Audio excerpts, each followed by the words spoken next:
5 Weeks in a Balloon by Jules Verne. Narrated and presented by Golden Fiction Tales. Chapter 1st. The end of a much applauded speech. The presentation of Dr. Samuel Fergusson. Excelsior. Full-length portrait of the Doctor. A fatalist convinced. A dinner at the Travellers' Club. Several toasts for the occasion. There was a large audience assembled on the 14th of January, 1862, at the session of the Royal Geographical Society. Number 3 Waterloo Place, London. The President, Sir Francis M., made an important communication to his colleagues. In an address that was frequently interrupted by applause, this rare specimen of eloquence terminated with the following sonorous phrases, bubbling over with patriotism. England has always marched at the head of nations. 4. The reader will observe, the nations always march at the head of each other, by the intrepidity of her explorers in the line of geographical discovery. General assent. Dr. Samuel Fergusson, one of her most glorious sons, will not reflect discredit on his origin. No, indeed, from all parts of the hall. This attempt, should it succeed, it will succeed, will complete and link together the notions, as yet disjointed, which the world entertains of African cartology. Vehement applause, and, should it fail, it will, at least, remain on record as one of the most daring conceptions of human genius. Tremendous cheering. Hudza! Hudza! Shouted the immense audience, completely electrified by these inspiring words. Hudza for the intrepid Fergusson! Cried one of the most excitable of the enthusiastic crowd. The wildest cheering resounded on all sides. The name of Fergusson was in every mouth, and we may safely believe that it lost nothing in passing through English throats. Indeed, the hall fairly shook with it, and there were present, also, those fearless travellers and explorers whose energetic temperaments had borne them through every quarter of the globe, many of them grown old and worn out in the service of science. All had, in some degree, physically or morally, undergone the sorest trials. They had escaped shipwreck, conflagration, Indian tomahawks and war clubs, the faggot and the stake, nay, even the cannibal Moors of the South Sea Islanders. But still their hearts beat high during Sir Francis's address, which certainly was the finest oratorical success that the Royal Geographical Society of London had yet achieved. But in England, enthusiasm does not stop short with mere words. It strikes off money faster than the dies of the Royal Mint itself. So a subscription to encourage Dr. Fergusson was voted there and then, and it once attained the handsome amount of £2,500. The sum was made commensurate with the importance of the enterprise. A member of the society then inquired of the President whether Dr. Fergusson was not to be officially introduced. The doctor is at the disposition of the meeting, replied Sir Francis. Let him come in, then. Bring him in, shouted the audience. We'd like to see a man of such extraordinary daring, face to face. Perhaps this incredible proposition of his is only intended to mystify us, growled an apoplectic old admiral. Suppose that there should turn out to be no such person as Dr. Fergusson, exclaimed another voice, with a malicious twang. Why then, we'd have to invent one, replied a facetious member of this grave society. Ask Dr. Fergusson to come in, was the quiet remark of Sir Francis him. And come in the doctor did, and stood there, quite unmoved by the thunders of applause that greeted his appearance. He was a man of about 40 years of age, of medium height and physique. His sanguine temperament was disclosed in the deep colour of his cheeks. His countenance was coldly expressive, with regular features and a large nose. One of those noses that resemble the prow of a ship and stamp the faces of men predestined to accomplish great discoveries. His eyes, which were gentle and intelligent, rather than bold, lent a peculiar charm to his physiognomy. His arms were long, and his feet were planted with that solidity which indicates a great pedestrian. A calm gravity seemed to surround the doctor's entire person, and no one would dream that he became the agent of any mystification, however harmless. Hence, the applause that greeted him at the outset continued until he, with a friendly gesture, claimed silence on his own behalf. He stepped toward the seat that had been prepared for him on his presentation, and then, standing erect and motionless, he, with a determined glance, pointed his right forefinger upward and pronounced aloud the single word, "Excelsior!" Never had one of Bright's or Cobden's sudden onslaughts. Never had one of Palmerston's abrupt demands for funds to plate the rocks of the English coast with iron made such a sensation. Sir Francis' misaddress was completely overshadowed. The doctor had shown himself moderate, sublime, and self-contained in one. He had uttered the word of the situation, "Excelsior!" The goaty old admiral who had been finding fault was completely won over by the singular man before him, and immediately moved the insertion of Dr. Ferguson's speech in the Proceedings of the Royal Geographical Society of London. Who, then, was this person, and what was the enterprise that he proposed?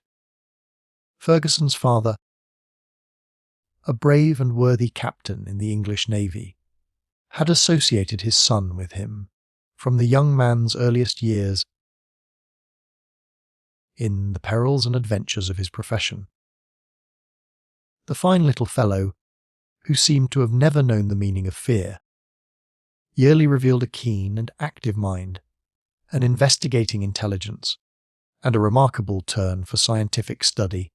Moreover, he disclosed uncommon address in extricating himself from difficulty.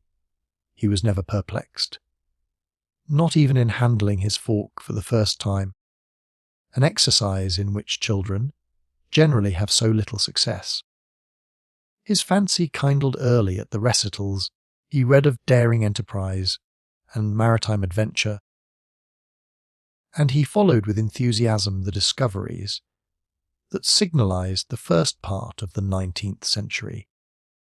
He mused over the glory of the Mungo Parks, the Bruces, the Cayleys, the Levalents, and to some extent, I verily believe, of Selkirk, Robinson Crusoe, whom he considered in no wise inferior to the rest. How many a well-employed hour he passed with that hero on his Isle of John Fernandez! Often he criticised the ideas of the shipwrecked sailor, and sometimes discussed his plans and projects. He would have done differently in such and such a case, or quite as well at least, of that he felt assured. But of one thing he was satisfied, that he never should have left that pleasant island, where he was as happy as a king without subjects. No, not if the inducement held out had been promotion to the First Lordship in the Admiralty.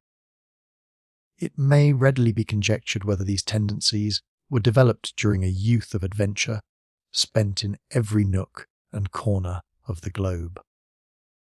Moreover, his father, who was a man of thorough instruction, omitted no opportunity to consolidate this keen intelligence by serious studies in hydrography, physics, and mechanics, along with a slight tincture of botany, medicine, and astronomy.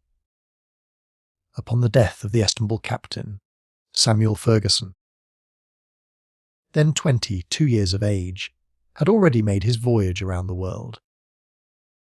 He had enlisted in the Bengalese Corps of Engineers and distinguished himself in several affairs.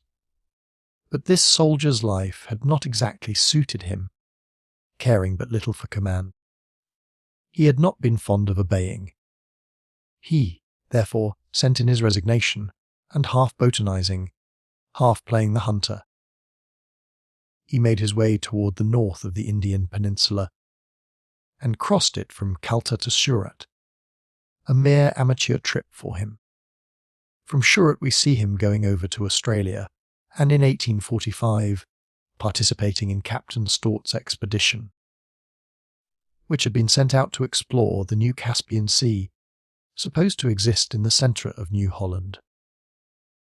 Samuel Ferguson returned to England about 1850, and, more than ever possessed by the demon of discovery, he spent the intervening time, until 1853, in accompanying Captain McClure on the expedition that went around the American continent from Behring's Straits to Cape Farewell. Notwithstanding fatigues of every description, and in all climates, Ferguson's constitution continued marvellously sound. He felt at ease in the midst of the most complete privations. In fine, he was the very type of the thoroughly accomplished explorer, whose stomach expands or contracts at will, whose limbs grow longer or shorter according to the resting place that each stage of a journey may bring, who can fall asleep at any hour of the day or awake at any hour of the night. Nothing, then, was less surprising, after that, than to find our traveller, in the period from 1855 to 1857, visiting the whole region west of the Thibet, in company with the brothers Sclagentweet, and bringing back some curious ethnographic observations from that expedition. During these different journeys, Ferguson had been the most active and interesting correspondent of the Daily Telegraph, the penny newspaper whose circulation amounts to 140,000 copies and yet scarcely suffices for its many legions of readers. Thus, the doctor had become well known to the public, although he could claim membership in either of the Royal Geographical Societies of London, Paris, Berlin, Vienna, or St. Petersburg, or yet with the Travellers' Club, or even the Royal Polytechnic Institute, where his friend the statistician Cockburn ruled in state. The latter, savant, had, one day, gone so far as to propose to him the following problem. Given the number of miles travelled by the doctor in making the circuit of the globe, how many more had his head described than his feet, by reason of the different lengths of the radii? Or the number of miles traversed by the doctor's head and feet respectively being given, required the exact height of that gentleman. This was done with the idea of complimenting him. But the doctor had held himself aloof from all the learned bodies, belonging, as he did, to the church militant and not to the church polemical. He found his time better employed in seeking than in discussing, in discovering rather than discoursing. There is a story told of an Englishman who came one day to Geneva, intending to visit the lake. He was placed in one of those odd vehicles in which the passengers sit side by side, as they do in an omnibus. Well, it so happened that the Englishman got a seat that left him with his back turned toward the lake. The vehicle completed its circular trip without his thinking to turn around once, and he went back to London delighted with the Lake of Geneva. Dr. Ferguson, however, had turned around to look about him on his journeyings, and turned to such good purpose that he had seen a great deal, In doing so, he had simply obeyed the laws of his nature, and we have good reason to believe that he was, to some extent, a fatalist, but of an orthodox school of fatalism withal, that led him to rely upon himself, and even upon Providence. He claimed that he was impelled, rather than drawn by his own volition, to journey as he did, and that he traversed the world like the locomotive, which does not direct itself, but is guided and directed by the track it runs on. "I do not follow my route," he often said. "It is my route that follows me." The reader will not be surprised, then, at the calmness with which the doctor received the applause that welcomed him in the Royal Society. He was above all such trifles, having no pride, and less vanity. He looked upon the proposition addressed to him by Sir Francis M. as the simplest thing in the world, and scarcely noticed the immense effect that it produced. When the session closed, the doctor was escorted to the rooms of the Travellers' Club in Pall Mall. A superb entertainment had been prepared there in his honour. The dimensions of the dishes served were made to correspond with the importance of the personage entertained, and the boiled sturgeon that figured at this magnificent repast was not an inch shorter than Dr. Fergusson himself. Numerous toasts were offered and quiffed in the wines of France to the celebrated travellers who had made their names illustrious by their explorations of African territory. The guests drank to their health, or to their memory, in alphabetical order, a good old English way of doing the thing.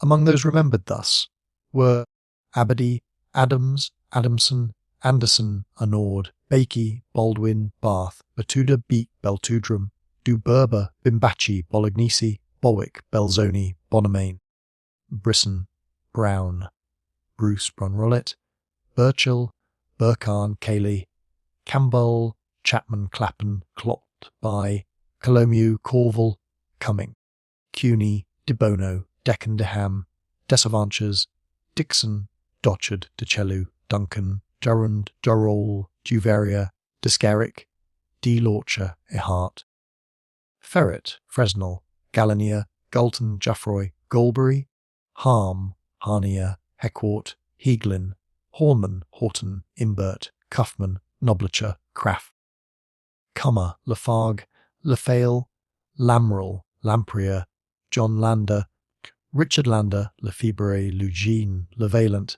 Livingstone, McCarthy, Imagizan, Malzac, Moffat, Molly Montero, Morrison, Mungo Park, Niemans, Overweck, Panet Partario, Pascal, Pierce, Pedney, Petherick, Ponset, Prax, Raffanel, Raab, Redman, Richardson, Riley, Ritchie, Rochette de Hericourt, Rongawi, Rocher, Roppel, Sagnier, Speak, Stidner, Thibaud, Thompson, Thornton, Toole, Tusney, Trotter, Tucky, Tyweddy, Vessier, Vincent, Vicovogel, Wahlberg, Warrington, Washington, Wern, Wild, and last, but not least, Dr. Fergusson, who, by his incredible attempt, was to link together the achievements of all these explorers and complete the series of African discovery.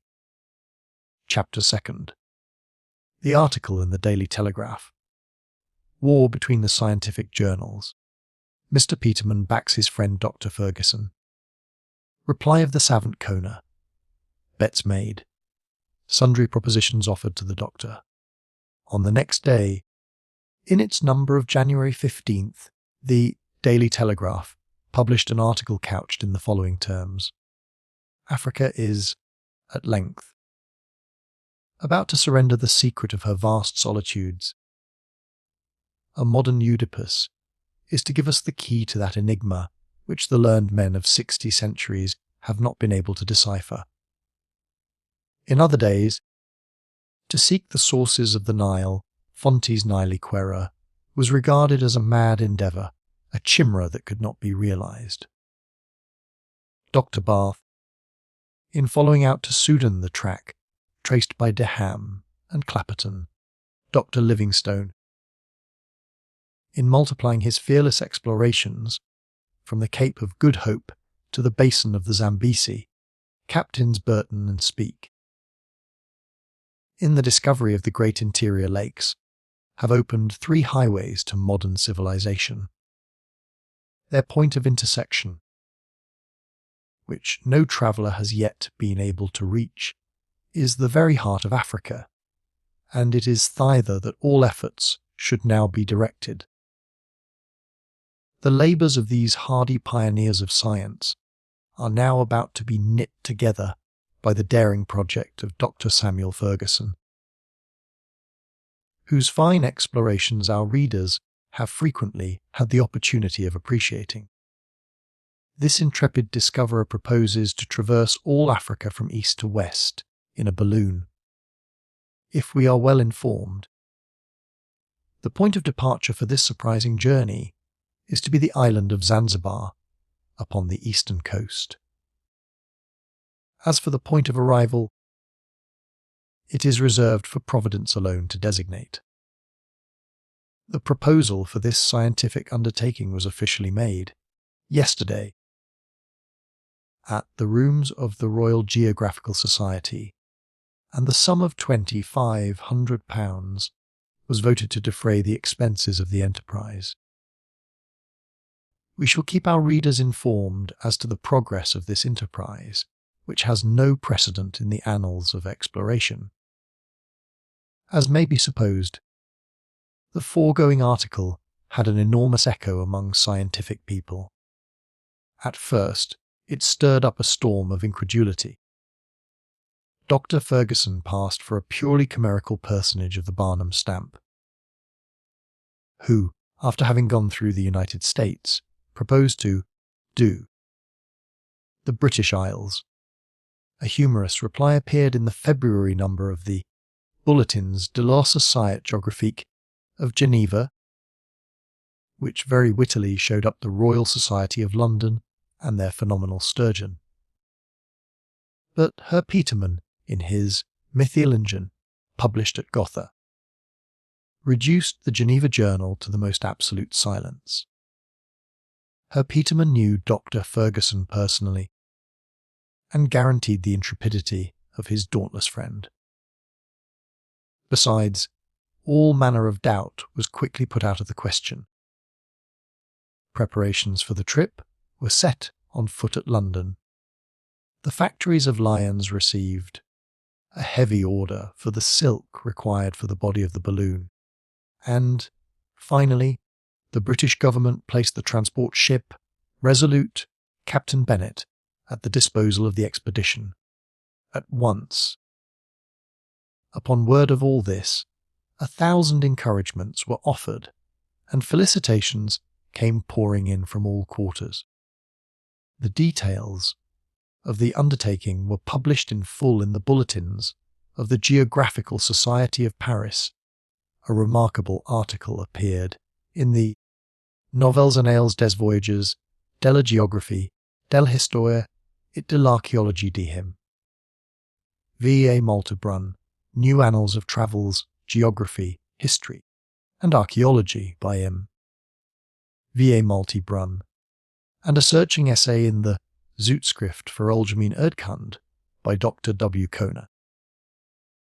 Triumphantly demonstrated the feasibility of the journey, its chances of success, the nature of the obstacles existing, the immense advantages of the rail mode of locomotion, and found fault with nothing but the selected point of departure, which it contended should be Mosfeia, a small port in Abyssinia, whence James Bruce, in 1768, started upon his explorations in search of the sources of the Nile.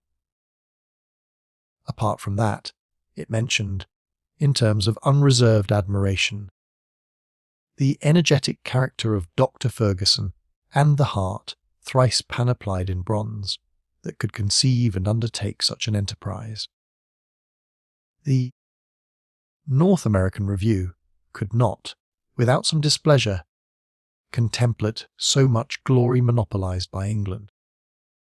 It therefore rather ridiculed the doctor's scheme and urged him, by all means, to push his explorations as far as America, while he was about it. In a word, without going over all the journals in the world, there was not a scientific publication, from the Journal of Evangelical Missions to the Revue Algérienne Coloniale, from the Annales de l'Art Propagation de la Foi to the Church Missionary Intelligencer, that had not something to say about the affair in all its phases. Many large bets were made at London and throughout England generally. First, as to the real or supposititious existence of Dr. Fergusson. Secondly, as to the trip itself, which, some contended, would not be undertaken at all, and which was really contemplated, according to others. Thirdly, upon the success or failure of the enterprise, and fourthly, upon the probabilities of Dr. Fergusson's return. The betting books were covered with entries of immense sums, as though the Epsom races were at stake. Thus, believers and unbelievers, the learned and the ignorant, alike had their eyes fixed on the doctor, and he became the lion of the day, without knowing that he carried such a mane. On his part, he willingly gave the most accurate information touching his project. He was very easily approached, being naturally the most affable man in the world. More than one bold adventurer presented himself, offering to share the dangers as well as the glory of the undertaking, but he refused them all, without giving his reasons for rejecting them. Numerous inventors of mechanism applicable to the guidance of balloons came to propose their systems, but he would accept none, and, when he was asked whether he had discovered something of his own for that purpose, he constantly refused to give any explanation, and merely busied himself more actively than ever with the preparations for his journey. Chapter 3. The Doctor's Friend. The origin of their friendship. Dick Kennedy at London. An unexpected but not very consoling proposal. A proverb by no means cheering. A few names from the African martyrology. The advantages of a balloon. Dr. Fergusson's secret. Dr. Fergusson had a friend, not another self, indeed, an alter ego, for friendship could not exist between two beings exactly alike. But, if they possessed different qualities, aptitudes, and temperaments, Dick Kennedy and Samuel Fergusson lived with one and the same heart, and that gave them no great trouble. In fact, quite the reverse. Dick Kennedy was a Scotchman, in the full acceptation of the word, open, resolute, and headstrong. He lived in the town of Leith, which is near Edinburgh, and, in truth, is a mere suburb of Old Reekie. Sometimes he was a fisherman, but he was always and everywhere a determined hunter, and that was nothing remarkable for a son of Caledonia, who had known some little climbing among the Highland mountains. He was cited as a wonderful shot with the rifle, since not only could he split a bullet on a knife blade, but he could divide it into two such equal parts that, upon weighing them, scarcely any difference would be perceptible. Kennedy's countenance strikingly recalled that of Herbert Glendinning, as Sir Walter Scott has depicted it in The Monastery. His stature was above 6 feet, full of grace and easy movement. He yet seemed gifted with Herculean strength, a face embrowned by the sun. Eyes keen and black, a natural air of daring courage, in fine, something sound, solid, and reliable in his entire person, spoke, at first glance, in favour of the bonny Scot. The acquaintanceship of these two friends had been formed in India, when they belonged to the same regiment. While Dick would be out in pursuit of the tiger and the elephant, Samuel would be in search of plants and insects. Each could call himself expert in his own province, and more than one rare botanical specimen. That to science was as great a victory won as the conquest of a pair of ivory tusks became the doctor's booty. These two young men, moreover, never had occasion to save each other's lives or to render any reciprocal service. Hence, an unalterable friendship. Destiny sometimes bore them apart, but sympathy always united them again. Since their return to England, they had been frequently separated by the doctor's distant expeditions, but on his return, the latter never failed to go, not to ask for hospitality, but to bestow some weeks of his presence at the home of his crony Dick. The Scot talked of the past, the doctor busily prepared for the future. The one looked back, the other forward. Hence, a restless spirit personified in Ferguson, perfect calmness typified in Kennedy. Such was the contrast. After his journey to the Thibet, the doctor had remained nearly 2 years without hinting at new explorations, and Dick, supposing that his friend's instinct for travel and thirst for adventure had at length died out, was perfectly enchanted. They would have ended badly. Some day or other, he thought to himself, no matter what experience one has with men. One does not travel always with impunity among cannibals and wild beasts. So, Kennedy besought the doctor to tee up his bark for life. Having done enough for science, and too much for the gratitude of men, the doctor contented himself with making no reply to this. He remained absorbed in his own reflections, giving himself up to secret calculations, passing his nights among heaps of figures, and making experiments with the strangest-looking machinery, inexplicable to everybody but himself. It could readily be guessed, though, that some great thought was fermenting in his brain. What can he have been planning? Wondered Kennedy, when in the month of January, his friend quitted him to return to London. He found out one morning when he looked into the Daily Telegraph. "Merciful heaven!" he exclaimed. "The lunatic!" The madman! Cross Africa in a balloon! Nothing but that was wanted to cap the climax. That's what he's been bothering his wits about these 2 years past. Now, reader, substitute for all these exclamation points as many ringing thumps with a brawny fist upon the table, and you have some idea of the manual exercise that Dick went through while he thus spoke. When his confidential maid of all work, the aged Elspeth, tried to insinuate that the whole thing might be a hoax. "Not a bit of it," said he. "Don't I know my man? Isn't it just like him? Travel through the air. There, now, he's jealous of the eagles next. No, I warrant you he'll not do it. I'll find a way to stop him. He! Why, if they'd let him alone, he'd start some day for the moon." On that very evening Kennedy, half alarmed and half exasperated, took the train for London, where he arrived next morning.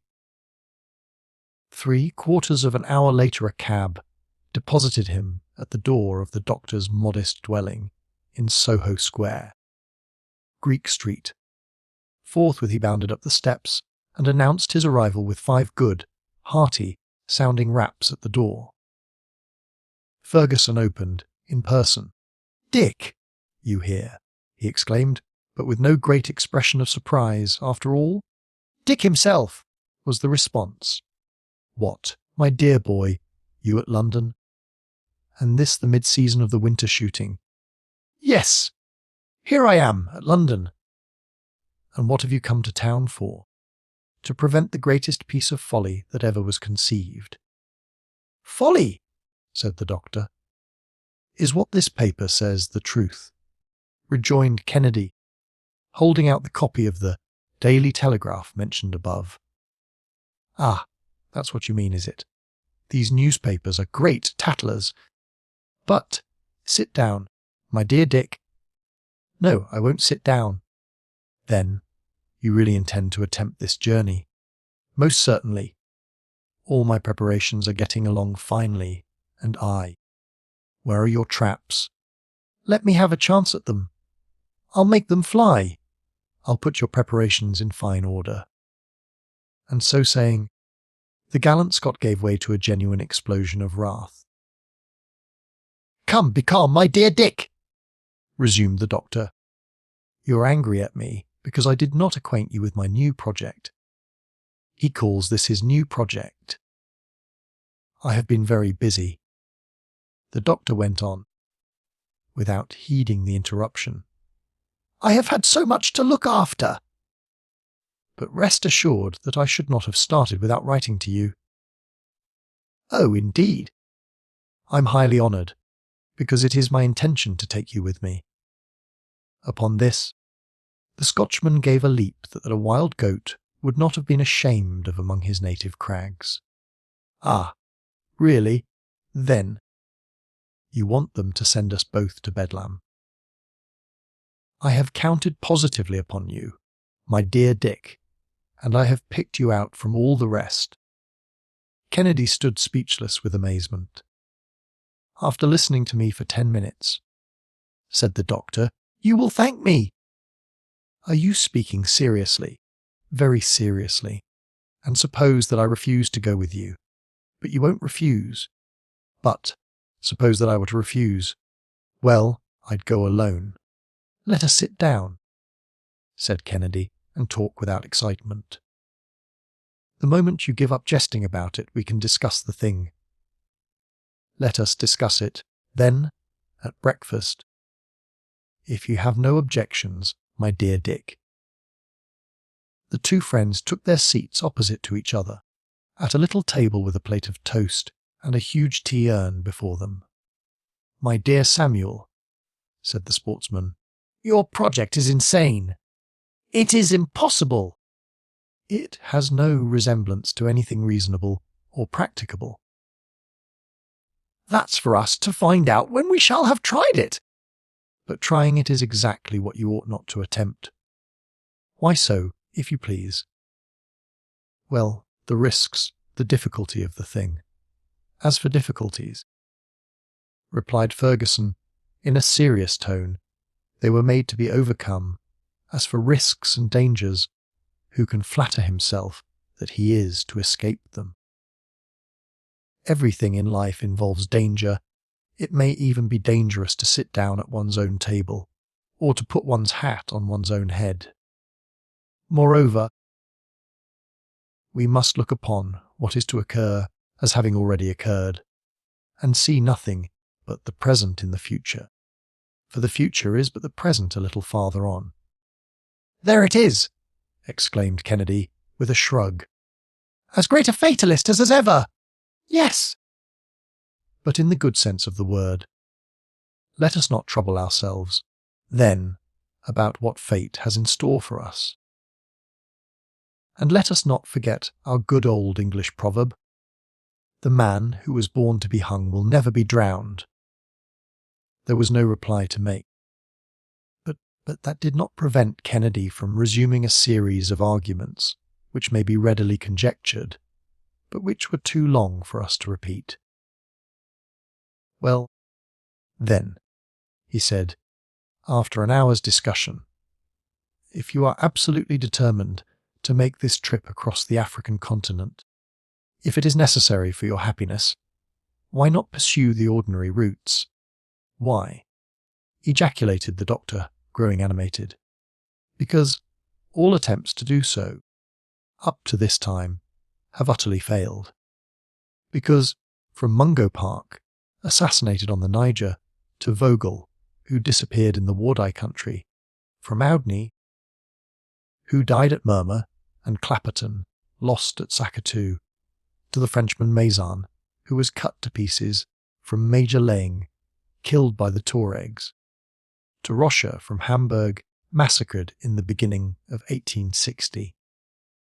The names of victim after victim have been inscribed on the lists of African martyrdom, because to contend successfully against the elements, against hunger and thirst and fever, against savage beasts and still more savage men, is impossible. Because what cannot be done in one way should be tried in another. In fine, because what one cannot pass through directly in the middle must be passed by going to one side or overhead. If passing over it were the only question, interposed Kennedy. But passing high up in the air, Doctor. There's the rub. Come then, said the doctor. What have I to fear? You will admit that I have taken my precautions in such manner as to be certain that my balloon will not fall. But, should it disappoint me, I should find myself on the ground in the normal conditions imposed upon other explorers. But my balloon will not deceive me, and we need make no such calculations. Yes, but you must take them into view. No, Dick. I intend not to be separated from the balloon until I reach the western coast of Africa. With it, everything is possible. Without it, I fall back into the dangers and difficulties, as well as the natural obstacles that ordinarily attend such an expedition. With it, neither heat, nor torrents, nor tempests, nor the simoom, nor unhealthy climates, nor wild animals, nor savage men are to be feared. If I feel too hot, I can ascend. If too cold, I can come down. Should there be a mountain, I can pass over it. A precipice, I can sweep across it. A river, I can sail beyond it. A storm, I can rise away above it. A torrent, I can skim it like a bird. I can advance without fatigue. I can halt without need of repose. I can soar above the nascent cities. I can speed onward with the rapidity of a tornado, sometimes at the loftiest heights, sometimes only 100 feet above the soil, while the map of Africa unrolls itself beneath my gaze in the great atlas of the world. Even the stubborn Kennedy began to feel moved, and yet the spectacle, thus conjured up before him, gave him the vertigo. He riveted his eyes upon the doctor with wonder and admiration, and yet with fear, for he already felt himself swinging aloft in space. "Come, come," said he at last. "Let us see, Samuel. Then you have discovered the means of guiding a balloon. Not by any means. That is a utopian idea. Then you will go, whithersoever Providence wills, but, at all events, from east to west. Why so? Because I expect to avail myself of the trade winds, the direction of which is always the same." "Ah, yes, indeed," said Kennedy, reflecting. "The trade winds, yes, truly, one might. There's something in that." "Something in it? Yes, my excellent friend, there's everything in it. The English government has placed a transport at my disposal, and 3 or 4 vessels are to cruise off the western coast of Africa, about the presumed period of my arrival. In 3 months, at most, I shall be at Zanzibar, where I will inflate my balloon, and from that point we shall launch ourselves." "We," said Dick. "Have you still a shadow of an objection to offer? Speak, friend Kennedy." "An objection? I have 1,000, but among other things, tell me."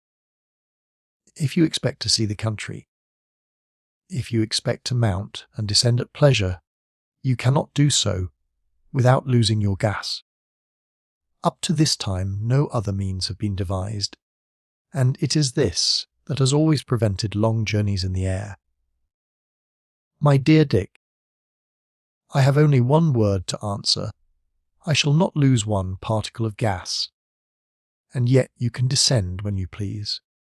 I shall descend when I please. And how will you do that? Aha! Therein lies my secret, friend Dick.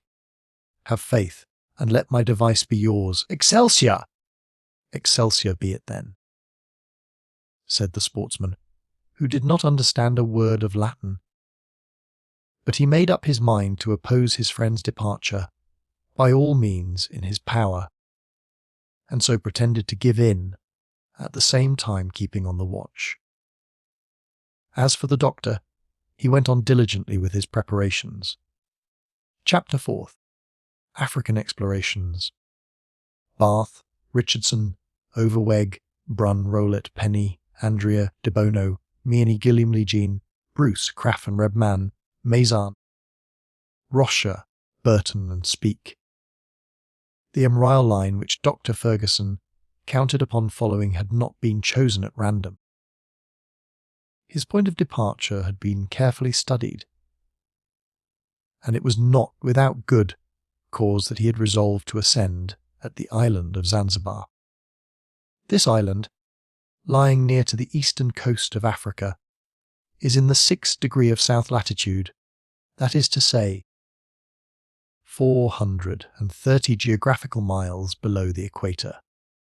From this island the latest expedition, sent by way of the Great Lakes to explore the sources of the Nile, had just set out, but it be well to indicate what explorations Dr. Fergusson hoped to link together. The two principal ones were those of Dr. Barth in 1849 and of Lieutenants Burton and Speke in 1858. Dr. Barth is a Hamburger who obtained permission for himself and for his countryman Overweg to join the expedition of the Englishman Richardson. The latter was charged with a mission in the Soudan.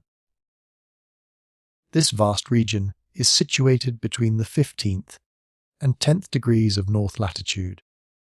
That is to say, that, in order to approach it, the explorer must penetrate 1,500 miles into the interior of Africa.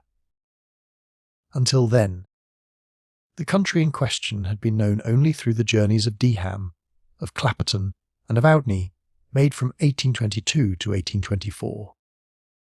Richardson, Barth, and Overweg, jealously anxious to push their investigations farther, arrived at Tunis and Tripoli, like their predecessors, and got as far as Morzuk, the capital of Fedzan. They then abandoned the perpendicular line and made a sharp turn westward toward Ghat, guided, with difficulty, by the Tuaregs.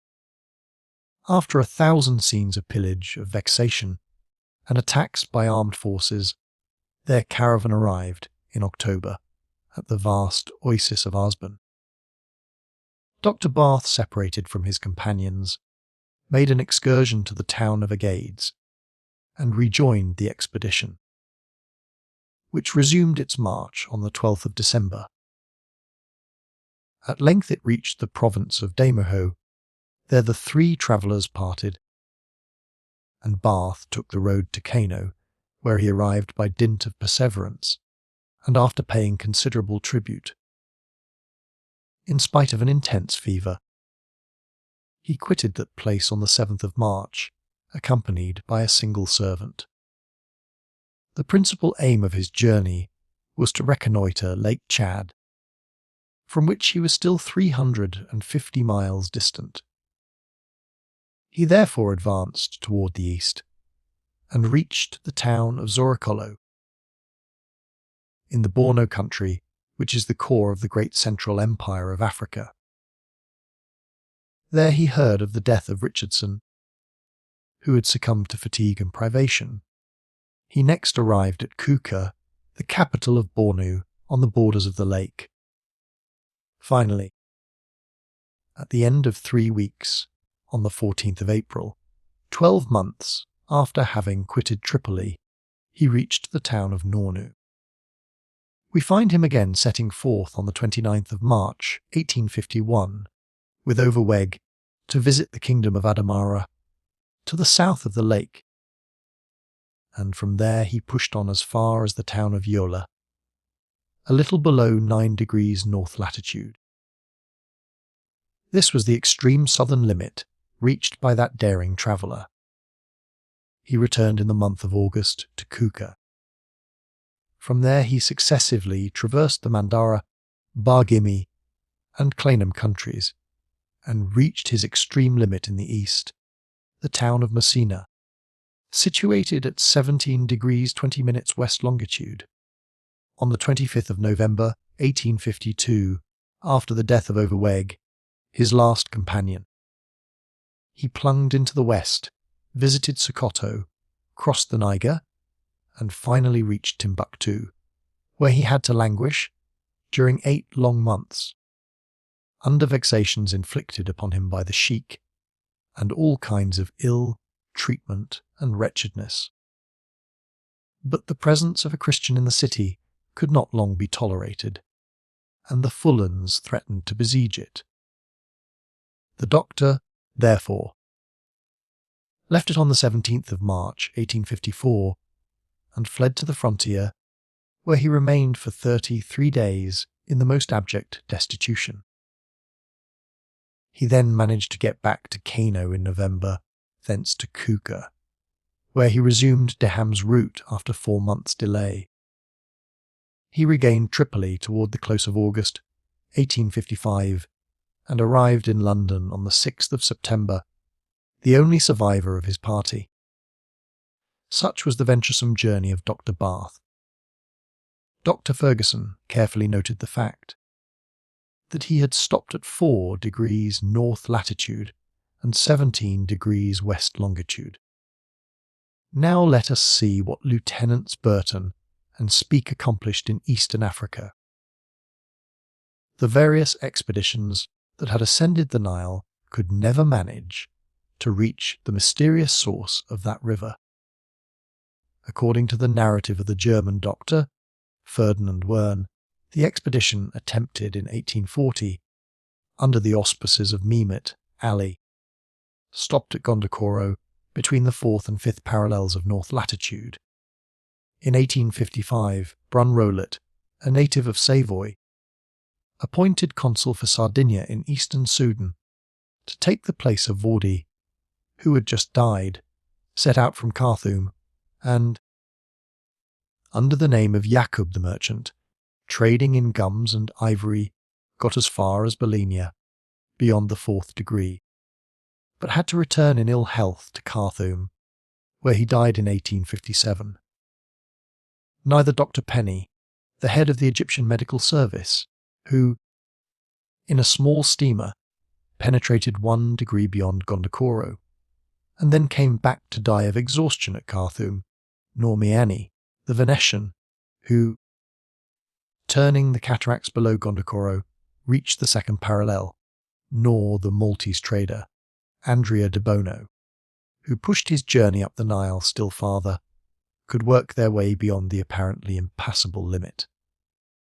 In 1859, Guillaume Le Jeune, entrusted with a mission by the French government, reached Khartoum by way of the Red Sea, and embarked upon the Nile with a retinue of 21 hired men and 20 soldiers. But he could not get past Gondokoro, and ran extreme risk of his life among the Negro tribes, who were in full revolt. The expedition, directed by him, a Discarac de Lorcha, made an equally unsuccessful attempt to reach the famous sources of the Nile. This fatal limit invariably brought every traveller to a halt. In ancient times, the ambassadors of Nero reached the 9th degree of latitude, but in 18 centuries only from 5 to 6 degrees, or from 300 to 360 geographical miles, were gained. Many travellers endeavoured to reach the sources of the Nile by taking their point of departure on the eastern coast of Africa. Between 1768 and 1772, the Scotch traveller, Bruce, set out from Massawa, a port of Abyssinia, traversed the Tigre, visited the ruins of Exum, saw the sources of the Nile where they did not exist, and obtained no serious result. In 1844, Dr. Krapf, an Anglican missionary, founded an establishment at Mombaz on the coast of Zanzibar and, in company with the Reverend Dr. Rebman, discovered two mountain ranges 300 miles from the coast. These were the mountains of Kilimanjaro and Kenya, which Messrs. De Heglin and Thornton have partly scaled so recently. In 1845, Maizan, the French explorer, disembarked alone at Bagamoyo, directly opposite to Zanzibar, and got as far as Dija la Aurora, where the chief caused him to be put to death in the most cruel torment. In 1859, in the month of August, the young traveller, Rocher, from Hamburg, set out with a caravan of Arab merchants, reached Lake Nyassa, and was there assassinated while he slept.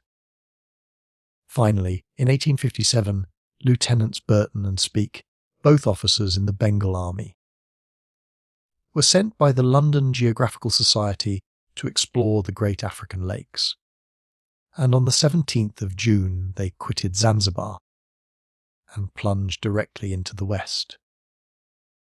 After 4 months of incredible suffering, their baggage having been pillaged, and their attendants beaten and slain, they arrived at Kazeh, a sort of central rendezvous for traders and caravans. They were in the midst of the country of the moon, and there they collected some precious documents concerning the manners, government, religion, fauna, and flora of the region. They next made for the first of the Great Lakes, the one named Tanganyika, situated between the 3rd and 8th degrees of south latitude. They reached it on the 14th of February, 1858, and visited the various tribes residing on its banks, the most of whom are cannibals. They departed again on the 26th of May, and re-entered Kazeh on the 20th of June.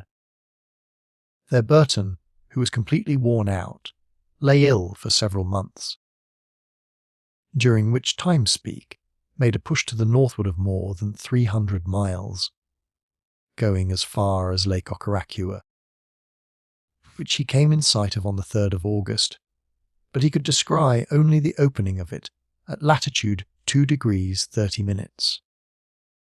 He reached Kazeh on his return on the 25th of August and, in company with Burton, again took up the route to Zanzibar, where they arrived in the month of March in the following year. These two daring explorers then re-embarked for England, and the Geographical Society of Paris decreed them its annual prize medal. Dr. Ferguson carefully remarked that they had not gone beyond the 2nd degree of south latitude, nor the 29th of east longitude.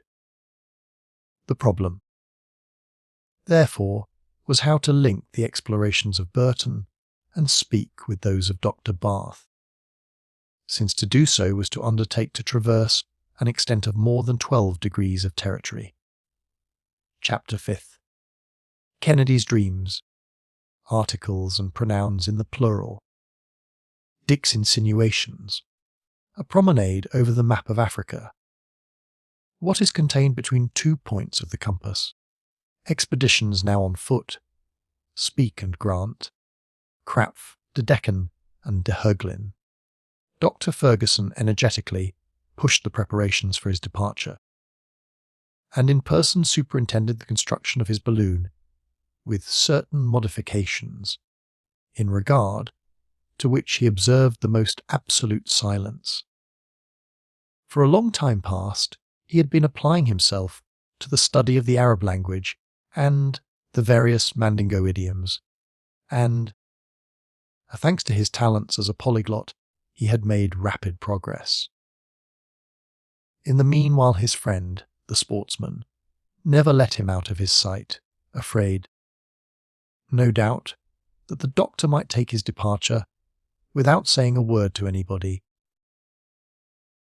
On this subject, he regaled him with the most persuasive arguments, which, however, did not persuade Samuel Fergusson, and wasted his breath in pathetic entreaties, by which the latter seemed to be but slightly moved. In fine, Dick felt that the doctor was slipping through his fingers. The poor Scot was really to be pitied. He could not look upon the azure vault without a sombre terror.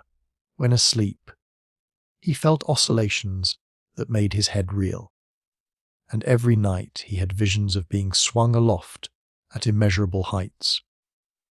We must add that, during these fearful nightmares, he once or twice fell out of bed. His first care then was to show Fergusson a severe contusion that he had received on the cranium.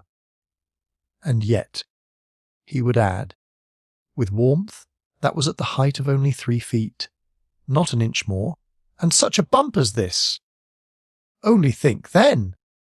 This insinuation, full of sad meaning as it was, did not seem to touch the doctor's heart.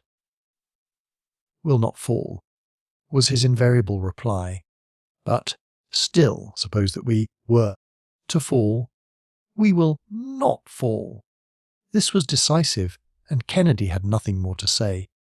What particularly exasperated Dick was that the doctor seemed completely to lose sight of his personality, of his Kennedy's, and to look upon him as irrevocably destined to become his Ariel companion. Not even the shadow of a doubt was ever suggested, and Samuel made an intolerable misuse of the first-person plural. "We are getting along. We shall be ready on the. We shall start on the. Etc., etc." And then there was the singular possessive adjective. Our balloon, our car, our expedition. And the same in the plural too. Our preparations, our discoveries, our ascensions. Dick shuddered at them, although he was determined not to go, but he did not want to annoy his friend. Let us also disclose the fact that, without knowing exactly why himself, he had sent to Edinburgh for a certain selection of heavy clothing and his best hunting gear and firearms.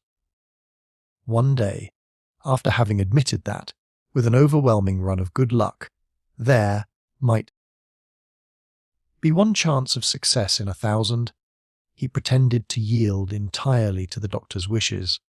But, in order to still put off the journey, he opened the most varied series of subterfuges. He threw himself back upon questioning the utility of the expedition, its opportuneness, etc. This discovery of the sources of the Nile, was it likely to be of any use? Would one have really laboured for the welfare of humanity? When, after all, the African tribes should have been civilized, would they be any happier? Were folks certain that civilization had not its chosen abode there rather than in Europe? Perhaps. And then, couldn't one wait a little longer? The trip across Africa would certainly be accomplished some day, and in a less hazardous manner. In another month, or in 6 months before the year was over, some explorer would undoubtedly come in, etc. etc. These hints produced an effect exactly opposite to what was desired or intended, and the doctor trembled with impatience. "Are you willing, then? Wretched Dick, are you willing, false friend, that this glory should belong to another? Must I then be untrue to my past history, recoil before obstacles that are not serious, requite with cowardly hesitation what both the English government and the Royal Society of London have done for me? But," resumed Kennedy, who made great use of that conjunction, "but," said the doctor, "are you not aware that my journey is to compete with the success of the expeditions now on foot? Don't you know that fresh explorers are advancing toward the centre of Africa? Still. Listen to me, Dick, and cast your eyes over that map. Dick glanced over it with resignation. Now, ascend the course of the Nile. I have ascended it, replied the Scotchman with docility. Stop at Gondokoro. I am there. And Kennedy thought to himself how easy such a trip was on the map. Now, take one of the points of these dividers and let it rest upon that place beyond which the most daring explorers have scarcely gone. I have done so. And now look along the coast for the island of Zanzibar in latitude 6 degrees south. I have it. Now, follow the same parallel and arrive at Kazeh. I have done so. Run up again along the 33rd degree of longitude to the opening of Lake Alkirio, at the point where Lieutenant Speke had to halt. I am there, a little more, and I should have tumbled into the lake. Very good. Now, do you know what we have the right to suppose? According to the information given by the tribes that live along its shores. I haven't the least idea.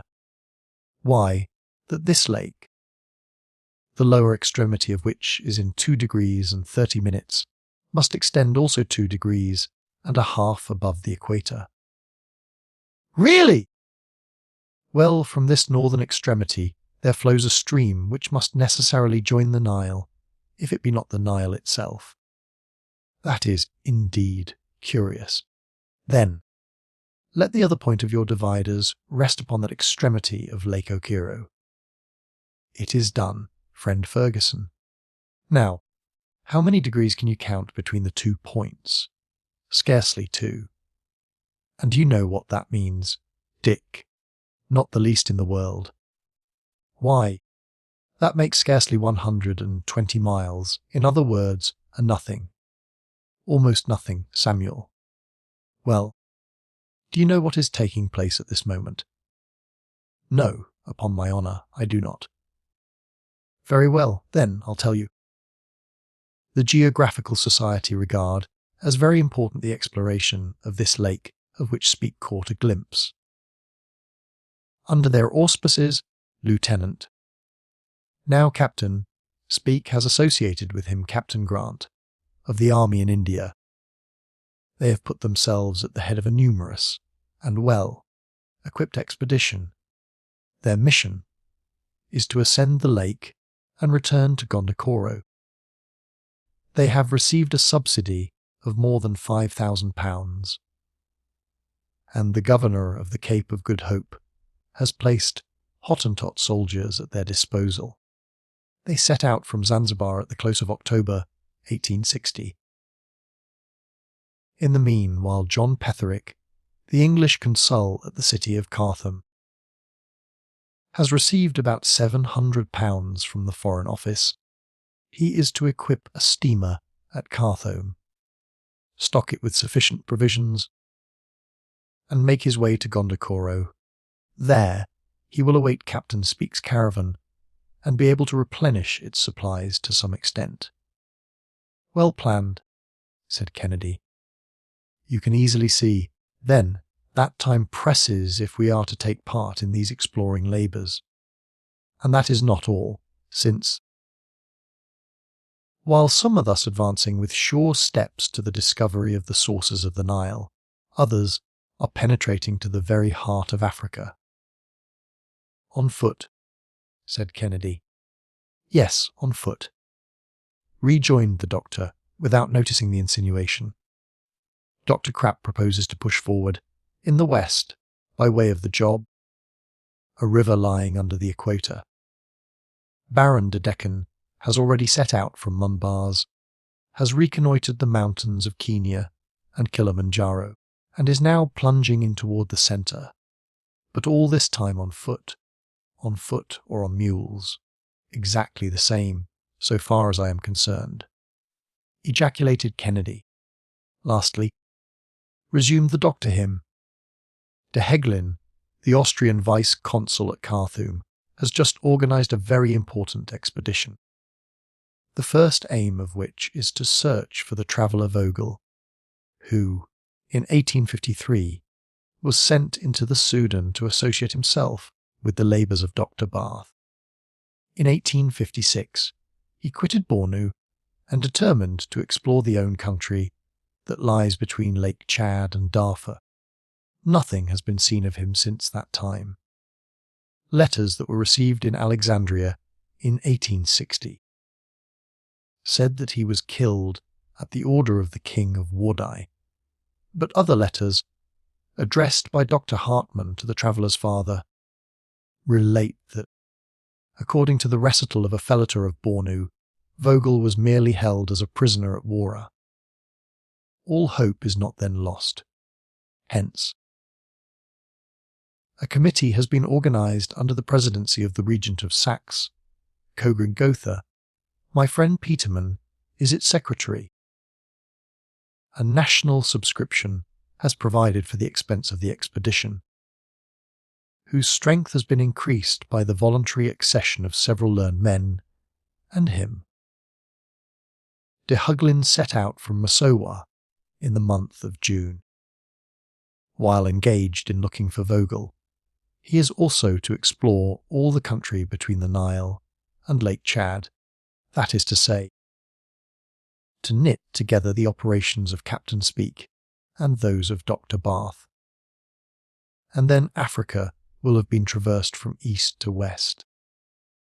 After the departure of Dr. Ferguson, it was ascertained that de Huglin, owing to some disagreement, took a route different from the one assigned to his expedition, the command of the latter having been transferred to Mr. Munsinger. "Well," said the canny Scot, "since everything is getting on so well, what's the use of our going down there?" Dr. Ferguson made no reply, but contented himself with a significant shrug of the shoulders. Chapter 6. A servant, match him! He can see the satellites of Jupiter. Dick and Joe Hardedit, Doubt and Faith, the weighing ceremony, Joe and Wellington. He gets a half-crown. Dr. Ferguson had a servant who answered with alacrity to the name of Joe. He was an excellent fellow, who testified the most absolute confidence in his master, and the most unlimited devotion to his interests, even anticipating his wishes and orders, which were always intelligently executed. In fine, he was a Caleb without the growling, and a perfect pattern of constant good humour. Had he been made on purpose for the place, it could not have been better done. Ferguson put himself entirely in his hands, so far as the ordinary details of existence were concerned, and he did well. Incomparable, whole-souled Joe! A servant who orders your dinner, who likes what you like, who packs your trunk, without forgetting your socks or your line, who has charge of your keys and your secrets, and takes no advantage of all this. But then, what a man the doctor was in the eyes of this worthy Joe! With what respect and what confidence the latter received all his decisions. When Ferguson had spoken, he would be a fool who should attempt to question the matter. Everything he thought was exactly right. Everything he said, the perfection of wisdom. Everything he ordered to be done, quite feasible, all that he undertook, practicable, all that he accomplished, admirable. You might have cut Joe to pieces, not an agreeable operation, to be sure, and yet he would not have altered his opinion of his master. So, when the doctor conceived the project of crossing Africa through the air, for Joe the thing was already done. Obstacles no longer existed. From the moment when the doctor had made up his mind to start, he had arrived, along with his faithful attendant too. For the noble fellow knew, without a word uttered about it, that he would be one of the party. Moreover, He was just the man to render the greatest service by his intelligence and his wonderful agility. Had the occasion arisen to name a professor of gymnastics for the monkeys in the zoological garden, who are smart enough, by the way, Joe would certainly have received the appointment. Leaping, climbing, almost flying, these were all sport to him. If Ferguson was the head and Kennedy the arm, Joe was to be the right hand of the expedition. He had already accompanied his master on several journeys, and had a smattering of science, appropriate to his condition and style of mind. But he was especially remarkable for a sort of mild philosophy, a charming turn of optimism. In his sight everything was easy, logical, natural, and, consequently, he could see no use in complaining or grumbling. Among other gifts, he possessed a strength and range of vision that were perfectly surprising. He enjoyed, in common with Muslin, Kepler's professor, the rare faculty of distinguishing the satellites of Jupiter with the naked eye, and of counting 14 of the stars in the group of Pleiades, the remotest of them being only of the 9th magnitude. He presumed none the more for that.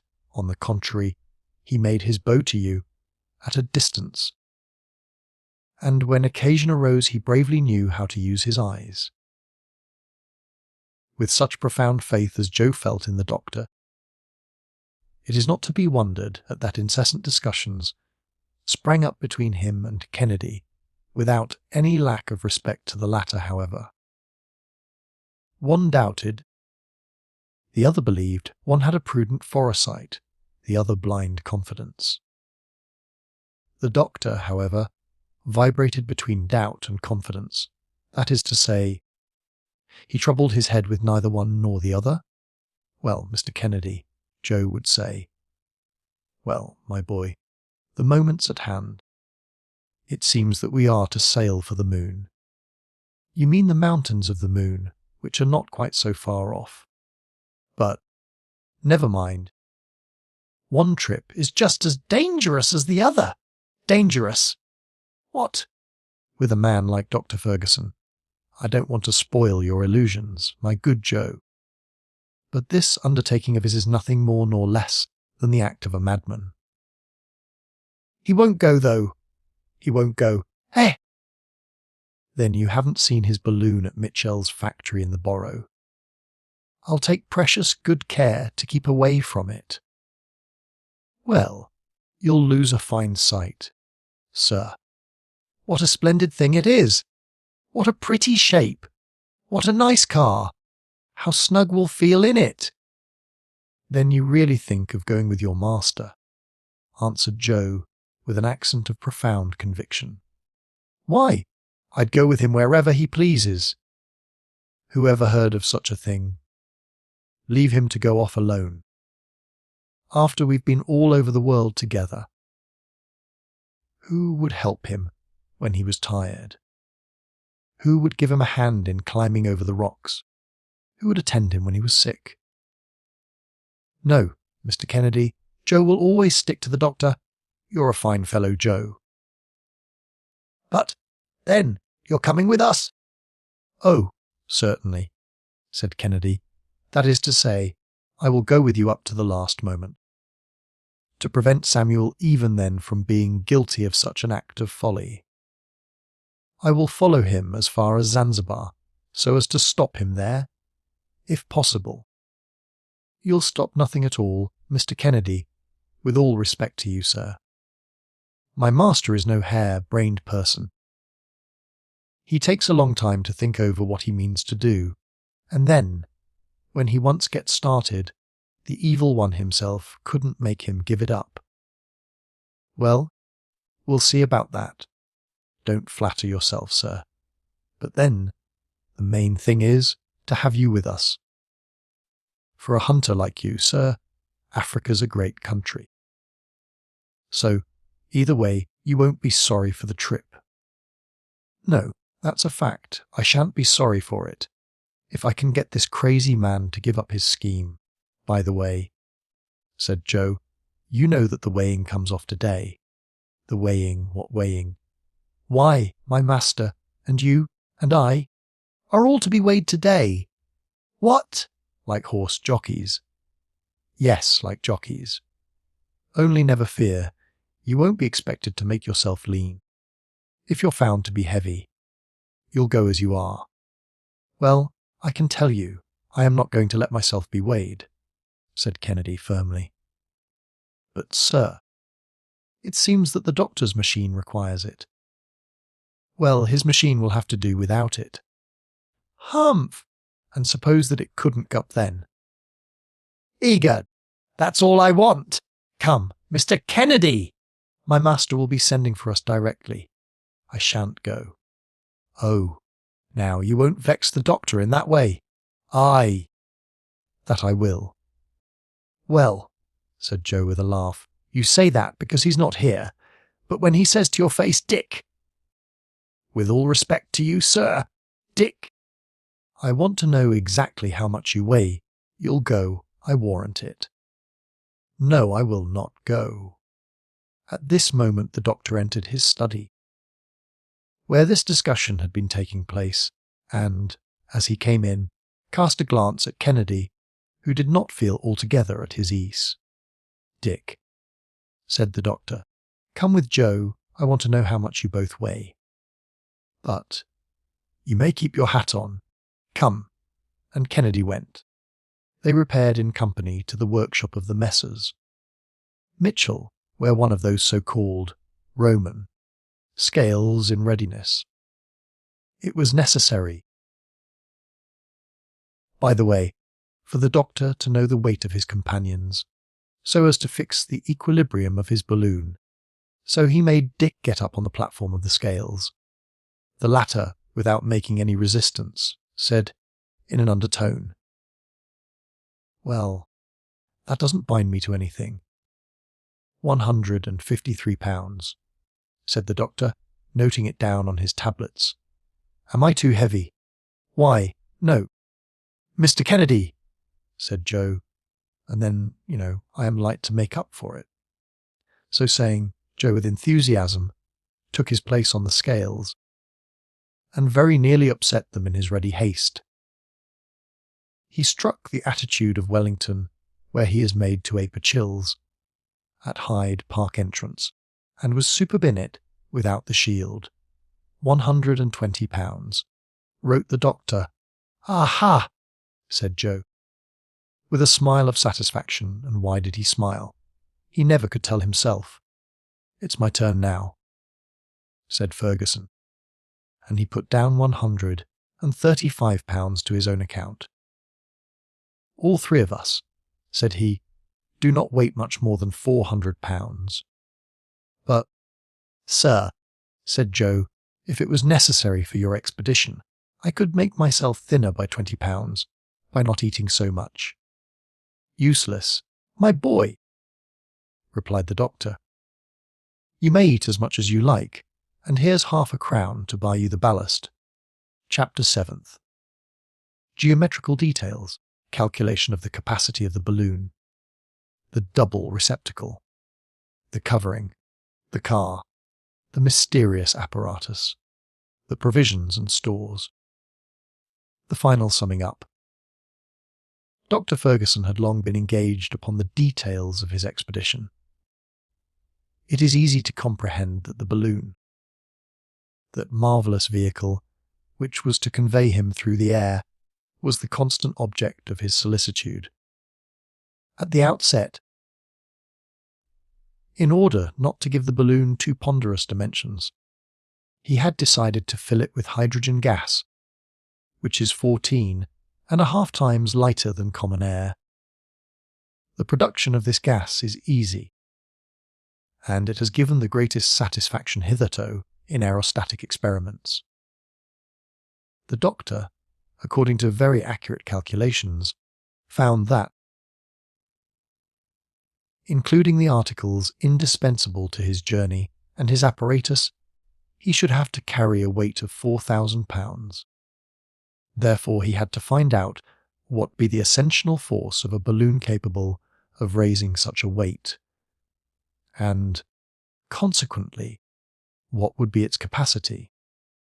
A weight of 4,000 pounds is represented by a displacement of the air amounting to 4,847 cubic feet, or, in other words, 44,847 cubic feet of air weigh about 4,000 pounds.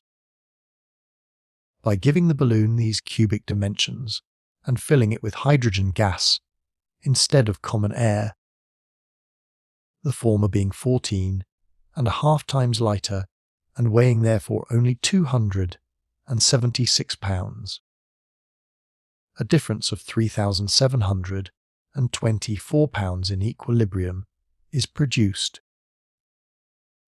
And it is this difference between the weight of the gas contained in the balloon and the weight of the surrounding atmosphere that constitutes the ascensional force of the former. However, were the 44,847 cubic feet of gas of which we speak all introduced into the balloon, it would be entirely filled, but that would not do. Because, as the balloon continued to mount into the more rarefied layers of the atmosphere, the gas within would dilate and soon burst the cover containing it. Balloons, then, are usually only 2/3 filled. But the doctor, in carrying out a project known only to himself, resolved to fill his balloon only 1/2, and, since he had to carry 4,847 cubic feet of gas, to give his balloon nearly double capacity, he arranged in that elongated, oval shape which has come to be preferred. The horizontal diameter was 50 feet, and the vertical diameter 75 feet. He thus obtained a spheroid, the capacity of which amounted, in round numbers, to 90,000 cubic feet. Could Dr. Ferguson have used 2 balloons, his chances of success would have been increased, for, should one burst in the air, he could, by throwing out ballast, keep himself up with the other. But the management of 2 balloons would, necessarily, be very difficult, in view of the problem how to keep them both at an equal ascensional force. After having pondered the matter carefully, Dr. Ferguson, by an ingenious arrangement, combined the advantages of 2 balloons without incurring their inconveniences. He constructed 2 of different sizes and enclosed the smaller in the larger one. His external balloon, which had the dimensions given above, contained a less one of the same shape, which was only 45 feet in horizontal and 68 feet in vertical diameter. The capacity of this interior balloon was only 67,000 cubic feet. It was to float in the fluid surrounding it. A valve opened from one balloon into the other, and thus enabled the M-Ronout to communicate with both. This arrangement offered the advantage that if gas had to be let off so as to descend, that which was in the outer balloon would go first, and, were it completely emptied, the smaller one would still remain intact. The outer envelope can then be cast off as a useless encumbrance, and the second balloon, left free to itself, would not offer the same hold to the currents of air as a half-inflated one must needs present. Moreover, in case of an accident happening to the outside balloon, such as getting torn, for instance, the other would remain intact. The balloons were made of a strong but light lion silk, coated with gutta percha. This gummy, resinous substance is absolutely waterproof, and also resists acids and gas perfectly. The silk was doubled at the upper extremity of the oval, where most of the strain would come. Such an envelope as this could retain the inflating fluid for any length of time. It weighed ½ a pound per 9 square feet. Hence the surface of the outside balloon being about 11,600 square feet. Its envelope weighed 650 pounds. The envelope of the second or inner balloon, having 9,200 square feet of surface, weighed only about 510 pounds, or say 1,160 pounds for both. The network that supported the car was made of very strong hempen cord, and the 2 valves were the object of the most minute and careful attention, as the rudder of a ship would be.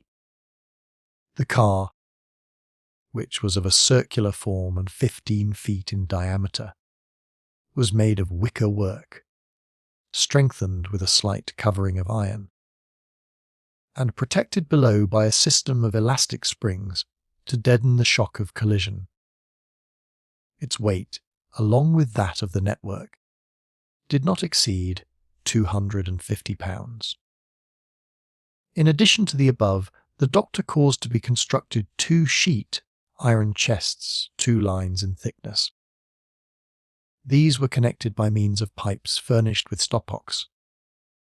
He joined to these a spiral, 2 inches in diameter, which terminated in 2 branch pieces of unequal length, the longer of which, however, was 25 feet in height, and the shorter only 15 feet.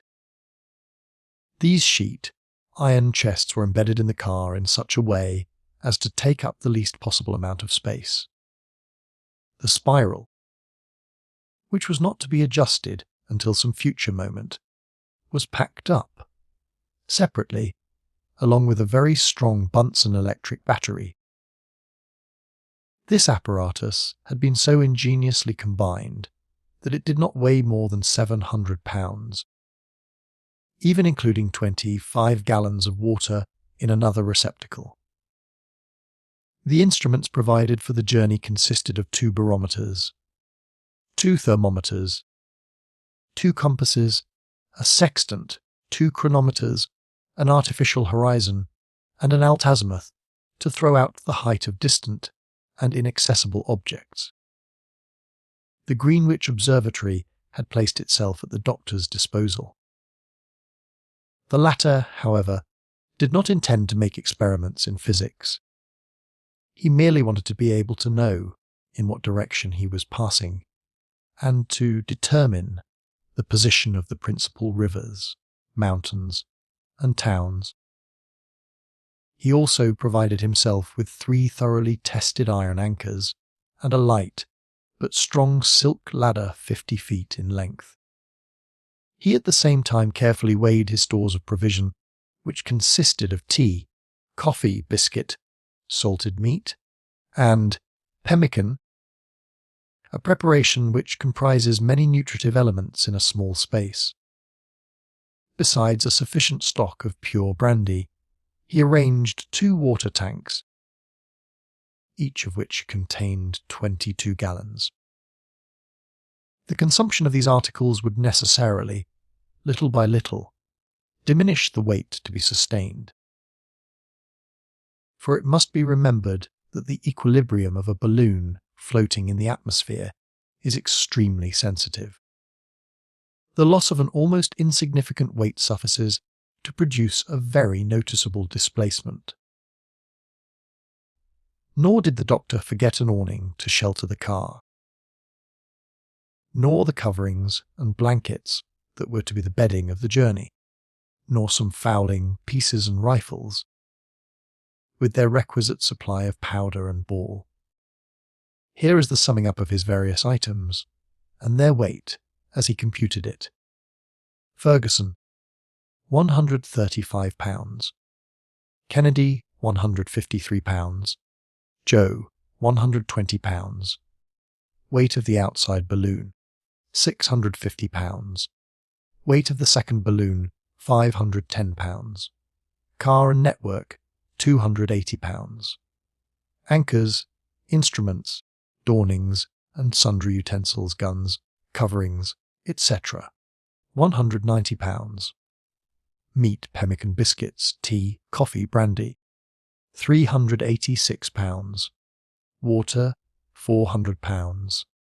Apparatus, £700. Weight of the hydrogen, £276.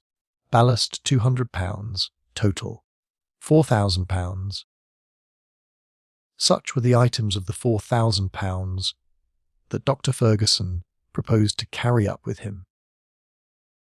He took only £200 of ballast for unforeseen emergencies, as he remarked, since otherwise he did not expect to use any, thanks to the peculiarity of his apparatus. Chapter 8.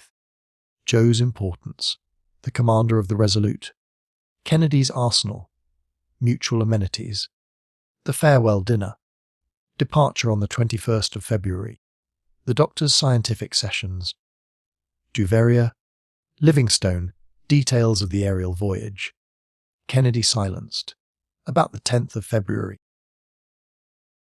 The preparations were pretty well completed, and the balloons, firmly secured, one within the other, were altogether finished. They had been subjected to a powerful pneumatic pressure in all parts, and the test gave excellent evidence of their solidity and of the care applied in their construction. Joe hardly knew what he was about, with delight. He trotted incessantly to and fro between his home in Greek Street and the Mitchell establishment, always full of business, but always in the highest spirits, giving details of the affair to people who did not even ask him. So proud was he, above all things, of being permitted to accompany his master.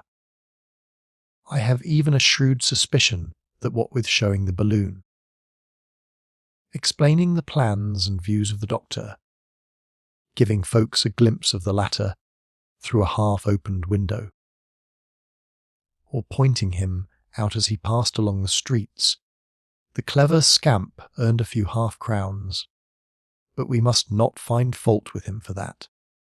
He had as much right as anybody else to speculate upon the admiration and curiosity of his contemporaries.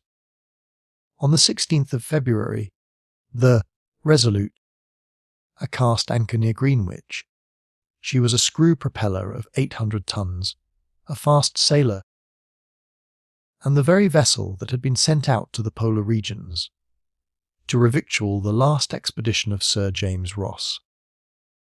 Her commander, Captain Bennet, had the name of being a very amiable person, and he took a particular interest in the Doctor's expedition, having been one of that gentleman's admirers for a long time.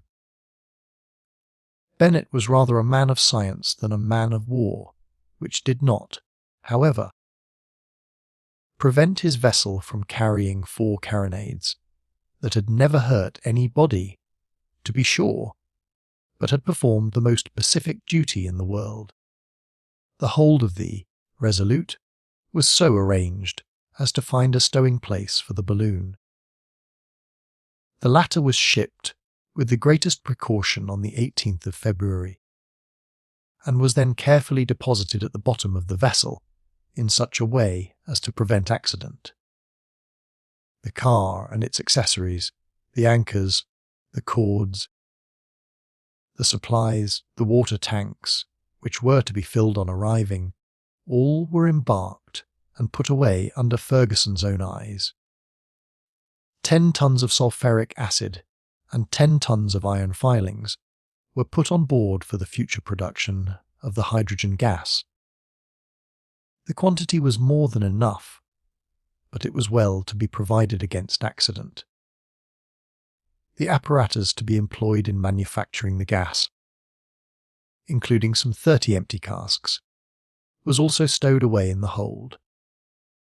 These various preparations were terminated on the 18th of February in the evening. 2 state-rooms, comfortably fitted up, were ready for the reception of Dr. Ferguson and his friend Kennedy. The latter, all the while swearing that he would not go, went on board with a regular arsenal of hunting weapons, among which were 2 double-barrelled breech, loading fowling pieces, and a rifle that had withstood every test, of the make of Purdy, Moore and Dixon, at Edinburgh. With such a weapon a marksman would find no difficulty in lodging a bullet in the eye of a chamois at the distance of 2,000 paces. Along with these implements, he had 2 of Colt's 6-shooters for unforeseen emergencies. His powder case, his cartridge pouch, his lead, and his bullets did not exceed a certain weight prescribed by the doctor. The 3 travellers got themselves to rights on board during the working hours of February 19th. They were received with much distinction by the captain and his officers, the doctor continuing as reserved as ever, and thinking of nothing but his expedition. Dick seemed a good deal moved, but was unwilling to betray it, while Joe was fairly dancing and breaking out in laughable remarks. The worthy fellow soon became the jester and merry Andrew of the boatswain's mess, where a berth had been kept for him. On the 20th, a grand farewell dinner was given to Dr. Ferguson and Kennedy by the Royal Geographical Society. Commander Bennett and his officers were present at the entertainment, which was signalised by copious libations and numerous toasts. Healths were drunk, in sufficient abundance to guarantee all the guests a lifetime of centuries. Sir Francis presided with restrained but dignified feeling.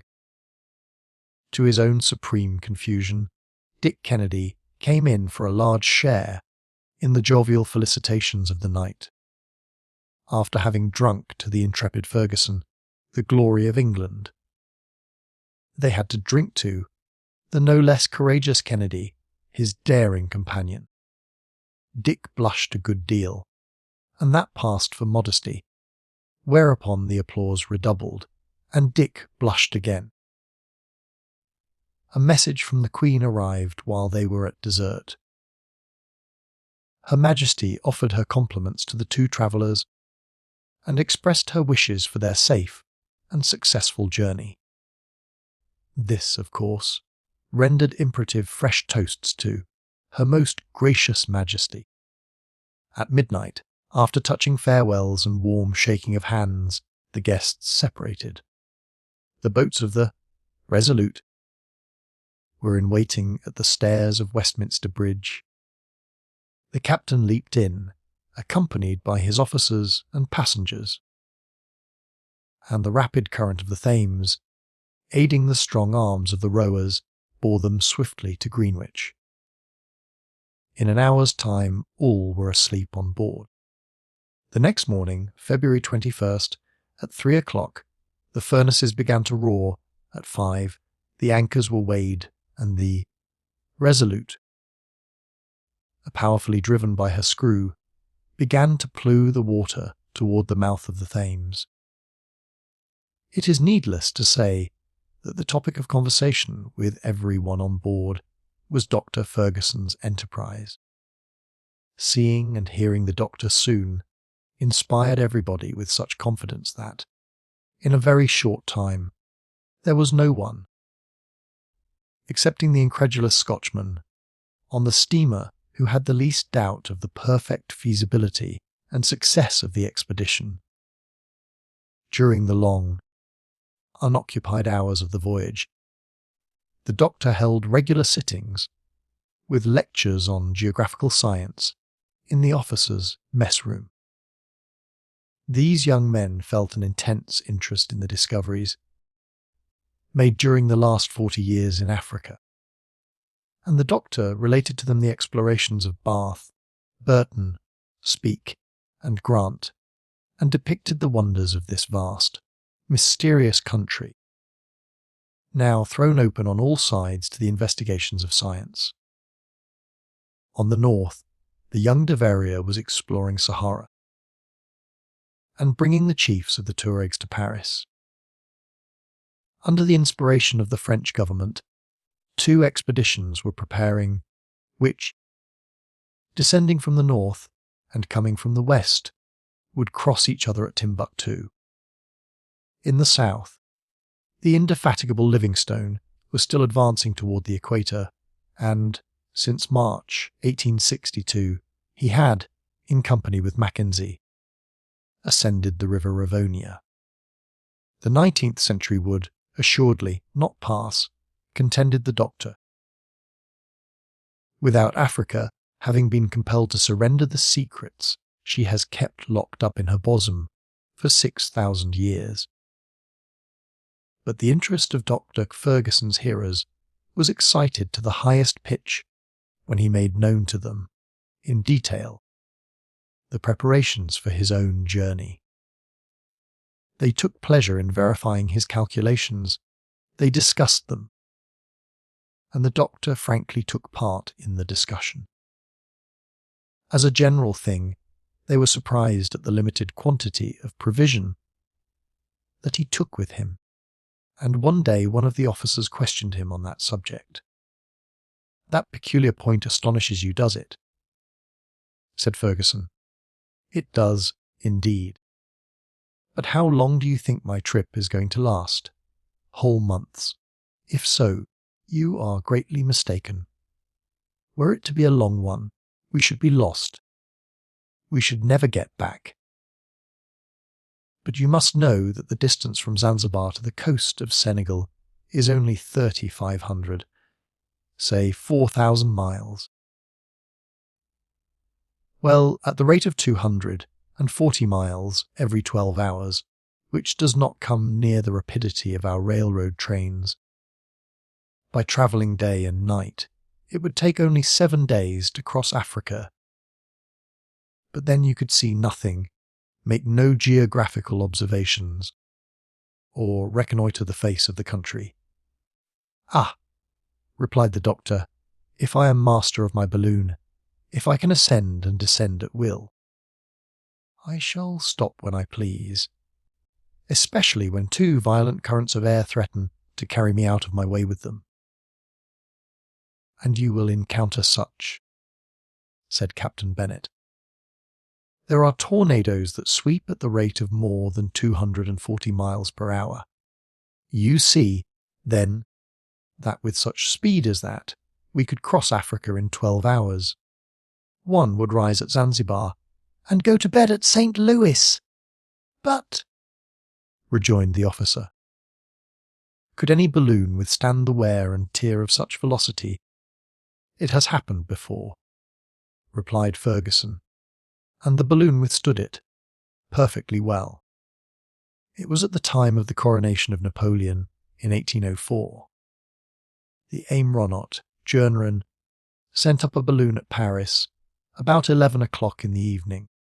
It bore the following inscription, in letters of gold: Paris, 25 Frimaire, year 13, coronation of the Emperor Napoleon by His Holiness Pius VII. On the next morning, the inhabitants of Rome saw the same balloon soaring above the Vatican, whence it crossed the Campagna, and finally fluttered down into the lake of Bracciano. So you see, gentlemen, that a balloon can resist such velocities. A balloon, that might be, but a man, insinuated Kennedy. Yes, a man too, for the balloon is always motionless with reference to the air that surrounds it. What moves is the mass of the atmosphere itself. For instance, one may light a taper in the car, and the flame will not even waver. An aeronaut in Garnerin's balloon would not have suffered in the least from the speed. But then I have no occasion to attempt such velocity, and if I can anchor to some tree, or some favourable inequality of the ground, at night I shall not fail to do so. Besides, we take provision for 2 months with us. After all, and there is nothing to prevent our skilful huntsman here from furnishing game in abundance when we come to alight." "Ah, Mr. Kennedy," said a young midshipman, with envious eyes. "What splendid shots you'll have!" "Without counting," said another, "that you'll have the glory as well as the sport, gentlemen," replied the hunter, stammering with confusion. "I greatly appreciate your compliments, but they don't belong to me." "You," exclaimed everybody, "don't you intend to go?" "I am not going. You won't accompany Dr. Ferguson." "Not only shall I not accompany him, but I am here so as to be present at the last moment to prevent his going." Every eye was now turned to the doctor. "Never mind him," said the latter calmly. "This is a matter that we can't argue with him. At heart he knows perfectly well that he is going." "By St. Andrew," said Kennedy, "I swear." "Swear to nothing, friend Dick. You have been gauged and weighed, you and your powder, your guns, and your bullets. So don't let us say anything more about it." And, in fact, from that day until the arrival at Zanzibar, Dick never opened his mouth. He talked neither about that nor about anything else. He kept absolutely silent. Chapter 9th. They double the Cape. The Forecastle. A course of cosmography by Professor Joe, concerning the method of guiding balloons, how to seek out atmospheric currents. Eureka. The Resolute plunged along rapidly toward the Cape of Good Hope, the weather continuing fine, although the sea ran heavier. On the 30th of March, 27 days after the departure from London, the Table Mountain loomed up on the horizon. Cape City, lying at the foot of an amphitheatre of hills, could be distinguished through the ship's glasses, and soon the Resolute cast anchor in the port. But the captain touched there only to replenish his coal bunkers, and that was but a day's job. On the morrow, he steered away to the southward, so as to double the southernmost point of Africa and enter the Mozambique Channel. This was not Joe's first sea voyage, and so, for his part, he soon found himself at home on board. Everybody liked him for his frankness and good humour. A considerable share of his master's renown was reflected upon him. He was listened to as an oracle, and he made no more mistakes than the next one. So,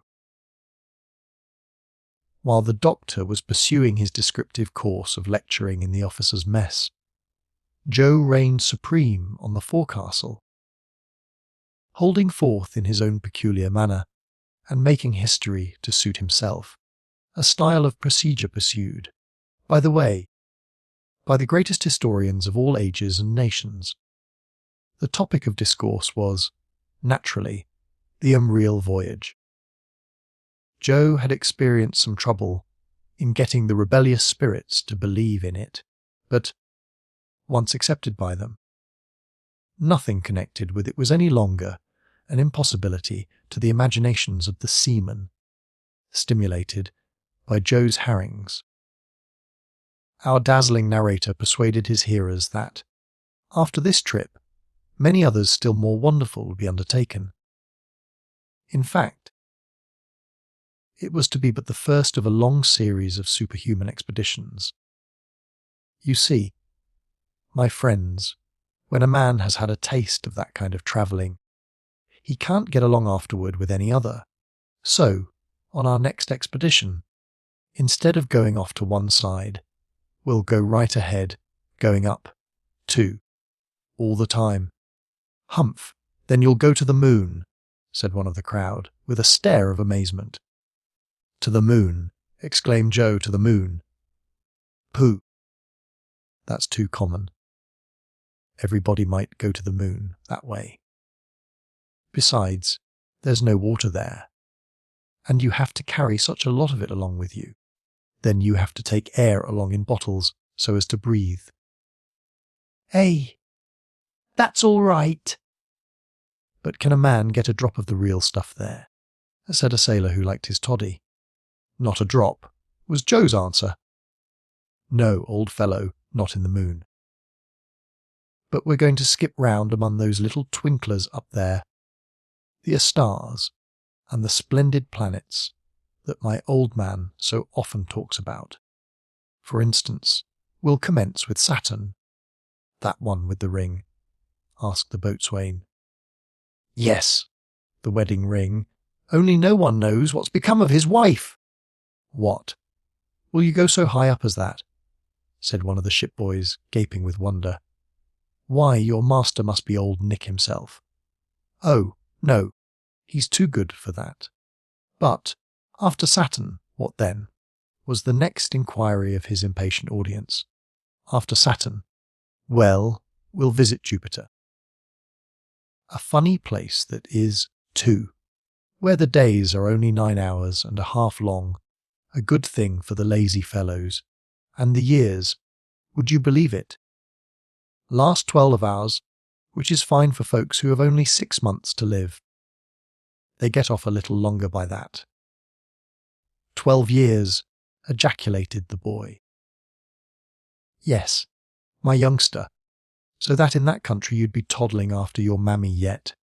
And that old chap yonder, who looks about 50, would only be a little shaver of 4.5. Blazes! That's a good one, shouted the whole forecastle together. Solemn truth, said Joe stoutly. But what can you expect? When people will stay in this world, they learn nothing and keep as ignorant as bears. But just come along to Jupiter and you'll see. But they have to look out up there, for he's got satellites that are not just the easiest things to pass. All the men laughed, but they more than half believed him. Then he went on to talk about Neptune, where seafaring men get a jovial reception, and Mars, where the military get the best of the sidewalk, to such an extent that folks can hardly stand it. Finally, he drew them a heavenly picture of the delights of Venus. And when we get back from that expedition, said the indefatigable narrator, they'll decorate us with the Southern Cross that shines up there in the Creator's buttonhole. And you'd have well earned it, said the sailors. Thus passed the long evenings on the forecastle in merry chat, and during the same time the doctor went on with his instructive discourses. One day the conversation turned upon the means of directing balloons, and the doctor was asked his opinion about it. I don't think, said he, that we shall succeed in finding out a system of directing them. I am familiar with all the plans attempted and proposed, and not one has succeeded. Not one is practicable. You may readily understand that I have occupied my mind with this subject, which was, necessarily, so interesting to me. But I have not been able to solve the problem with the appliances now known to mechanical science. We would have to discover a motive power of extraordinary force and almost impossible lightness of machinery. And, even then, we could not resist atmospheric currents of any considerable strength. Until now, the effort has been rather to direct the car than the balloon, and that has been one great error. Still, there are many points of resemblance between a balloon and a ship which is directed at will. Not at all, retorted the doctor. There is little or no similarity between the two cases. Air is infinitely less dense than water, in which the ship is only half submerged, while the whole bulk of a balloon is plunged in the atmosphere, and remains motionless with reference to the element that surrounds it. You think, then, that aerostatic science has said its last word? Not at all. Not at all. But we must look for another point in the case, and if we cannot manage to guide our balloon, we must, at least, try to keep it in favourable and Ryle currents. In proportion as we ascend, the latter become much more uniform and flow more constantly in one direction. They are no longer disturbed by the mountains and valleys that traverse the surface of the globe, and these, are the chief cause of the variations of the wind and the inequality of their force. Therefore, these zones having been once determined, the balloon will merely have to be placed in the currents best adapted to its destination. But then, continued Captain Bennet, in order to reach them, you must keep constantly ascending or descending. That is the real difficulty, Doctor. And why, my dear Captain? Let us understand one another. It would be a difficulty and an obstacle only for long journeys, and not for short and Ryle excursions. And why so, if you please? Because you can ascend only by throwing out ballast. You can descend only after letting off gas, and by these processes your ballast and your gas are soon exhausted. My dear sir, that's the whole question. There is the only difficulty that science need now seek to overcome. The problem is not how to guide the balloon, but how to take up and down without expending the gas, which is its strength, its life blood, its soul, if I may use the expression. You are right, my dear Doctor, but this problem is not yet solved. This means has not yet been discovered. I beg your pardon, it has been discovered. By whom? By me. By you. You may readily believe that otherwise I should not have risked this expedition across Africa in a balloon. In 24 hours I should have been without gas. But you said nothing about that in England. No, I did not want to have myself overhauled in public. I saw no use in that. I made my preparatory experiments in secret and was satisfied. I have no occasion, then, to learn anything more from them. Well, Doctor, would it be proper to ask what is your secret? Here it is, gentlemen, the simplest thing in the world. The attention of his auditory was now directed to the Doctor in the utmost degree, as he quietly proceeded with his explanation. Chapter 10th. Former experiments. The Doctor's 5 receptacles. The gas cylinder. The carafer. The system of manoeuvring. Success certain. The attempt has often been made, gentlemen. Said the Doctor, to rise and descend at will, without losing ballast or gas from the balloon. A French aeronaut, Munir, tried to accomplish this by compressing air in an inner receptacle. A Belgian, Dr. Van Heck, by means of wings and paddles, obtained a vertical power that would have sufficed in most cases. But the practical results secured from these experiments have been insignificant. I therefore resolved to go about the thing more directly. So, at the start, I dispensed with ballast altogether, excepting as a provision for cases of special emergency, such as the breakage of my apparatus, or the necessity of ascending very suddenly, so as to avoid unforeseen obstacles. My means of ascent and descent consist simply in dilating or contracting the gas that is in the balloon by the application of different temperatures, and here is the method of obtaining that result. You saw me bring on board with the car several cases or receptacles, the use of which you may not have understood. They are 5 in number. The first contains about 25 gallons of water, to which I add a few drops of sulphuric acid, so as to augment its capacity as a conductor of electricity, and then I decompose it by means of a powerful Bunsen battery. Water, as you know, consists of 2 parts of hydrogen to 1 of oxygen gas. The latter, through the action of the battery, passes at its positive pole into the second receptacle. A third receptacle, placed above the second one, and of double its capacity, receives the hydrogen passing into it by the negative pole. Stopcocks, of which one has an orifice twice the size of the other, communicate between these receptacles, and a fourth one, which is called the mixture reservoir, since in it the 2 gases obtained by the decomposition of the water do really commingle. The capacity of this fourth tank is about 41 cubic feet. On the upper part of this tank is a platinum tube provided with a stopcock. You will now readily understand, gentlemen, the apparatus that I have described to you is really a gas cylinder and blowpipe for oxygen and hydrogen, the heat of which exceeds that of a forge fire. This much established, I proceed to the second part of my apparatus. From the lowest part of my balloon, which is hermetically closed, issue 2 tubes a little distance apart.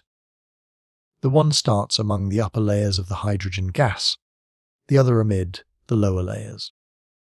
These 2 pipes are provided at intervals with strong jointings of India rubber, which enable them to move in harmony with the oscillations of the balloon.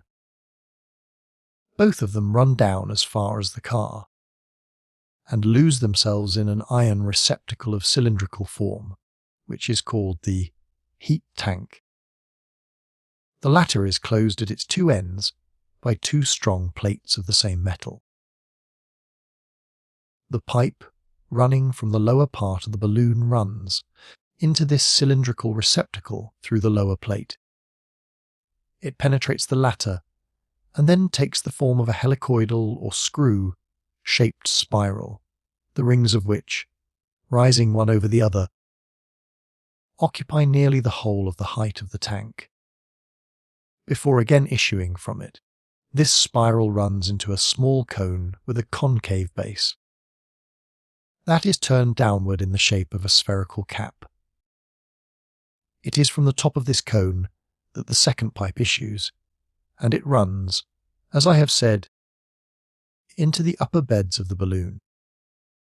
The spherical cap of the small cone is of platinum, so as not to melt by the action of the cylinder and blowpipe, for the latter are placed upon the bottom of the iron tank in the midst of the helicoidal spiral, and the extremity of their flame will slightly touch the cap in question. You all know, gentlemen, what a calorifier to heat apartments is. You know how it acts. The air of the apartments is forced to pass through its pipes and is then released with a heightened temperature. Well, what I have just described to you is nothing more nor less than a calorifier. In fact, what is it that takes place? The cylinder once lighted, the hydrogen in the spiral and in the concave cone becomes heated and rapidly ascends through the pipe that leads to the upper part of the balloon. A vacuum is created below, and it attracts the gas in the lower parts. This becomes heated in its turn, and is continually replaced. Thus, an extremely rapid current of gas is established in the pipes and in the spiral, which issues from the balloon, and then returns to it, and is heated over again, incessantly. Now, the cases increase 1 by 480 of their volume for each degree of heat applied. If, then, I force the temperature 18 degrees, the hydrogen of the balloon will dilate 18 by 4080 or 614 cubic feet, and will, therefore, displace 1614 more cubic feet of air, which will increase its ascensional power by 160 pounds. This is equivalent to throwing out that weight of ballast. If I augment the temperature by 180 degrees, The gas will dilate 180 by 480 and will displace 16,740 cubic feet more, and its ascensional force will be augmented by 1,600 pounds. Thus, you see, gentlemen, that I can easily effect very considerable changes of equilibrium. The volume of the balloon has been calculated in such manner that, when half inflated, it displaces a weight of air exactly equal to that of the envelope containing the hydrogen gas, and of the car occupied by the passengers, and all its apparatus and accessories. At this point of inflation, it is in exact equilibrium with the air, and neither mounts nor descends. In order, then, to effect an ascent, I give the gas a temperature superior to the temperature of the surrounding air by means of my cylinder. By this excess of heat it obtains a larger distension and inflates the balloon more. The latter, then, ascends in proportion as I heat the hydrogen. The descent, of course, is effected by lowering the heat of the cylinder and letting the temperature abate. The ascent would be, usually, more rapid than the descent, but that is a fortunate circumstance, since it is of no importance to me to descend rapidly, while, on the other hand, it is by a very rapid ascent that I avoid obstacles. The real danger lurks below and not above. Besides, as I have said, I have a certain quantity of ballast, which will enable me to ascend more rapidly still, when necessary. My valve, at the top of the balloon, is nothing more nor less than a safety valve. The balloon always retains the same quantity of hydrogen, and the variations of temperature that I produce in the midst of this shut-up gas are, of themselves, sufficient to provide for all these ascending and descending movements. Now, gentlemen, as a practical detail, let me add this. The combustion of the hydrogen and of the oxygen at the point of the cylinder produces solely the vapour or steam of water. I have, therefore, provided the lower part of the cylindrical iron box with escape pipe, with a valve operating by means of a pressure of 2 atmospheres. Consequently, so soon as this amount of pressure is attained, the steam escapes of itself. Here are the exact figures: 25 gallons of water, separated into its constituent elements, yield 200 pounds of oxygen and 25 pounds of hydrogen. This represents, at atmospheric tension, 1,800 cubic feet of the former and 370 cubic feet of the latter, or 5670 cubic feet in all of the mixture. Hence the stopcock of my cylinder, when fully open, expends 27 cubic feet per hour, with a flame at least 6 times as strong as that of the large lamps used for lighting streets. On an average, then, and in order to keep myself at a very moderate elevation, I should not burn more than 9 cubic feet per hour, so that my 25 gallons of water represent 636 hours of unreal navigation, or a little more than 26 days. Well, as I can descend when I please, to replenish my stock of water on the way, my trip might be indefinitely prolonged. Such, gentlemen, is my secret. It is simple, and, like most simple things, it cannot fail to succeed. The dilation and contraction of the gas in the balloon is my means of locomotion, which calls for neither cumbersome wings nor any other mechanical motor. A calorifier to produce the changes of temperature, and a cylinder to generate the heat are neither inconvenient nor heavy. I think, therefore, that I have combined all the elements of success. Dr. Ferguson here terminated his discourse, and was most heartily applauded. There was not an objection to make to it. All had been foreseen and decided. However, said the captain. "The thing may prove dangerous." "What matters that?" replied the doctor, provided that it be practicable. Chapter 11th. The arrival at Zanzibar. The English consul. Ill will of the inhabitants. The island of Combini. The rainmakers. Inflation of the balloon. Departure on the 18th of April. The last goodbye. The Victoria. An invariably favourable wind had accelerated the progress of the Resolute toward the place of her destination. The navigation of the Mozambique Channel was especially calm and pleasant. The agreeable character of the trip by sea was regarded as a good omen of the probable issue of the trip through the air. Everyone looked forward to the hour of arrival and sought to give the last touch to the doctor's preparations. At length the vessel hove in sight of the town of Zanzibar, upon the island of the same name, and, on the 15th of April, at 11 o'clock in the morning, she anchored in the port. The island of Zanzibar belongs to the Imam of Muscat, an ally of France and England, and is, undoubtedly, his finest settlement. The port is frequented by a great many vessels from the neighbouring countries. The island is separated from the African coast only by a channel, the greatest width of which is but 30 miles. It has a large trade in gums, ivory, and, above all, in ebony.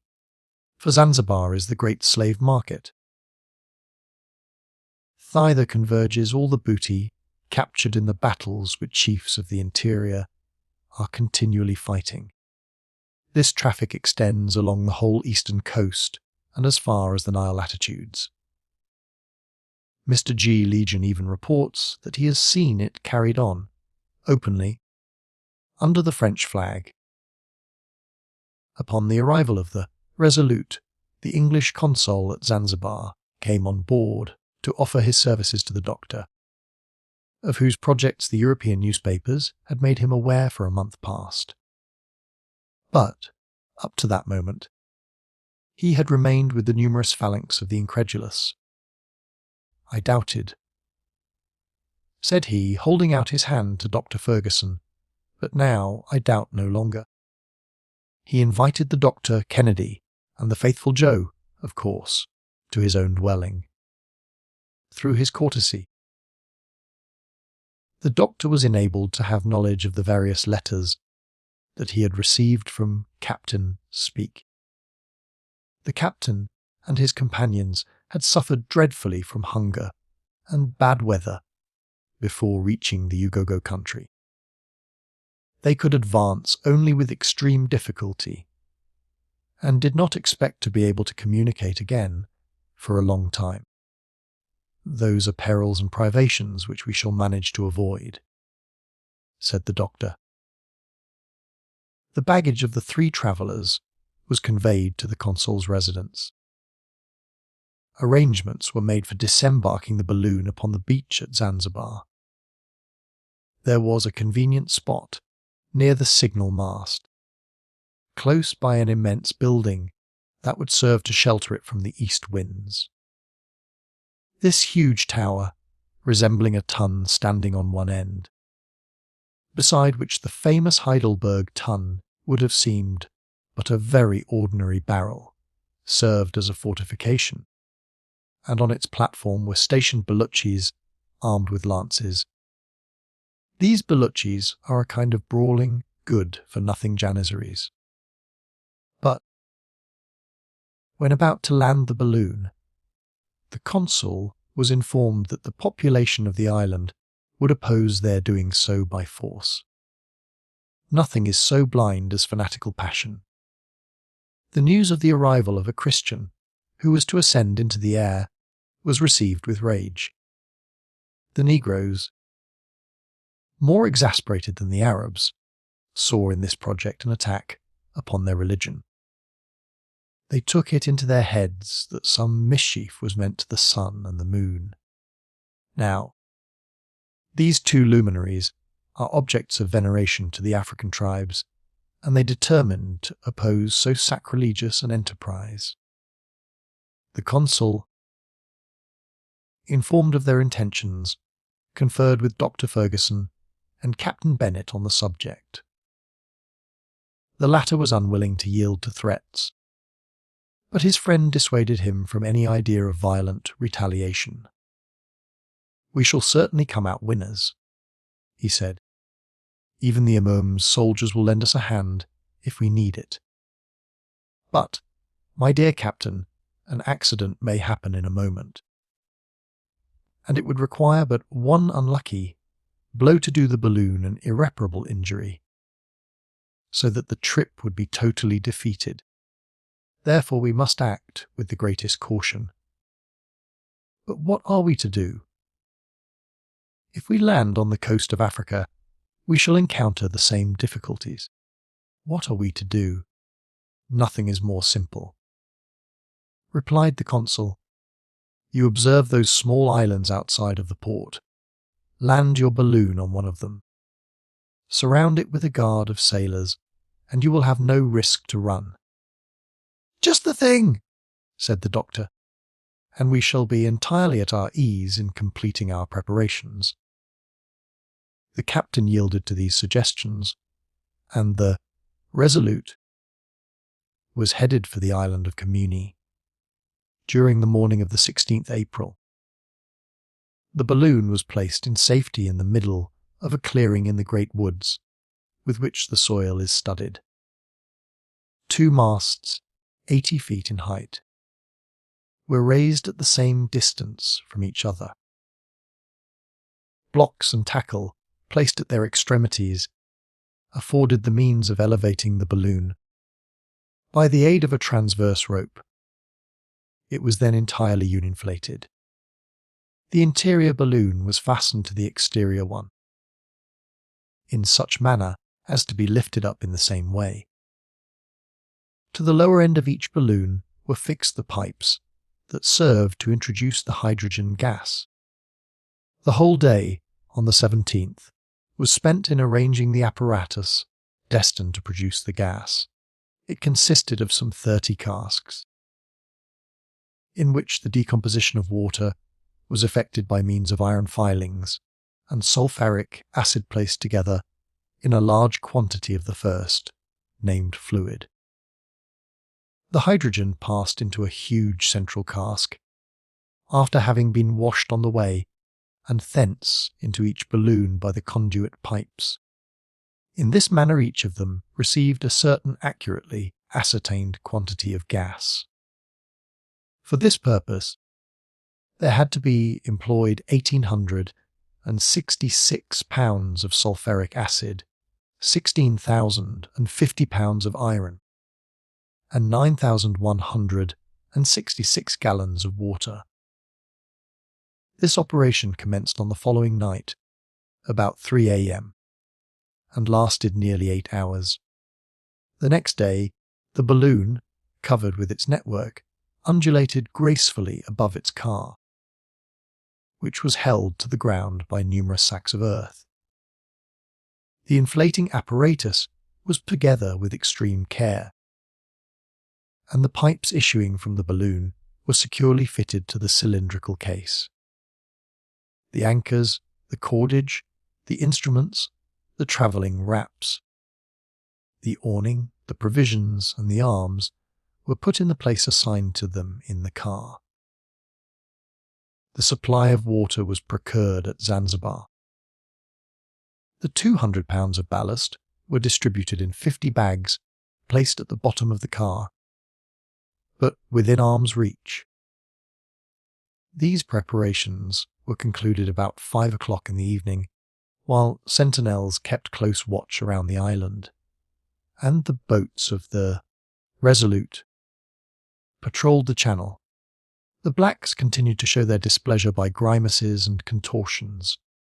Their Obi men, or wizards, went up and down among the angry throngs, pouring fuel on the flame of their fanaticism, and some of the excited wretches, more furious and daring than the rest, attempt to get to the island by swimming, but they were easily driven off. Thereupon the sorceries and incantations commenced, the rainmakers, who pretend to have control over the clouds, invoke the storms and the stone showers, as the blacks call hail, to their aid. To compel them to do so, they plucked leaves of all the different trees that grow in that country and boiled them over a slow fire, while, at the same time, a sheep was killed by thrusting a long needle into its heart. But, in spite of all their ceremonies, the sky remained clear and beautiful, and they profited nothing by their slaughtered sheep and their ugly grimaces. The blacks then abandoned themselves to the most furious orgies and got fearfully drunk on tembo, a kind of ardent spirits drawn from the coca nut tree, and an extremely heady sort of beer called togwa. Their chants, which were destitute of all melody, but were sung in excellent time, continued until far into the night. About 6 o'clock in the evening, the captain assembled the travellers and the officers of the ship at a farewell repast in his cabin. Kennedy, whom nobody ventured to question now, sat with his eyes riveted on Dr. Fergusson, murmuring indistinguishable words. In other respects, the dinner was a gloomy one. The approach of the final moment filled everybody with the most serious reflections. What had fate in store for these daring adventurers?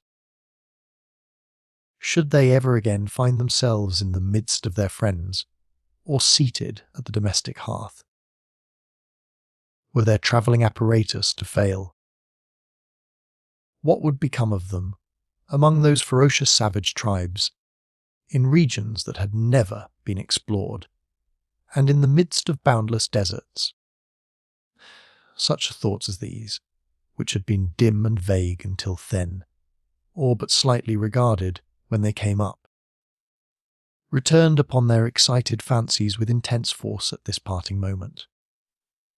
Dr. Fergusson, still cold and impassible, talked of this, that, and the other, but he strove in vain to overcome this infectious gloominess. He utterly failed. As some demonstration against the personal safety of the doctor and his companions was feared, all three slept that night on board the Resolute. At 6 o'clock in the morning they left their cabin and landed on the island of Kumbini. The balloon was swaying gently to and fro in the morning breeze. The sandbags that had held it down were now replaced by some 20 strong, armed sailors, and Captain Bennet and his officers were present to witness the solemn departure of their friends. At this moment Kennedy went right up to the doctor, grasped his hand, and said, "Samuel, have you absolutely determined to go?" "Solemnly determined, my dear Dick." "I have done everything that I could to prevent this expedition, have I not?" "Everything." "Well, then, my conscience is clear on that score, and I will go with you." "I was sure you would," said the doctor, betraying in his features swift traces of emotion. At last the moment of final leave-taking arrived. The captain and his officers embraced their dauntless friends with great feeling, not excepting even Joe, who, worthy fellow, was as proud and happy as a prince. Every one in the party insisted upon having a final shake of the doctor's hand. At 9 o'clock the three travellers got into their car. The doctor lit the combustible in his cylinder and turned the flame so as to produce a rapid heat, and the balloon, which had rested on the ground in perfect equipoise, began to rise in a few minutes, so that the seamen had to slacken the ropes they held it by. The car then rose about 20 feet above their heads.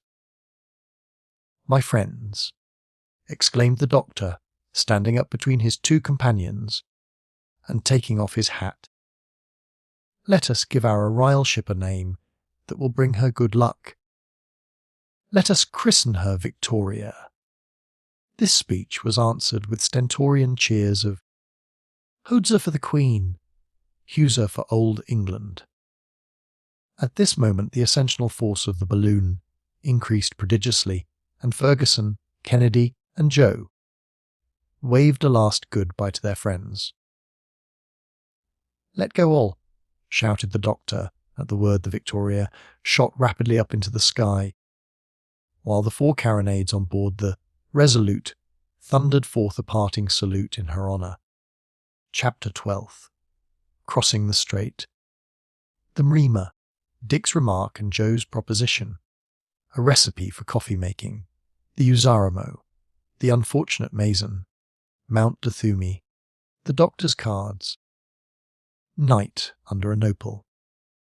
The air was pure, the wind moderate, and the balloon ascended almost perpendicularly to a height of 1,500 feet, as indicated by a depression of 2 inches in the barometric column. At this height a more decided current carried the balloon toward the southwest. What a magnificent spectacle was then outspread beneath the gaze of the travellers! The island of Zanzibar could be seen in its entire extent, marked out by its deeper colour upon a vast planisphere. The fields had the appearance of patterns of different colours, and thick clumps of green indicated the grooves and thickets. The inhabitants of the island looked no larger than insects. The huzzing and shouting were little by little lost in the distance, and only the discharge of the ship's guns could be heard in the concavity beneath the balloon, as the latter sped on its flight. "How fine that is!" said Joe, breaking silence for the first time. He got no reply. The doctor was busy observing the variations of the barometer and noting down the details of his ascent. Kennedy looked on, and had not eyes enough to take in all that he saw. The rays of the sun coming to the aid of the heating cylinder, the tension of the gas increased, and the Victoria attained the height of 2,500 feet. The Resolute looked like a mere cockle shell, and the African coast could be distinctly seen in the west marked out by a fringe of foam. "You don't talk," said Joe again. "We are looking," said the doctor, directing his spyglass toward the mainland. "For my part, I must talk." "As much as you please. Joe, talk as much as you like." And Joe went on alone with a tremendous volley of exclamations. The O's and the Ahs exploded one after the other incessantly from his lips. During his passage over the sea, the doctor deemed it best to keep at his present elevation. He could thus reconnoitre a greater stretch of the coast. The thermometer and the barometer, hanging up inside of the half-opened awning, were always within sight, and a second barometer, suspended outside, was to serve during the night watches.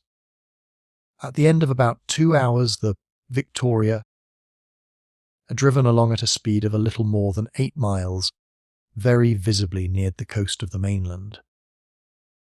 The doctor, thereupon, determined to descend a little near to the ground. So he moderated the flame of his cylinder, and the balloon, in a few moments, had descended to an altitude only 300 feet above the soil. It was then found to be passing just over the Mrima country, the name of this part of the eastern coast of Africa. Dense borders of mango trees protected its margin, and the ebb tide disclosed to view their thick roots, chafed and gnawed by the teeth of the Indian Ocean.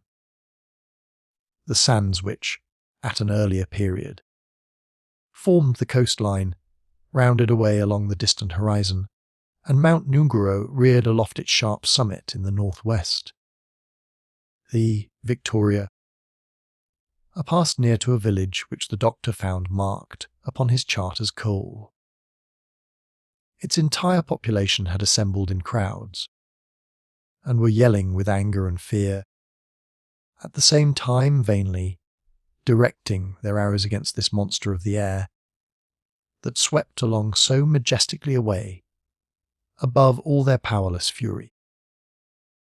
The wind was setting to the southward, but the doctor felt no concern on that score, since it enabled him the better to follow the route traced by Captains Burton and Speke. Kennedy had, at length, become as talkative as Joe, and the two kept up a continual interchange of admiring interjections and exclamations. "Out upon stage-coaches," said one.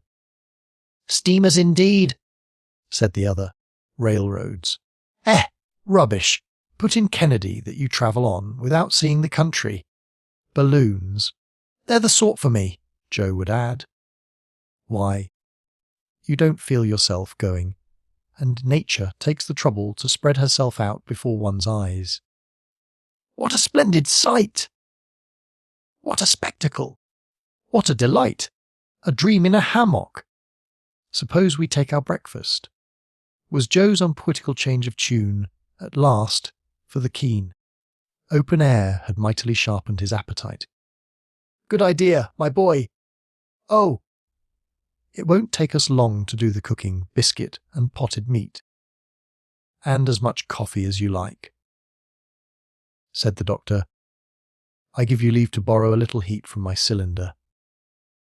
There's enough and to spare, for that matter, and so we shall avoid the risk of a conflagration." "That would be a dreadful misfortune," ejaculated Kennedy. "It's the same as a powder magazine suspended over our heads." "Not precisely," said Ferguson. "But still, if the gas were to take fire, it would burn up gradually, and we should settle down on the ground, which would be disagreeable. But never fear. Our balloon is hermetically sealed.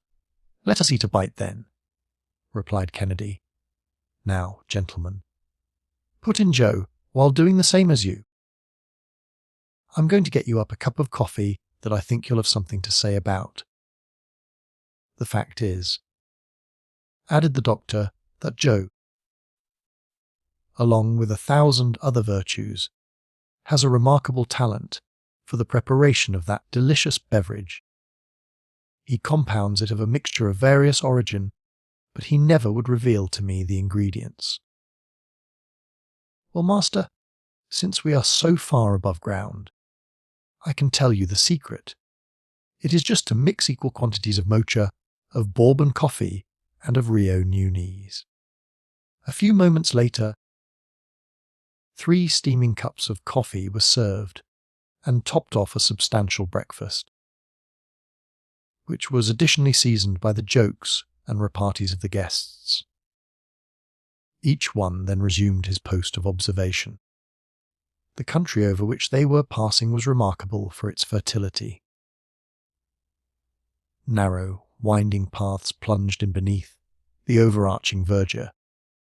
They swept along above cultivated fields of tobacco, maize, and barley at full maturity, and here and there immense rice fields, full of straight stalks and purple blossoms. They could distinguish sheep and goats too, confined in large cages, set up on piles to keep them out of reach of the leopard's fangs. Luxuriant vegetation spread, in wild profuseness, over this prodigal soil. Village after village rang with yells of terror and astonishment at the sight of the Victoria, and Dr. Ferguson prudently kept her above the reach of the barbarian arrows.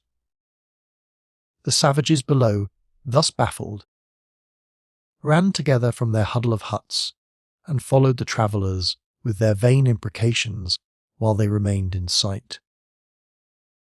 At noon, the doctor, upon consulting his map, calculated that they were passing over the Azaramo country. The soil was thickly studded with coca, nut, papaw, and cottonwood trees, above which the balloon seemed to disport itself like a bird. Joe found this splendid vegetation a matter of course, seeing that they were in Africa. Kennedy descried some hares and quails that asked nothing better than to get a good shot from his fowling piece. But it would have been powder wasted, since there was no time to pick up the game. The Mronouts swept on with the speed of 12 miles per hour, and soon were passing in 38 degrees 20 minutes east longitude over the village of Tounder. It was there, said the doctor, that Burton and Speke were seized with violent fevers, and for a moment thought their expedition ruined. And yet they were only a short distance from the coast, but fatigue and privation were beginning to tell upon them severely. In fact, there is a perpetual malaria reigning throughout the country in question. Even the doctor could hope to its effects only by rising above the range of the miasma that exhales from this damp region, whence the blazing rays of the sun pump up its poisonous vapours. Once in a while they could descry a caravan resting in a kraal, awaiting the freshness and cool of the evening to resume its route. These kraals are wide patches of cleared land, surrounded by hedges and jungles, where traders take shelter against not only the wild beasts, but also the robber tribes of the country. They could see the natives running and scattering in all directions at the sight of the Victoria. Kennedy was keen to get a closer look at them, but the doctor invariably held out against the idea. The chiefs are armed with muskets, he said, and our balloon would be too conspicuous a mark for their bullets. Would a bullet hole bring us down? Asked Joe. Not immediately, but such a hole would soon become a large torn orifice through which our gas would escape. Then let us keep at a respectful distance from yon miscreants. What must they think as they see us sailing in the air? I'm sure they must feel like worshipping us. Let them worship away, then, replied the doctor, but at a distance. There is no harm done in getting as far away from them as possible. See, the country is already changing its aspect. The villages are fewer and farther between. The mango trees have disappeared, for their growth ceases at this latitude. The soil is becoming hilly, and Porton's mountains not far off.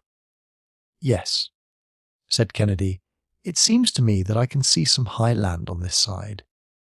In the west, those are the nearest ranges of the Orizara, Mount Dutumi, no doubt, behind which I hope to find shelter for the night.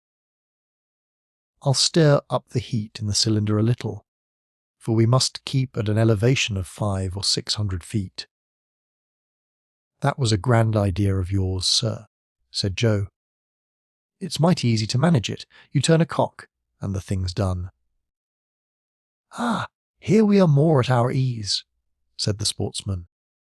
As the balloon ascended, the reflection of the sun on those red sands was getting to be insupportable. What splendid trees! Cried Joe.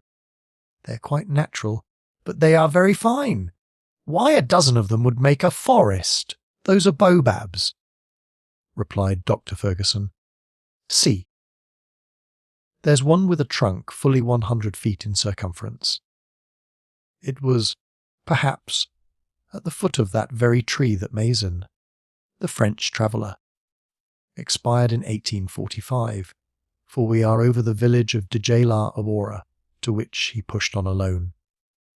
He was seized by the chief of this region, fastened to the foot of a baobab, and the ferocious black then severed all his joints, while the war song of his tribe was chanted. He then made a gash in the prisoner's neck, stopped to sharpen his knife, and fairly tore away the poor wretch's head before it had been cut from the body. The unfortunate Frenchman was but 26 years of age, and France has never avenged so hideous a crime, said Kennedy. France did demand satisfaction, and the said of Zanzibar did all in his power to capture the murderer, but in vain. I move that we don't stop here, urged Joe. Let us go up, master. Let us go up higher by all means. All the more willingly, Joe, that there is Mount Duthamy right ahead of us. If my calculations be right, we shall have passed it before 7 o'clock in the evening. Shall we not travel at night? Asked the Scotchman. No, as little as possible. With care and vigilance we might do so safely, but it is not enough to sweep across Africa. We want to see it. Up to this time we have nothing to complain of, master. The best cultivated and most fertile country in the world instead of a desert. Believe the geographers after that. Let us wait, Joe. We shall see by and by. About 6:30 in the evening, the Victoria was directly opposite Mount Duthumi.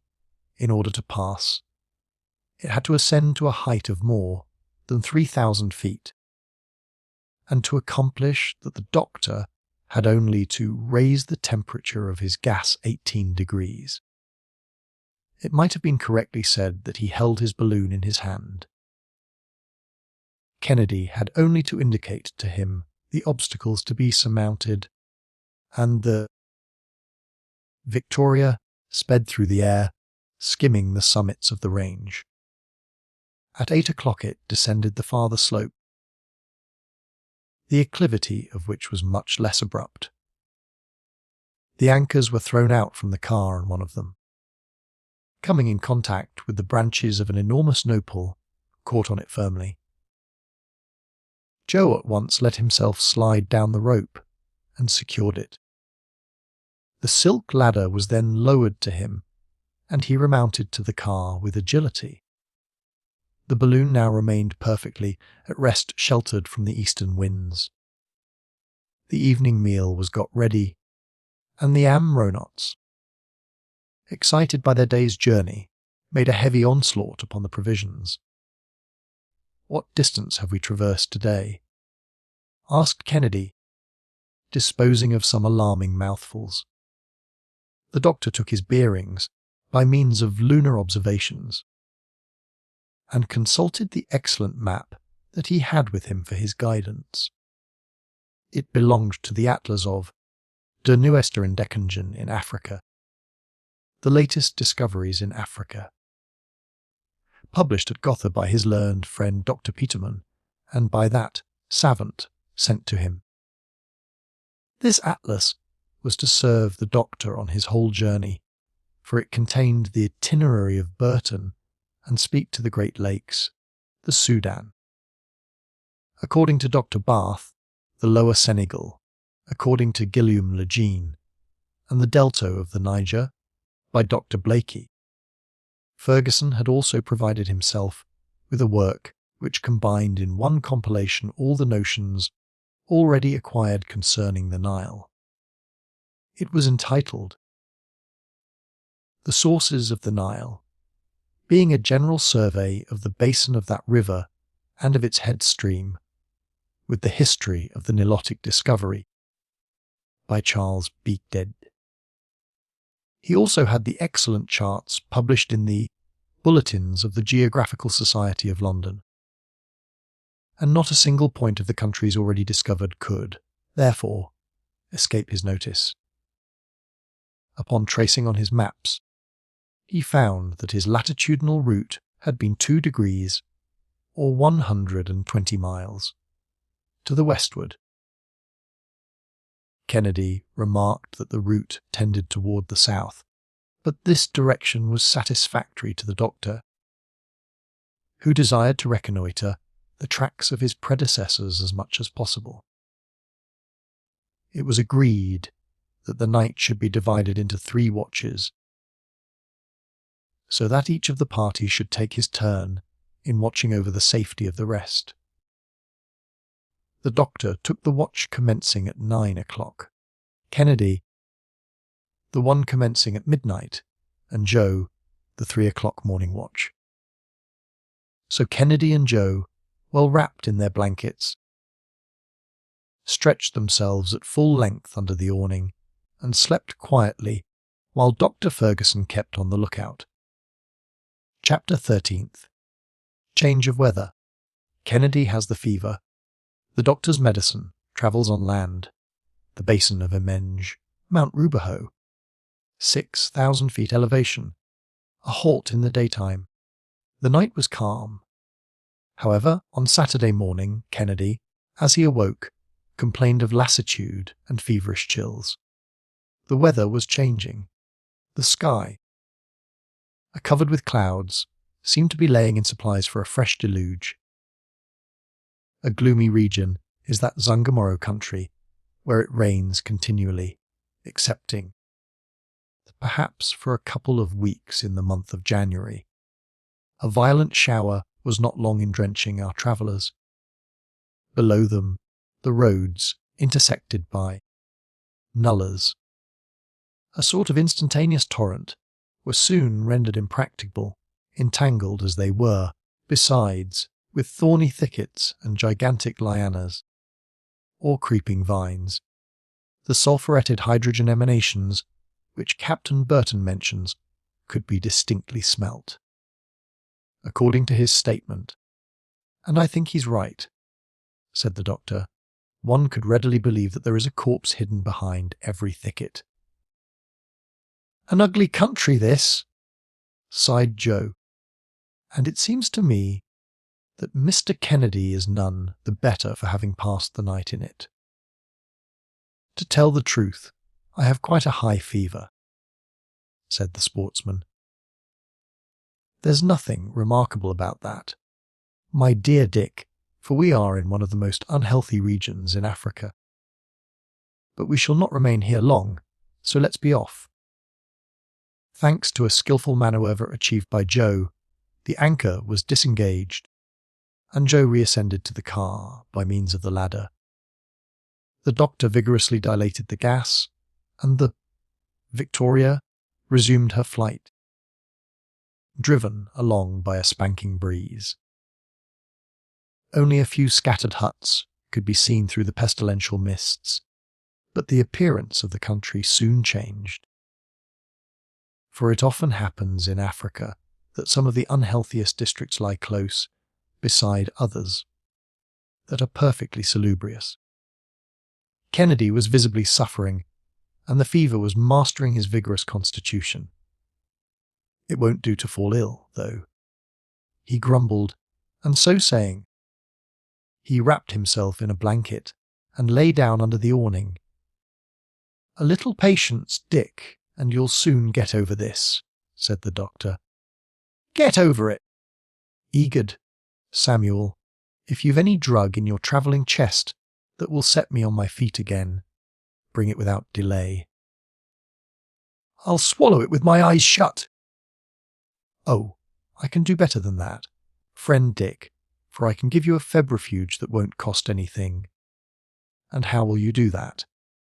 Very easily.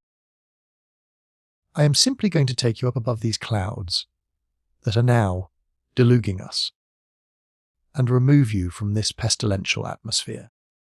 I ask for only 10 minutes, in order to dilate the hydrogen. The 10 minutes had scarcely elapsed ere the travellers were beyond the rainy belt of country. Wait a little, now, Dick, and you'll begin to feel the effect of pure air and sunshine. There's a cure for you, said Joe. Why, it's wonderful. No, it's merely natural.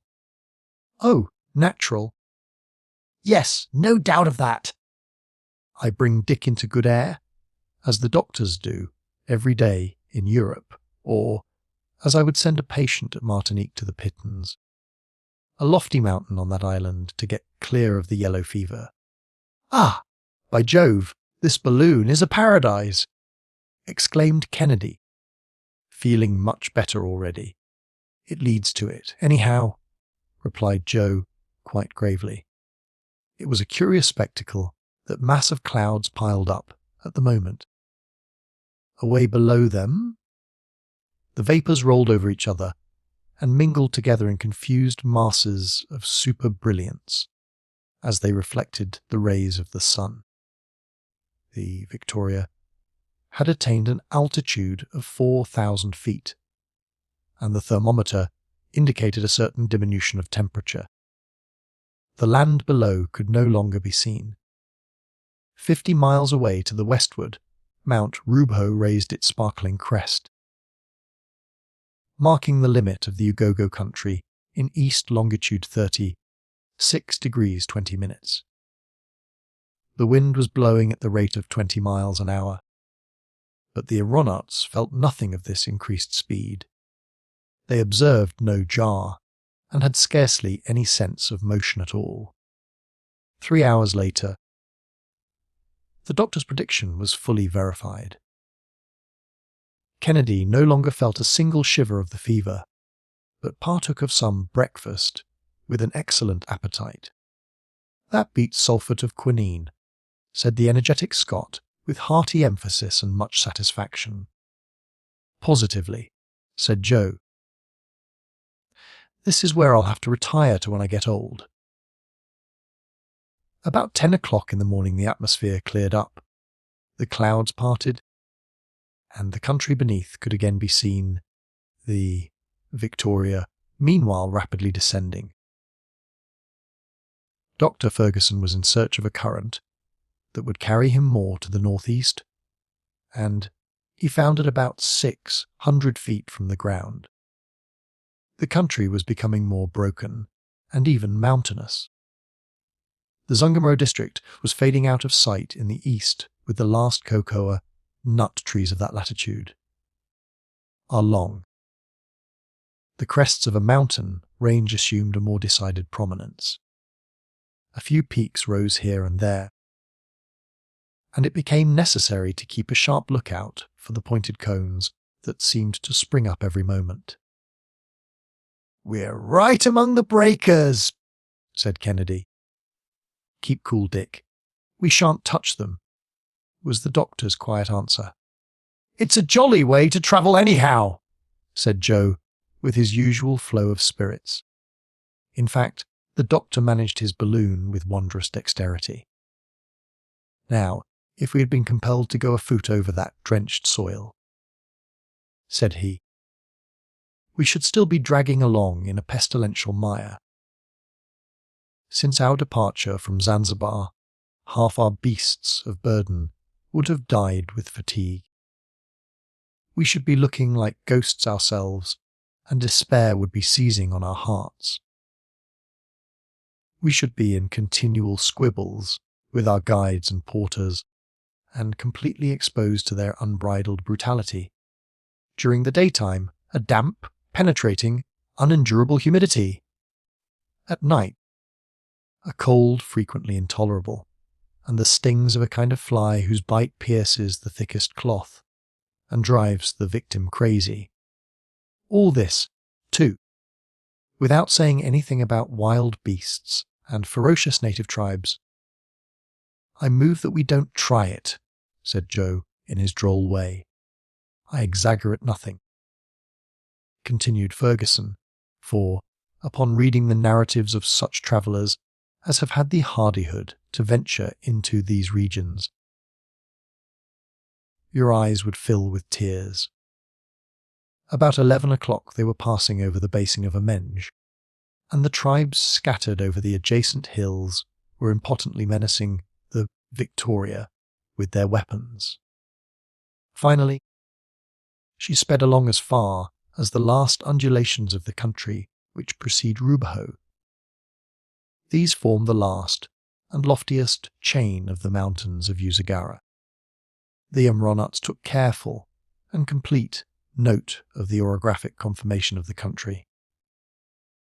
The 3 ramifications mentioned, of which the Duthumi forms the first link, are separated by immense longitudinal plains. These elevated summits consist of rounded cones, between which the soil is bestrewn with erratic blocks of stone and gravelly boulders. The most abrupt declivity of these mountains confronts the Zanzibar coast, but the western slopes are merely inclined plains. The depressions in the soil are covered with a black, rich loam on which there is a vigorous vegetation. Various water courses filter through, toward the east, and work their way onward to flow into the Kingani. In the midst of gigantic clumps of sycamore, tamarind, calabash, and palmyra trees. "Attention!" said Dr. Ferguson. "We are approaching Rubho, the name of which signifies, in the language of the country, the passage of the winds, and we would do well to double its jagged pinnacles at a certain height. If my chart be exact, we are going to ascend to an elevation of 5,000 feet. Shall we often have occasion to reach those far upper belts of the atmosphere? Very seldom. The height of the African mountains appears to be quite moderate compared with that of the European and Asiatic ranges, but, in any case, are good. Victoria will find no difficulty in passing over them." In a very little while, the gas expanded under the action of the heat, and the balloon took a very decided ascensional movement. Besides, the dilation of the hydrogen involved no danger, and only 3/4 of the vast capacity of the balloon was filled when the barometer, by a depression of 8 inches, announced an elevation of 6,000 feet. "Shall we go this high very long?" asked Joe. "The atmosphere of the earth has a height of 6,000 fathoms, said the doctor, "and, with a very large balloon, one might go far. That is what Messrs. Bryoski and Gay-Lussac did, but then the blood burst from their mouths and ears. Respirable air was wanting. Some years ago, 2 fearless Frenchmen, Messrs. Barrel and Bixio, also ventured into the very lofty regions, but their balloon burst." "And they fell?" asked Kennedy, abruptly. "Certainly they did. But as learned men should always fall, namely, without hurting themselves." "Well, gentlemen," said Joe, "you may try their fall over again if you like, but as for me, who am but a dolt, I prefer keeping at the medium height, neither too far up, nor too low down. It won't do to be too ambitious." At the height of 6,000 feet, the density of the atmosphere has already greatly diminished. Sound is conveyed with difficulty, and the voice is not so easily heard. The view of objects becomes confused. The gaze no longer takes in any but large, quite ill distinguishable masses. Men and animals on the surface become absolutely invisible. The roads and rivers get to look like threads, and the lakes dwindle to ponds. The doctor and his friends felt themselves in a very anomalous condition. An atmospheric current of extreme velocity was bearing them away beyond arid mountains, upon whose summits vast fields of snow surprised the gaze, while their convulsed appearance told of titanic travail in the earliest epoch of the world's existence. The sun shone at the zenith, and his rays fell perpendicularly upon those lonely summits. The doctor took an accurate design of these mountains, which form 4 distinct ridges almost in a straight line, the northernmost being the longest. The Victoria soon descended the slope opposite to the Rubeho, skirting an acclivity covered with woods, and dotted with trees of very deep green foliage. Then came crests and ravines, in a sort of descent which preceded the Ugogo country, and lower down were yellow plains, parched and fissured by the intense heat and here and there bestrewn with saline plants and brambly thickets. Some underbrush, which, farther on, became forests, embellished the horizon. The doctor went nearer to the ground. The anchors were thrown out, and one of them soon caught in the boughs of a huge sycamore. Joe, slipping nimbly down the tree, carefully attached the anchor, and the doctor left his cylinder at work to a certain degree in order to retain sufficient ascensional force in the balloon to keep it in the air. Meanwhile the wind had suddenly died away. "Now," said Ferguson, "take 2 guns, friend Dick, one for yourself and one for Joe, and both of you try to bring back some nice cuts of antelope meat. They will make us a good dinner." "Off to the hunt!" exclaimed Kennedy joyously. He climbed briskly out of the car and descended. Joe had swung himself down from branch to branch, and was waiting for him below, stretching his limbs in the meantime. "Don't fly away without us, Doctor!" shouted Joe. "Never fear, my boy. I am securely lashed. I'll spend the time getting my notes into shape. A good hunt to you, but be careful. Besides, from my post here, I can observe the face of the country, and at the least suspicious thing I notice, I'll fire a signal shot, and with that you must rally home." "Agreed," said Kennedy, and off they went. Chapter 14th. The Forest of Gum Trees. The Blue Antelope. The Rallying Signal. An Unexpected Attack. The Kanyem. A night in the open air. The Mabunguru. Jehulamuko. A supply of water. Arrival at Kazeh. The country, dry and parched as it was, consisting of a clay soil that cracked open with the heat, seemed indeed a desert here, and there were a few traces of caravans. The bones of men and animals that had been half gnawed away, mouldering together in the same dust. After half an hour's walking, the Dick and Joe plunge into a forest of gum trees, their eyes alert on all sides, and their fingers on the trigger. There was no foreseeing what they might encounter.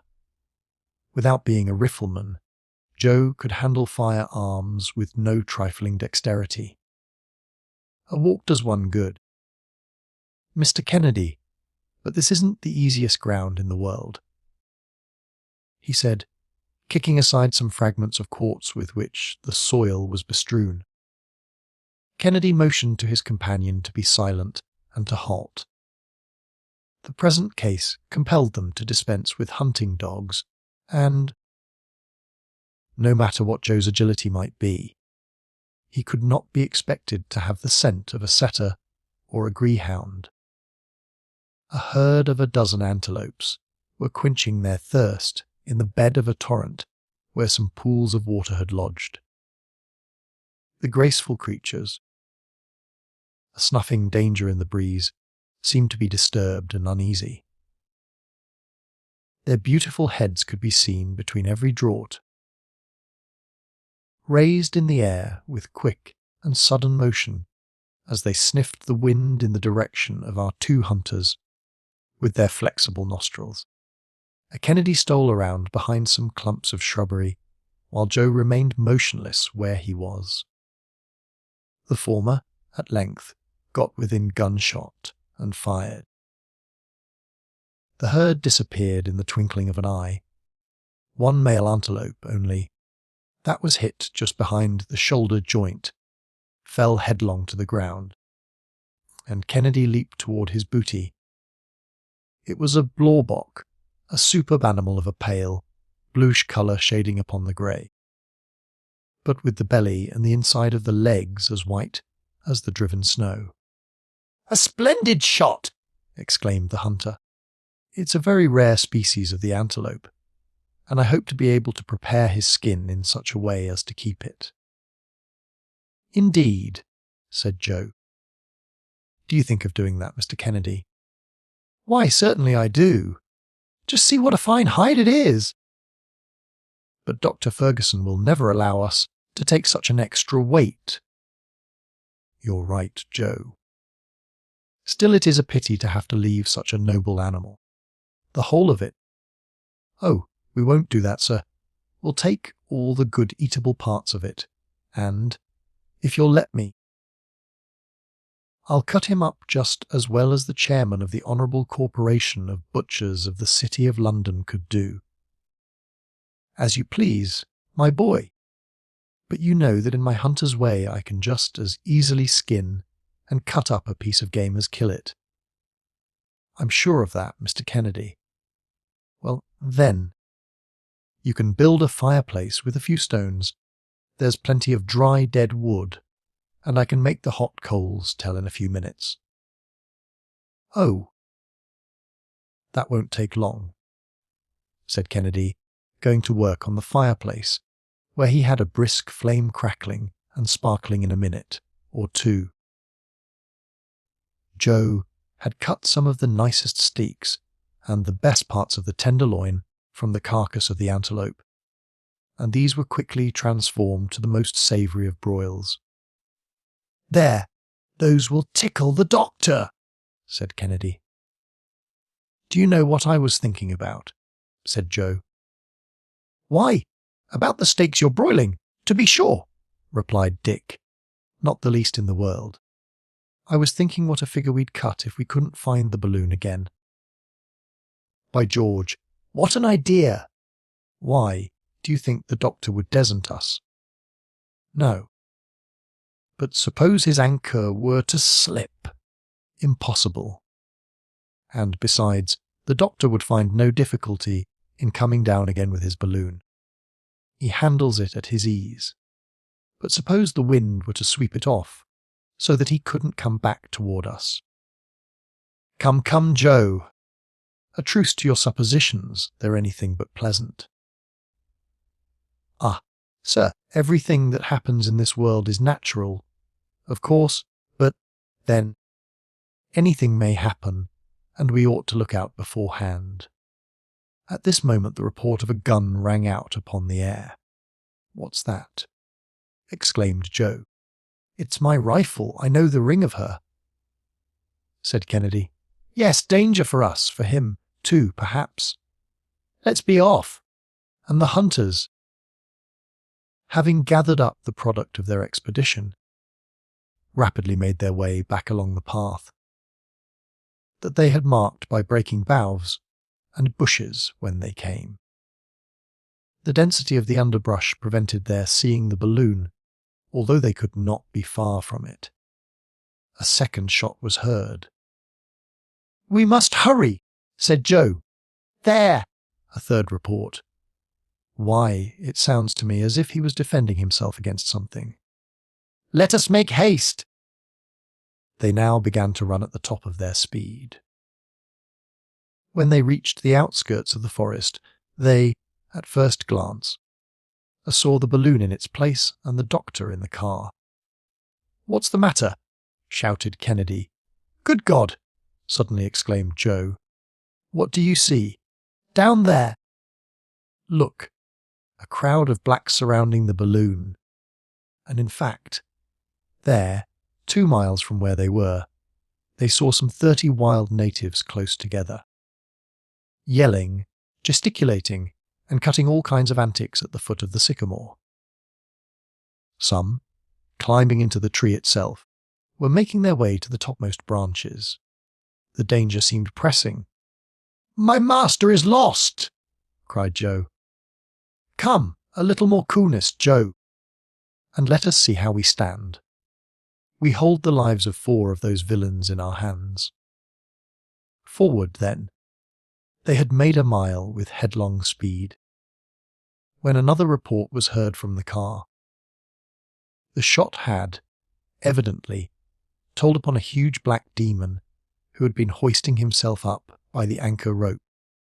A lifeless body fell from bath to bath, and hung about 20 feet from the ground, its arms and legs swaying to and from in the air. "Ha!" said Joe. Halting, "What does that fellow hold by?" "No matter what," said Kennedy. "Let us run. Let us run." "Ah, Mr. Kennedy," said Joe again, in a roar of laughter. "By his tail! By his tail! It's an ape! They're all apes." "Well, they're worse than men," said Kennedy, as he dashed into the midst of the howling crowd. It was, indeed, a troop of very formidable boons of the dog-faced species. These creatures are brutal, ferocious, and horrible to look upon, with their dog-like muzzles and savage expression. However, a few shots scattered them, and the chattering horde scampered off, leaving several of their number on the ground. In a moment Kennedy was on the ladder, and Joe, clambering up the branches, detached the anchor. The car then dipped to where he was, and he got into it without difficulty. A few minutes later, the Victoria slowly ascended and soared away to the eastward, wafted by a moderate wind. "That was an attack for you," said Joe. "We thought you were surrounded by natives." "Well, fortunately, they were only apes," said the doctor. "At a distance there's no great difference," remarked Kennedy. "Nor close at hand," added Joe. "Well, however that may be," resumed Ferguson, "this attack of apes might have had the most serious consequences.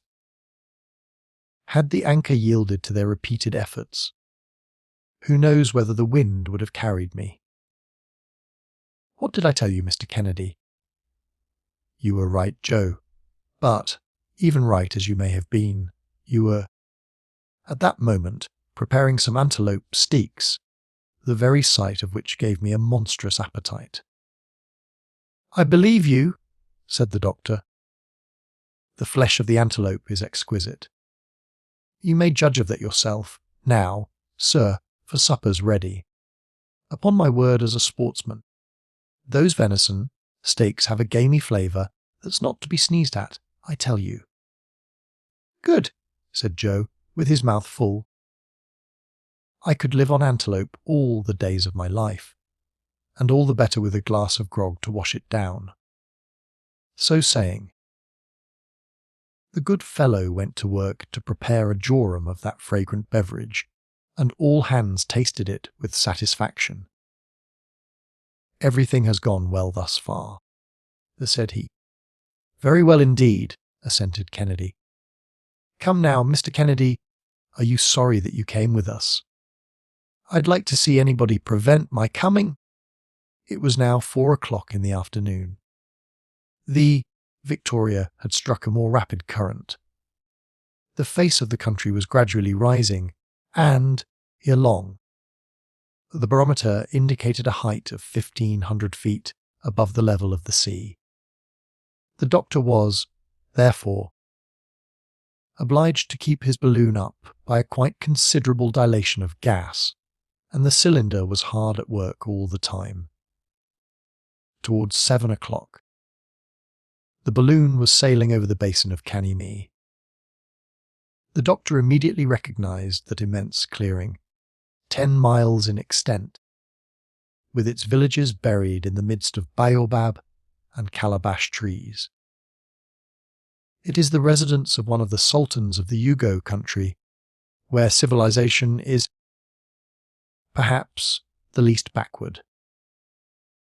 The natives there are less addicted to selling members of their own families, but still, men and animals all live together in round huts, without frames, that look like haystacks. Beyond Kanime the soil becomes arid and stony, but in an hour's journey, in a fertile dip of the soil, vegetation had resumed all its vigour at some distance from Mendeburu. The wind fell with the close of the day, and the atmosphere seemed to sleep.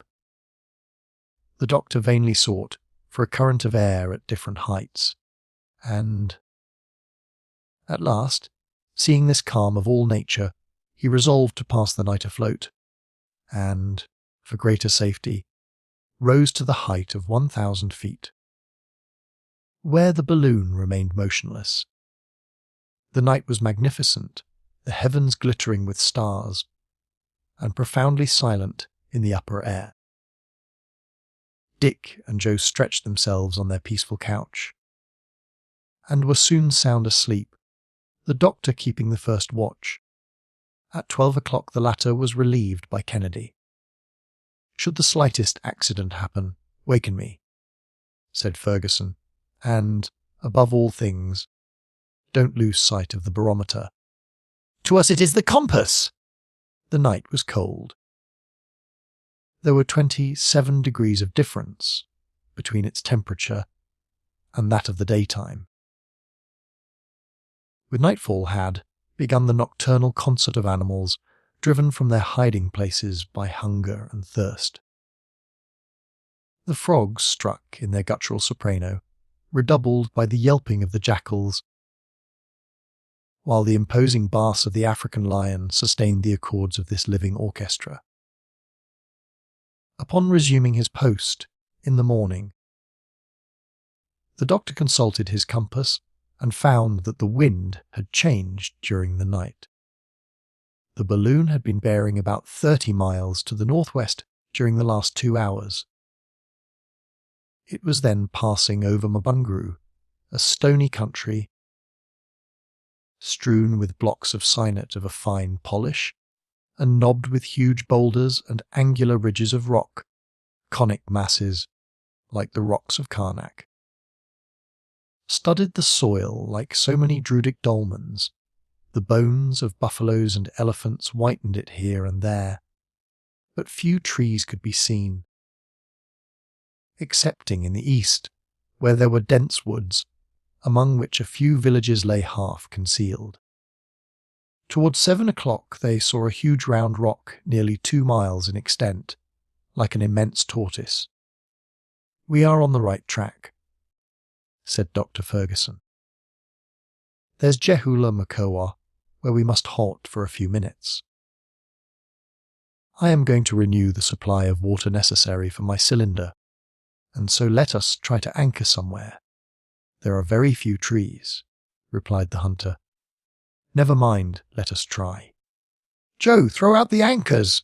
The balloon," gradually losing its ascensional force, approached the ground. The anchors ran along until, at last, one of them caught in the fissure of a rock, and the balloon remained motionless. It must not be supposed that the doctor could entirely extinguish his cylinder during these halts.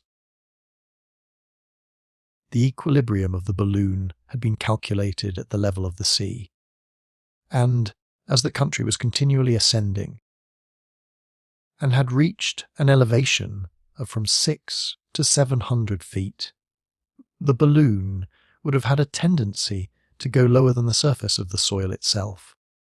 It was, therefore, necessary to sustain it by a certain dilation of the gas.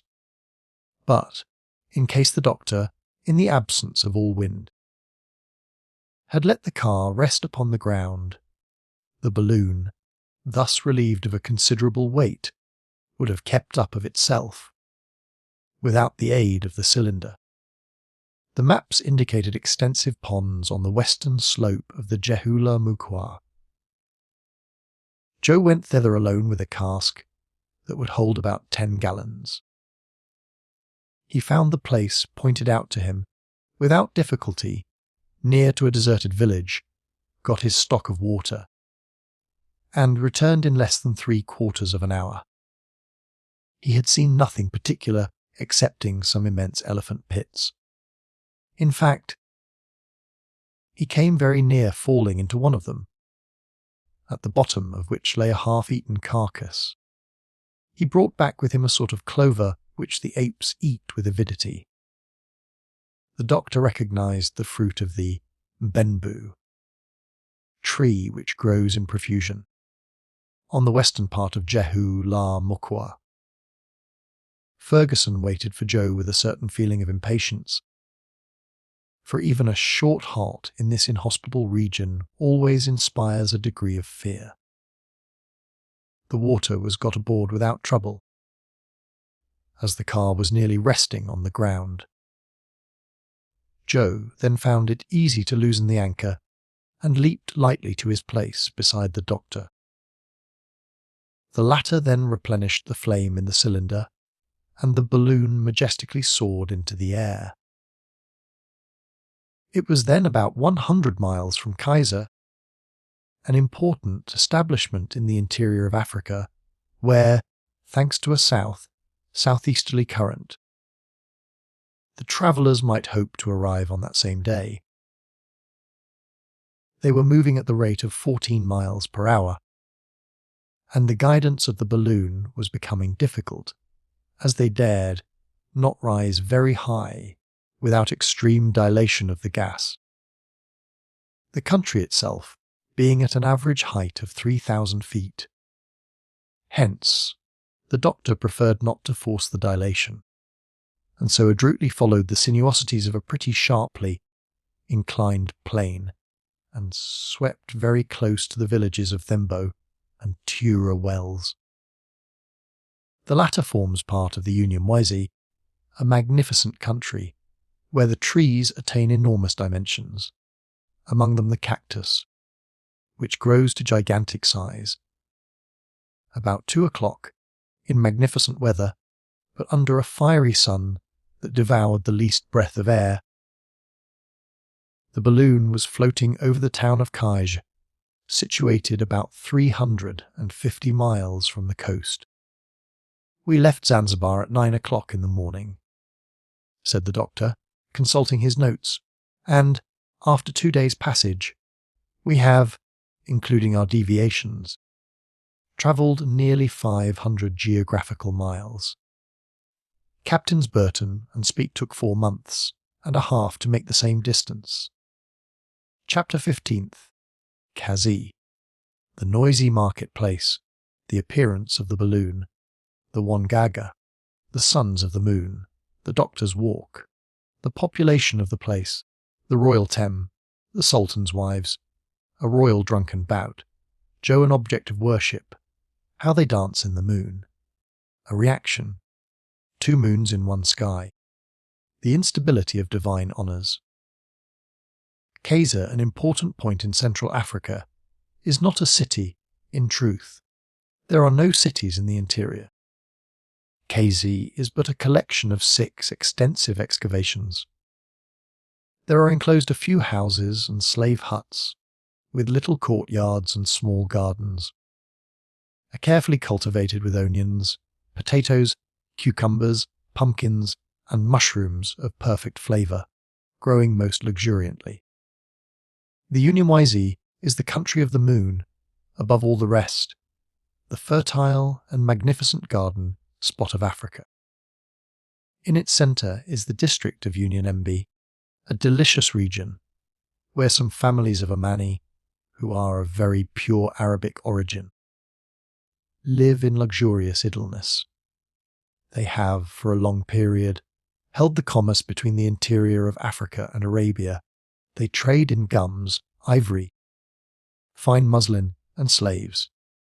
Their caravans traverse these equatorial regions on all sides, and they even make their way to the coast in search of those articles of luxury and enjoyment which the wealthy merchants covet, while the latter, surrounded by the wives and their attendants, lead in this charming country the least disturbed and most horizontal of lives, always stretched at full length, laughing, smoking, or sleeping. Around these excavations are numerous native dwellings, wide, open spaces for the markets, fields of cannabis, and datra, superb trees and depths of freshest shade, such as Kazeh. There, too, is held the general rendezvous of the caravans, those of the south, with their slaves and their freightage of ivory, and those of the west, which export cotton, glassware, and trinkets to the tribes of the Great Lakes. So in the marketplace there reigns perpetual excitement, a nameless hubbub made up of the cries of mixed breed porters and carriers, the beating of drums, and the twanging of horns, the neighing of mules, the braying of donkeys, the singing of women, the squalling of children, and the banging of the huge rattan, wielded by the jemadar or leader of the caravans, who beats time to this pastoral symphony. There, spread forth, without regard to order, indeed, we may say, in charming disorder, are the showy stuffs, the glass beads, the ivory tusks, the rhinoceros' teeth, the shark's teeth, the honey, the tobacco, and the cotton of these regions, to be purchased at the strangest of bargains by customers in whose eyes each article has a price only in proportion to the desire it excites to possess it. All at once this agitation, movement and noise stopped as though by magic. The balloon had just come in sight, far aloft in the sky, where it hovered majestically for a few moments, and then descended slowly, without deviating from its perpendicular. Men, women, children, merchants and slaves, Arabs and Negroes, as suddenly disappeared within the Thames. And the huts. "My dear doctor," said Kennedy, "if we continue to produce such a sensation as this, we shall find some difficulty in establishing commercial relations with the people hereabouts. There's one kind of trade that we might carry on, though easily enough," said Joe, "and that would be to go down there quietly and walk off with the best of the goods, without troubling our heads about the merchants. We'd get rich that way." "Ah," said the doctor, "these natives are a little scared at first, but they won't be long in coming back, either through suspicion or through curiosity." "Do you really think so, doctor?" "Well, we'll see pretty soon. But it wouldn't be prudent to go too near to them, for the balloon is not ironclad, and is, therefore, not proof against either an arrow or a bullet. Then you expect to hold a parley with these blacks. If we can do so safely, why should we not? There must be some Arab merchants here at Kazeh who are better informed than the rest, and not so barbarous. I remember that Burton and Speke had nothing but praises to utter concerning the hospitality of these people, so we might, at least, make the venture." The balloon having, meanwhile, gradually approached the ground, one of the anchors lodged in the top of a tree near the market-place. By this time the whole population had emerged from their hiding places, stealthily thrusting their heads out first. Several were Ganga, recognizable by their badges of conical shellwork, came boldly forward. They were the sorcerers of the place. They bore in their girdles small gourds, coated with tallow, and several other articles of witchcraft, all of them, by the way, most professionally filthy. Little by little the crowd gathered beside them, the women and children grouped around them. The drums renewed their deafening uproar. Hands were violently clapped together and then raised toward the sky. "That's their style of praying," said the doctor, "and, if I'm not mistaken, we're going to be called upon to play a great part." "Well, sir, play it. You too, my good Joe. Perhaps you're to be a god." "Well, master, that won't trouble me much. I like a little flattery." At this moment, one of the sorcerers, a Mayanga, made a sign, and all the clamour died away into the profoundest silence. He then addressed a few words to the strangers, but in an unknown tongue. Dr. Ferguson, not having understood them, shouted some sentences in Arabic at a venture, and was immediately answered in that language. The speaker below then delivered himself of a very copious harangue, which was also very flowery and very gravely listened to by his audience. From it, Doctor was not slow in learning that the balloon was mistaken for nothing less than the moon in person, and that the amiable goddess in question had condescended to approach the town with her 3 sons, an honour that would never be forgotten in this land, so greatly loved by the god of day. The doctor responded, with much dignity, that the moon made her provincial tour every 1,000 years, feeling the necessity of showing herself nearer at hand to her worshippers. He, therefore, begged them not to be disturbed by her presence, but to take advantage of it to make known all their wants and longings. The sorcerer, in his turn, replied that the Sultan, the Morni, who had been sick for many years, implored the aid of heaven, and he invited the son of the moon to visit him. The doctor acquainted his companions with the invitation. "And you are going to call upon this Negro king?" asked Kennedy. "Undoubtedly so. These people appear well disposed. The air is calm, there is not a breath of wind, and we have nothing to fear for the balloon. But what will you do? Be quiet on that score, my dear Dick. With a little medicine, I shall work my way through the affair." Then, addressing the crowd, he said, "The moon, taking compassion on the sovereign, who is so dear to the children of Unyamwezi, has charged us to restore him to health. Let him prepare to receive us."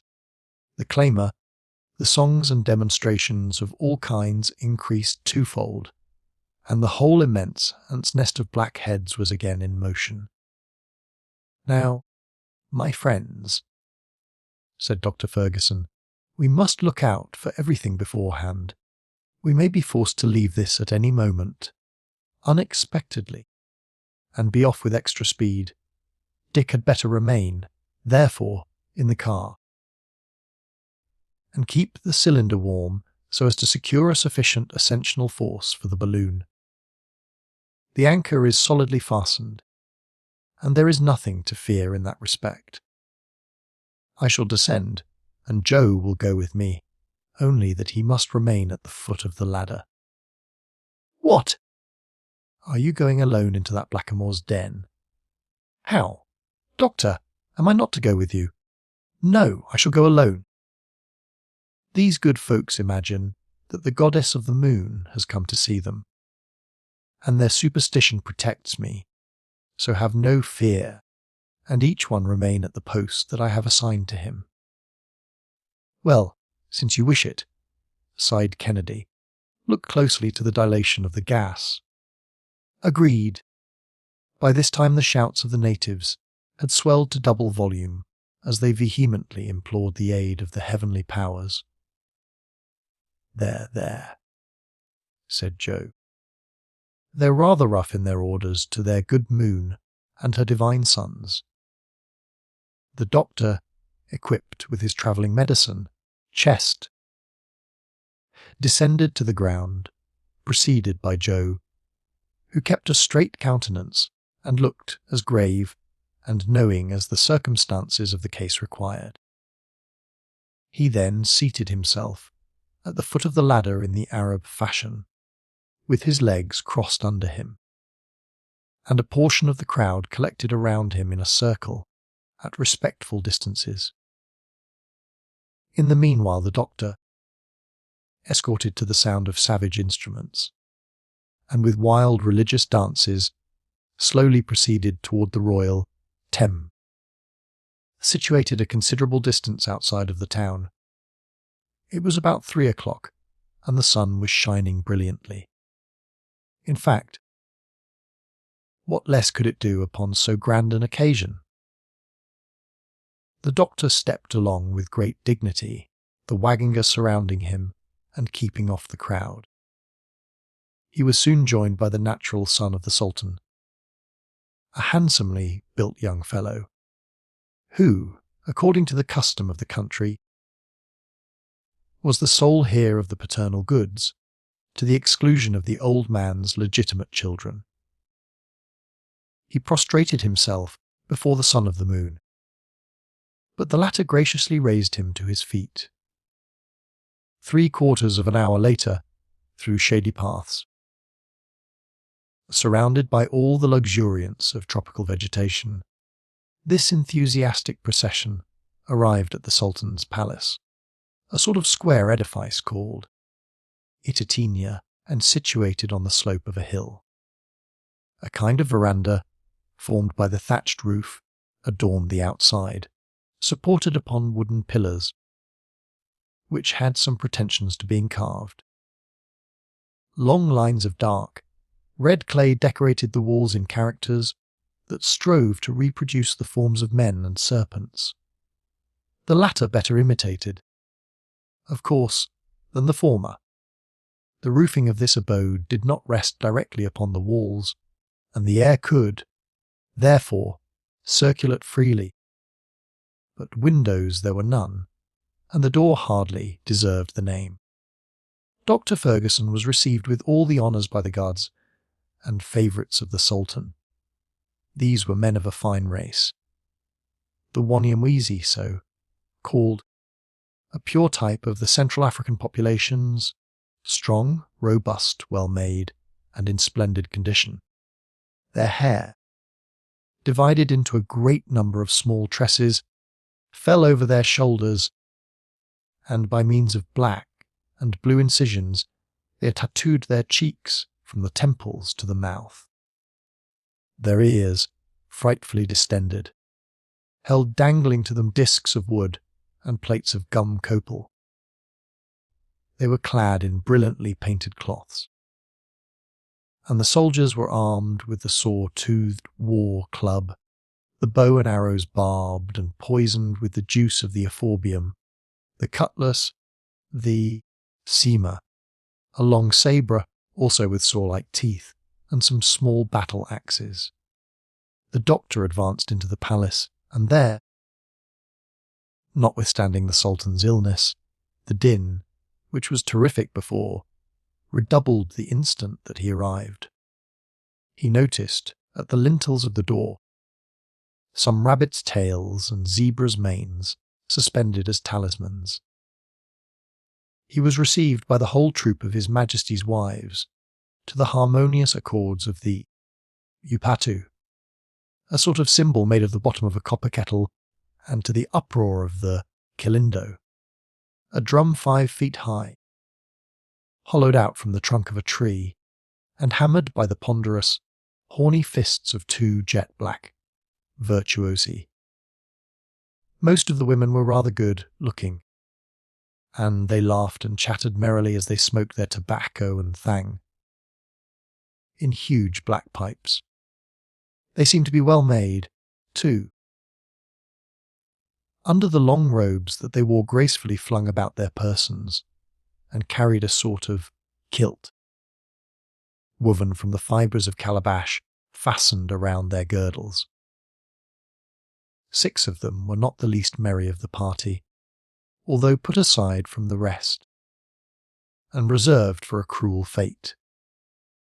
On the death of the Sultan, they were to be buried alive with him, so as to occupy and divert his mind during the period of eternal solitude. Dr. Fergusson, taking in the whole scene at a rapid glance, approached the wooden couch on which the Sultan lay reclining. There he saw a man of about 40, completely brutalized by orgies of every description, and in a condition that left little or nothing to be done. The sickness that had afflicted him for so many years was simply perpetual drunkenness. The royal Sot had nearly lost all consciousness, and all the ammonia in the world would not have set him on his feet again. His favourites and the women kept on bended knees during this solemn visit. By means of a few drops of powerful cordial, the doctor for a moment reanimated the imbruted carcass that lay before him.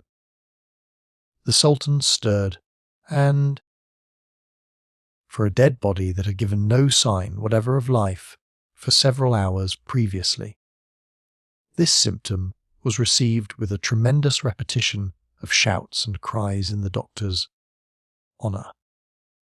The latter, who had seen enough of it by this time, by a rapid motion, put aside his two demonstrative admirers and went out of the palace, directing his steps immediately toward the balloon, for it was now 6 o'clock in the evening.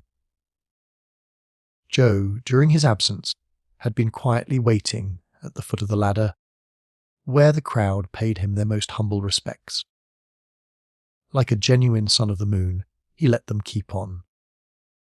For a divinity, he had the air of a very clever sort of fellow, by no means proud, nay, even pleasingly familiar with the young negresses, who seemed never to tire of looking at him. Besides, he went so far as to chat agreeably with them. "Worship me, ladies! Worship me!" he said to them. "I'm a clever sort of devil, if I am the son of a goddess." They brought him propitiatory gifts, such as are usually deposited in the fetik huts or imzimu. These gifts consisted of stalks of barley and of pombe. Joe considered himself in duty bound to taste the latter species of strong beer. But his palate, although accustomed to gin and whisky, could not withstand the strength of the new beverage, and he had to make a horrible grimace, which his dusky friends took to be a benevolent smile. Thereupon the young damsels, conjoining their voices in a drawling chant, began to dance around him with the utmost gravity. "Ah, you're dancing, are you?" said he. "Well, I won't be behind you in politeness, and so I'll give you one of my country reels."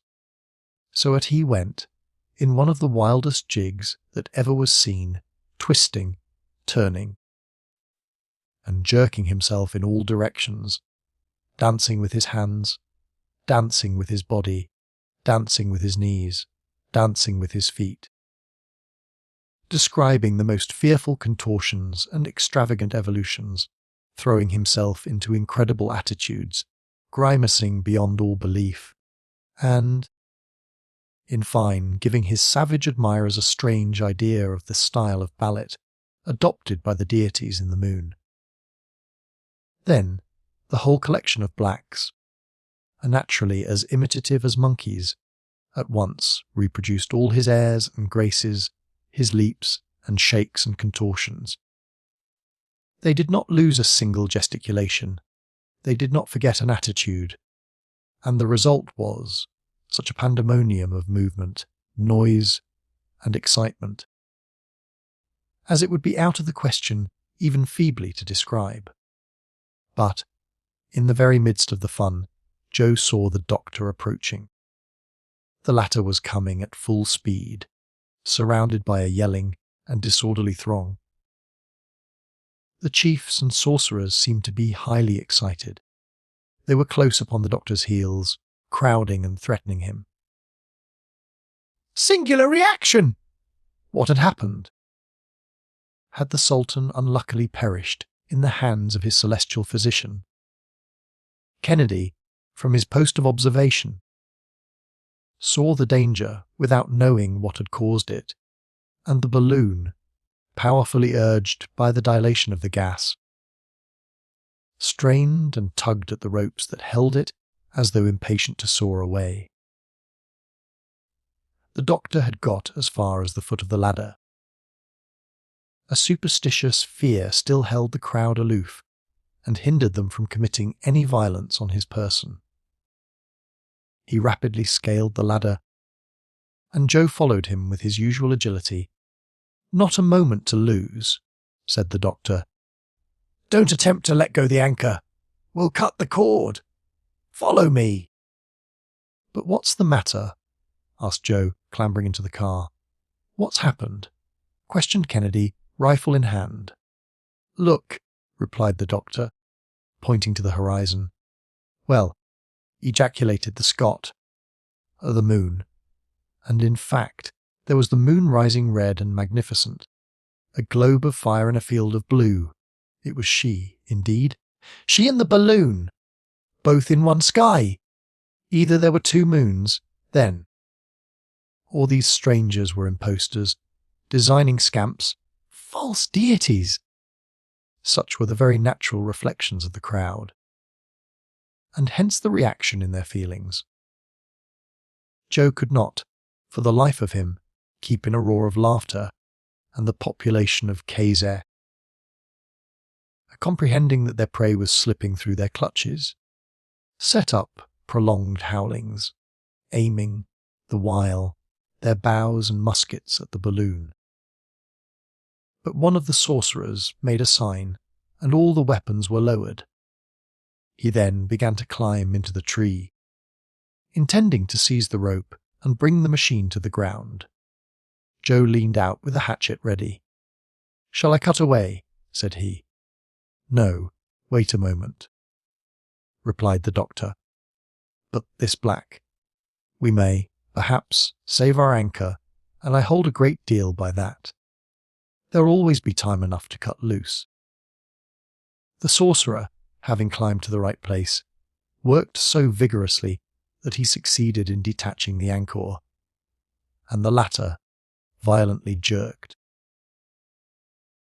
At that moment, by the start of the balloon, caught the rascal between the limbs and carried him off astride of it through the air.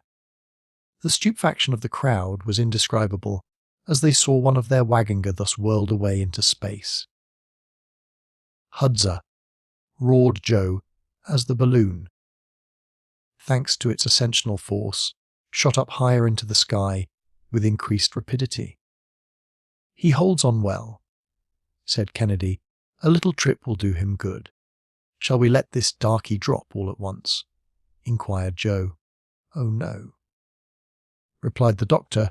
"We'll let him down easily, and I warrant me that, after such an adventure, the power of the wizard will be enormously enhanced in the sight of his comrades." "Why?" "I wouldn't put it past them to make a god of him," said Joe with a laugh. The Victoria by this time had risen to the height of 1,000 feet, and the black hung to the rope with desperate energy. He had become completely silent, and his eyes were fixed, for his terror was blended with amazement. A light west wind was sweeping the balloon right over the town, and far beyond it. Half an hour later, the doctor, seeing the country deserted, moderated the flame of his cylinder and descended toward the ground, at 20 feet above the turf. The affrighted sorcerer made up his mind in a twinkling. He let himself drop, fell on his feet, and scampered off at a furious pace toward Kazeh, while the balloon, suddenly relieved of his weight, again shot up on her course. Chapter 16. Symptoms of a Storm. The Country of the Moon. The future of the African continent. The last machine of all. A view of the country at sunset. Flora and fauna. The tempest. The zone of fire. The starry heavens. "See," said Joe, "what comes of playing the sons of the moon without her leave. She came near serving us an ugly trick. But say, master, did you damage your credit as a physician?" "Yes, indeed," chimed in the sportsman. What kind of a dignitary was this Sultan of Kazeh? "An old half-dead sot," replied the doctor, "whose loss will not be very severely felt. But the moral of all this is that honours are fleeting, and we must not take too great a fancy to them." "So much the worse," rejoined Joe. "I like the thing to be worshipped." "Play the god as you like." "Why?" "What would anyone ask more than that? By the way, the moon did come up too, and all red, as if she was in a rage." While the three friends went on chatting of this and other things, and Joe examined the luminary of night from an entirely novel point of view. The heavens became covered with heavy clouds to the northward, and the lowering masses assumed a most sinister and threatening look. Quite a smart breeze. Found about 300 feet from the earth, drove the balloon toward the north-northeast, and above it the blue vault was clear. But the atmosphere felt close and dull. The aeronauts found themselves at about 8 in the evening, in 32 degrees 40 minutes east longitude and 4 degrees 17 minutes latitude. The atmospheric currents, under the influence of a tempest not far off, were driving them at the rate of from 30 to 35 miles an hour. The undulating and fertile plains of Mosfeia were passing swiftly beneath them. The spectacle was one worthy of admiration, and admire it they did. "We are now right in the country of the moon," said Dr. Ferguson, "for it has retained the name that antiquity gave it, undoubtedly, because the moon has been worshipped there in all ages. It is, really, a superb country. It would be hard to find more splendid vegetation. If we found the like of it around London, it would not be natural, but it would be very pleasant," put in Joe. "Why is it that such savage countries get all these fine things? And who knows," said the doctor, "that this country may not, one day, become the centre of civilization? The races of the future may repair hither, when Europe shall have become exhausted in the effort to feed her inhabitants." "Do you think so, really?" asked Kennedy. "Undoubtedly, my dear Dick. Just note the progress of events, consider the migrations of races, and you will arrive at the same conclusion, assuredly. Asia was the first nurse of the world, was she not?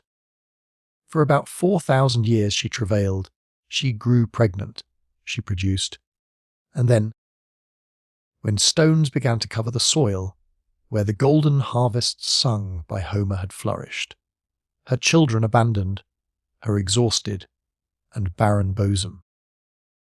You next see them precipitating themselves upon young and vigorous Europe, which has nourished them for the last 2,000 years. But already her fertility is beginning to die out. Her productive powers are diminishing every day. Those new diseases that annually attack the products of the soil, those defective crops, those insufficient resources, are all signs of a vitality that is rapidly wearing out and of an approaching exhaustion. Thus, we already see the millions rushing to the luxuriant bosom of America as a source of help, not inexhaustible indeed, but not yet exhausted. In its turn, that new continent will grow old, its virgin forests will fall before the axe of industry, and its soil will become weak through having too fully produced what had been demanded of it. Where 2 harvests bloomed every year, hardly one will be gathered from a soil completely drained of its strength. Then, Africa will be there to offer to new races the treasures that for centuries have been accumulating in her breast. Those climates now so fatal to strangers will be purified by cultivation and by drainage of the soil, and those scattered water supplies will be gathered into one common bed to form an artery of navigation. Then this country over which we are now passing, more fertile, richer, and fuller of vitality than the rest, will become some grand realm where more astonishing discoveries than steam and electricity will be brought to light. "Ah, sir," said Joe, "I'd like to see all that." "You got up too early in the morning, my boy. Besides," said Kennedy, "that may prove to be a very dull period when industry will swallow up everything for its own profit. By dint of inventing machinery, men will end in being eaten up by it. I have always fancied that the end of the earth will be when some enormous boiler, heated to 3,000 millions of atmospheric pressure, shall explode and blow up our globe. And I add that the Americans, said Joe, will not have been the last to work at the machine. In fact, assented the doctor, they are great boiler makers, but without allowing ourselves to be carried away by such speculations, let us rest content with enjoying the beauties of this country of the moon, since we have been permitted to see it. The sun, darting his last rays beneath the masses of heaped-up cloud, adorned with a crest of gold the slightest inequalities of the ground below, gigantic trees, arborescent bushes, mosses on the even surface, all had their share of this luminous effulgence. The soil, slightly undulating, here and there rose into little conical hills. There were no mountains visible on the horizon, immense brambly palisades, impenetrable hedges of thorny jungle, separated the clearings dotted with numerous villages, and immense forebaya surrounded them with natural fortifications, interlacing their trunks with the coral-shaped branches of the shrubbery and undergrowth. Ere long, the Malagaziri, the chief tributary of Lake Tanganyika, was seen winding between heavy thickets of verdure, offering an asylum to many water courses that spring from the torrents formed in the season of freshets, or from ponds hollowed in the clay soil. To observers looking from a height, it was a chain of waterfalls thrown across the whole western face of the country. Animals with huge humps were feeding in the luxuriant prairies, and were half hidden, sometimes, in the tall grass. Spreading forests in bloom redolent of spicy perfumes presented themselves to the gaze like immense bouquets, but, in these bouquets, lions, leopards, hyenas, and tigers were then crouching for shelter from the last hot rays of the setting sun.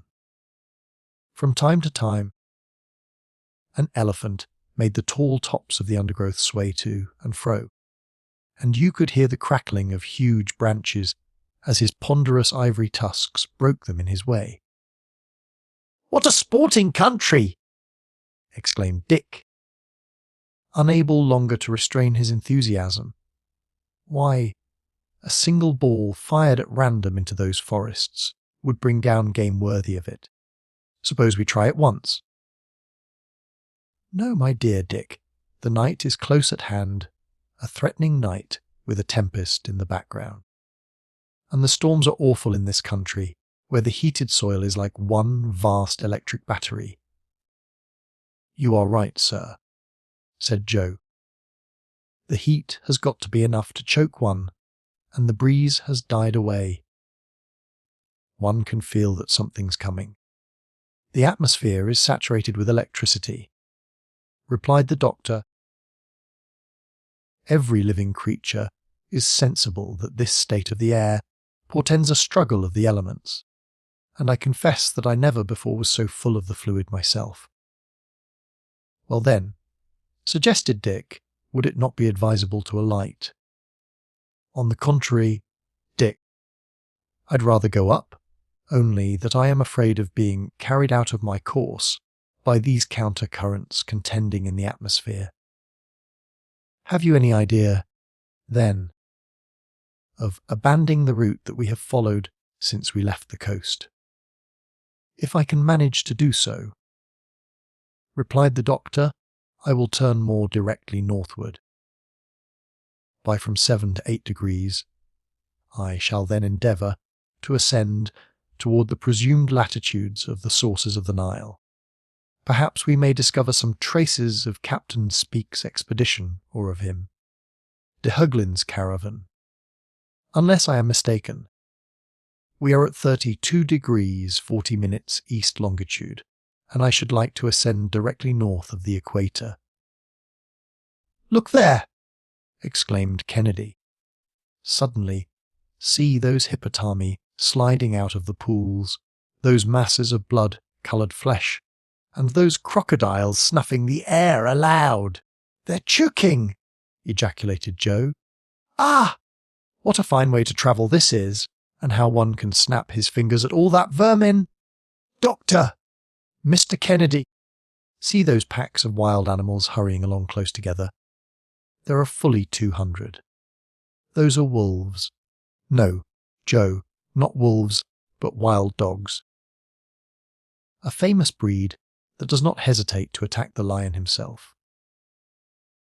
They are the worst customers a traveller could meet, for they would instantly tear him to pieces.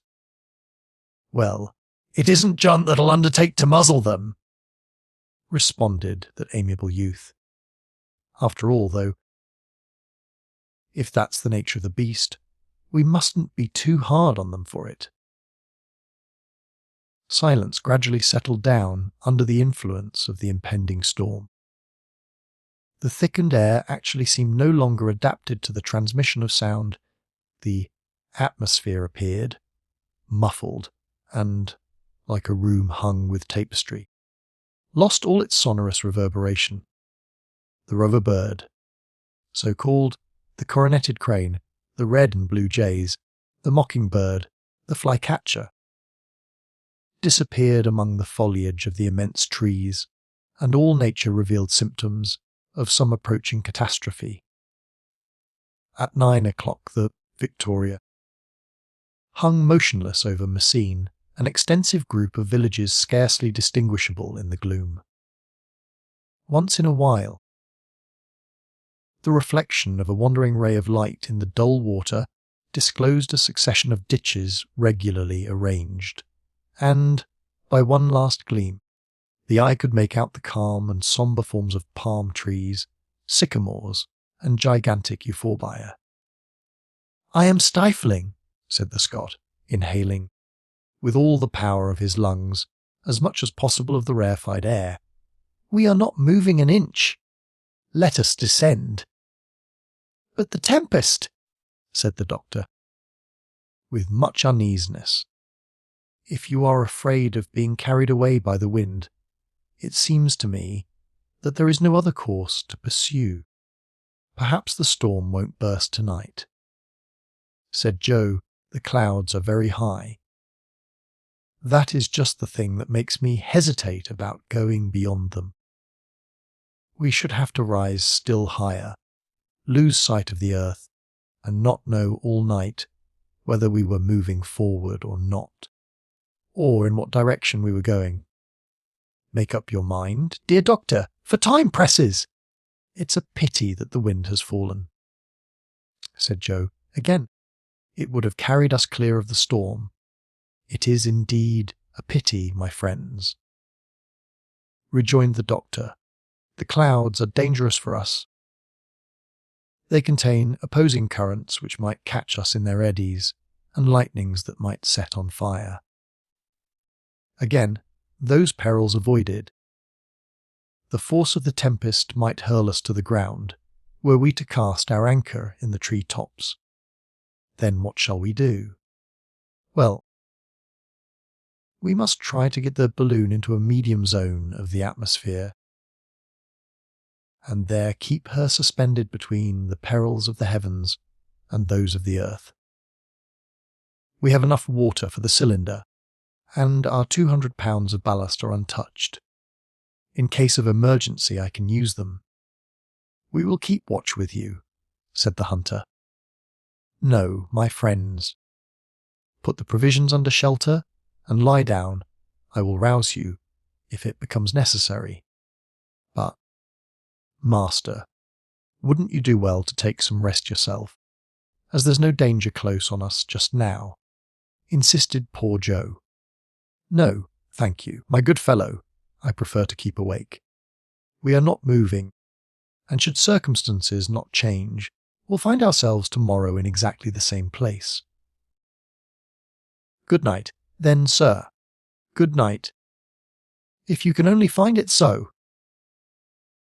Kennedy and Joe stretched themselves out under their blankets, and the doctor remained alone in the immensity of space. However, the huge dome of clouds visibly descended, and the darkness became profound. The black vault closed in upon the earth as if to crush it in its embrace. All at once a violent, rapid, incisive flash of lightning pierced the gloom, and the rent it made had not closed ere a frightful clap of shook the celestial depths. "Up! Turn out!" shouted Ferguson. The two sleepers, aroused by the terrible concussion, were at the doctor's orders in a moment. "Shall we descend?" said Kennedy. "No. The balloon could not stand it. Let us go up before those clouds dissolve in water, and the wind is let loose." And, so saying, the doctor actively stirred up the flame of the cylinder and turned it on the spirals of the serpentine siphon. The tempests of the tropics develop with a rapidity equalled only by their violence. A second flash of lightning rent the darkness, and was followed by a score of others in quick succession. The sky was crossed and dotted, like the zebra's hide, with electric sparks, which danced and flickered beneath the great drops of rain. "We have delayed too long," exclaimed the doctor. "We must now pass through a zone of fire, with our balloon filled as it is with inflammable gas." "But let us descend, then! Let us descend!" urged Kennedy. "The risk of being struck would be just about even, and we should soon be torn to pieces by the branches of the trees." "We are going up, Doctor!" "Quicker! Quicker still. In this part of Africa, during the equatorial storms, it is not rare to count from 30 to 35 flashes of lightning per minute. The sky is literally on fire, and the crashes of thunder are continuous. The wind burst forth with frightful violence in this burning atmosphere. It twisted the blazing clouds. One might have compared it to the breath of some gigantic bellows, fanning all this conflagration. Dr. Ferguson kept his cylinder at full heat, and the balloon dilated and went up, while Kennedy, on his knees, held together the curtains of the awning. The balloon whirled round wildly enough to make their heads turn, and the aeronauts got some very alarming jolts, indeed, as their machine swung and swayed in all directions. Huge cavities would form in the silk of the balloon as the wind fiercely bent it in, and the stuff fairly cracked like a pistol as it flew back from the pressure. A sort of hail, preceded by a rumbling noise, hissed through the air and rattled on the covering of the Victoria. The latter, however, continued to ascend, while the lightning described tangents to the convexity of her circumference, but she bore on right through the midst of the fire. "God protect us!" said Dr. Ferguson solemnly. "We are in his hands. He alone can save us. But let us be ready for every event, even for fire." Our fall could not be very rapid. The doctor's voice could scarcely be heard by his companions, but they could see his countenance calm, as ever even amid the flashing of the lightnings. He was watching the phenomena of phosphorescence produced by the fires of St. Elmo that were now skipping to and fro along the network of the balloon. The latter whirled and swung, but steadily ascended, and, ere the hour was over, it had passed the stormy belt. The electric display was going on below it like a vast crown of artificial fireworks suspended from the car. Then they enjoyed one of the grandest spectacles that nature can offer to the gaze of man. Below them, the tempest; above them, the starry firmament. Tranquil, mute, impassible, with the moon projecting her peaceful rays over these angry clouds. Dr. Ferguson consulted the barometer. It announced 12,000 feet of elevation. It was then 11 o'clock at night. Thank heaven, all danger is past, All we have to do now is to keep ourselves at this height, said the doctor. It was frightful, remarked Kennedy. Oh, said Joe, it gives a little variety to the trip. And I'm not sorry to have seen a storm from a trifling distance up in the air. It's a fine sight. Chapter 17th. The Mountains of the Moon. An ocean of verdure. They cast anchor. The towing elephant. A running fire. Death of the monster. The field oven. A meal on the grass. A night on the ground. About 4 a.m, Monday, the sun reappeared in the horizon. The clouds had dispersed, and a cheery breeze refreshed the morning dawn. The earth, all redolent with fragrant exhalations, reappeared to the gaze of our travellers. The balloon, whirled about by opposing currents, had hardly budged from its place, and the doctor, letting the gas contract, descended so as to get a more northerly direction, for a long while his quest was fruitless. The wind carried him toward the west until he came in sight of the famous mountains of the moon, which grouped themselves in a semicircle around the extremity of Lake Tanganyika, their ridges, but slightly indented, stood out against the bluish horizon so that they might have been mistaken for a natural fortification, not to be passed by the explorers of the centre of Africa. Among them were a few isolated cones, revealing the mark of the eternal snows. Here we are at last, said the doctor, in an unexplored country. Captain Burton pushed very far to the westward, but he could not reach those celebrated mountains. He even denied their existence, strongly as it was affirmed by Speke, his companion. He pretended that they were born in the latter's fancy, but for us, my friends, there is no further doubt possible. Shall we cross them? Asked Kennedy. Not, if it please God. I am looking for a wind that will take me back toward the equator. I will even wait for one, if necessary, and will make the balloon like a ship that casts anchor, until favourable breezes come up. But the foresight of the doctor was not long in bringing its reward, for, after having tried different heights, the Victoria at length began to sail off to the northeastward with medium speed. We are in the right track, said the doctor, consulting his compass, and scarcely 200 feet from the surface. Lucky circumstances for us, enabling us, as they do, to reconnoitre these new regions. When Captain Speke set out to discover Lake Ukiru, he ascended more to the eastward in a straight line above Kazeh. Shall we keep on long in this way? Inquired the Scot. Perhaps. Our object is to push a point in the direction of the sources of the Nile. And we have more than 600 miles to make before we get to the extreme limit reached by the explorers who came from the north, and we shan't set foot on the solid ground.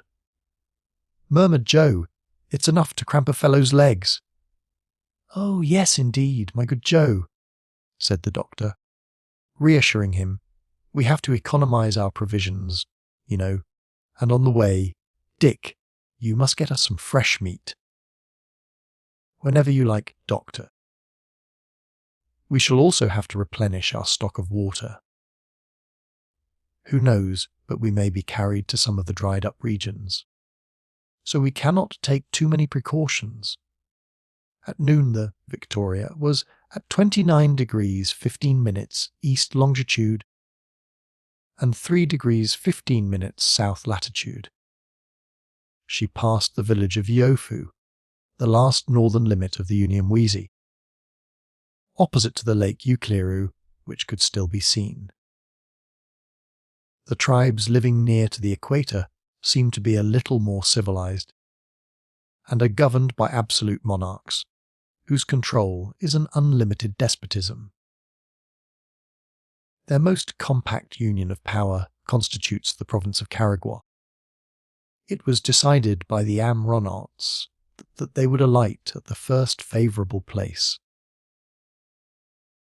They found that they should have to make a prolonged halt and take a careful inspection of the balloon, so the flame of the cylinder was moderated, and the anchors flung out from the car, ere long began to sweep the grass of an immense prairie that, from a certain height, looked like a shaven lawn, but the growth of which, in reality, was from 7 to 8 feet in height. The balloon skimmed this tall grass without bending it, like a gigantic butterfly. Not an obstacle was in sight. It was an ocean of verdure without a single breaker. "We might proceed a long time in this style," remarked Kennedy. "I don't see one tree that we could approach, and I'm afraid that our hunt's over."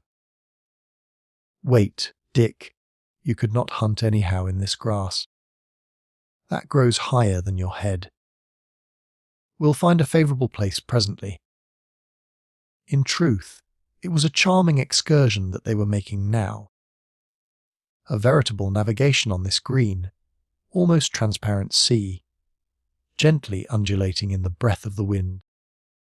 The little car seemed to cleave the waves of verdure, and, from time to time, a coveys of birds of magnificent plumage would rise fluttering from the tall herbage, and speed away with joyous cries. The anchors plunged into this lake of flowers, and traced a furrow that closed behind them, like the wake of a ship. All at once a sharp shock was felt. The anchor had caught in the fissure of some rock hidden in the high grass. "We are fast!" exclaimed Joe.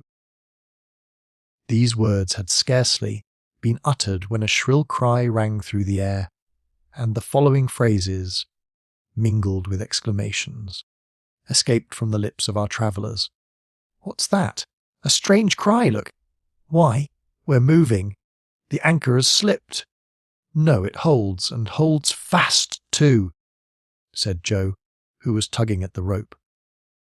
"It's the rock. Then that's moving!" An immense rustling was noticed in the grass, and soon an elongated, winding shape was seen rising above it. "A serpent!" shouted Joe. "A serpent!" repeated Kennedy, handling his rifle. "No," said the doctor. "It's an elephant's trunk." "An elephant, Samuel." And, as Kennedy said this, he drew his rifle to his shoulder. "Wait, Dick! Wait! That's a fact! The animal's towing us, and in the right direction, Joe in the right direction."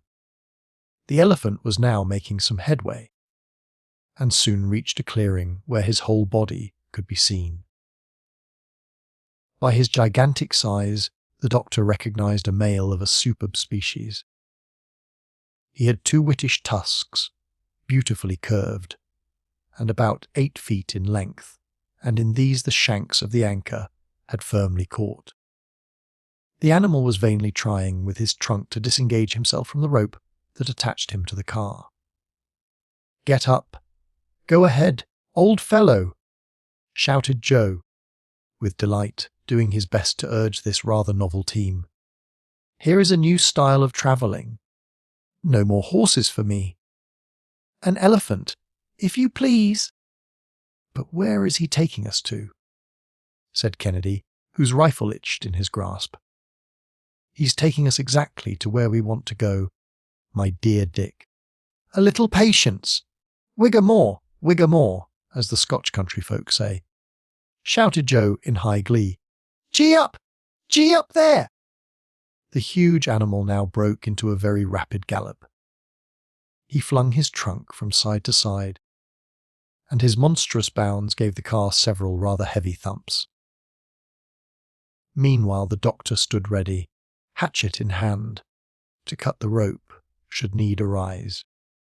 "But," said he, "we shall not give up our anchor until the last moment." This drive, with an elephant for the team, lasted about an hour and a half. yet the animal did not seem in the least fatigued. These immense creatures can go over a great deal of ground, and, from one day to another, are found at enormous distances from where they were last seen, like the whales, whose mass and speed they rival. In fact, said Joe, it's a whale that we have harpooned, and we're only doing just what whalemen do when out fishing. But a change in the nature of the ground compelled the doctor to vary his style of locomotion. A dense grove of calmadores was descried on the horizon, about 3 miles away, on the north of the prairie. So it became necessary to detach the balloon from its draught, animal at last. Kennedy was entrusted with the job of bringing the elephant to a halt. He drew his rifle to his shoulder, but his position was not favourable to a successful shot, so that the first ball fired flattened itself on the animal's skull, as it would have done against an iron plate.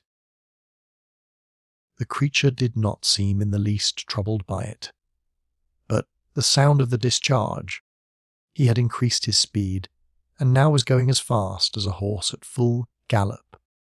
"The deuce!" ejaculated Kennedy. "What a solid head!" commented Joe. "We'll try some conical balls behind the shoulder joint," said Kennedy, reloading his rifle with care. In another moment he fired.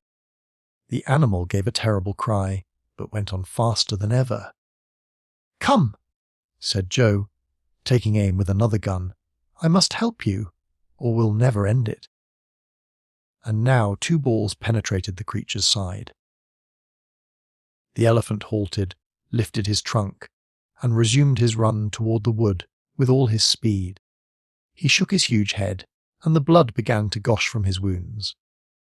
"Let us keep up our fire, Mr. Kennedy, and a continuous fire too," urged the doctor, "for we are close on the woods." 10 shots more were discharged. The elephant made a fearful bound. The car and balloon cracked as though everything were going to pieces, and the shock made the doctor drop his hatchet on the ground. The situation was thus rendered really very alarming. The anchor rope, which had securely caught, could not be disengaged, nor could it be yet cut by the knives of our A.M. Ronauts, and the balloon was rushing headlong toward the wood, when the animal received a ball in the eye just as he lifted his head. On this he halted, faltered, his knees bent under him, and he uncovered his whole flank to the assaults of his enemies in the balloon. "A bullet in his heart," said Kennedy, discharging one last rifle shot. The elephant uttered a long bellow of terror and agony, then raised himself up for a moment, twirling his trunk in the air, and finally fell with all his weight upon one of his tusks, which he broke off short. He was dead. "His tusk's broken!" exclaimed Kennedy. Ivory, too, that in England would bring 35 guineas per £100. "As much as that," said Joe, scrambling down to the ground by the anchor rope. "What's the use of sighing over it, Dick?" said the doctor. "Are we ivory merchants? Did we come hither to make money?" Joe examined the anchor and found it solidly attached to the unbroken tusk. The doctor and Dick leaped out on the ground, while the balloon, now half emptied, hovered over the body of the huge animal. "What a splendid beast!" said Kennedy. "What a mass of flesh! I never saw an elephant of that size in India." "There's nothing surprising about that, my dear Dick. The elephants of Central Africa are the finest in the world. The Andersons and the Cummings have hunted so incessantly in the neighbourhood of the Cape that these animals have migrated to the equator, where they are often met with in large herds. In the meanwhile, I hope," added Joe, that will taste a morsel of this fellow. I'll undertake to get you a good dinner at his expense. Mr. Kennedy will go off and hunt for an hour or two. The doctor will make an inspection of the balloon, and, while they're busy in that way, I'll do the cooking." "A good arrangement," said the doctor. "So do as you like, Joe."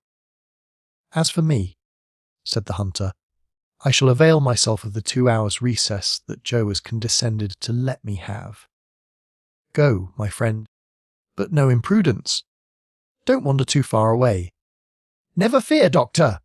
And so saying, Dick, shouldering his gun, plunged into the woods. Forthwith Joe went to work at his vocation. At first he made a hole in the ground 2 feet deep.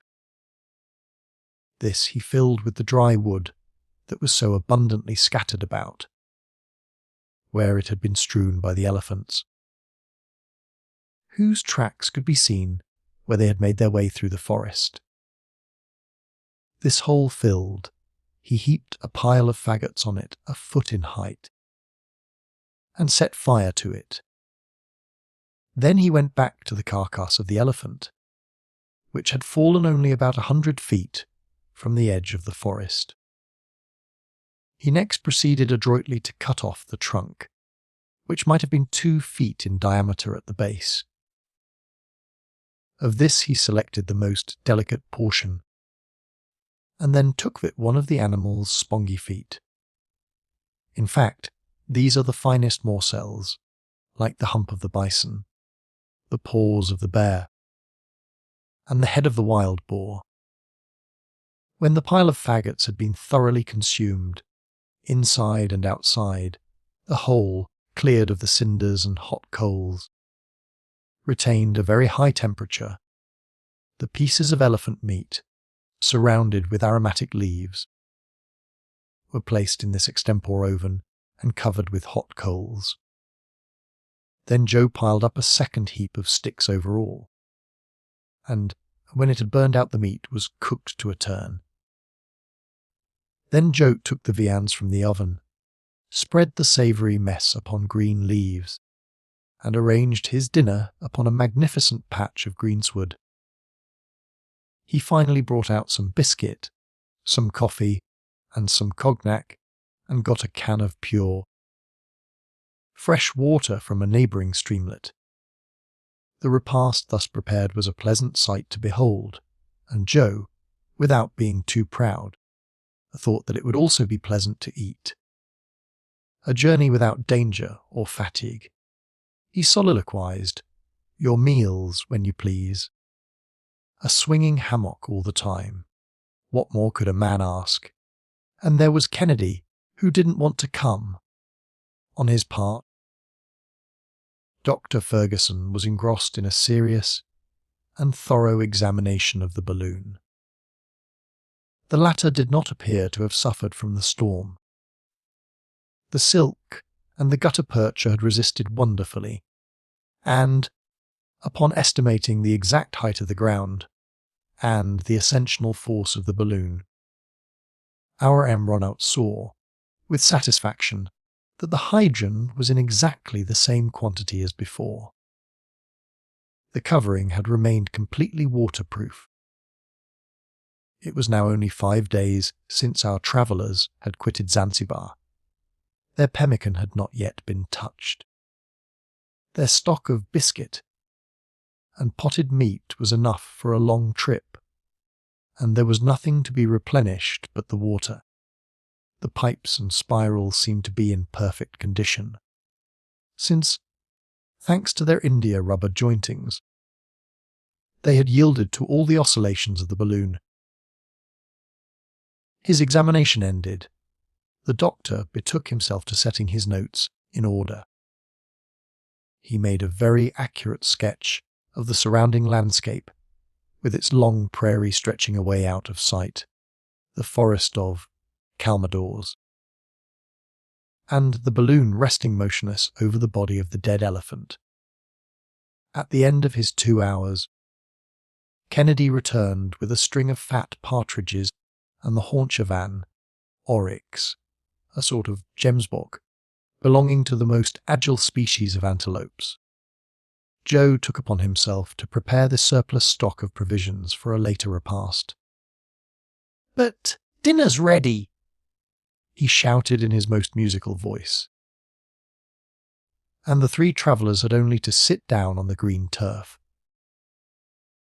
The trunk and feet of the elephant were declared to be exquisite. Old England was toasted, as usual, and delicious Havanas perfumed this charming country for the first time. Kennedy ate, drank, and chatted like four. He was perfectly delighted with his new life, and seriously proposed to the doctor to settle in this forest, to construct a cabin of boards and foliage, and, there and then, to lay the foundation of a Robinson Crusoe dynasty in Africa. The proposition went no further, although Joe had, at once, selected the part of Man Friday for himself. The country seemed so quiet, so deserted, that the doctor resolved to pass the night on the ground, and Joe arranged a circle of watch fires as an indispensable barrier against wild animals, for the hyenas, cougars, and jackals, attracted by the smell of the dead elephant, were prowling about in the neighbourhood. Kennedy had to fire his rifle several times at these unceremonious visitors, but the night passed without any untoward occurrence. Chapter 18th. The Karagwah, Lake Ukiru. A night on an island, the equator, crossing the lake, the Cascades, a view of the country, the sources of the Nile, the island of Benga, the signature of Andrea de Bornou, the flag with the arms of England. At 5 o'clock in the morning, preparations for departure commenced. Joe, with the hatchet which he had fortunately recovered, broke the elephant's tusks. The balloon, restored to liberty, sped away to the northwest with our travellers at the rate of 18 miles per hour. The doctor had carefully taken his position by the altitude of the stars during the preceding night. He knew that he was in latitude 2 degrees 40 minutes below the equator, or at a distance of 160 geographical miles. He swept along over many villages without heeding the cries that the appearance of the balloon excited. He took note of the conformation of places with quick sights. He passed the slopes of the Rubium, which are nearly as abrupt as the summits of the Ausagara, and, farther on, at Tenga, encountered the first projections of the Karagwah chains, which, in his opinion, are direct spurs of the mountains of the moon. So, the ancient legend which made these mountains the cradle of the Nile came near to the truth, since they really border upon Lake Ukiru, the conjectured reservoir of the waters of the great river. From Caffro, the main district of the merchants of that country, he descried, at length, on the horizon, the lake so much desired and so long sought for, of which Captain Speke caught a glimpse on the 3rd of August 1858. Samuel Ferguson felt real emotion. He was almost in contact with one of the principal points of his expedition, and, with his spy-glass constantly raised, he kept every nook and corner of the mysterious region in sight. His gaze wandered over details that might have been thus described. Beneath him extended a country generally destitute of cultivation. Only here and there some ravines seemed under tillage. The surface, dotted with peaks of medium height, grew flat as it approached the lake. Barley fields took the place of rice plantations, and there, too, could be seen growing the species of plantain from which the wine of the country is drawn, and morni, the wild plant which supplies a substitute for coffee. A collection of some 50 or more circular huts covered with a flowering thatch, constituted the capital of the Karagwah country. He could easily distinguish the astonished countenances of a rather fine-looking race of natives of yellowish-brown complexion. Women of incredible corpulence were dawdling about through the cultivated grounds, and the doctor greatly surprised his companions by informing them that this rotundity, which is highly esteemed in that region, was obtained by an obligatory diet of curdled milk. At noon, the Victoria was in 1 degree 45 minutes south latitude, and at 1 o'clock the wind was driving her directly toward the lake. This sheet of water was christened Nyanza Victoria, or Victoria Lake, by Captain Speke. At the place now mentioned it might measure about 90 miles in breadth, and at its southern extremity the captain found a group of islets, which he named the archipelago of Bengal. He pushed his survey as far as Mwanza.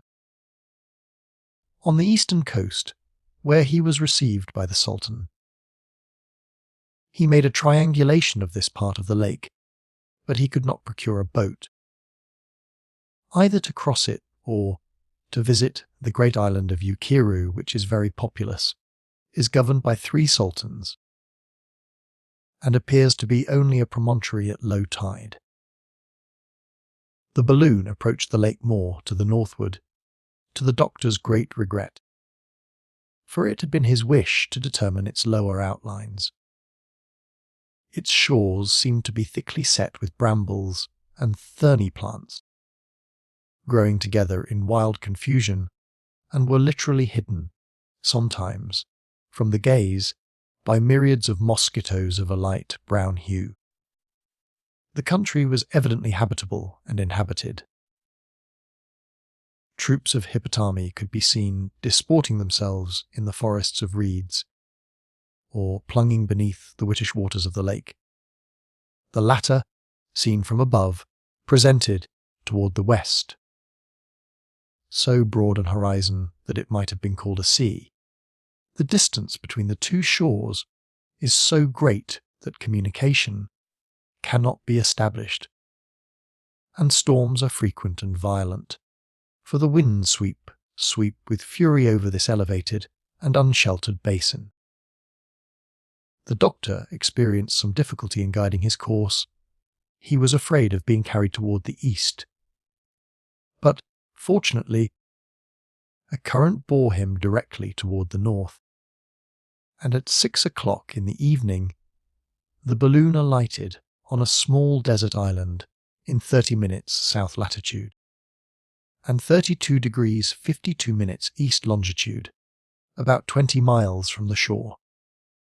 The travellers succeeded in making fast to a tree, and, the wind having fallen calm toward evening, they remained quietly at anchor. They dared not dream of taking the ground, since here, as on the shores of the Nyanza, legions of mosquitoes covered the soil in dense clouds. Joe even came back from securing the anchor in the tree, speckled with bites, but he kept his temper because he found it quite the natural thing for mosquitoes to treat him as they had done. Nevertheless, the doctor, who was less of an optimist, let out as much rope as he could, so as to escape these pitiless insects. That began to rise toward him with a threatening hum. The doctor ascertained the height of the lake above the level of the sea, as it had been determined by Captain Speke, say 3,750 feet. "Here we are, then, on an island," said Joe, scratching as though he'd tear his nails out. "We could make the tour of it in a jiffy," added Kennedy, "and, excepting these confounded mosquitoes, there's not a living being to be seen on it. The islands with which the lake is dotted," replied the doctor, "are nothing, after all, but the tops of submerged hills, but we are lucky to have found a retreat among them, for the shores of the lake are inhabited by ferocious tribes. Take your sleep, then, since Providence has granted us a tranquil night. Won't you do the same, Doctor? No, I could not close my eyes. My thoughts would banish sleep. Tomorrow, my friends, should the wind prove favourable, we shall go due north, and we shall, perhaps, discover the sources of the Nile, that grand secret which has so long remained impenetrable. Near as we are to the sources of the renowned river, I could not sleep. Kennedy and Joe, whom scientific speculations failed to disturb to that extent, were not long in falling into sound slumber, while the doctor held his post. On Wednesday, April 23rd, the balloon started at 4 o'clock in the morning, with a greyish sky overhead. Night was slow in quitting the surface of the lake, which was enveloped in a dense fog, but presently a violent breeze scattered all the mists, and, after the balloon had been swung to and fro for a moment, in opposite directions, it at length veered in a straight line toward the north. Dr. Fergusson fairly clapped his hands for joy. "We are on the right track," he exclaimed. "Today or never we shall see the Nile. Look, my friends, we are crossing the equator. We are entering our own hemisphere." "Ah," said Joe, "do you think, Doctor, that the equator passes here?" "Just here, my boy." "Well, then, with all respect to you, sir, it seems to me that this is the very time to moisten it." "Good," said the doctor, laughing. "Let us have a glass of punch." You have a way of comprehending cosmography that is anything but dull. And thus was the passage of the Victoria over the equator duly celebrated. The balloon made rapid headway. In the west could be seen a low and but slightly diversified coast, and, farther away in the background, the elevated plains of the Uganda and the Usoga. At length, the rapidity of the wind became excessive, approaching 30 miles per hour. The waters of the Nyanza, violently agitated, were foaming like the billows of a sea. By the appearance of certain long swells that followed the sinking of the waves, the doctor was enabled to conclude that the lake must have great depth of water. Only 1 or 2 rude boats were seen during this rapid passage. This lake is evidently, from its elevated position, the natural reservoir of the rivers in the eastern part of Africa, and the sky gives back to it in rain what it takes in vapour from the streams that flow out of it. I am certain that the Nile must here take its rise. "Well, we shall see," said Kennedy. About 9 o'clock they drew nearer to the western coast. It seemed deserted and covered with woods. The wind freshened a little toward the east, and the other shore of the lake could be seen. It bent around in such a curve as to end in a wide angle toward 2 degrees 40 minutes north latitude. Lofty mountains uplifted their arid peaks at this extremity of Nyanza, but, between them, a deep and winding gorge gave exit to a turbulent and foaming river. While busy managing the balloon, Dr. Fergusson never ceased reconnoitring the country with eager eyes. "Look!" he exclaimed. "Look, my friends! The statements of the Arabs were correct." They spoke of a river by which Lake Ukeru discharged its waters toward the north. And this river exists, and we are descending it, and it flows with a speed analogous to our own.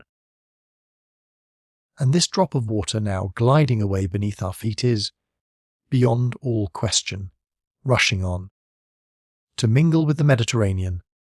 "It is the Nile! It is the Nile!" ream-chawed Kennedy, carried away by the enthusiasm of his friend. "Hurrah for the Nile!"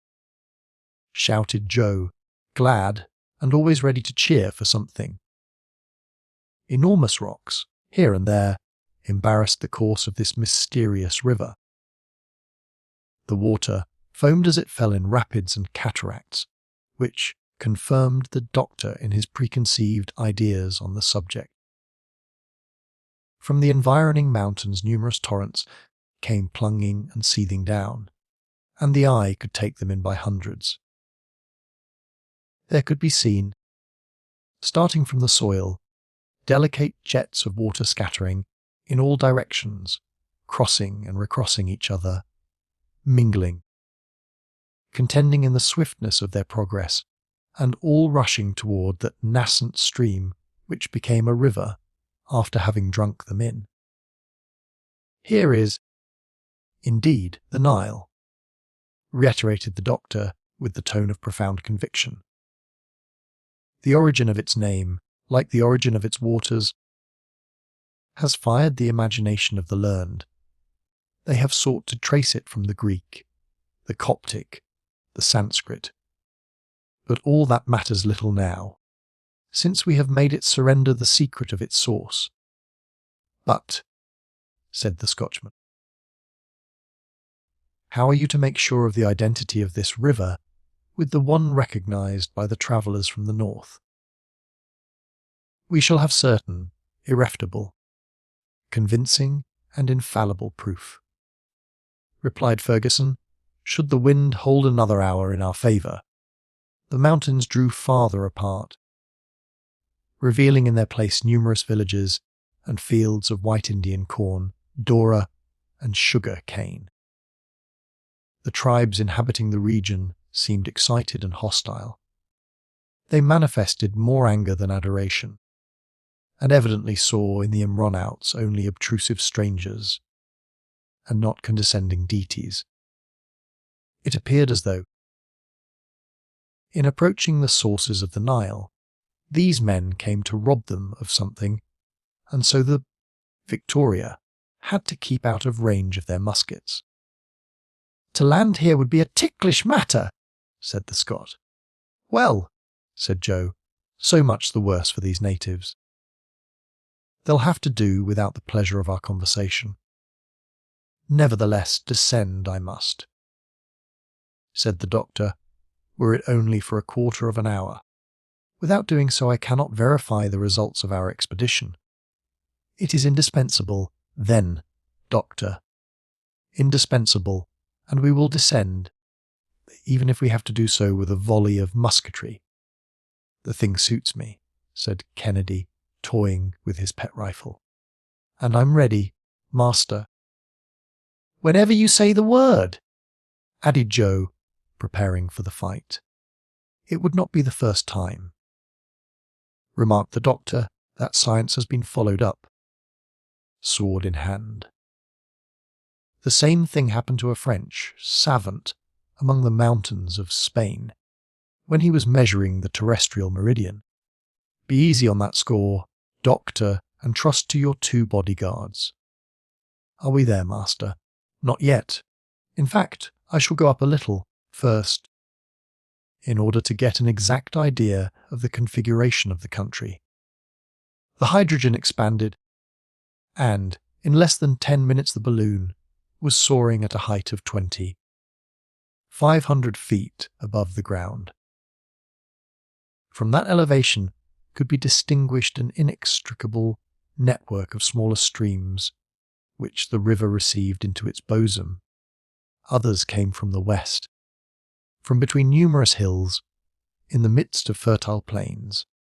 "We are not 90 miles from Gondokoro," said the doctor, measuring off the distance on his map, "and less than 5 miles from the point reached by the explorers from the north. Let us descend with great care," and, upon this, the balloon was lowered about 2,000 feet. "Now, my friends, let us be ready, come what may." "Ready it is," said Dick and Joe, with one voice. Good. In a few moments the balloon was advancing along the bed of the river, and scarcely 100 feet above the ground. The Nile measured but 50 fathoms in width at this point, and the natives were in great excitement, rushing to and fro, tumultuously, in the villages that lined the banks of the stream. At the second degree it forms a perpendicular cascade of 10 feet in height, and consequently impassable by boats. "Here, then, is the cascade mentioned by de Bornou," exclaimed the doctor. "The basin of the river spread out, dotted with numerous islands, which Dr. Fergusson devoured with his eyes. He seemed to be seeking for a point of reference, which he had not yet found. By this time, some blacks, having ventured in a boat just under the balloon, Kennedy saluted them with a shot from his rifle. That made them regain the bank at their utmost speed. "A good journey to you," bawled Joe, "and if I were in your place, I wouldn't try coming back again. I should be mightily afraid of a monster that can hurl thunderbolts when he pleases." But, all at once, the doctor snatched up his spy-glass and directed it toward an island reposing in the middle of the river. "4 trees!" he exclaimed. "Look down there!" Sure enough, there were 4 trees standing alone at one end of it. "It is Bengal Island. It is the very same," repeated the doctor exultingly. "And what of that?" asked Dick. "It is there that we shall alight, if God permits. But it seems to be inhabited, Doctor. Joe is right, and, unless I'm mistaken, there is a group of about a score of natives on it now. We'll make them scatter. There'll be no great trouble in that," responded Fergusson. "So be it," chimed in the hunter. The sun was at the zenith as the balloon approached the island. The blacks, who were members of the Mikado tribe, were howling lustily, and one of them waved his bark hat in the air. Kennedy took aim at him, fired, and his hat flew about him in pieces. Thereupon there was a general scamper. The natives plunged headlong into the river and swam to the opposite bank. Immediately, there came a shower of balls from both banks, along with a perfect cloud of arrows, but without doing the balloon any damage, where it rested with its anchor snugly secured in the fissure of a rock. Joe lost no time in sliding to the ground. "The ladder!" cried the doctor. "Follow me, Kennedy." "What do you wish, sir?" "Let us alight. I want a witness." "Here I am. Mind your post, Joe, and keep a good lookout." "Never fear, Doctor. I'll answer for all that." "Come, Dick," said the doctor as he touched the ground. So saying, he drew his companion along toward a group of rocks that rose upon one point of the island. There, after searching for some time, he began to rummage among the brambles, and in so doing scratched his hands until they bled. Suddenly he grasped Kennedy's arm, exclaiming, "Look! Look! Letters!" Yes, there, indeed, could be descried, with perfect precision of outline, some letters carved on the rock. It was quite easy to make them out. "A. D. Ad," repeated Dr. Fergusson. Andrea de Bornou, the very signature of the traveller who farthest ascended the current of the Nile. "No doubt of that," a friend Samuel, assented Kennedy. "Are you now convinced?" "It is the Nile. We cannot entertain a doubt on that score now," was the reply. The doctor, for the last time, examined those precious initials, the exact form and size of which he carefully noted. "And now," said he, "now for the balloon! Quickly!" Then, for I see some of the natives getting ready to recross the river. That matters little to us now. Let the wind but send us northward for a few hours, and we shall reach Gondokoro and press the hands of some of our countrymen. 10 minutes more, and the balloon was majestically ascending, while Dr. Ferguson, in token of success, waved the English flag triumphantly from his car. Chapter 90th. The Nile. The Trembling Mountain. A remembrance of the country. The narratives of the Arabs. The Niam-Niams. Joe's shrewd cogitations. The balloon runs the gauntlet. Aerostatic ascensions. Madame Blanchard. "Which way do we head?" asked Kennedy as he saw his friend consulting the compass. "North-northeast." "The deuce! But that's not the north." "No, Dick, and I'm afraid that we shall have some trouble in getting to Gondokoro." "I am sorry for it, but at last we have succeeded in connecting the explorations from the east with those from the north, and we must not complain." The balloon was now receding gradually from the Nile. "One last look," said the doctor, "at this impassable latitude, beyond which the most intrepid travellers could not make their way. There are those intractable tribes, of whom Petherick, Arnaud, Muni, and the young traveller Legene, to whom we are indebted for the best work on the Upper Nile, have spoken. Thus then," added Kennedy inquiringly, "our discoveries agree with the speculations of science." "Absolutely so. The sources of the White Nile, of the Bahr el Abiad, are immersed in a lake as large as a sea. It is there that it takes its rise. Poesy, undoubtedly, loses something thereby. People were fond of ascribing a celestial origin to this king of rivers. The ancients gave it the name of an ocean, and were not far from believing that it flowed directly from the sun. But we must come down from these flights from time to time, and accept what science teaches us. There will not always be scientific men, perhaps, but there always will be poets." "We can still see cataracts," said Joe. "Those are the cataracts of Makado, in the 3rd degree of latitude. Nothing could be more accurate." "Oh, if we could only have followed the course of the Nile for a few hours. And down yonder below us I see the top of a mountain," said the hunter. "That is Mount Longweek, the Trembling Mountain of the Arabs.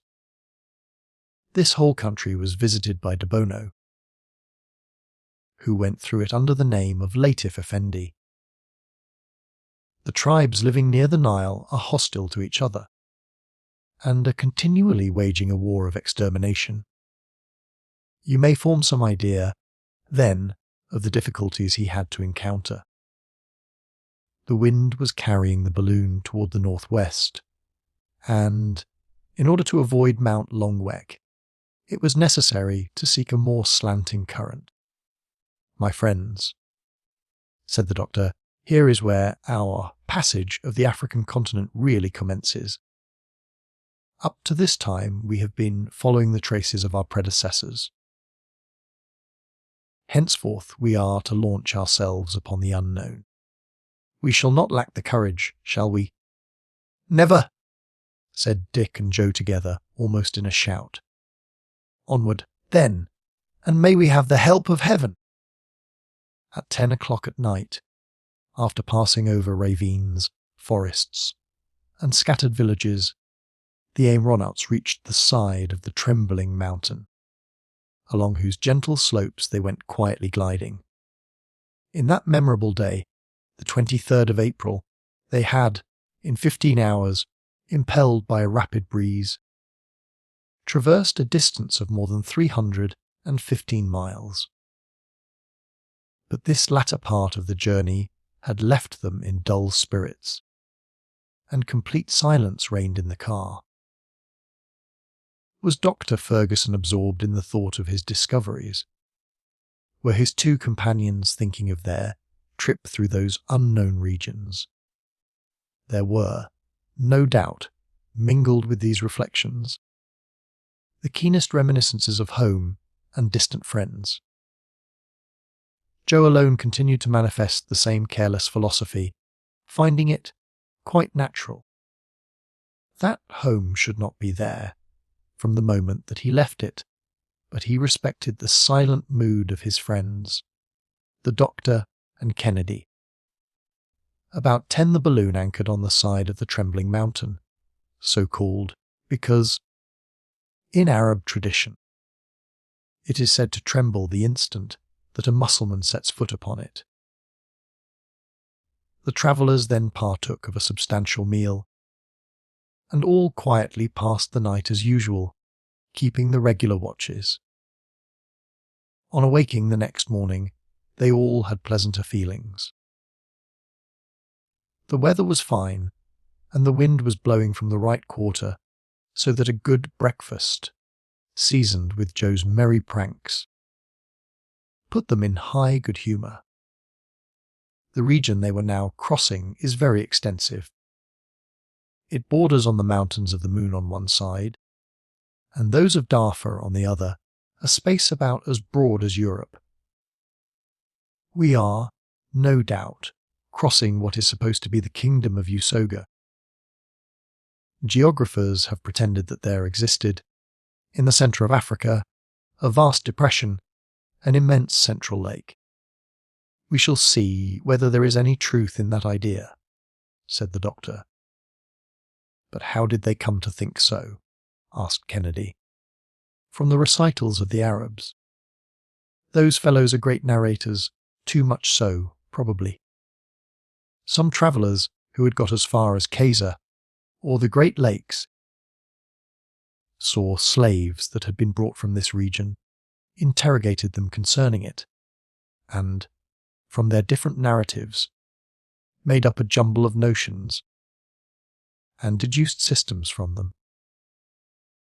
Down at the bottom of it, all there is some appearance of truth, and you see that they were right about the sources of the Nile. Nothing could be more correct, said Kennedy. It was by the aid of these documents that some attempts at maps were made, and so I am going to try to follow our route by one of them, rectifying it when need be. Is all this region inhabited? Asked Joe. Undoubtedly, and disagreeably inhabited too. I thought so. These scattered tribes come, one and all, under the title of Nyams, and this compound word is only a sort of nickname. It imitates the sound of chewing. That's it! Excellent! Said Joe, champing his teeth as though he were eating Nyam. My good Joe, if you were the immediate object of this chewing, you wouldn't find it so excellent. Why, what's the reason, sir? These tribes are considered man-eaters.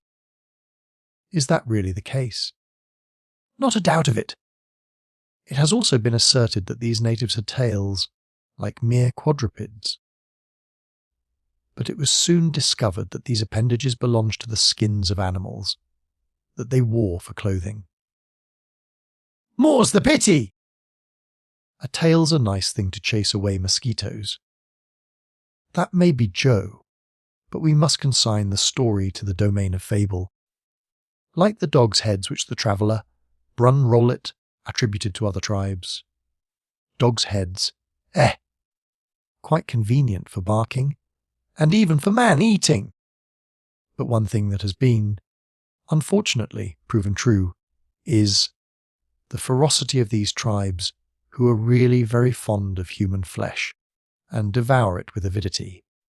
I only hope that they won't take such a particular fancy to mine, said Joe, with comic solemnity. See that? Said Kennedy. Yes! Indeed, sir, if I have to be eaten, in a moment of famine, I want it to be for your benefit and my master's. But the idea of feeding those black fellows... Gracious! I'd die of shame. Well then, Joe, said Kennedy, that's understood. We count upon you in case of need. At your service, gentlemen. Joe talks in this way as to make us take good care of him and fatten him up. Maybe so, said Joe, every man for himself. In the afternoon, the sky became covered with a warm mist that used from the soil. The brownish vapour scarcely allowed the beholder to distinguish objects, and so, fearing collision with some unexpected mountain peak, the doctor, about 5 o'clock, gave the signal to halt. The night passed without accident, but in such profound obscurity that it was necessary to use redoubled vigilance. The monsoon blew with extreme violence during all the next morning. The wind buried itself in the lower cavities of the balloon and shook the appendage by which the dilating pipes entered the main apparatus. They had, at last, to be tied up with cords, Joe acquitting himself very skilfully in performing that operation. He had occasion to observe, at the same time, that the orifice of the balloon still remained hermetically sealed. "That is a matter of double importance for us," said the doctor. "In the first place, we avoid the escape of precious gas, and then, again, we do not leave behind us an inflammable train, which we should at last inevitably set fire to, and so be consumed." "That would be a disagreeable travelling incident," said Joe. "Should we be hurled to the ground?" asked Kennedy. "Hurled? No, not quite that. The gas would burn quietly, and we should descend little by little. A similar accident happened to a French aeronaut, Madame Blanchard. She ignited her balloon while sending off fireworks, but she did not fall, and she would not have been killed, probably, had not her car dashed against a chimney and precipitated her to the ground. "Let us hope that nothing of the kind may happen to us," said the hunter. "Up to this time our trip has not seemed to me very dangerous, and I can see nothing to prevent us reaching our destination." "Nor can I either. My dear Dick, accidents are generally caused by the imprudence of the aeronauts, or the defective construction of their apparatus. However, in thousands of aerial ascensions, there have not been 20 fatal accidents. Usually, the danger is in the moment of leaving the ground, or of alighting, and therefore at those junctures we should never omit the utmost precaution. "It's breakfast time," said Joe. "We'll have to put up with preserved meat and coffee until Mr. Kennedy has had another chance to get us a good slice of venison." Chapter 20th. The Celestial Bottle, the Fig Palms, the Mammoth Trees, the Tree of War, the Wind Team, 2 native tribes in battle, a massacre, an intervention from above. The wind had become violent and irregular. The balloon was running the gantlet through the air. Tossed at one moment toward the north, at another toward the south, it could not find one steady current. "We are moving very swiftly without advancing much," said Kennedy, remarking the frequent oscillations of the needle of the compass. "The balloon is rushing at the rate of at least 30 miles an hour. Lean over and see how the country is gliding away beneath us," said the doctor. "See! That forest looks as though it were precipitating itself upon us." "The forest has become a clearing," added the other. "And the clearing a village," continued Joe a moment or two later. "Look at the faces of those astonished darkies." "Oh, it's natural enough that they should be astonished," said the doctor. "The French peasants, when they first saw a balloon, fired at it, thinking that it was an aerial monster. A Sudan negro may be excused. Then, for opening his eyes very wide, "Faith," said Joe as the Victoria skimmed closely along the ground, at scarcely the elevation of 100 feet. "And immediately over a village, I'll throw them an empty bottle, with your leave, doctor, and if it reaches them safe and sound, they'll worship it. If it breaks, they'll make talismans of the pieces. So saying, he flung out a bottle, which, of course, was broken into 1,000 fragments, while the Negroes scampered into their round huts, uttering shrill cries. A little farther on, Kennedy called out, "Look at that strange tree! The upper part is of one kind, and the lower part of another." "Well," said Joe, "here's a country where the trees grow on top of each other." "It's simply the trunk of a fig tree," replied the doctor, "on which there is a little vegetating earth. Some fine day, the wind left the seed of a palm on it, and the seed has taken root and grown as though it were on the plain ground. A fine new style of gardening," said Joe, "and I'll import the idea to England. It would be just the thing in the London parks. Without counting that it would be another way to increase the number of fruit trees. We could have gardens up in the air, and the small house owners would like that. At this moment, they had to raise the balloon so as to pass over a forest of trees that were more than 300 feet in height, a kind of ancient banyan. "What magnificent trees!" exclaimed Kennedy. "I never saw anything so fine as the appearance of these venerable forests." "Look, Doctor!" "The height of these banyans is really remarkable, my dear Dick, and yet they would be nothing astonishing in the New World." "Why? Are there still loftier trees in existence?"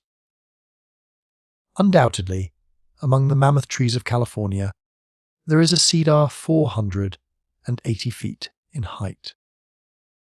It would overtop the Houses of Parliament and even the Great Pyramid of Egypt.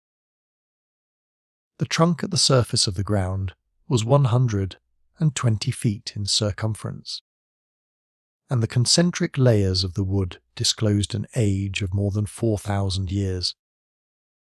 But then, sir, there was nothing wonderful in it. When one has lived 4,000 years, one ought to be pretty tall, was Joe's remark. Meanwhile, during the doctor's recital and Joe's response, the forest had given place to a large collection of huts surrounding an open space. In the middle of this grew a solitary tree, and Joe exclaimed, as he caught sight of it, "Well, if that tree has produced such flowers as those for the last 4,000 years, I have to offer it my compliments.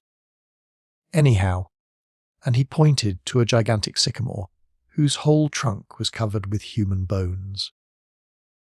The flowers of which Joe spoke were heads freshly severed from the bodies, and suspended by daggers thrust into the bark of the tree. "The war tree of these cannibals," said the doctor. "The Indians merely carry off the scalp, but these Negroes take the whole head." "A mere matter of fashion," said Joe.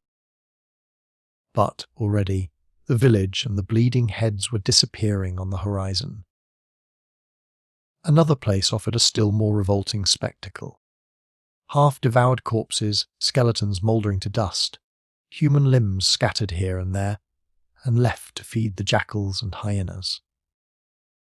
No doubt. These are the bodies of criminals.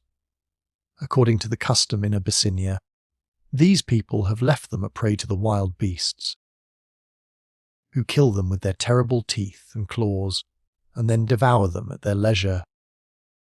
"Not a whit more cruel than hanging," said the Scot. "Filthier. That's all. In the southern regions of Africa, they content themselves," resumed the doctor, "with shutting up the criminal in his own hut with his cattle, and sometimes with his family. They then set fire to the hut, and the whole party are burned together. I call that cruel, but, like friend Kennedy, I think that the gallows is quite as cruel, quite as barbarous." Joe, by the aid of his keen sight, which he did not fail to use continually, and noticed some flocks of birds of prey flitting about the horizon. "They are eagles!" exclaimed Kennedy, after reconnoitring them through the glass. "Magnificent birds whose flight is as rapid as ours." "Heaven preserve us from their attacks," said the doctor. "They are more to be feared by us than wild beasts or savage tribes." "Bah!" said the hunter. "We can drive them off with a few rifle shots. Nevertheless, I would prefer, dear Dick, not having to rely upon your skill this time, for the silk of our balloon could not resist their sharp beaks. Fortunately, the huge birds will, I believe, be more frightened than attracted by our machine." "Yes, but a new idea, and I have dozens of them," said Joe. "If we could only manage to capture a team of live eagles, we could hitch them to the balloon." "And they'd haul us through the air." "The thing has been seriously proposed," replied the doctor, "but I think it hardly practicable with creatures naturally so restive." "Oh, we'd tame them," said Joe.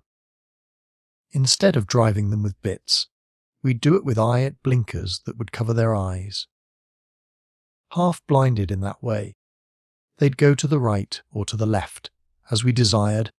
When blinded completely, they would stop. Allow me, Joe, to prefer a favourable wind to your team of eagles.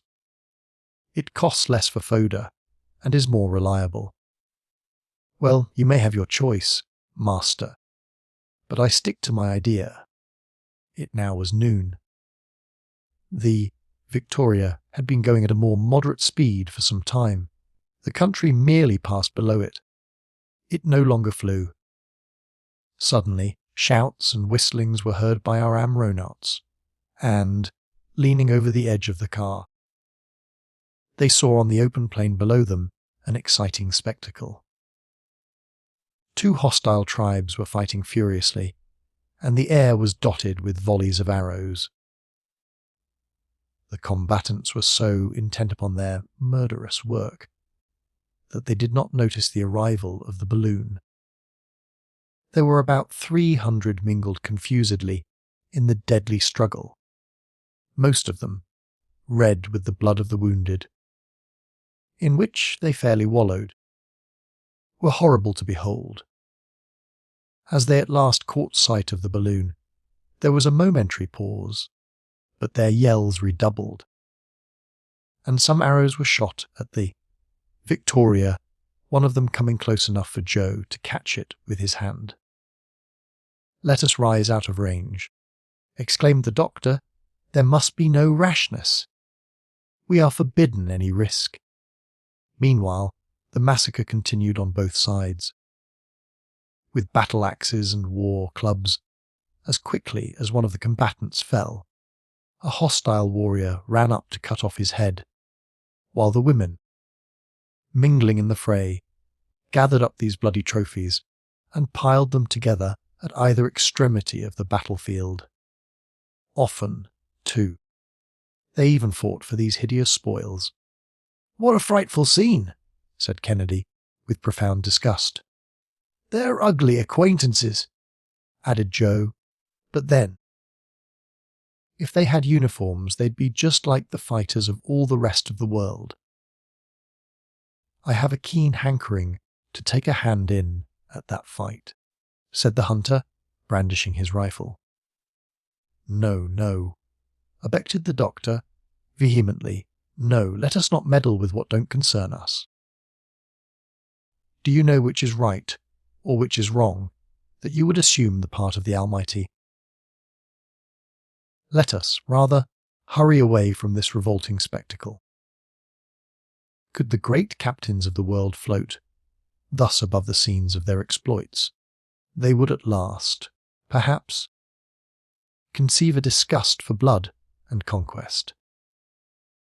The chieftain of one of the contending parties was remarkable for his athletic proportions, his great height, and Herculean strength.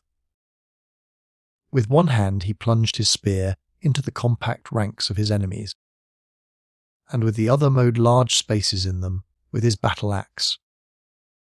Suddenly he flung away his war club, red with blood, rushed upon a wounded warrior, and, chopping off his arm at a single stroke, carried the dissevered member to his mouth and bit it again and again. "Ah!" ejaculated Kennedy. "The horrible brute! I can hold back no longer." And, as he spoke, the huge savage struck full in the forehead with a rifle ball. They fell headlong to the ground. Upon this sudden mishap of their leader, his warriors seemed struck dumb with amazement. His supernatural death awed them, while it reanimated the courage and ardour of their adversaries, and, in a twinkling, the field was abandoned by half the combatants. "Come, let us look higher up for a current to bear us away. I am sick of this spectacle," said the doctor. But they could not get away so rapidly as to avoid the sight of the victorious tribe rushing upon the dead and the wounded, scrambling and disputing for the still warm and reeking flesh and eagerly devouring it. "For," uttered Joe, "it's sickening." The balloon rose as it expanded, the howlings of the brutal hoarder, in the delirium of their orgy, pursued them for a few minutes, but at length, borne away toward the south, they were carried out of sight, and hearing of this horrible spectacle of cannibalism. The surface of the country was now greatly varied, with numerous streams of water bearing toward the east. The latter, undoubtedly, ran into those affluents of Lake New, or of the River of the Gazelles, concerning which Guillaume Lejeune has given such curious details. At nightfall, the balloon cast anchor in 27 degrees east longitude and 4 degrees 20 minutes north latitude, after a day's trip of 150 miles. Chapter 21st. Strange sounds. A night attack. Kennedy and Joe in the tree. 2 shots. Help! Help! Reply in French. The morning. The missionary. The plan of rescue. The night came on very dark. The doctor had not been able to reconnoitre the country. He had made fast to a very tall tree, from which he could distinguish only a confused mass through the gloom. As usual, he took the 9 o'clock watch, and at midnight Dick relieved him. "Keep a sharp lookout, Dick," was the doctor's good-night injunction. "Is there anything new on the carpet?" "No. But I thought that I heard vague sounds below us. And, as I don't exactly know where the wind has carried us to, even an excess of caution would do no harm. You've probably heard the cries of wild beasts." "No. The sounds seem to me something altogether different from that. At all events, on the least alarm, don't fail to waken us." "I'll do so, Doctor. Rest easy." After listening attentively for a moment or two longer, the doctor, hearing nothing more, threw himself on his blankets and went asleep. The sky was covered with dense clouds, but not a breath of air was stirring, and the balloon, kept in its place by only a single anchor, experienced not the slightest oscillation. Kennedy, leaning his elbow on the edge of the car, so as to keep an eye on the cylinder, which was actively at work, gazed out upon the calm obscurity.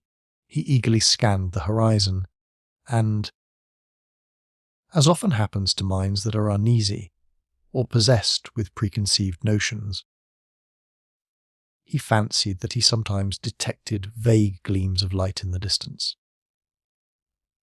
At one moment he even thought that he saw them only 200 paces away, quite distinctly, but it was a mere flash that was gone as quickly as it came, and he noticed nothing more.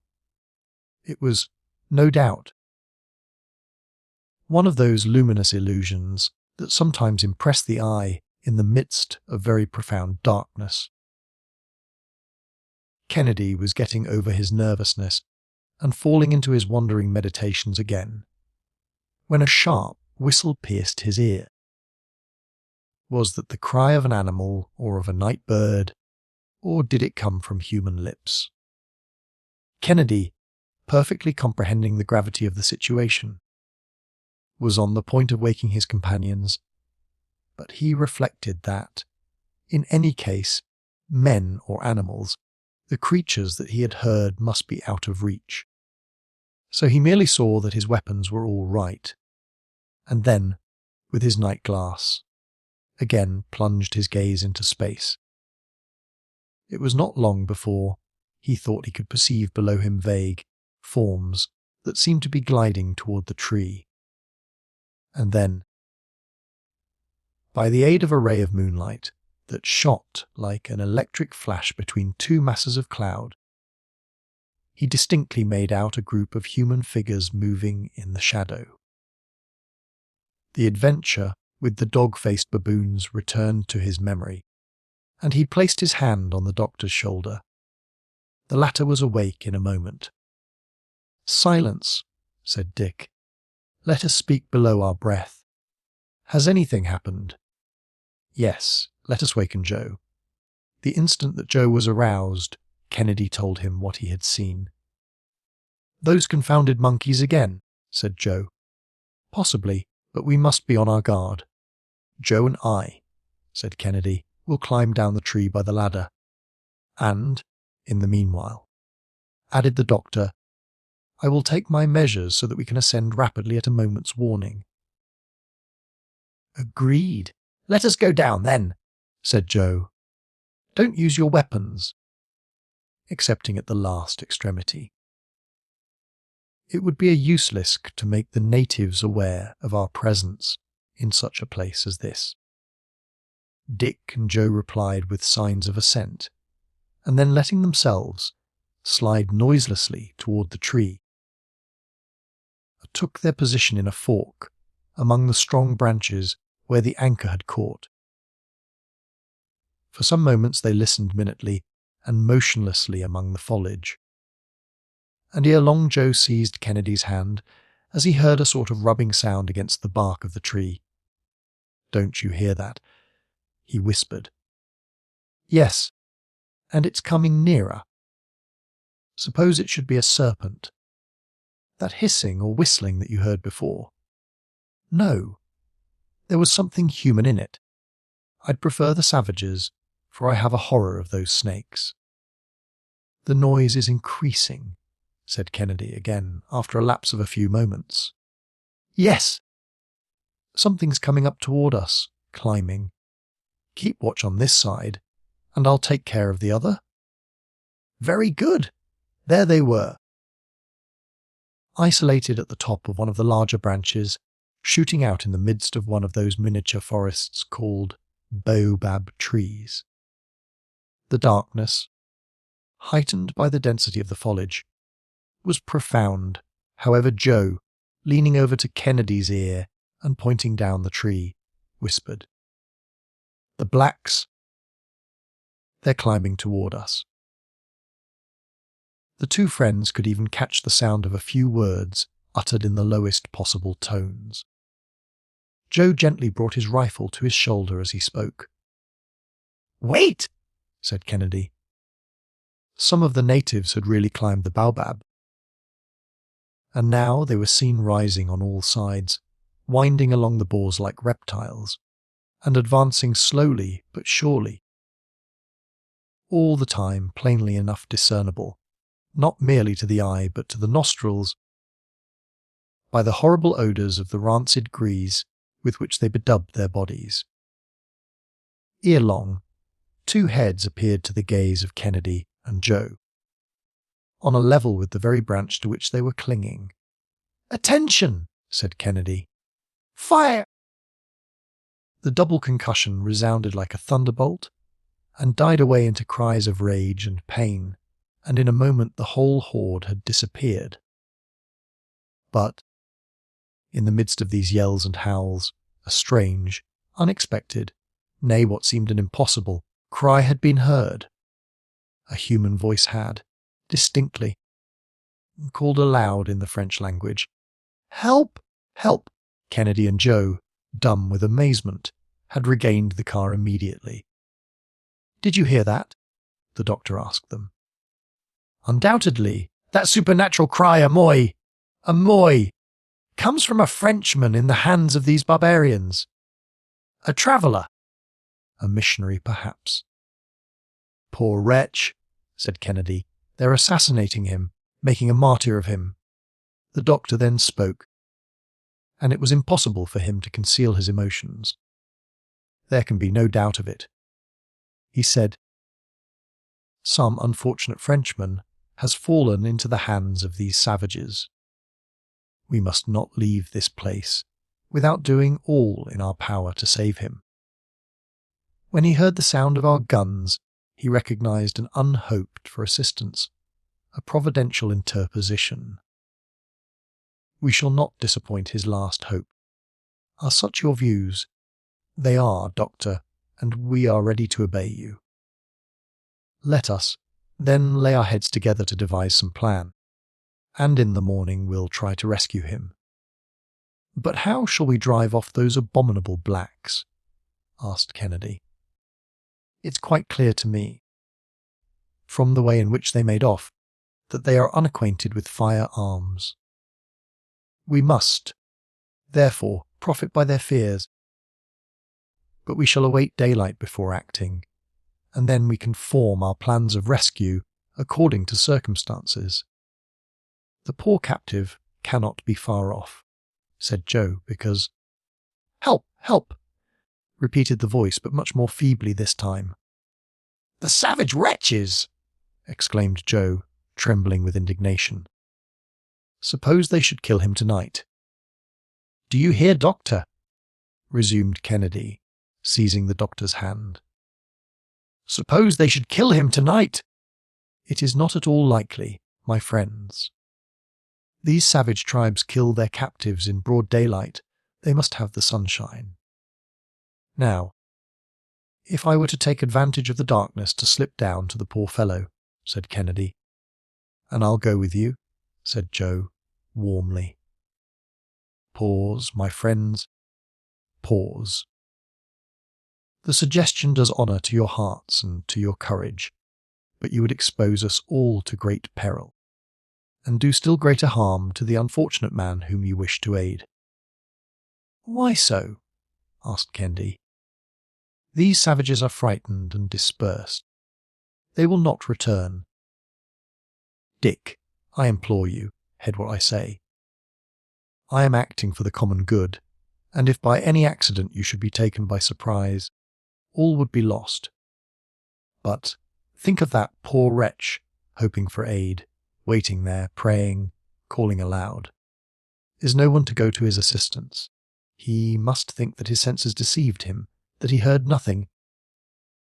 "We can reassure him on that score," said Dr. Fergusson, and, standing erect, making a speaking trumpet of his hands, he shouted at the top of his voice, in French, "Whoever you are, be of good cheer! 3 friends are watching over you." A terrific howl from the savages responded to these words, no doubt drowning the prisoner's reply. "They are murdering him! They are murdering him!" exclaimed Kennedy. "Our interference will have served no other purpose than to hasten the hour of his doom." "We must act! But how, Dick?" "What do you expect to do in the midst of this darkness?" "Oh, if it was only daylight!" sighed Joe. "Well, and suppose it were daylight," said the doctor in a singular tone. "Nothing more simple, Doctor," said Kennedy.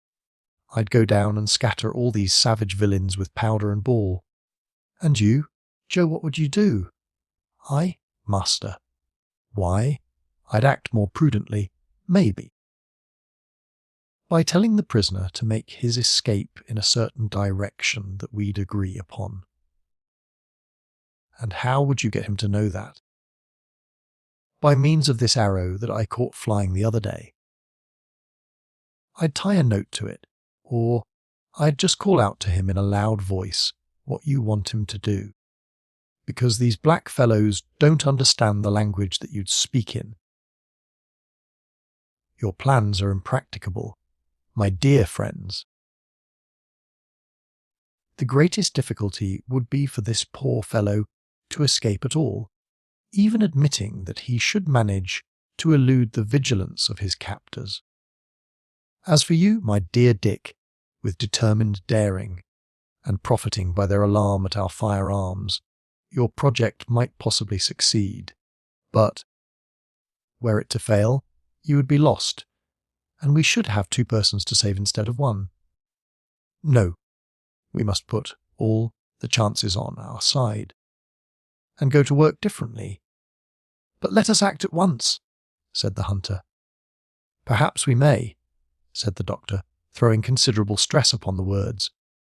Why? Doctor, can you light up such darkness as this? Who knows Joe? Ah, if you can do that, you're the greatest learned man in the world. The doctor kept silent for a few moments. He was thinking. His 2 companions looked at him with much emotion, for they were greatly excited by the strangeness of the situation. Ferguson at last resumed. Here is my plan. We have £200 of ballast left, since the bags we brought with us are still untouched. I'll suppose that this prisoner, who is evidently exhausted by suffering, weighs as much as one of us. There will still remain £60 of ballast to throw out, in case we should want to ascend suddenly. How do you expect to manage the balloon? Asked Kennedy. This is the idea, Dick. You will admit that if I can get to the prisoner and throw out a quantity of ballast equal to his weight, I shall have in no wise altered the equilibrium of the balloon. But then, if I want to get a rapid ascension so as to escape these savages, I must employ means more energetic than the cylinder. Well, then, in throwing out this overplus of ballast at a given moment, I am certain to rise with great rapidity. That's plain enough. Yes, but there is one drawback. It consists in the fact that, in order to descend after that, I should have to part with a quantity of gas proportionate to the surplus ballast that I had thrown out. Now, the gas is precious, but we must not haggle over it when the life of a fellow creature is at stake. You are right, sir. We must do everything in our power to save him.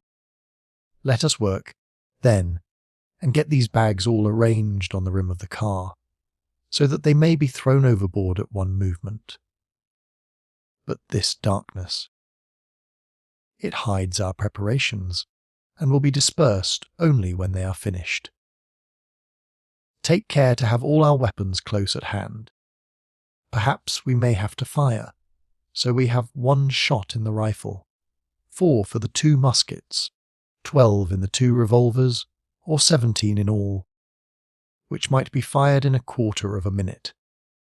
But perhaps we shall not have to resort to all this noisy work. Are you ready? We're ready, responded Joe. The sacks were placed as requested, and the arms were put in good order. Very good, said the doctor. Have an eye to everything. Joe will see to throwing out the ballast, and Dick will carry off the prisoner, but let nothing be done until I give the word. Joe will first detach the anchor, and then quickly make his way back to the car. Joe let himself slide down by the rope, and, in a few moments, reappeared at his post, while the balloon, thus liberated, hung almost motionless in the air. In the meantime, the doctor assured himself of the presence of a sufficient quantity of gas in the mixing tank to feed the cylinder, if necessary, without there being any need of resorting for some time to the Bunsen battery. He then took out the 2 perfectly isolated conducting wires which served for the decomposition of the water, and searching in his travelling sack, brought forth 2 pieces of charcoal, cut down to a sharp point, and fixed one at the end of each wire. His 2 friends looked on, without knowing what he was about, but they kept perfectly silent. When the doctor had finished, he stood up erect in the car, and, taking the 2 pieces of charcoal, one in each hand, drew their points nearly together. In a twinkling, an intense and dazzling light was produced, with an insupportable glow between the 2 pointed ends of charcoal, and a huge jet of electric radiance literally broke the darkness of the night. "Oh!" ejaculated the astonished friends. "Not a word," cautioned the doctor. Chapter 22. The jet of light, the missionary, the rescue in a ray of electricity, a Lazarus priest, but little hope, the doctor's care, a life of self-denial, passing a volcano. Dr. Ferguson darted his powerful electric jet toward various points of space, and caused it to rest on a spot from which shouts of terror were heard. His companions fixed their gaze eagerly on the place. The baobab, over which the balloon was hanging almost motionless, stood in the centre of a clearing, where, between fields of Indian corn and sugar cane, were seen some 50 low, conical huts around which swarmed a numerous tribe.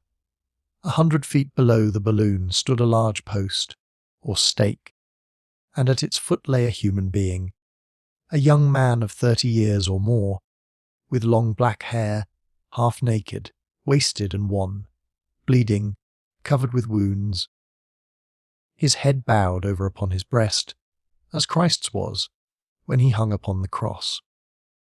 The hair, cut shorter on the top of his skull, still indicated the place of a half effist tonsure. "A missionary! A priest!" exclaimed Joe. "Poor, unfortunate man!" said Kennedy. "We must save him, Dick!" responded the doctor. "We must save him." The crowd of blacks, when they saw the balloon over their heads, like a huge comet with a train of dazzling light, were seized with a terror that may be readily imagined. Upon hearing their cries, the prisoner raised his head. His eyes gleamed with sudden hope, and, without thoroughly comprehending what was taking place, he stretched out his hands to his unexpected deliverers. "He is alive!" exclaimed Ferguson. "God be praised! The savages have got a fine scare, and we shall save him! Are you ready, friends?" "Ready, doctor," at the word. "Joe, shot off the cylinder!" The doctor's order was executed. An almost imperceptible breath of air impelled the balloon directly over the prisoner, at the same time that gently lowered with the contraction of the gas. For about 10 minutes it remained floating in the midst of luminous waves, for Ferguson continued to flash right down upon the throng his glowing sheaf of rays, which, here and there, marked out swift and vivid sheets of light. The tribe, under the influence of an indescribable terror, disappeared little by little in the huts, and there was complete solitude around the stake. The doctor had, therefore, been right in counting upon the fantastic appearance of the balloon throwing out rays, as vivid as the sun's. Through this intense gloom, the car was approaching the ground, but a few of the savages, more audacious than the rest, guessing that their victim was about to escape from their clutches, came back with loud yells, and Kennedy seized his rifle. The doctor, however, besought him not to fire. The priest, on his knees, for he had not the strength to stand erect, was not even fastened to the stake, his weakness rendering that precaution superfluous. At the instant when the car was close to the ground, the brawny Scot, laying aside his rifle, and seizing the priest around the waist, lifted him into the car, while at the same moment Joe tossed over the 200 pounds of ballast. The doctor had expected to ascend rapidly, but, contrary to his calculations, the balloon, after going up some 3 or 4 feet, remained there perfectly motionless. "What holds us?" he asked, with an accent of terror. Some of the savages were running toward them, uttering ferocious cries. "Aha!" said Joe. "One of those cursed blacks is hanging to the car." "Dick! Dick!" cried the doctor. "The water tank!" Kennedy caught his friend's idea on the instant, and snatching up with desperate strength one of the water tanks weighing about 100 pounds, he tossed it overboard. The balloon, thus suddenly lightened, made a leap of 300 feet into the air, amid the howlings of the tribe whose prisoner thus escaped them in a blaze of dazzling light. "Hurrah!" shouted the doctor's comrades. Suddenly, the balloon took a fresh leap, which carried it up to an elevation of 1,000 feet. "What's that?" said Kennedy, who had nearly lost his balance.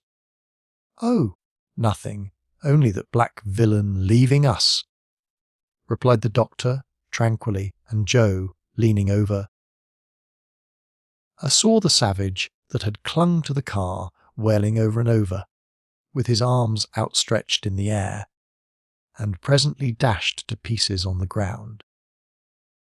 The doctor then separated his electric wires, and everything was again buried in profound obscurity. It was now 1 o'clock in the morning. The Frenchman, who had swooned away, at length opened his eyes. "You are saved," were the doctor's first words. "Saved." He, with a sad smile, replied in English, "Saved from a cruel death." "My brethren, I thank you, but my days are numbered, nay, even my hours, and I have but little longer to live."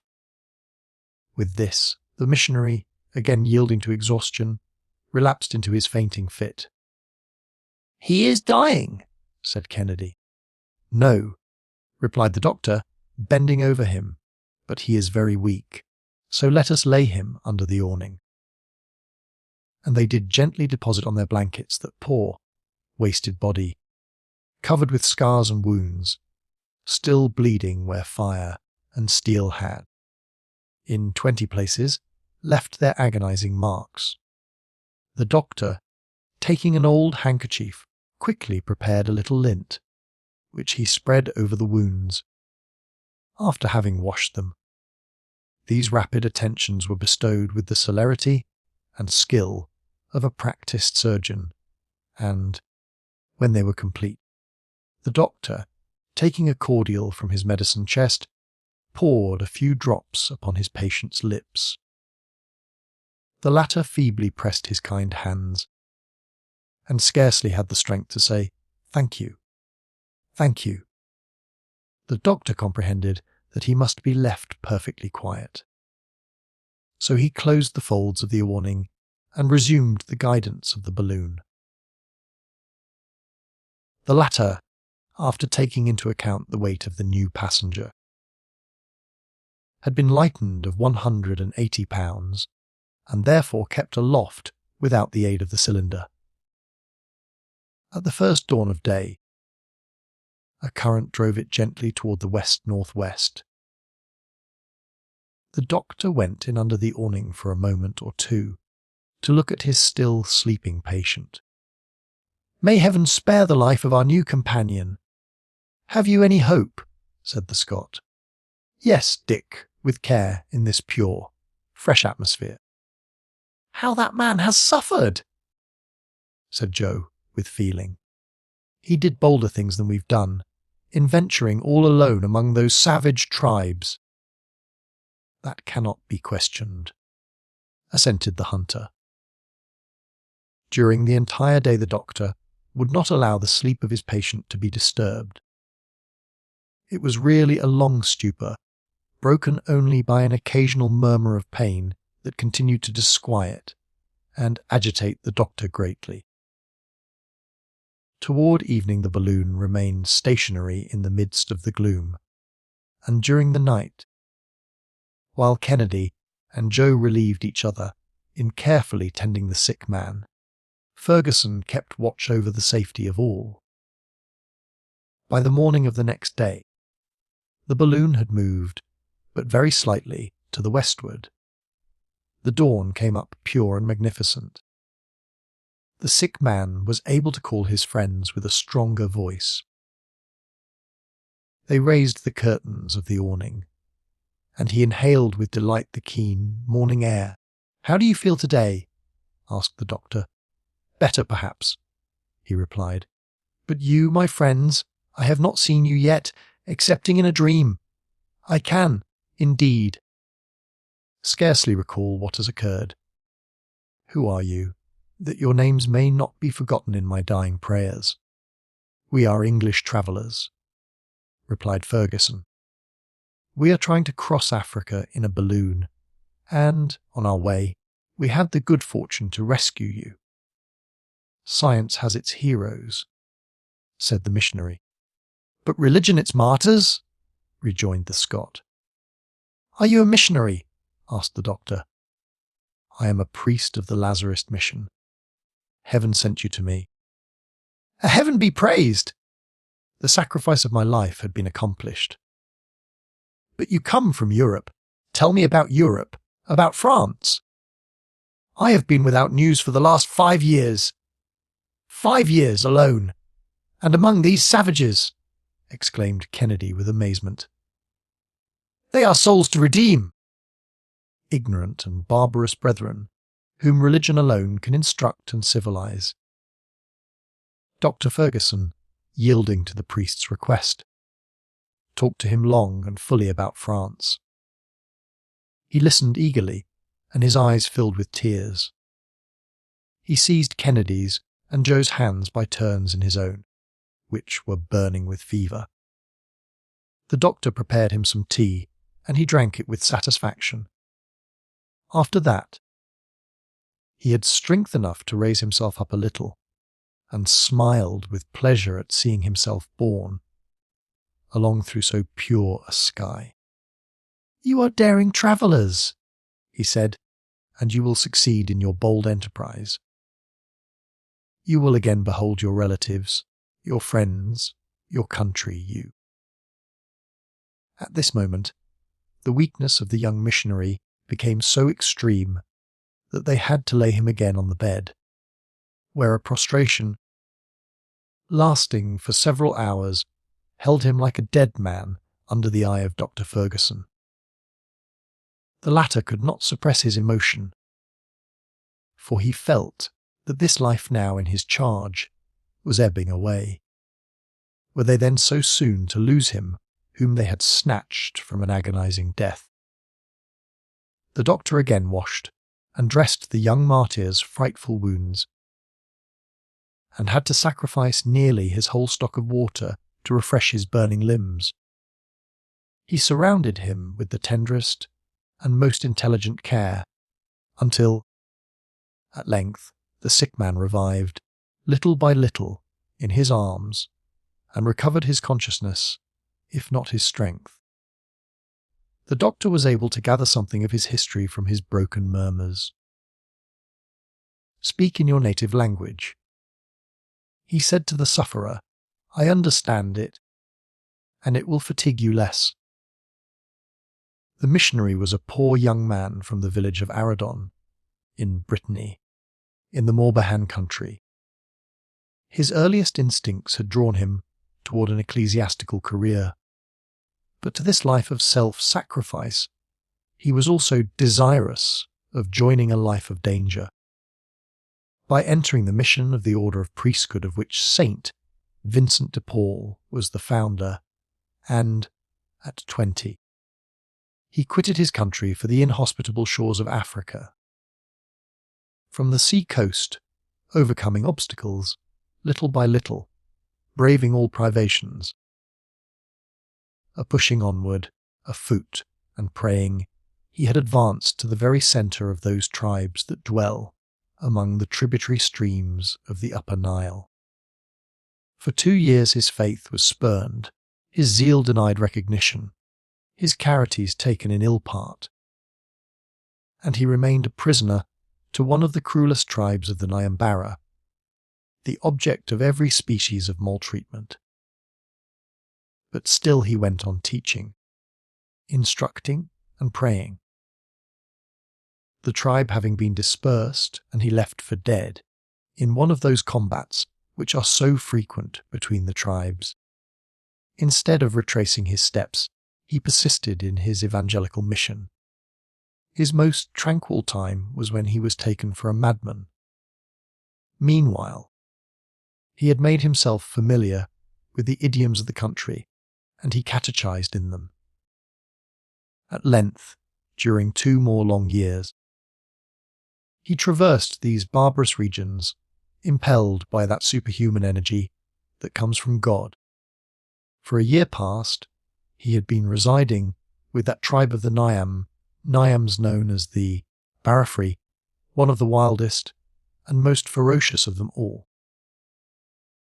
The chief having died a few days before our travellers appeared, his sudden death was attributed to the missionary, and the tribe resolved to immolate him. His sufferings had already continued for the space of 40 hours, and, as the doctor had supposed, he was to have perished in the blaze of the noonday sun. When he heard the sound of firearms, nature got the best of him, and he had cried out, "Help! Help!" He then thought that he must have been dreaming, when a voice, that seemed to come from the sky, had uttered words of consolation. "I have no regrets," he said, "for the life that is passing away from me. My life belongs to God." "Hope still," said the doctor. "We are near you, and we will save you now, as we saved you from the tortures of the stake." "I do not ask so much of heaven," said the priest, with resignation. "Blessed be God for having vouchsafed to me the joy before I die of having pressed your friendly hands and having heard, once more, the language of my country." The missionary here grew weak again, and the whole day went by between hope and fear, Kennedy deeply moved, and Joe drawing his hand over his eyes more than once when he thought that no one saw him. The balloon made little progress, and the wind seemed as though unwilling to jostle its precious burden. Toward evening, Joe discovered a great light in the west. Under more elevated latitudes, it might have been mistaken for an immense aurora borealis, for the sky appeared on fire. The doctor very attentively examined the phenomenon. "It is, perhaps, only a volcano in full activity," said he. "But the wind is carrying us directly over it," replied Kennedy. "Very well, we shall cross it then at a safe height," said the doctor. 3 hours later, the Victoria was right among the mountains. Her exact position was 24 degrees 15 minutes east longitude and 4 degrees 42 minutes north latitude and 4 degrees 42 minutes north latitude. In front of her a volcanic crater was pouring forth torrents of melted lava and hurling masses of rock to an enormous height. There were jets, too, of liquid fire that fell back in dazzling cascades, a superb but dangerous spectacle. For the wind, with unserving certainty, was carrying the balloon directly toward this blazing atmosphere.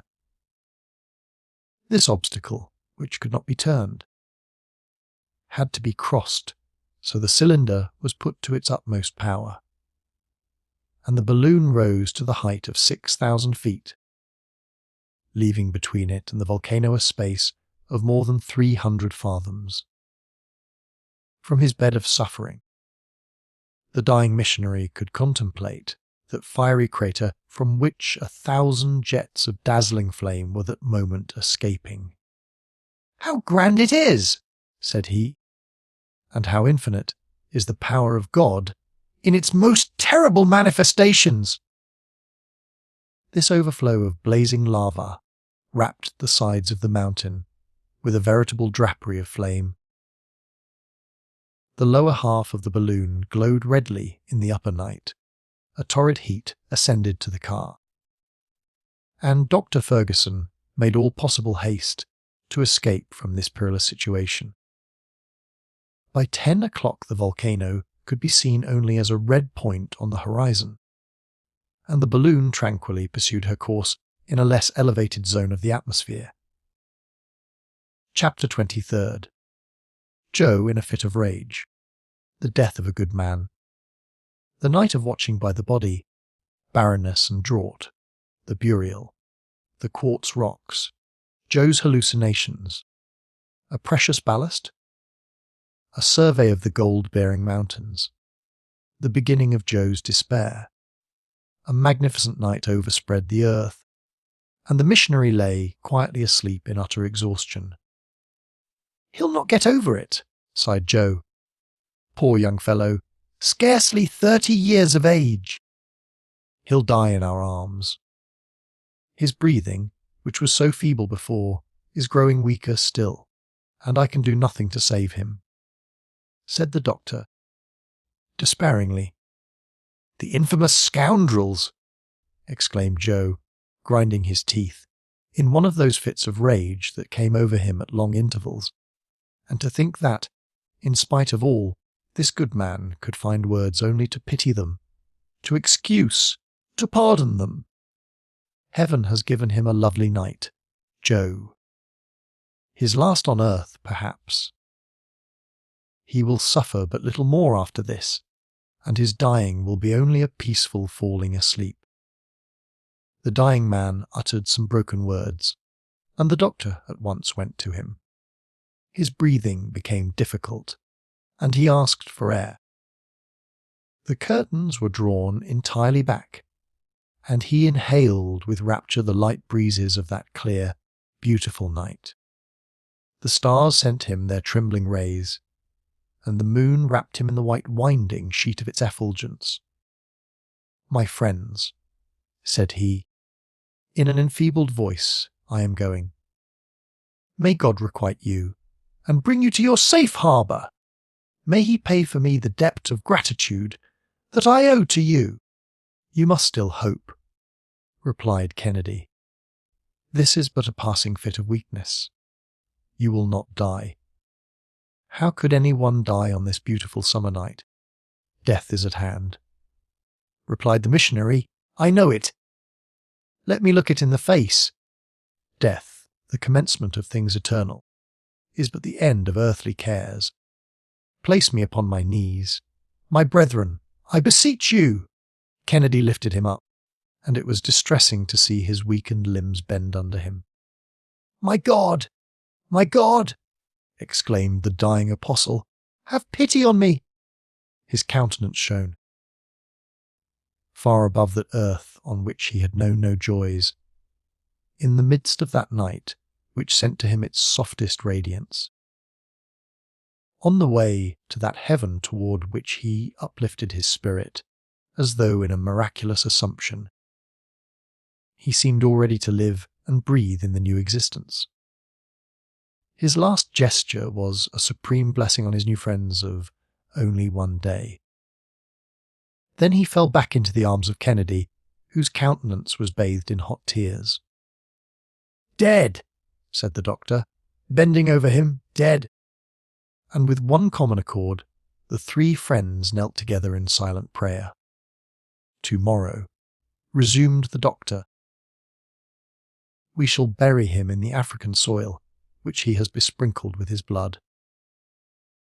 During the rest of the night the body was watched, turn by turn, by the three travellers, and not a word disturbed the solemn silence. Each of them was weeping. The next day the wind came from the south, and the balloon moved slowly over a vast plateau of mountains. There, were extinct craters, here barren ravines. Not a drop of water on those parched crests. Piles of broken rocks, huge stony masses, scattered hither and thither, and interspersed with whitish marl. All indicated the most complete sterility. Toward noon, the doctor, for the purpose of burying the body, decided to descend into a ravine. In the midst of some plutonic rocks of primitive formation, the surrounding mountains would shelter him and enable him to bring his car to the ground, for there was no tree in sight to which he could make it fast. But, as he had explained to Kennedy, it was now impossible for him to descend, except by releasing a quantity of gas proportionate to his loss of ballast at the time when he had rescued the missionary. He therefore opened the valve of the outside balloon. The hydrogen escaped, and the Victoria quietly descended into the ravine. As soon as the car touched the ground, the doctor shut the valve. Joe leaped out, holding on the while to the rim of the car with one hand, and with the other gathering up a quantity of stones equal to his own weight. He could then use both hands, and had soon heaped into the car more than 500 pounds of stones, which enabled both the doctor and Kennedy, in their turn, to get out. Thus the Victoria found herself balanced, and her ascensional force insufficient to raise her. Moreover, it was not necessary to gather many of these stones, for the blocks were extremely heavy, so much so, indeed, that the doctor's attention was attracted by the circumstance.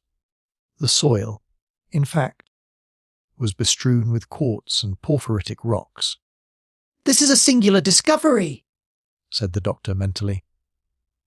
In the meanwhile, Kennedy and Joe had strolled away a few paces, looking up a proper spot for the grave. The heat was extreme in this ravine, shut in as it was like a sort of furnace. The noonday sun poured down its rays perpendicularly into it. The first thing to be done was to clear the surface of the fragments of rock that encumbered it, and then a quite deep grave had to be dug, so that the wild animals should not be able to disinter the corpse. The body of the martyred missionary was then solemnly placed in it. The earth was thrown in over his remains, and above it masses of rock were deposited in rude resemblance to a tomb. The doctor, however, remained motionless and lost in his reflections. He did not even heed the call of his companions, nor did he return with them to seek a shelter from the heat of the day. "What are you thinking about, Doctor?" asked Kennedy. "About a singular freak of nature, a curious effect of chance. Do you know, now, in what kind of soil that man of self-denial, that poor one in spirit, has just been buried? No, what do you mean, Doctor? That priest, who took the oath of perpetual poverty, now reposes in a gold mine! A gold mine!" exclaimed Kennedy and Joe in one breath. "Yes, a gold mine," said the doctor quietly. "Those blocks which you are trampling underfoot, like worthless stones, contain gold or of great purity." "Impossible, impossible," repeated Joe. "You would not have to look long among those fissures of slaty schist without finding peptites of considerable value." Joe at once rushed like a crazy man among the scattered fragments, and Kennedy was not long in following his example. "Keep cool, Joe," said his master. "Why, Doctor, you speak of the thing quite at your ease." "What?" "A philosopher of your mettle." "Ah, master." "No philosophy holds good in this case. "Come, let us reflect a little. What good would all this wealth do you? We cannot carry any of it away with us. We can't take any of it with us, indeed. It's rather too heavy for our car. I even hesitated to tell you anything about it, for fear of exciting your regret." "What?" said Joe. "Again." "Abandon these treasures. A fortune for us." "Really for us, our own. Leave it behind. Take care, my friend." "Would you yield to the thirst for gold? Has not this dead man whom you have just helped to bury taught you the vanity of human affairs?" "All that is true," replied Joe. "But gold—" "Mr. Kennedy, won't you help to gather up a trifle of all these millions?" "What could we do with them, Joe?" said the hunter, unable to repress a smile. "We did not come hither in search of fortune, and we cannot take one home with us." "The millions are rather heavy, you know," resumed the doctor, "and cannot very easily be put into one's pocket." "But at least," said Joe, driven to his last defences, "couldn't we take some of that, or for ballast, instead of sand?" "Very good, I consent," said the doctor. "But you must not make too many wry faces when we come to throw some thousands of crowns worth overboard." "Thousands of crowns!" echoed Joe. "Is it possible that there is so much gold in them, and that all this is the same?" "Yes, my friend. This is a reservoir in which nature has been heaping up her wealth for centuries. There is enough here to enrich whole nations, an Australia and a California both together in the midst of the wilderness." "And the whole of it is to remain useless?" "Perhaps. But all events. Here's what I'll do to console you." "That would be rather difficult to do," said Joe with a contrite air. "Listen." "I will take the exact bearings of this spot and give them to you, so that, upon your return to England, you can tell our countrymen about it, and let them have a share if you think that so much gold would make them happy." "Ah? Master, I give up. I see that you are right, and that there is nothing else to be done. Let us fill our car with the precious mineral, and what remains at the end of the trip will be so much made." And Joe went to work. He did so, too, with all his might, and soon had collected more than 1,000 pieces of quartz, which contained gold enclosed as though in an extremely hard crystal casket. The doctor watched him with a smile, and, while Joe went on, he took the bearings and found that the missionary's grave lay in 22 degrees 23 minutes east longitude and 4 degrees 55 minutes north latitude. Then, casting one glance at the swelling of the soil, beneath which the body of the poor Frenchman reposed, he went back to his car. He would have erected a plain, rude cross over the tomb, left solitary thus in the midst of the African deserts, but not a tree was to be seen in the environs. "God will recognize it," said Kennedy. An anxiety of another sort now began to steal over the doctor's mind. He would have given much of the gold before him for a little water, for he had to replace what had been thrown overboard when the Negro was carried up into the air. But it was impossible to find it in these arid regions, and this reflection gave him great uneasiness. He had to feed his cylinder continually, and he even began to find that he had not enough to quench the thirst of his party. Therefore he determined to lose no opportunity of replenishing his supply. Upon getting back to the car, he found it burdened with the quartz blocks that Joe's greed had heaped in it.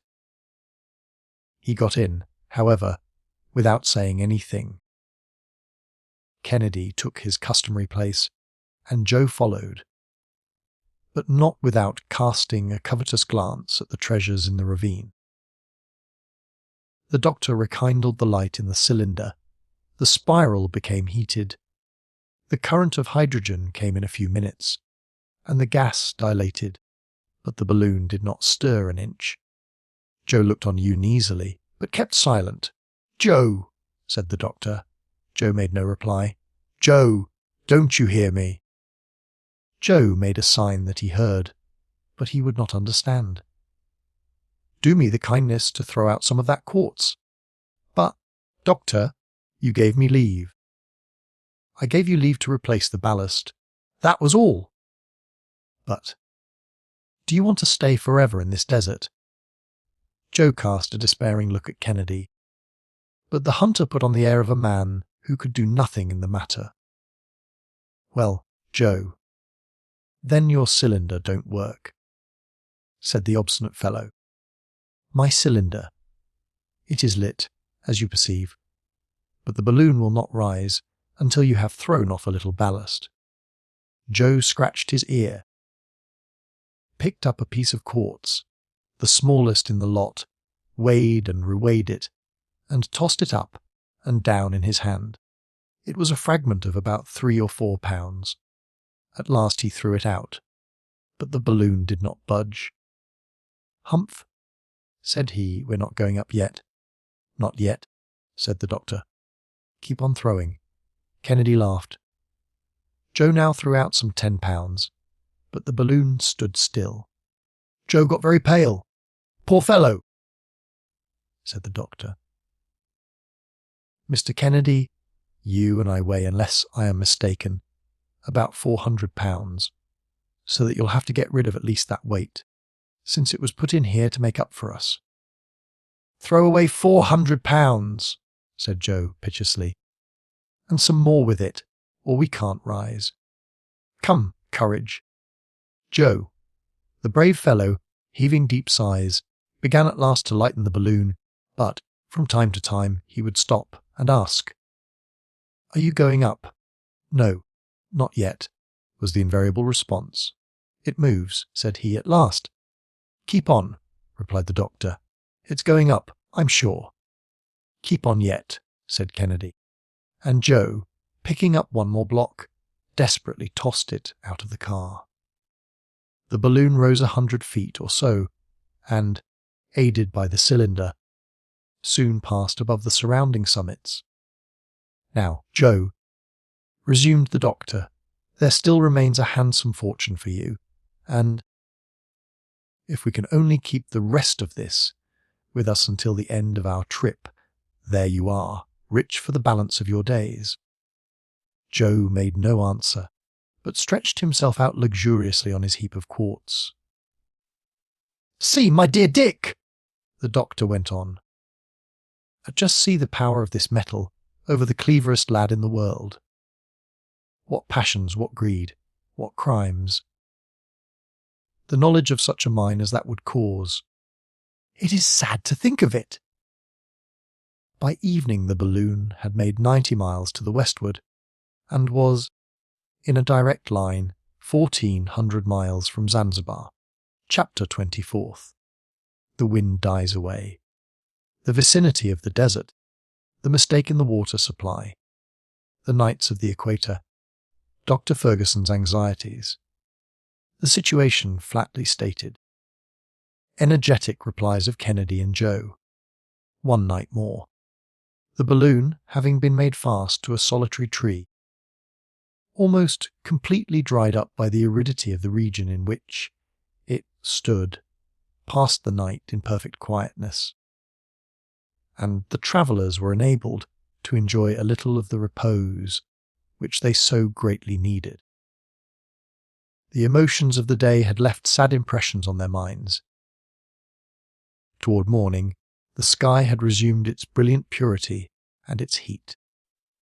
The balloon ascended, and, after several ineffectual attempts, fell into a current that, although not rapid, bore them toward the northwest. "We are not making progress," said the doctor. "If I am not mistaken, we have accomplished nearly half of our journey in 10 days, but at the rate at which we are going, it would take months to end it. And that is all the more vexatious. that we are threatened with a lack of water. But we'll find some, said Joe. It is not to be thought of that we shouldn't discover some river, some stream or pond, in all this vast extent of country. I hope so. Now don't you think that it's Jew's cargo of stone that is keeping us back? Kennedy asked this question only to tease Joe, and he did so the more willingly because he had, for a moment, shared the poor lad's hallucinations, but, not finding anything in them, he had fallen back into the attitude of a strong, minded looker-on, and turned the affair off with a laugh. Joe cast a mournful glance at him, but the doctor made no reply. He was thinking, not without secret terror, probably, of the vast solitudes of Sahara. For their whole weeks sometimes pass without the caravan meeting with a single spring of water. Occupied with these thoughts, he scrutinized every depression of the soil with the closest attention. These anxieties, and the incidents recently occurring, had not been without their effect upon the spirits of our three travellers. They conversed less, and were more wrapped in their own thoughts. Joe, a clever lad as he was, seemed no longer the same person since his gaze had plunged into that ocean of gold. He kept entirely silent, and gazed incessantly upon the stony fragments heaped up in the car, worthless today, but of inestimable value tomorrow. The appearance of this part of Africa was, moreover, quite calculated to inspire alarm. The desert was gradually expanding around them. Not another village was to be seen, not even a collection of a few huts, and vegetation also was disappearing. Barely a few dwarf plants could now be noticed, like those on the wild heaths of Scotland. Then came the first tract of greyish sand and flint, with here and there a lentisk tree and brambles. In the midst of this sterility, the rudimental carcass of the globe appeared in ridges of sharply jutting rock. These symptoms of a totally dry and barren region greatly disquieted Dr. Fergusson. It seemed as though no caravan had ever braved this desert expanse, or it would have left visible traces of its encampments, or the whitened bones of men and animals. But nothing of the kind was to be seen, and the aeronauts felt that, ere long, an immensity of sand would cover the whole of this desolate region. However, there was no going back. They must go forward, and indeed, the doctor asked for nothing better. He would even have welcomed a tempest to carry him beyond this country. But there was not a cloud in the sky.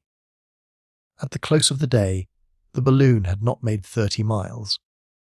If there had been no lack of water! But there remained only 3 gallons in all. The doctor put aside 1 gallon, destined to quench the burning thirst that a heat of 90 degrees rendered intolerable. 2 gallons only then remained to supply the cylinder. Hence, they could produce no more than 480 cubic feet of gas, yet the cylinder consumed about 9 cubic feet per hour. Consequently, they could not keep on longer than 54 hours, and all this was a mathematical calculation.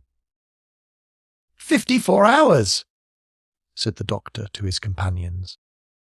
Therefore, as I am determined not to travel by night, for fear of passing some stream or pool, we have but 3 days and a half of journeying during which we must find water at all hazards. I have thought it my duty to make you aware of the real state of the case, as I have retained only 1 gallon for drinking, and we shall have to put ourselves on the shortest allowance. Put us on short allowance, then, doctor, responded Kennedy, but we must not despair. We have 3 days left, you say? Yes, my dear Dick. Well, as grieving over the matter won't help us. In 3 days there will be time enough to decide upon what is to be done. In the meanwhile, let us redouble our vigilance. At their evening meal, the water was strictly measured out, and the brandy was increased in quantity in the punch they drank. But they had to be careful with the spirits, the latter being more likely to produce than to quench thirst. The car rested, during the night, upon an immense plateau, in which there was a deep hollow. Its height was scarcely 800 feet above the level of the sea. This circumstance gave the doctor some hope, since it recalled to his mind the conjectures of geographers concerning the existence of a vast stretch of water in the centre of Africa.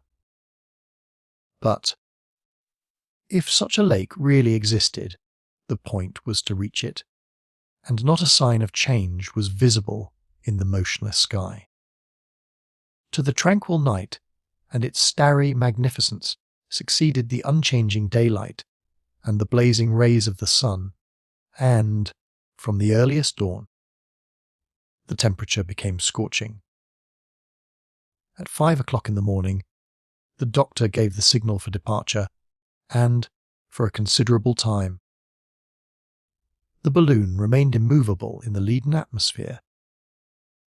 The doctor might have escaped this intense heat by rising into a higher range, but, in order to do so, he would have had to consume a large quantity of water, a thing that had now become impossible. He contented himself, therefore, with keeping the balloon at 100 feet from the ground, and, at that elevation, a feeble current drove it toward the western horizon. The breakfast consisted of a little dried meat and pemmican. By noon, the Victoria had advanced only a few miles. "We cannot go any faster," said the doctor. "We no longer command. We have to obey." "Ah, doctor, here is one of those occasions when a propeller would not be a thing to be despised." "Undoubtedly so, Dick, provided it would not require an expenditure of water to put it in motion, for, in that case, the situation would be precisely the same. Moreover, up to this time, nothing practical of the sort has been invented. Balloons are still at that point where ships were before the invention of steam. It took 6,000 years to invent propellers and screws, so we have time enough yet." "Confounded heat," said Joe, wiping away the perspiration that was streaming from his forehead. "If we had water, this heat would be of service to us, for it dilates the hydrogen in the balloon and diminishes the amount required in the spiral, although it is true that if we were not short of the useful liquid, we should not have to economize it." "Ah, that rascally savage who cost us the tank." Note, the water tank had been thrown overboard when the native clung to the car. You don't regret, though, what you did, doctor? "No, Dick, since it was in our power to save that unfortunate missionary from a horrible death. But the 100 pounds of water that we threw overboard would be very useful to us now. It would be 13 or 14 days more of progress secured, or quite enough to carry us over this desert. We've made at least half the journey, haven't we?" asked Joe. "In distance, yes, but in duration, no. Should the wind leave us, and it, even now, has a tendency to die away altogether." "Come, sir," said Joe again, "we must not complain. We've got along pretty well, thus far, and whatever happens to me, I can't get desperate. We'll find water, mind, I tell you so." The soil, however, ran lower from mile to mile. The undulations of the gold-bearing mountains they had left died away into the plain. like the last throes of exhausted nature. Scanty grass took the place of the fine trees of the east. Only a few belts of half-scorched herbage still contended against the invasion of the sand, and the huge rocks that had rolled down from the distant summits, crushed in their fall, had scattered in sharp, edged pebbles which soon again became coarse sand, and finally impalpable dust. Here, at last, is Africa, such as you pictured it to yourself, Joe. Was I not right in saying, wait a little? Well, a master, it's all natural, at least heat and dust. It would be foolish to look for anything else in such a country. Do you see? He added, laughing. I had no confidence, for my part, in your forests and your prairies. They were out of reason.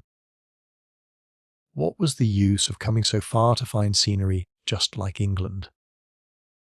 Here's the first time that I believe in Africa, and I'm not sorry to get a taste of it. Toward evening, the doctor calculated that the balloon had not made 20 miles during that whole burning day, and a heated gloom closed in upon it, as soon as the sun had disappeared behind the horizon, which was traced against the sky with all the precision of a straight line. The next day was Thursday, the 1st of May. But the days followed each other with desperate monotony. Each morning was like the one that had preceded it. Noon poured down the same exhaustless rays, and night condensed in its shadow the scattered heat which the ensuing day would again bequeath to the succeeding night.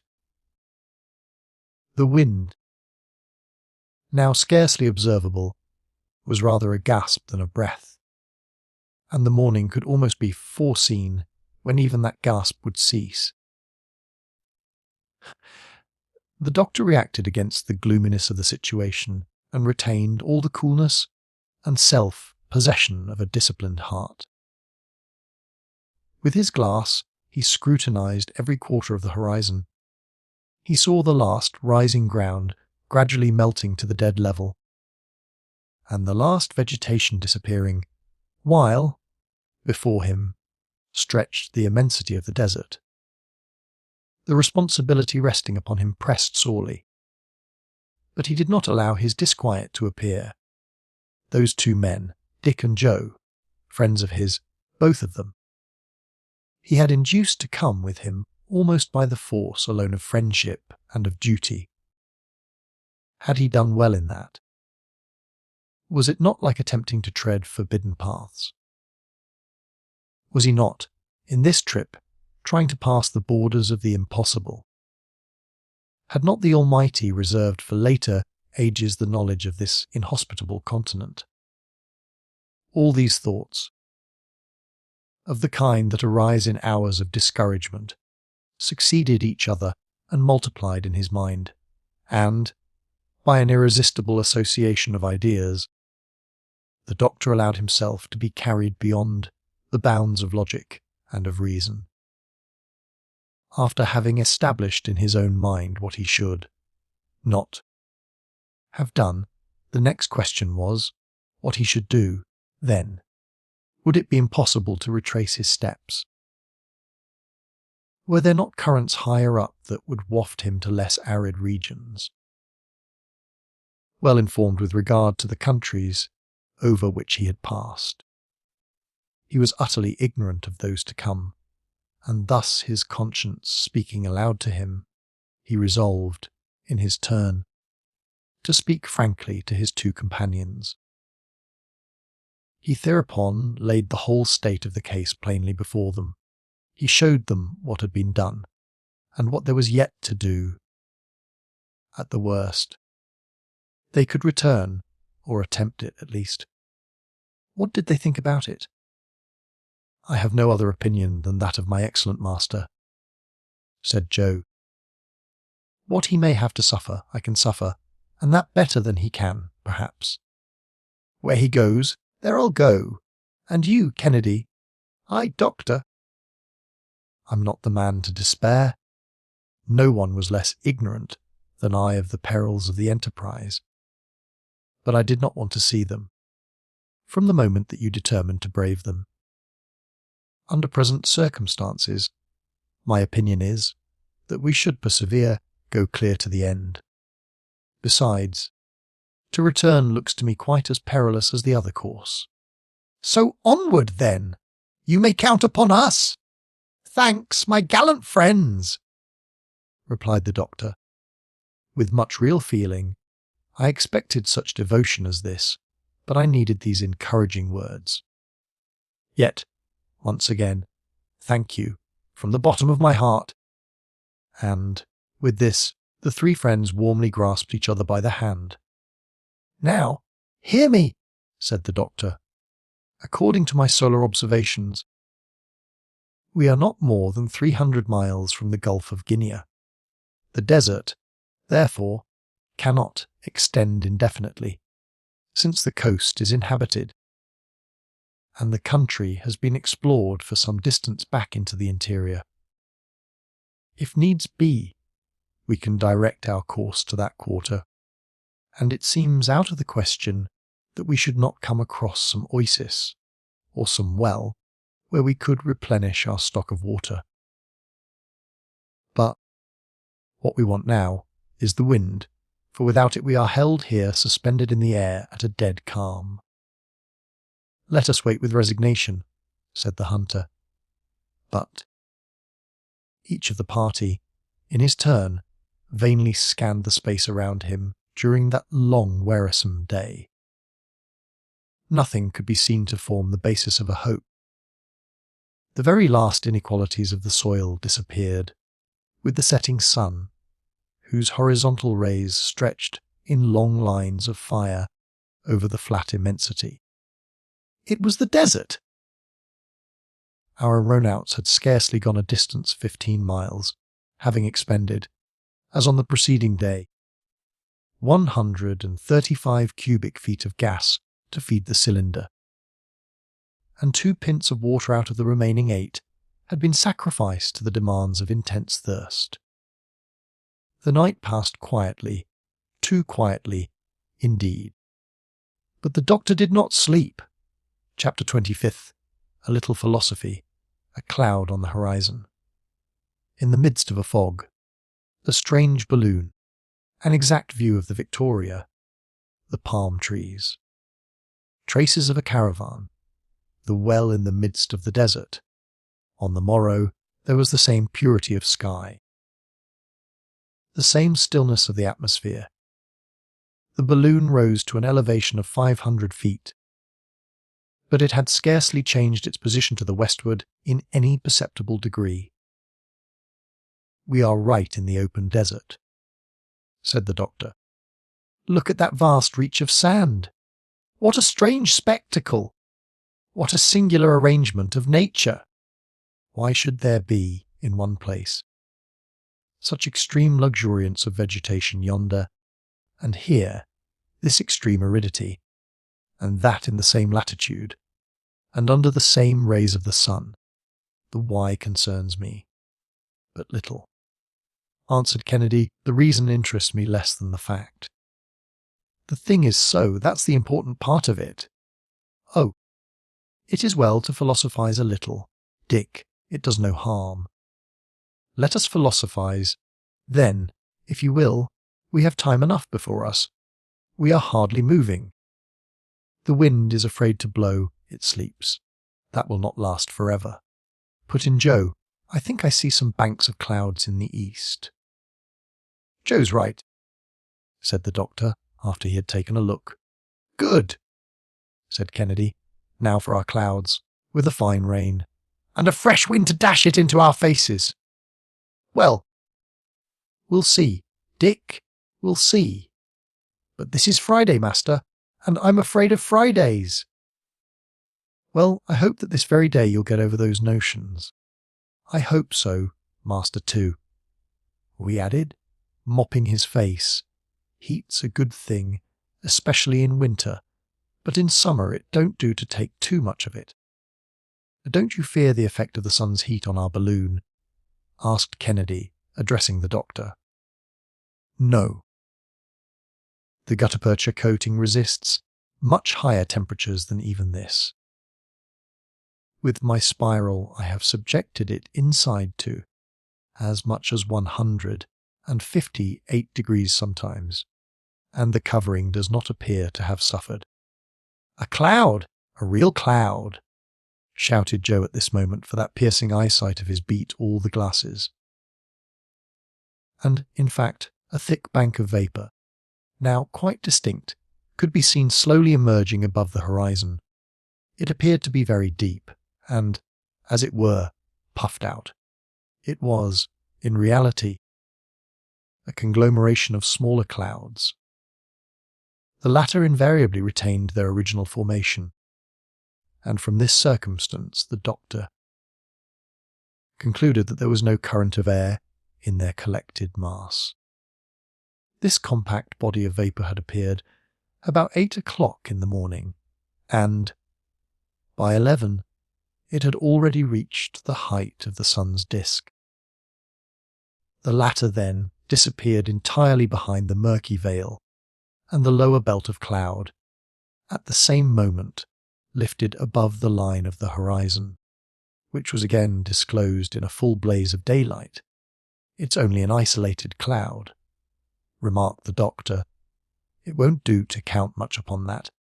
Look, Dick. Its shape is just the same as when we saw it this morning.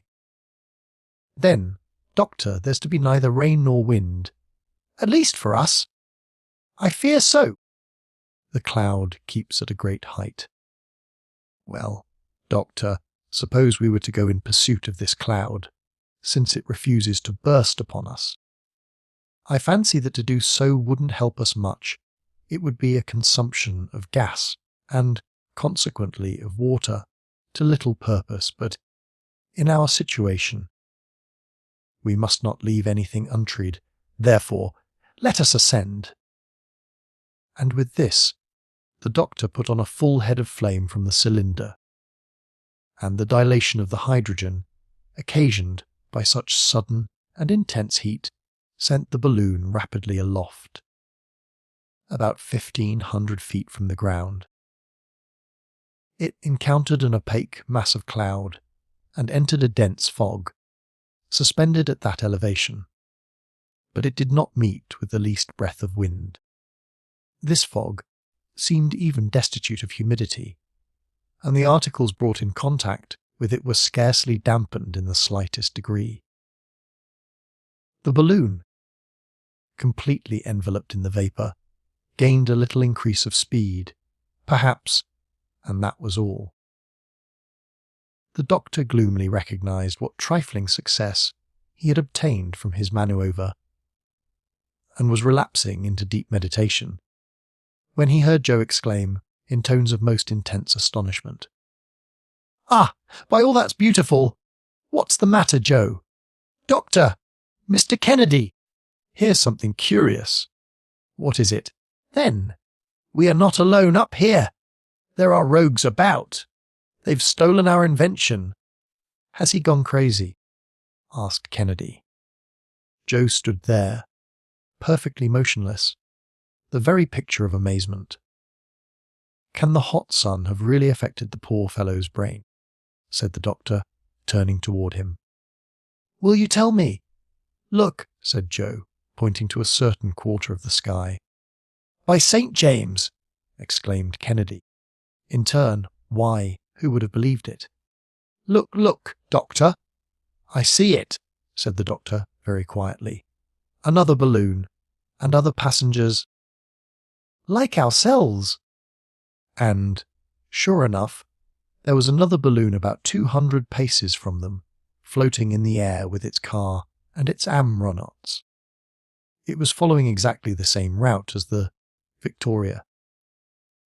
"Well," said the doctor, "nothing remains for us but to make signals, take the flag, Kennedy, and show them our colours." It seemed that the travellers by the other balloon had just the same idea, at the same moment, for the same kind of flag repeated precisely the same salute with a hand that moved in just the same manner. "What does that mean?" asked Kennedy. "They are apes," said Joe, imitating us. "It means," said the doctor, laughing, "that it is you, Dick, yourself, making that signal to yourself, or, in other words, that we see ourselves in the second balloon, which is no other than the Victoria. As to that, Master, with all respect to you," said Joe, "you'll never make me believe it. Climb up on the edge of the car. Joe, wave your arms, and then you'll see."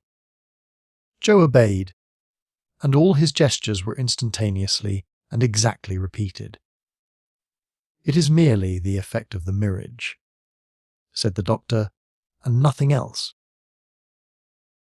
A simple optical phenomenon due to the unequal refraction of light by different layers of the atmosphere, and that is all. It's wonderful," said Joe, who could not make up his mind to surrender, but went on repeating his gesticulations. "What a curious sight! Do you know," said Kennedy, "that it's a real pleasure to have a view of our noble balloon in that style. She's a beauty, isn't she? And how stately her movements as she sweeps along. You may explain the matter as you like," continued Joe. "It's a strange thing, anyhow." But along this picture began to fade away. The clouds rose higher, leaving the balloon, which made no further attempt to follow them, and in about an hour they disappeared in the open sky. The wind, which had been scarcely perceptible, seemed still to diminish, and the doctor, in perfect desperation, descended toward the ground. And all three of the travellers whom the incident just recorded had, for a few moments, diverted from their anxieties, relapsed into gloomy meditation, sweltering the while beneath the scorching heat. About 4 o'clock, Joe descried some object standing out against the vast background of sand, and soon was able to declare positively that there were 2 palm trees at no great distance. "Palm trees!" exclaimed Ferguson. "Why, then there's a spring, a well." He took up his glass and satisfied himself that Joe's eyes had not been mistaken. At length, he said, over and over again, "Water! Water! And we are saved, for if we do move slowly, still we move, and we shall arrive at last. Good master! But suppose we were to drink a mouthful in the meantime, for this air is stifling." "Let us drink then, my boy." No one waited to be coaxed. A whole pint was swallowed then and there, reducing the total remaining supply to 3 pints and a half. "Ah! That does one good!" said Joe. Wasn't it fine? Barclay and Perkins never turned out ale equal to that. See the advantage of being put on short allowance, moralized the doctor. It is not great, after all, retorted Kennedy, and if I were never again to have the pleasure of drinking water, I should agree on condition that I should never be deprived of it. At 6 o'clock the balloon was floating over the palm trees. They were 2 shriveled, stunted, dried-up specimens of trees, 2 ghosts of palms, without foliage, and more dead than alive. Ferguson examined them with terror. At their feet could be seen the half-worn stones of a spring, but these stones, pulverized by the baking heat of the sun, seemed to be nothing now but impalpable dust. There was not the slightest sign of moisture. The doctor's heart shrank within him, and he was about to communicate his thoughts to his companions, when their exclamations attracted his attention. As far as the eye could reach to the eastward, extended a long line of whitened bones. Pieces of skeletons surrounded the fountain. A caravan had evidently made its way to that point. Marking its progress by its bleaching remains, The weaker had fallen one by one upon the sand. The stronger, having at length reached this spring for which they panted, had there found a horrible death. Our travellers looked at each other and turned pale. "Let us not alight," said Kennedy. "Let us fly from this hideous spectacle." "There's not a drop of water here." "No, Dick, as well pass the night here as elsewhere. Let us have a clear conscience in the matter. We'll dig down to the very bottom of the well. There has been a spring here, and perhaps there's something left in it." The Victoria touched the ground. Joe and Kennedy put into the car a quantity of sand equal to their weight and leaped out. They then hastened to the well and penetrated to the interior by a flight of steps that was now nothing but dust. The spring appeared to have been dry for years. They dug down into a parched and powdery sand, the very driest of all sand. Indeed, there was not one trace of moisture. The doctor saw them come up to the surface of the desert, saturated with perspiration, worn out, covered with fine dust, exhausted, discouraged and despairing. He then comprehended that their search had been fruitless. He had expected as much, and he kept silent, for he felt that. From this moment forth, he must have courage and energy enough for 3. Joe brought up with him some pieces of a leathern bottle that had grown hard and horn-like with age, and angrily flung them away among the bleaching bones of the caravan. At supper, not a word was spoken by our travellers, and they even ate without appetite. Yet they had not, up to this moment, endured the real agonies of thirst, and were in no desponding mood, excepting for the future. Chapter 26, 113 degrees. The doctor's reflections. A desperate search. The cylinder goes out. 122 degrees. Contemplation of the desert. A night walk. Solitude. Debility. Joe's prospects. He gives himself 1 day more. The distance made by the balloon during the preceding day did not exceed 10 miles, and, to keep it afloat, 162 cubic feet of gas had been consumed. On Saturday morning the doctor again gave the signal for departure. The cylinder can work only 6 hours longer, and, if in that time we shall not have found either a well or a spring of water, God alone knows what will become of us. Not much wind this morning, master, said Joe, but it will come up, perhaps, he added, suddenly remarking the doctor's ill-concealed depression. Vain hope. The atmosphere was in a dead calm, one of those calms which hold vessels captive in tropical seas. The heat had become intolerable, and the thermometer, in the shade under the awning, indicated 113 degrees. Joe and Kennedy, reclining at full length near each other, tried, if not in slumber, at least in torpor, to forget their situation, for their forced inactivity gave them periods of leisure far from pleasant. That man is to be pitied the most who cannot win himself from gloomy reflections by actual work or some practical pursuit. But here there was nothing to look after, nothing to undertake, and they had to submit to the situation, without having it in their power to ameliorate it. The pangs of thirst began to be severely felt.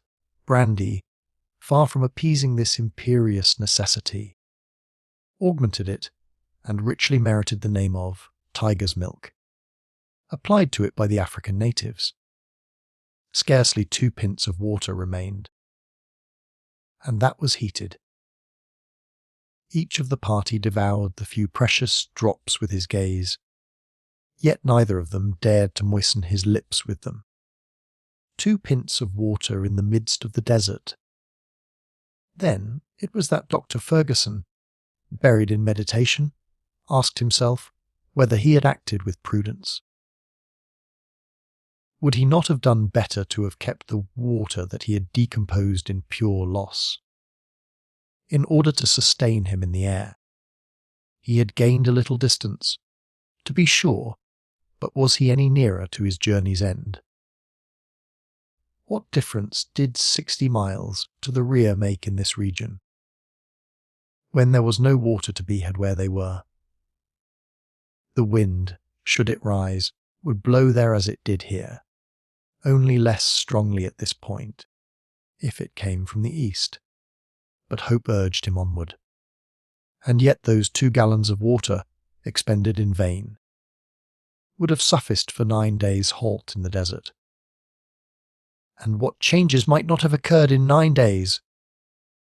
Perhaps, too, while retaining the water, he might have ascended by throwing out ballast, at the cost merely of discharging some gas, when he had again to descend. But the gas in his balloon was his blood, his very life. 1,001 such reflections whirled in succession through his brain, and, arresting his head between his hands, he sat there for hours without raising it. "We must make one final effort," he said at last. "About 10 o'clock in the morning, we must endeavour, just once more, to find an atmospheric current to bear us away from here, and, to that end, must risk our last resources." Therefore, while his companions slept, the doctor raised the hydrogen in the balloon to an elevated temperature, and the huge globe, filling out by the dilation of the gas, rose straight up in the perpendicular rays of the sun. The doctor searched vainly for a breath of wind, from the height of 100 feet to that of 5 miles. His starting point remained fatally right below him, and absolute calm seemed to reign up to the extreme limits of the breathing atmosphere. At length the feeding supply of water gave out, the cylinder was extinguished for lack of gas, the Bunsen battery ceased to work, and the balloon, shrinking together, gently descended to the sand, in the very place that the car had hollowed out there. It was noon, and solar observations gave 19 degrees 35 minutes east longitude and 6 degrees 51 minutes north latitude, or nearly 500 miles from Lake Chad and more than 400 miles from the western coast of Africa. On the balloon taking ground, Kennedy and Joe awoke from their stupor. "We have halted," said the Scot. "We had to do so," replied the doctor gravely. His companions understood him. The level of the soil at that point corresponded with the level of the sea, and, consequently, the balloon remained in perfect equilibrium and absolutely motionless. The weight of the 3 travellers was replaced with an equivalent quantity of sand, and they got out of the car. Each was absorbed in his own thoughts, and for many hours neither of them spoke. Joe prepared their evening meal, which consisted of biscuit and pemmican, and was hardly tasted by either of the party. A mouthful of scalding water from their little store completed this gloomy repast. During the night none of them kept awake, yet none could be precisely said to have slept. On the morrow there remained only half a pint of water, and this the doctor put away, all 3 having resolved not to touch it until the last extremity. It was not long, however, before Joe exclaimed, "I'm choking, and the heat is getting worse. I'm not surprised at, though," he added, consulting the thermometer, 140 degrees. "The sand scorches me," said the hunter, as though it had just come out of a furnace, and not a cloud in this sky of fire. It's enough to drive one mad." "Let us not despair," responded the doctor. "In this latitude these intense heats are invariably followed by storms, and the latter come with the suddenness of lightning. Notwithstanding this disheartening clearness of the sky, great atmospheric changes may take place in less than an hour." "But," asked Kennedy, "is there any sign whatever of that?" "Well," replied the doctor, "I think that there is some slight symptom of a fall in the barometer." "May heaven hearken to you, Samuel, for here we are pinned to the ground, like a bird with broken wings. With this difference, however, my dear Dick, that our wings are unhurt, and I hope that we shall be able to use them again." "Ah, "Wind," exclaimed Joe, "enough to carry us to a stream or a well, and we'll be all right. We have provisions enough, and, with water, we could wait a month without suffering. But thirst is a cruel thing." It was not thirst alone, but the unchanging sight of the desert, that fatigued the mind. There was not a variation in the surface of the soil, not a hillock of sand, not a pebble, to relieve the gaze. This unbroken level discouraged the beholder, and gave him that kind of malady called the desert sickness.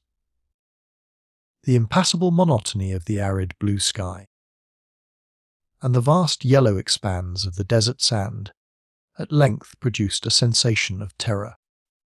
In this inflamed atmosphere, the heat appeared to vibrate, as it does above a blazing hearth, while the mind grew desperate in contemplating the limitless calm, and could see no reason why the thing should ever end, since immensity is a species of eternity. Thus, at last, our hapless travellers, deprived of water in this torrid heat, began to feel symptoms of mental disorder. Their eyes swelled in their sockets, and their gaze became confused. When night came on, the doctor determined to combat this alarming tendency by rapid walking. His idea was to pace the sandy plain for a few hours, not in search of anything, but simply for exercise. "Come along," he said to his companions. "Believe me, it will do you good." "Out of the question," said Kennedy. "I could not walk a step." "And I," said Joe, "would rather sleep. But sleep, or even rest, would be dangerous to you, my friends. You must react against this tendency to stupor. Come with me." But the doctor could do nothing with them, and, therefore, set off alone, amid the starry clearness of the night. The first few steps he took were painful, for they were the steps of an enfeebled man quite out of practice in walking. However, he quickly saw that the exercise would be beneficial to him, and pushed on several miles to the westward. Once in rapid motion, he felt his spirits greatly cheered, when, suddenly, a vertigo came over him. He seemed to be poised on the edge of an abyss, his knees bent under him. The vast solitude struck terror to his heart. He found himself the minute mathematical point, the centre of an infinite circumference. That is to say, a nothing. The balloon had disappeared entirely in the deepening gloom. The doctor, cool, impassible, reckless explorer that he was, felt himself at last seized with a nameless dread. He strove to retrace his steps, but in vain. He called aloud. Not even an echo replied, and his voice died out in the empty vastness of surrounding space, like a pebble cast into a bottomless gulf. Then, down he sank, fainting, on the sand, alone amid the eternal silence of the desert. At midnight he came to, in the arms of his faithful follower, Joe. The latter, uneasy at his master's prolonged absence, had set out after him, easily tracing him by the clear imprint of his feet in the sand, and had found him lying in a swoon. "What has been the matter, sir?" was the first inquiry. "Nothing, Joe, nothing. Only a touch of weakness, that's all. It's over now." "Oh, it won't amount to anything, sir. I'm sure of that. But get up on your feet, if you can. There, lean upon me, and let us get back to the balloon." And the doctor, leaning on Joe's arm, returned along the track by which he had come. "You were too bold, sir. It won't do to run such risks. You might have been robbed," he added, laughing. "But, sir, come now, let us talk seriously." "Speak. I am listening to you." "We must positively make up our minds to do something. Our present situation cannot last more than a few days longer, and if we get no wind, we are lost." The doctor made no reply.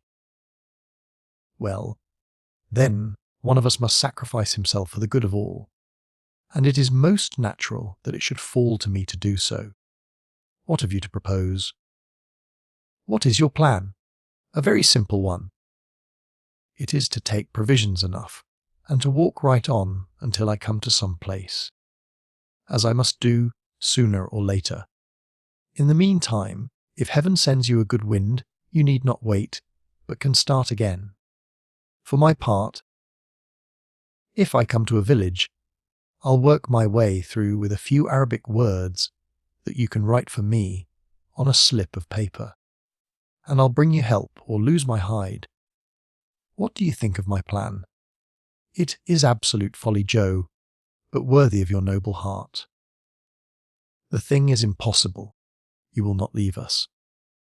"But, sir, we must do something, and this plan can't do you any harm, for, I say again, you need not wait, and then, after all, I may succeed." "No, Joe, no, we will not separate. That would only be adding sorrow to trouble. It was written that matters should be as they are, and it is very probably written that it shall be quite otherwise by and by. Let us wait, then, with resignation. So be it, master. But take notice of one thing. I give you a day longer, and I'll not wait after that.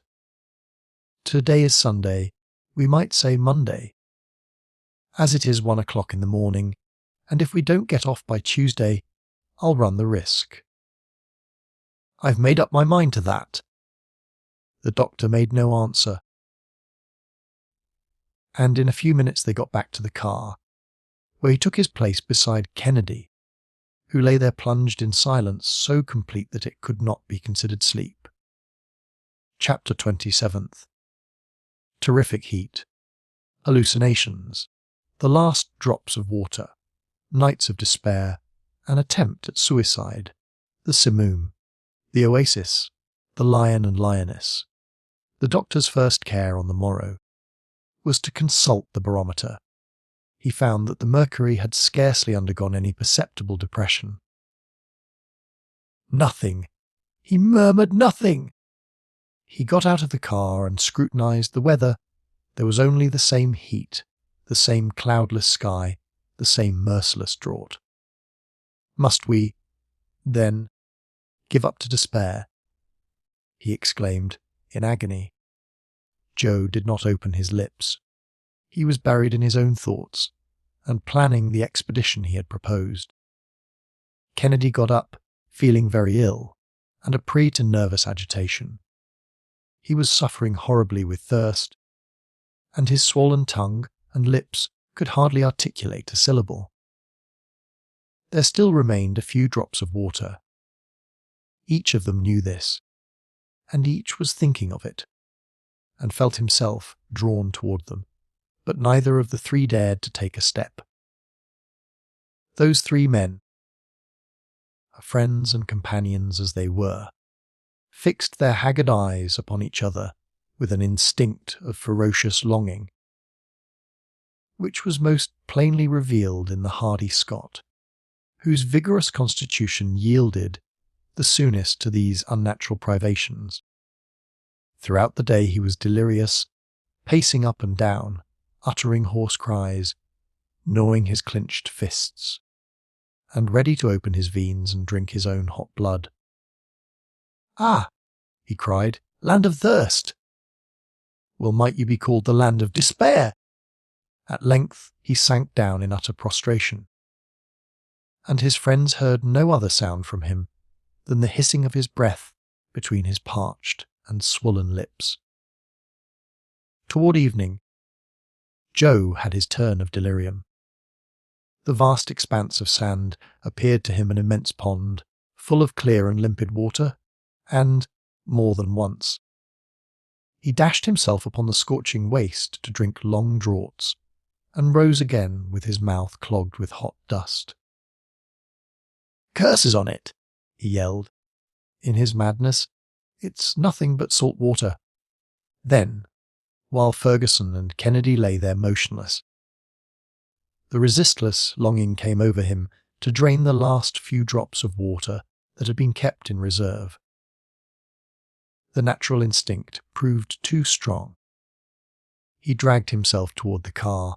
On his knees, he glared at the bottle containing the precious fluid. He gave one wild, eager glance, seized the treasured store, and bore it to his lips. At that instant he heard a heart-rending cry close beside him. "Water, water!"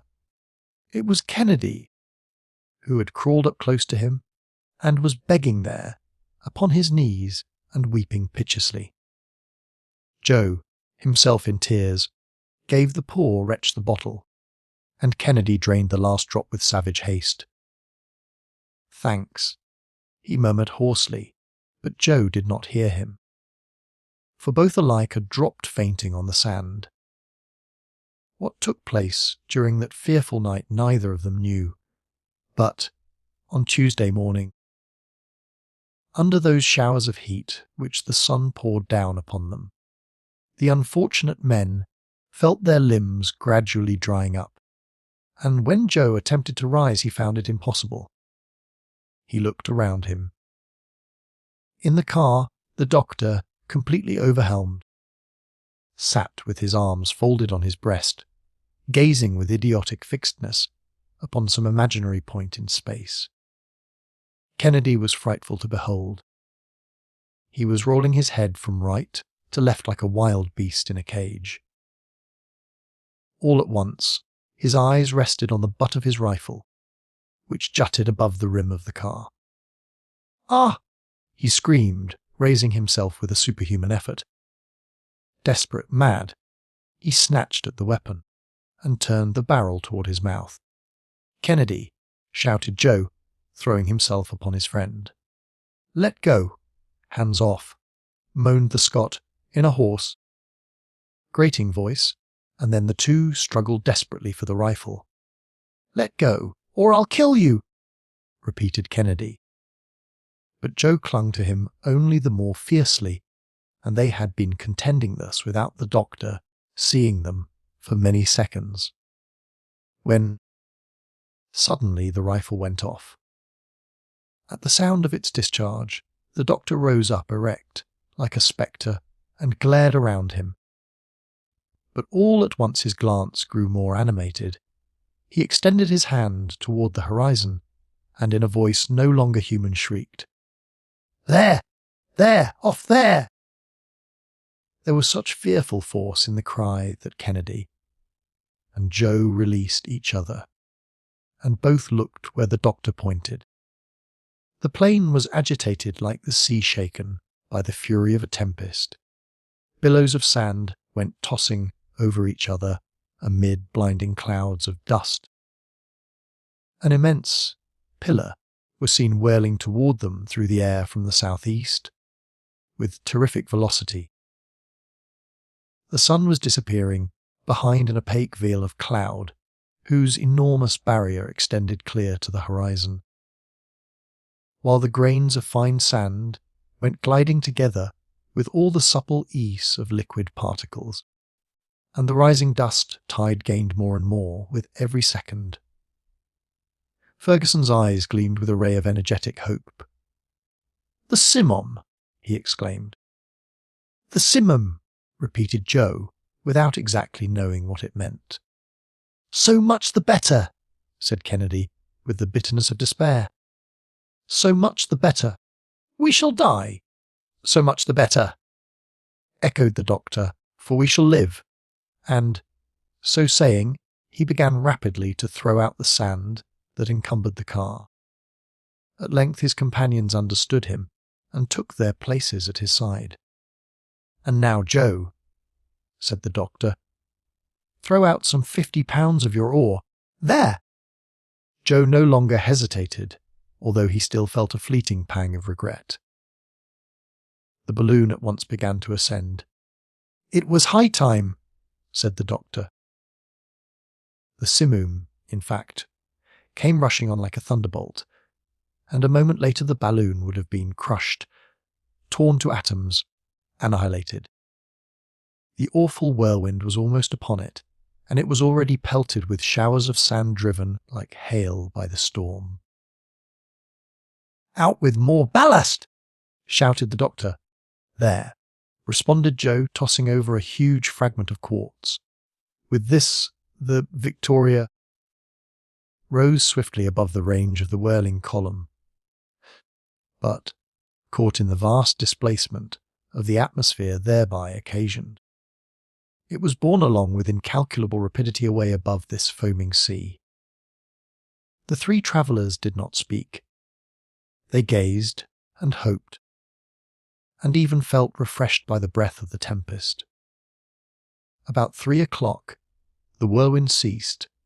The sand, falling again upon the desert, formed numberless little hillocks, and the sky resumed its former tranquillity. The balloon, which had again lost its momentum, was floating in sight of an oasis, a sort of islet studded with green trees, thrown up upon the surface of this sandy ocean. "Water! We'll find water there," said the doctor, and instantly, opening the upper valve, he let some hydrogen escape and slowly descended, taking the ground at about 200 feet from the edge of the oasis. In 4 hours the travellers had swept over a distance of 240 miles. The car was at once ballasted, and Kennedy, closely followed by Joe, leaped out. "Take your guns with you," said the doctor. "Take your guns, and be careful." Dick grasped his rifle, and Joe took one of the fowling pieces. They then rapidly made for the trees and disappeared under the fresh verdure, which announced the presence of abundant springs. As they hurried on, they had not taken notice of certain large footprints, and fresh tracks of some living creature marked here and there in the damp soil. Suddenly, a dull roar was heard not 20 paces from them. "The roar of a lion," said Joe. "Good for that," said the excited hunter. "We'll fight him." A man feels strong when only a fight's in question. "But be careful, Mr. Kennedy, be careful." The lives of all depend upon the life of one. But Kennedy no longer heard him. He was pushing on, his eye blazing, his rifle cocked, fearful to behold in his daring rashness. There, under a palm tree, stood an enormous black-maned lion, crouching for a spring on his antagonist. Scarcely had he caught a glimpse of the hunter, when he bounded through the air, but he had not touched the ground ere a bullet pierced his heart, and he fell to the earth dead. "Hurrah! Hurrah!" shouted Joe, with wild exultation. Kennedy rushed toward the well, slid down the dampened steps, and flung himself at full length by the side of a fresh spring, in which he plunged his parched lips. Joe followed suit, and for some minutes nothing was heard but the sound they made with their mouths, drinking more like maddened beasts than men. "Take care, Mr. Kennedy," said Joe at last. "Let us not overdo the thing," and he panted for breath. But Kennedy, without a word, drank on. He even plunged his hands, and then his head, into the delicious tide, he fairly revelled in its coolness. "But the doctor," said Joe, our friend Dr. Ferguson. That one word recalled Kennedy to himself, and, hastily filling a flask that he had brought with him, he started on a run up the steps of the well. But what was his amazement when he saw an epoch body of enormous dimensions blocking up the passage. Joe, who was close upon Kennedy's heels, recalled with him, "We are blocked in, entrapped, impossible. What does that mean?" Dick had no time to finish. A terrific roar made him only too quickly aware what foe confronted him. "Another lion," exclaimed Joe. "A lioness, rather," said Kennedy. "Ah! Ferocious brute!" he added. "I'll settle you in a moment more," and swiftly reloaded his rifle. In another instant he fired, but the animal had disappeared. "Onward!" shouted Kennedy. "No," interposed the other. "That shot did not kill her. Her body would have rolled down the steps. She's up there, ready to spring upon the first of us who appears, and he would be a lost man. But what are we to do? We must get out of this, and the doctor is expecting us. Let us decoy the animal. Take my piece and give me your rifle. What is your plan? You'll see." And Joe, taking off his lined jacket, hung it on the end of the rifle and thrust it above the top of the steps. The lioness flung herself furiously upon it. Kennedy was on the alert for her, and his bullet broke her shoulder. The lioness, with a frightful howl of agony, rolled down the steps, overturning Joe in her fall. The poor fellow imagined that he could already feel the enormous paws of the savage beast in his flesh. When a second detonation resounded in the narrow passage, and Dr. Ferguson appeared at the opening above with his gun in hand, and still smoking from the discharge, Joe leaped to his feet, clambered over the body of the dead lioness, and handed up the flask full of sparkling water to his master. To carry it to his lips, and to half empty it at a draught, was the work of an instant. And the three travellers offered up thanks from the depths of their hearts to the Providence who had so miraculously saved them. Chapter 28. An Evening of Delight. Joe's culinary performance. A dissertation on raw meat. The narrative James Bruce. Camping out. Joe's dreams. The barometer begins to fall. The barometer rises again. Preparations for departure. The tempest. The evening was lovely, and our three friends enjoyed it in the cool shade of the mimosas after a substantial repast, at which the tea and the punch were dealt out with no niggardly hand. Kennedy had traversed the little domain in all directions. He had ransacked every thicket and satisfied himself that the balloon party were the only living creatures in this terrestrial paradise. So they stretched themselves upon their blankets and passed a peaceful night that brought them forgetfulness of their past sufferings. On the morrow, May 7th, the sun shone with all his splendour, but his rays could not penetrate the dense screen of the palm tree foliage. And as there was no lack of provisions, the doctor resolved to remain where he was, while waiting for a favourable wind.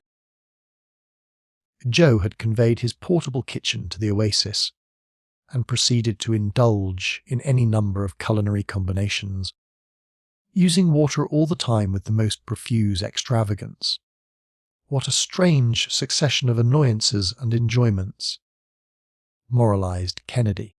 Such abundance as this after such privations, such luxury after such want. "Ah, I nearly went mad, my dear Dick," replied the doctor. "Had it not been for Joe, you would not be sitting here today discoursing on the instability of human affairs Whole-hearted friend, said Kennedy, extending his hand to Joe. There's no occasion for all that, responded the latter, but you can take your revenge sometime, Mr. Kennedy. Always hoping, though, that you may never have occasion to do the same for me. It's a poor constitution, this of ours, to succumb to so little, philosophized Dr. Ferguson. So little water, you mean, doctor? Interposed Joe. That element must be very necessary to life. Undoubtedly, and persons deprived of food hold out longer than those deprived of water. I believe it. Besides, when needs must, one can eat anything he comes across. Even his fellow creatures, although that must be a kind of food that's pretty hard to digest. The savages don't boggle much about it, said Kennedy. Yes, but then they are savages and accustomed to devouring raw meat. It's something that I'd find very disgusting, for my part. It is disgusting enough, said the doctor, that's a fact, and so much so, indeed, that nobody believed the narratives of the earliest travellers in Africa who brought back word that many tribes on that continent subsisted upon raw meat, and people generally refused to credit the statement. It was under such circumstances that a very singular adventure befell James Bruce. Tell it to us, Doctor. We've time enough to hear it, said Joe, stretching himself voluptuously on the cool greensward. By all means. James Bruce was a Scotchman of Stirlingshire who, between 1768 and 1772, traversed all Abyssinia as far as Lake Tiana in search of the sources of the Nile. He afterward returned to England, but did not publish an account of his journeys until 1790. His statements were received with extreme incredulity, and such may be the reception accorded to our own.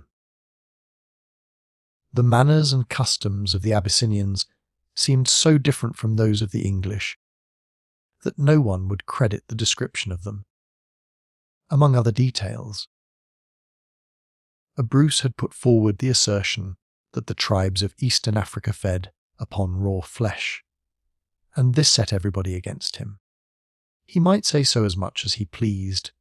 There was no one likely to go and see. One day, in a parlour at Edinburgh,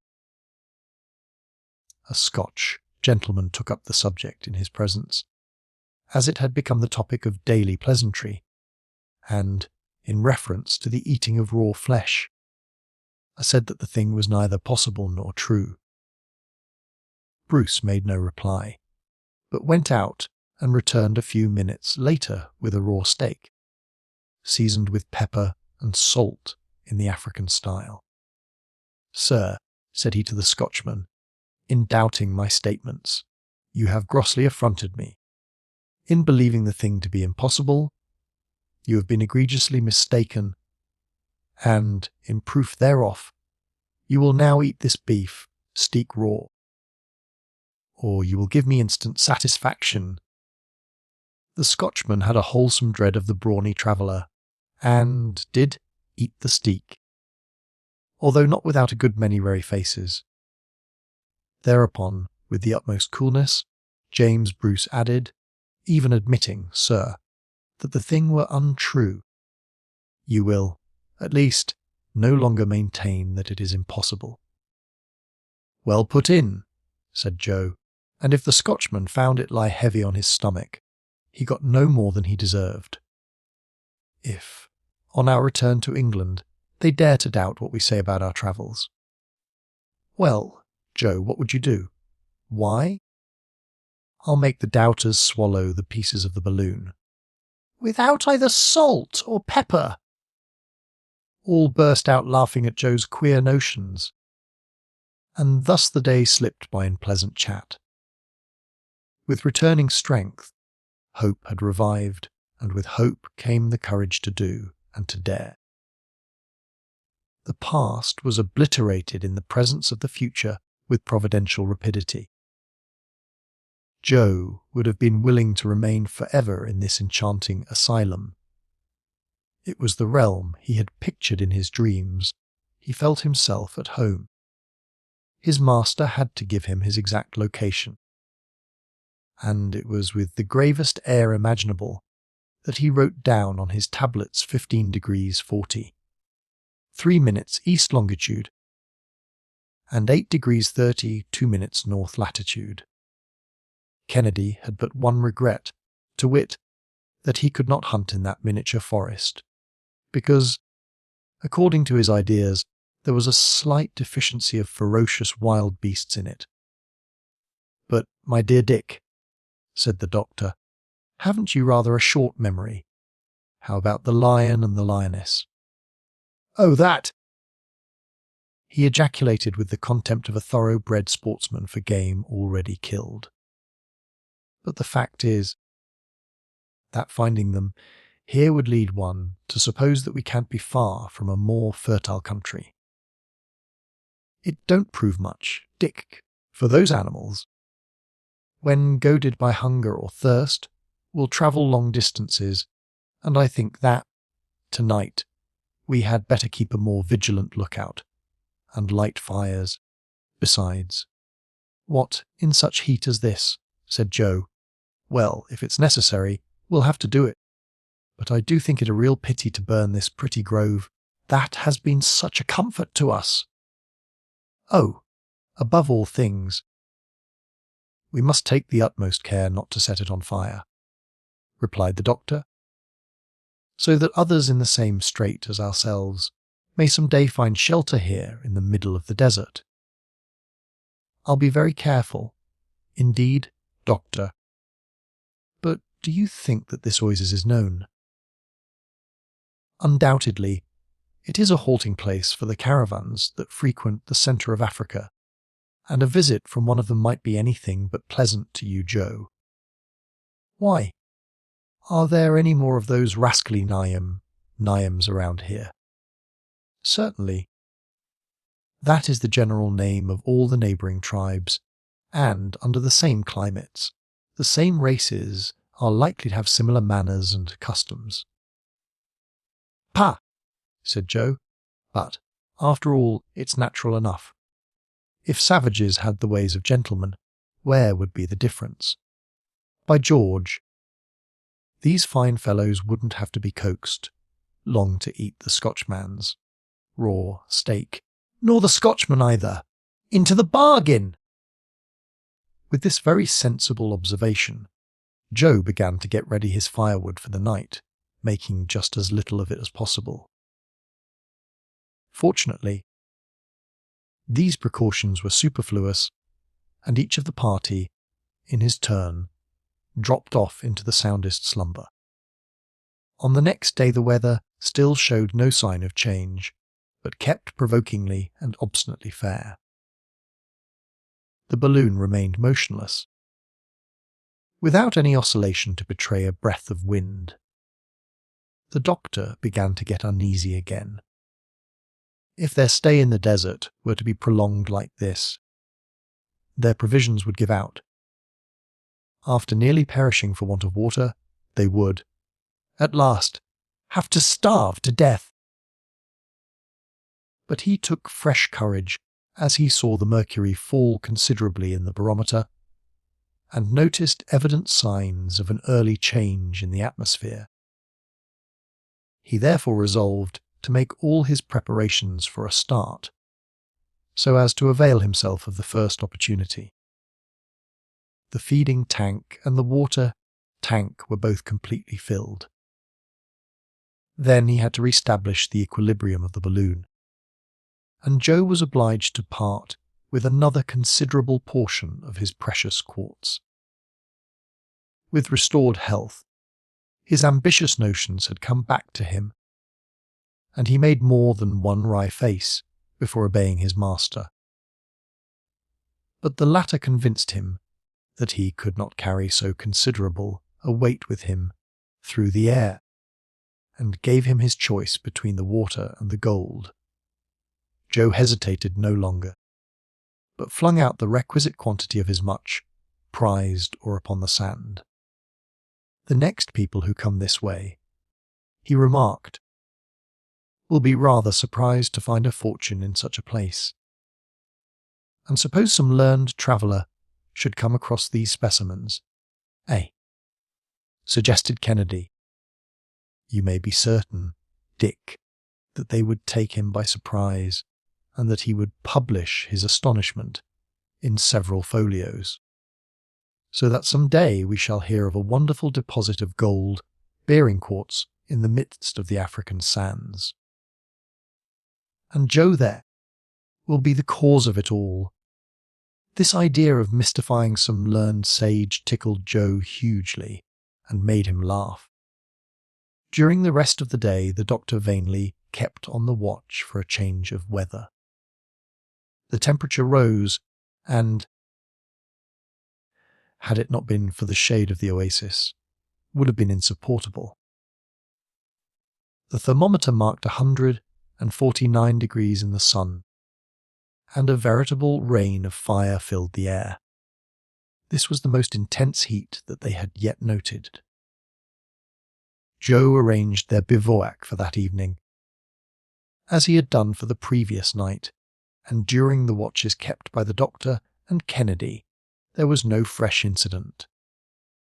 But toward 3 o'clock in the morning, while Joe was on guard, the temperature suddenly fell. The sky became overcast with clouds, and the darkness increased. "Turn out," cried Joe, arousing his companions. "Turn out! Here's the wind, at last!" exclaimed the doctor, eyeing the heavens. "But it is a storm! The balloon! Let us hasten to the balloon!" It was high time for them to reach it. The Victoria was bending to the force of the hurricane and dragging along the car, the latter grazing the sand. Had any portion of the ballast been accidentally thrown out, the balloon would have been swept away, and all hope of recovering it have been forever lost. But fleet-footed Joe put forth his utmost speed and checked the car, while the balloon beat upon the sand, at the risk of being torn to pieces. The doctor, followed by Kennedy, leaped in and lit his cylinder, while his companions threw out the superfluous ballast. The travellers took one last look at the trees of the oasis, bowing to the force of the hurricane, and soon, catching the wind at 200 feet above the ground, disappeared in the gloom. Chapter 29th. Signs of Vegetation. The fantastic notion of a French author. A magnificent country. The kingdom of Adamova. The explorations of Speke and Burton connected with those of Dr. Barth. The Atlantika Mountains. The river Bornou. The city of Yola. The Bajel. Mount Mendif. From the moment of their departure, the travellers moved with great velocity. They longed to leave behind them the desert, which had so nearly been fatal to them. About 9:15 in the morning, they caught a glimpse of some signs of vegetation. Herbage floating on that sea of sand, and announcing, as the weeds upon the ocean did to Christopher Columbus, the nearness of the shore, green shoots peeping up timidly between pebbles that were, in their turn, to be the rocks of that vast expanse. Hills, but of trifling height, were seen in wavy lines upon the horizon. Their profile, muffled by the heavy mist, was defined but vaguely. The monotony, however, was beginning to disappear. The doctor hailed with joy the new country thus disclosed, and, like a seaman on lookout at the masthead, he was ready to shout aloud. Land, whole land. An hour later the continent spread broadly before their gaze, still wild in aspect, but less flat, less denuded, and with a few trees standing out against the grey sky. "We are in a civilized country at last," said the hunter. Civilized. "Well, that's one way of speaking, but there are no people to be seen yet. It will not be long before we see them, said Ferguson, at our present rate of travel. Are we still in the Negro country, Doctor? Yes, and on our way to the country of the Arabs. What? Real Arabs, sir, with their camels? No, not many camels. They are scarce, if not altogether unknown, in these regions. We must go a few degrees farther north to see them. What a pity! And why, Joe? Because, if the wind fell contrary, they might be of use to us. How so? Well, sir, it's just a notion that's got into my head. We might hitch them to the car, and make them tow us along. What do you say to that, Doctor? Poor Joe. Another person had that idea in advance of you. It was used by a very gifted French author, Yim. Miri, in a romance, it is true. He has his travellers drawn along in a balloon by a team of camels. Then a lion comes up, devours the camels, swallows the tow rope, and hauls the balloon in their stead, and so on through the story. You see that the whole thing is the top flower of fancy, but has nothing in common with our style of locomotion. Joe, a little cut down at learning that his idea had been used already, cudgelled his wits to imagine what animal could have devoured the lion. But he could not guess it, and so quietly went on scanning the appearance of the country. A lake of medium extent stretched away before him, surrounded by an amphitheatre of hills which yet could not be dignified with the name of mountains. There were winding valleys, numerous and fertile, with their tangled thickets of the most various trees. The African oil tree rose above the mass, with leaves 15 feet in length upon its stalk. The latter studded with sharp thorns, the bombax, or silk cotton tree, filled the wind, as it swept by, with the fine down of its seeds. The pungent odours of the pendulous, the kenda, of the Arabs, perfumed the air up to the height where the Victoria was sailing, the papaw tree, with its palm-shaped leaves, the sterculia, which produces the soudan nut, the baobab, and the banana tree, completed the luxuriant flora of these intertropical regions. "The country is superb," said the doctor. "Here are some animals," added Joe. "Men are not far away." "Oh, what magnificent elephants!" exclaimed Kennedy. "Is there no way to get a little shooting? How could we manage to halt in a current as strong as this?" "No. Dick, you must taste a little of the torture of Tantalus, just now. You shall make up for it afterward." And, in truth, there was enough to excite the fancy of a sportsman. Dick's heart fairly leaped in his breast as he grasped the butt of his Purdy. The fauna of the region were as striking as its flora. The wild ox revelled in dense herbage that often concealed his whole body. Grey, black, and yellow elephants of the most gigantic size burst headlong, like a living hurricane, through the forests, breaking, rending, tearing down, devastating everything in their path. Upon the woody slopes of the hills trickled cascades, and springs flowing northward. There, too, the hippopotami bathed their huge forms, splashing and snorting as they frolicked in the water, and lamantines, 12 feet long, with bodies like seals, stretched themselves along the banks, turning up toward the sun their rounded teats swollen with milk. It was a whole menagerie of rare and curious beasts in a wondrous hothouse, where numberless birds with plumage of 1,000 hues gleamed and fluttered in the sunshine. By this prodigality of nature, the doctor recognized the splendid kingdom of Adamova. We are now beginning to trench upon the realm of modern discovery. I have taken up the lost scent of preceding travellers. It is a happy chance, my friends, for we shall be enabled to link the toils of Captains Burton and speak with the explorations of Dr. Bath. We have left the Englishman behind us, and now have caught up with the Hamburger. It will not be long, either, before we arrive at the extreme point attained by that daring explorer. It seems to me that there is a vast extent of country between the two explored routes. Remarked Kennedy, at least, if I am to judge by the distance that we have made. It is easy to determine. Take the map and see what is the longitude of the southern point of Lake Ukiru, reached by Speke. It is near the 37th degree. And the city of Yola, which we shall sight this evening, and to which Bath penetrated, what is its position? It is about in the 12th degree of east longitude. Then there are 25 degrees, or, counting 60 miles to each, about 1,500 miles in all.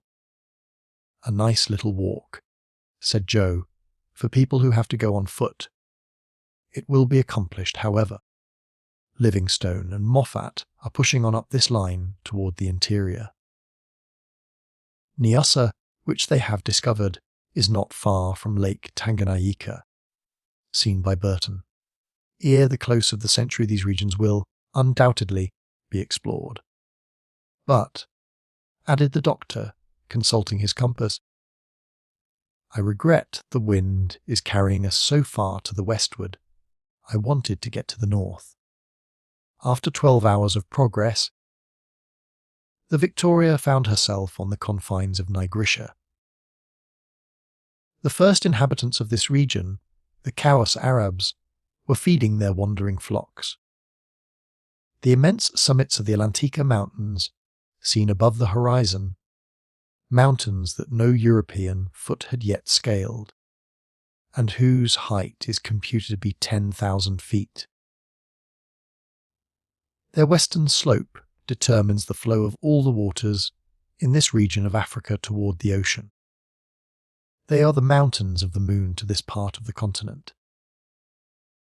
At length a real river greeted the gaze of our travellers, and, by the enormous ant hills seen in its vicinity, the doctor recognised the Bornou, one of the great tributaries of the Niger, the one which the natives have called the Fountain of the Waters. This river, said the doctor to his companions, will, one day, be the natural channel of communication with the interior of Niger. Under the command of one of our brave captains, the steamer Pled has already ascended as far as the town of Yola. You see that we are not in an unknown country. Numerous slaves were engaged in the labours of the field, cultivating sorghum, a kind of millet which forms the chief basis of their diet, and the most stupid expressions of astonishment ensued as the Victoria sped past like a meteor. That evening the balloon halted about 40 miles from Yola, and ahead of it, but in the distance, rose the two sharp cones of Mount Mendif. The doctor threw out his anchors and made fast to the top of a high tree. But a very violent wind beat upon the balloon with such force as to throw it over on its side, thus rendering the position of the car sometimes extremely dangerous. Ferguson did not close his eyes all night, and he was repeatedly on the point of cutting the anchor rope and scudding away before the gale. At length, however, the storm abated, and the oscillations of the balloon ceased to be alarming. On the morrow the wind was more moderate, but it carried our travellers away from the city of Yola, which, recently rebuilt by the Foylands, excited Ferguson's curiosity. However, he had to make up his mind to being borne farther to the northward and even a little to the east. Kennedy proposed to halt in this fine hunting country, and Joe declared that the need of fresh meat was beginning to be felt.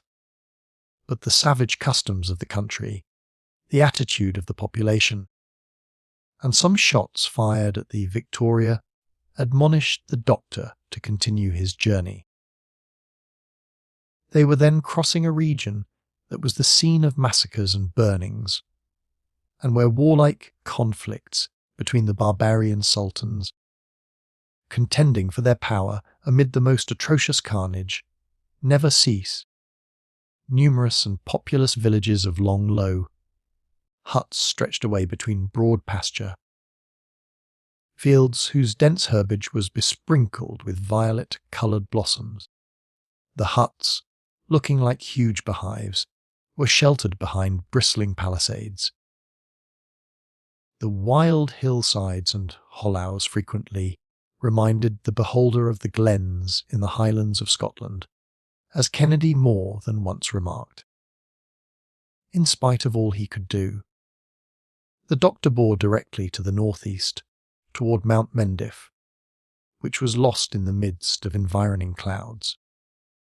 The lofty summits of these mountains separate the valley of the Niger from the basin of Lake Chad. Soon afterward was seen the Bajel, with its 18 villages clinging to its flanks, like a whole brood of children to their mother's bosom. A magnificent spectacle for the beholder, whose gaze commanded and took in the entire picture at one view. Even the ravines were seen to be covered with fields of rice and of arachides. By 3 o'clock the Victoria was directly in front of Mount Mendif. It had been impossible to avoid it. The only thing to be done was to cross it. The doctor, by means of a temperature increased to 180 degrees, gave the balloon a fresh ascensional force of nearly 1,600 pounds, and it went up to an elevation of more than 8,000 feet, the greatest height attained during the journey. The temperature of the atmosphere was so much cooler at that point that the aeronauts had to resort to their blankets and thick coverings. Ferguson was in haste to descend. The covering of the balloon gave indications of bursting, but in the meanwhile he had time to satisfy himself of the volcanic origin of the mountain, whose extinct craters are now but deep abysses. Immense accumulations of guano gave the sides of Mount Mendif the appearance of calcareous rocks, and there was enough of the deposit there to manure all the lands in the United Kingdom. At 5 o'clock the Victoria, sheltered from the south winds, went gently gliding along the slopes of the mountain and stopped in a wide clearing remote from any habitation. The instant it touched the soil, all needful precautions were taken to hold it there firmly, and Kennedy, fowling piece in hand, sallied out upon the sloping plain. Ere long, he returned with 6 wild ducks and a kind of snipe, which Joe served up in his best style. The meal was heartily relished, and the night was passed in undisturbed and refreshing slumber. Chapter 30th. Mosfeia, the Sheik. Denham, Clapperton, and Oudney. Vogel, the capital of Logroom. Toul, becalmed above Karnak. The governor and his court, the attack. The incendiary pigeons. On the next day, May 11th, the Victoria resumed her adventurous journey. Her passengers had the same confidence in her that a good seaman has in his ship. In terrific hurricanes, in tropical heats, when making dangerous departures, and descents still more dangerous, it had, at all times, and in all places, come out safely. It might almost have been said that Ferguson managed it with a wave of the hand, and hence, without knowing in advance, where the point of arrival would be The doctor had no fears concerning the successful issue of his journey. However, in this country of barbarians and fanatics, prudence obliged him to take the strictest precautions. He therefore counselled his companions to have their eyes wide open for everything and at all hours.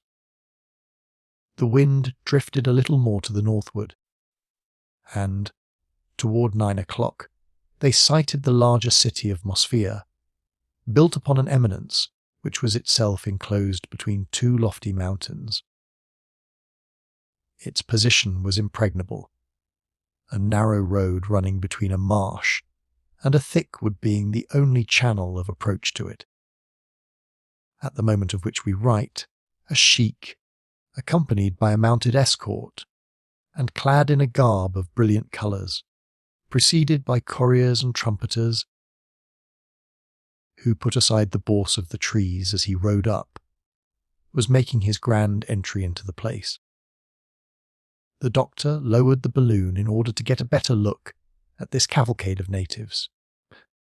But as the balloon grew larger to their eyes, they began to show symptoms of intense affright, and at length made off in different directions as fast as their legs and those of their horses could carry them.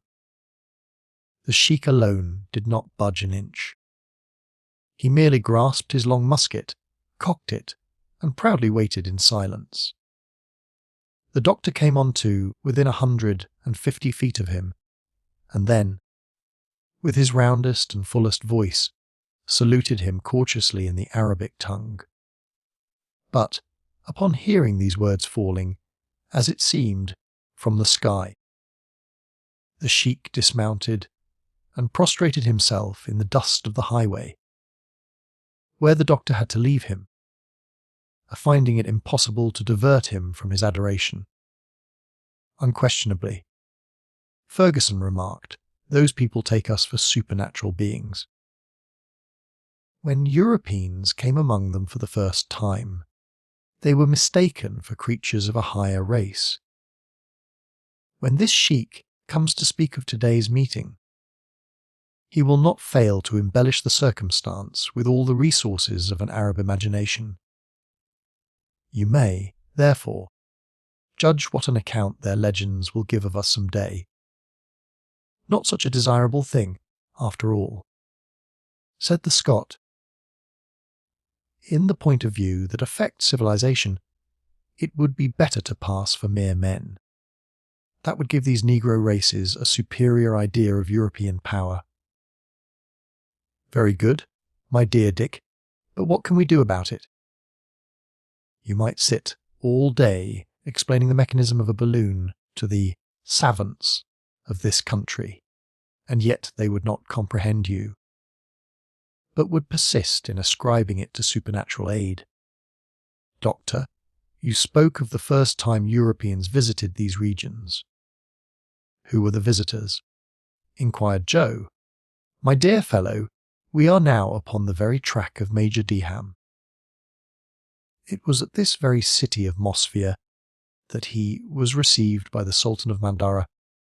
He had quitted the Bornou country. He accompanied the sheik in an expedition against the Felatars. He assisted in the attack on the city, which, with its arrows alone, bravely resisted the bullets of the Arabs and put the sheik's troops to flight. All this was but a pretext for murders, raids, and pillage. The Major was completely plundered and stripped, and had it not been for his horse, under whose stomach he clung with the skill of an Indian rider, and was borne with a headlong gallop from his barras pursuers, he never could have made his way back to Kuka, the capital of Bornou. Who was this Major Deham? A fearless Englishman who, between 1822 and 1824, commanded an expedition into the Bornou country, in company with Captain Clapperton and Dr. Oudney. They set out from Tripoli in the month of March, reached Morzuk, the capital of Fez, and following the route which at a later period Dr. Barth was to pursue on his way back to Europe. They arrived on the 16th of February 1823 at Kuka, near Lake Chad. Diam made several explorations in Bornou in Mandara and to the eastern shores of the lake. In the meantime, on the 15th of December 1823, Captain Clapperton and Dr. Oudney had pushed their way through the Sudan country as far as Sakatu, and Oudney died of fatigue and exhaustion in the town of Murmur. This part of Africa has, therefore, paid a heavy tribute of victims to the cause of science, said Kennedy. Yes, this country is fatal to travellers. We are moving directly toward the kingdom of Bagirmi, which Vogel traversed in 1856, so as to reach the Wadai country, where he disappeared. This young man, at the age of 23, had been sent to cooperate with Dr. Barth. They met on the 1st of December 1854, and thereupon commenced his explorations of the country. Toward 1856, he announced, in the last letters received from him, his intention to reconnoitre the kingdom of Wadai, which no European had yet penetrated. It appears that he got as far as Wara, the capital, where, according to some accounts, he was made prisoner, and, according to others, was put to death for having attempted to ascend a sacred mountain in the environs. But we must not too lightly admit the death of travellers, since that does away with the necessity of going in search of them. For instance, how often was the death of Dr. Barth reported, to his own great annoyance? It is, therefore, very possible that Vogel may still be held as a prisoner by the Sultan of Wadai, in the hope of obtaining a good ransom for him. Baron de Niemann's about starting for the Wadai country when he died at Cairo in 1855, and we now know that de Heglin has set out on Vogel's track with the expedition sent from Leipzig, so that we shall soon be accurately informed as to the fate of that young and interesting explorer. Note, since the doctor's departure, letters written from El Obeid by Mr. Marmunzinger, the newly appointed head of the expedition, unfortunately placed the death of Vogel beyond a doubt. Mosfeia had disappeared from the horizon long ere this, and the Mandara country was developing to the gaze of our Ronalds. Its astonishing fertility, with its forests of acacias, its locust trees covered with red flowers, and the herbaceous plants of its fields of cotton and indigo trees. The river Shari, which 80 miles farther unrolled its impetuous waters into Lake Chad, was quite distinctly seen. The doctor got his companions to trace its course upon the maps drawn by Dr. Barth. You perceive, said he, that the labours of this savant have been conducted with great precision. We are moving directly toward the Logum region, and perhaps toward Kernak, its capital. It was there that Paul Toole died, at the age of scarcely 22. He was a young Englishman, an ensign in the 80th Regiment, who, a few weeks before, had joined Major de Ham in Africa, and it was not long ere he there met his death. Ah! This vast country might well be called the graveyard of European travellers. Some boats, 50 feet long, were descending the current of the Shari. The Victoria, then 1,000 feet above the soil, hardly attracted the attention of the natives, but the wind, which until then had been blowing with a certain degree of strength, was falling off. Is it possible that we are to be caught in another dead calm? Sighed the doctor. Well, we've no lack of water, nor the desert to fear, anyhow, master, said Joe.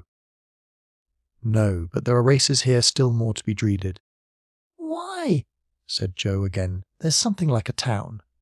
That is Kernak. The last puffs of the breeze are wafting us to it, and, if we choose, we can take an exact plan of the place. Shall we not go nearer to it? Asked Kennedy. Nothing easier, Dick. We are right over it. Allow me to turn the stopcock of the cylinder, and will not be long in descending. Half an hour later the balloon hung motionless about 200 feet from the ground. Here we are, said the doctor. Nearer to Kernak than a man would be to London, if he were perched in the cupola of St. Paul's. So we can take a survey at our ease. What is that tick-tacking sound that we hear on all sides?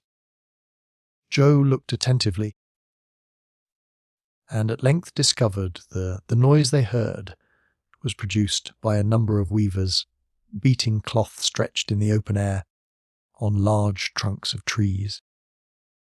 The capital of Logum could then be seen in its entire extent, like an unrolled chart. It is really a city with straight rows of houses and quite wide streets.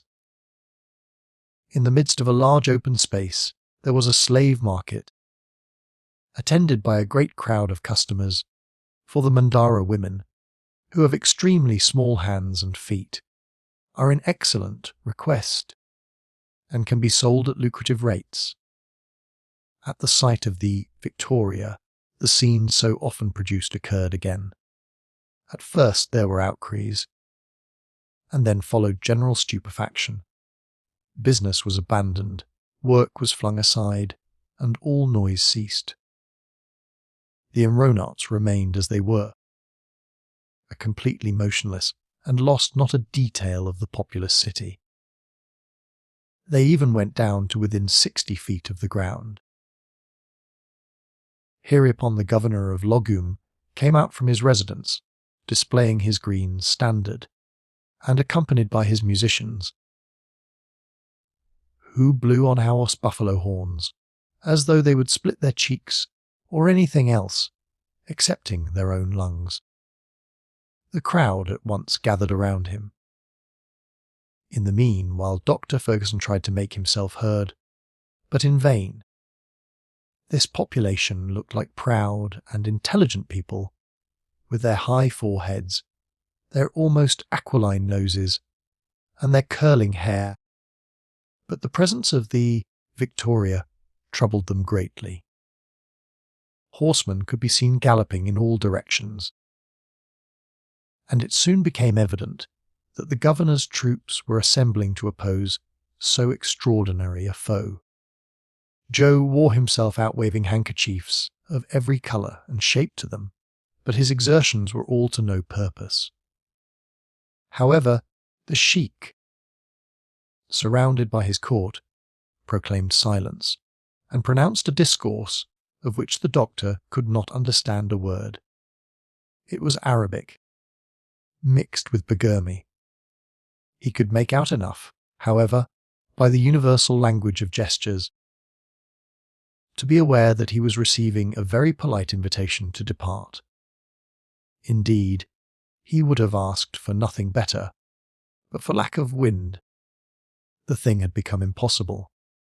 His noncompliance, therefore, exasperated the governor, whose courtiers and attendants set up a furious howl to enforce immediate obedience on the part of the Nile monster.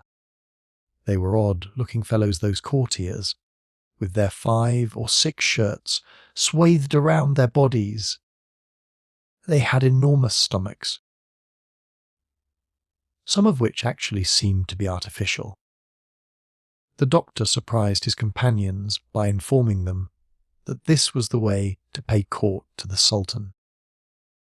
The rotundity of the stomach indicated the ambition of its possessor. These corpulent gentry gesticulated and bawled at the top of their voices, one of them particularly distinguishing himself above the rest, to such an extent, indeed, that he must have been a prime minister, at least. if the disturbance he made was any criterion of his rank. The common rabble of dusky denizens united their howlings with the uproar of the court, repeating their gesticulations like so many monkeys, and thereby producing a single and instantaneous movement of 10,000 arms at one time. To these means of intimidation, which were presently deemed insufficient, were added others still more formidable. Soldiers, armed with bows and arrows, were drawn up in line of battle, but by this time the balloon was expanding and rising quietly beyond their reach. Upon this the governor seized a musket and aimed it at the balloon, but Kennedy, who was watching him, shattered the uplifted weapon in the sheik's grasp. At this unexpected blow there was a general rout. Every mother's son of them scampered for his dwelling with the utmost celerity, and stayed there, so that the streets of the town were absolutely deserted for the remainder of that day. Night came, and not a breath of wind was stirring. The aeronauts had to make up their minds to remain motionless at the distance of but 300 feet above the ground. Not a fire or light shone in the deep gloom, and around reigned the silence of death, but the doctor only redoubled his vigilance, as this apparent quiet might conceal some snare, and he had reason to be watchful. About midnight, the whole city seemed to be in a blaze. Hundreds of streaks of flame crossed each other and shot to and from in the air like rockets, forming a regular network of fire. "That's really curious," said the doctor, somewhat puzzled to make out what it meant. "By all that's glorious," shouted Kennedy. "It looks as if the fire were ascending and coming up toward us." And, sure enough, with an accompaniment of musket shots, yelling, and din of every description, the mass of fire was, indeed, mounting toward the Victoria. Joe got ready to throw out ballast, and Ferguson was not long at guessing the truth. Thousands of pigeons, their tails garnished with combustibles, had been set loose and driven toward the Victoria, and now, in their terror, they were flying high up, zigzagging the atmosphere with lines of fire. Kennedy was preparing to discharge all his batteries into the middle of the ascending multitude. But what could he have done against such a numberless army? The pigeons were already whisking around the car. They were even surrounding the balloon, the sides of which, reflecting their illumination, looked as though enveloped with a network of fire. The doctor dared hesitate no longer, and, throwing out a fragment of quartz, he kept himself beyond the reach of these dangerous assailants, and, for 2 hours afterward, he could see them wandering hither and thither through the darkness of the night until, little by little, their light diminished, and they, one by one, died out. "Now we may sleep in quiet," said the doctor. "Not badly got up for barbarians," mused friend Joe, speaking his thoughts aloud. "Oh, they employ these pigeons frequently to set fire to the thatch of hostile villages, but this time the village mounted higher than they could go. Why? Positively, a balloon need fear no enemies." "Yes, indeed, it may," objected Ferguson. "What are they, then, doctor?" "They are the careless people in the car. So, my friends, let us have vigilance in all places and at all times." Chapter 31. Departure in the night time. All three: Kennedy's instincts, precautions, the course of the Shari River, Lake Chad, the water of the lake, the hippopotamus, one bullet thrown away. About 3 o'clock in the morning, Jew, who was then on watch, at length saw the city move away from beneath his feet. the Victoria, was once again in motion, and both the doctor and Kennedy awoke. The former consulted his compass and saw, with satisfaction, that the wind was carrying them toward the north-northeast. "We are in luck," said he. "Everything works in our favour. We shall discover Lake Techad this very day." "Is it a broad sheet of water?" asked Kennedy. "Somewhat, Dick. At its greatest length and breadth, it measures about 120 miles. It will spice our trip with a little variety to sail over a spacious sheet of water. After all, though, I don't see that we have much to complain of on that score. Our trip has been very much varied indeed, and, moreover, we are getting on under the best possible conditions.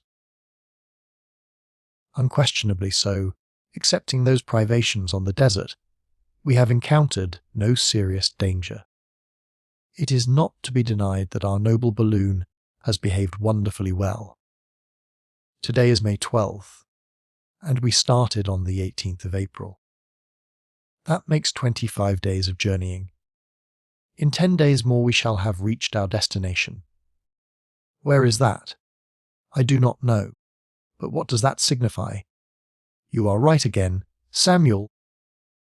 Let us entrust to Providence the care of guiding us and of keeping us in good health, as we are now.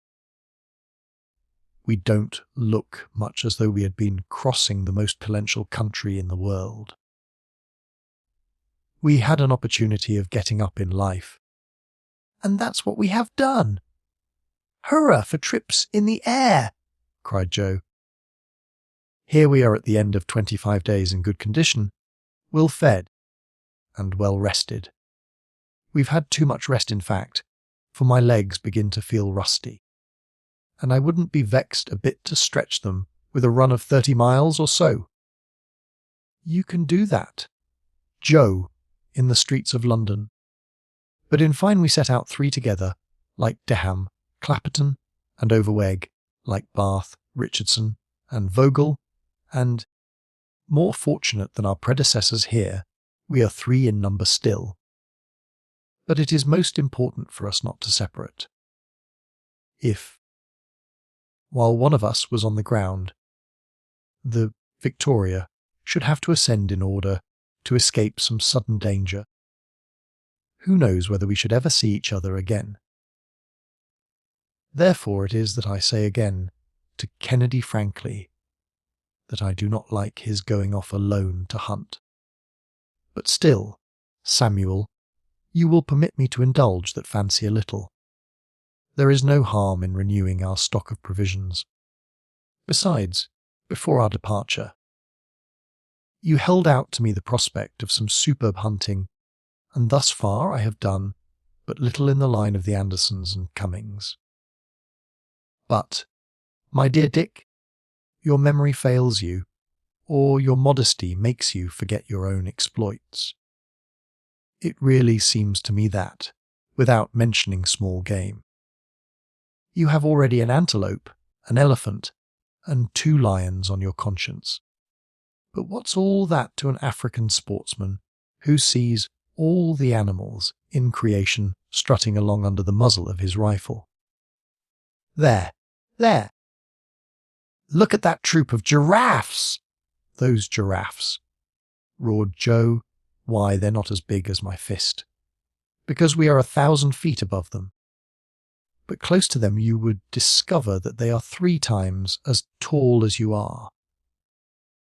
And what do you say to yon herd of gazelles?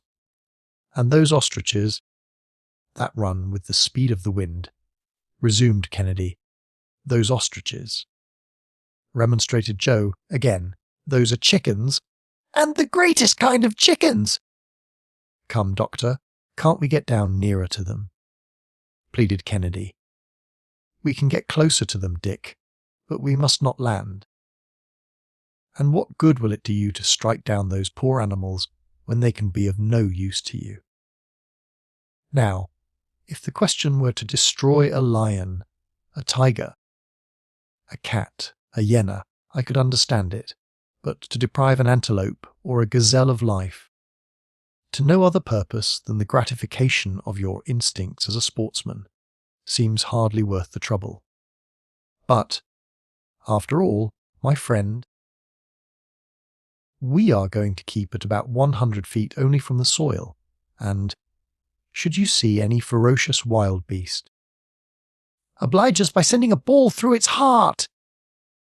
The Victoria descended gradually, but still keeping at a safe height, for, in a barbarous, yet very populous country, it was necessary to keep on the watch for unexpected perils. The travellers were then directly following the course of the Shari. The charming banks of this river were hidden beneath the foliage of trees of various dyes. Lianas and climbing plants wound in and out on all sides, and formed the most curious combinations of colour. Crocodiles were seen basking in the broad blaze of the sun, or plunging beneath the waters with the agility of lizards, and in their gambols they sported about among the many green islands that intercept the current of the stream. It was thus, in the midst of rich and verdant landscapes, that our travellers passed over the district of Mafate, and about 9 o'clock in the morning reached the southern shore of Lake Chad. There it was at last, outstretched before them, that Caspian Sea of Africa, the existence of which was so long consigned to the realms of fable. That interior expanse of water to which only Denham's and Bath's expeditions had been able to force their way. The doctor strove in vain to fix its precise configuration upon paper. It had already changed greatly since 1847. In fact, the chart of Lake Chad is very difficult to trace with exactitude, for it is surrounded by muddy and almost impassable morasses, in which Bath thought that he was doomed to perish. From year to year these marshes, covered with reeds and papyrus 15 feet high, become the lake itself. Frequently, too, the villages on its shores are half submerged, as was the case with Bornou in 1856. And now the hippopotamus and the alligator frisk and dive where the dwellings of Bornou once stood. The sun shot his dazzling rays over this placid sheet of water, and toward the north the two elements merged into one, and the same horizon. The doctor was desirous of determining the character of the water, which was long believed to be salt. There was no danger in descending close to the lake, and the car was soon skimming its surface like a bird at the distance of only 5 feet. Joe plunged a bottle into the lake and drew it up half-filled. The water was then tasted and found to be but little fit for drinking, with a certain carbonate of soda flavour. While the doctor was jotting down the result of this experiment, the loud report of a gun was heard close beside him. Kennedy had not been able to resist the temptation of firing at a huge hippopotamus. The latter, who had been basking quietly, disappeared at the sound of the explosion, but did not seem to be otherwise incommoded by Kennedy's conical bullet. "You'd have done better if you had harpooned him," said Joe. "But how? With one of our anchors. It would have been a hook just big enough for such a rousing beast as that." "Humph!" ejaculated Kennedy. "Joe really has an idea this time." "Which I beg of you not to put into execution," interposed the doctor. "The animal would very quickly have dragged us where we could not have done much to help ourselves, and where we have no business to be, especially now since we've settled the question as to what kind of water there is in Lake Chad. Is that sort of fish good to eat?" "Dr. Ferguson, that fish, as you call it, Joe, is really a mammiferous animal of the pachydermal species. Its flesh is said to be excellent, and is an article of important trade between the tribes living along the borders of the lake. Then I'm sorry that Mr. Kennedy's shot didn't do more damage. The animal is vulnerable only in the stomach and between the thighs. Dick's ball hasn't even marked him, but should the ground strike me as favourable, we shall halt at the northern end of the lake, where Kennedy will find himself in the midst of a whole menagerie, and can make up for lost time. "Well," said Joe, "I hope then that Mr. Kennedy will hunt the hippopotamus a little. I'd like to taste the meat of that queer-looking beast.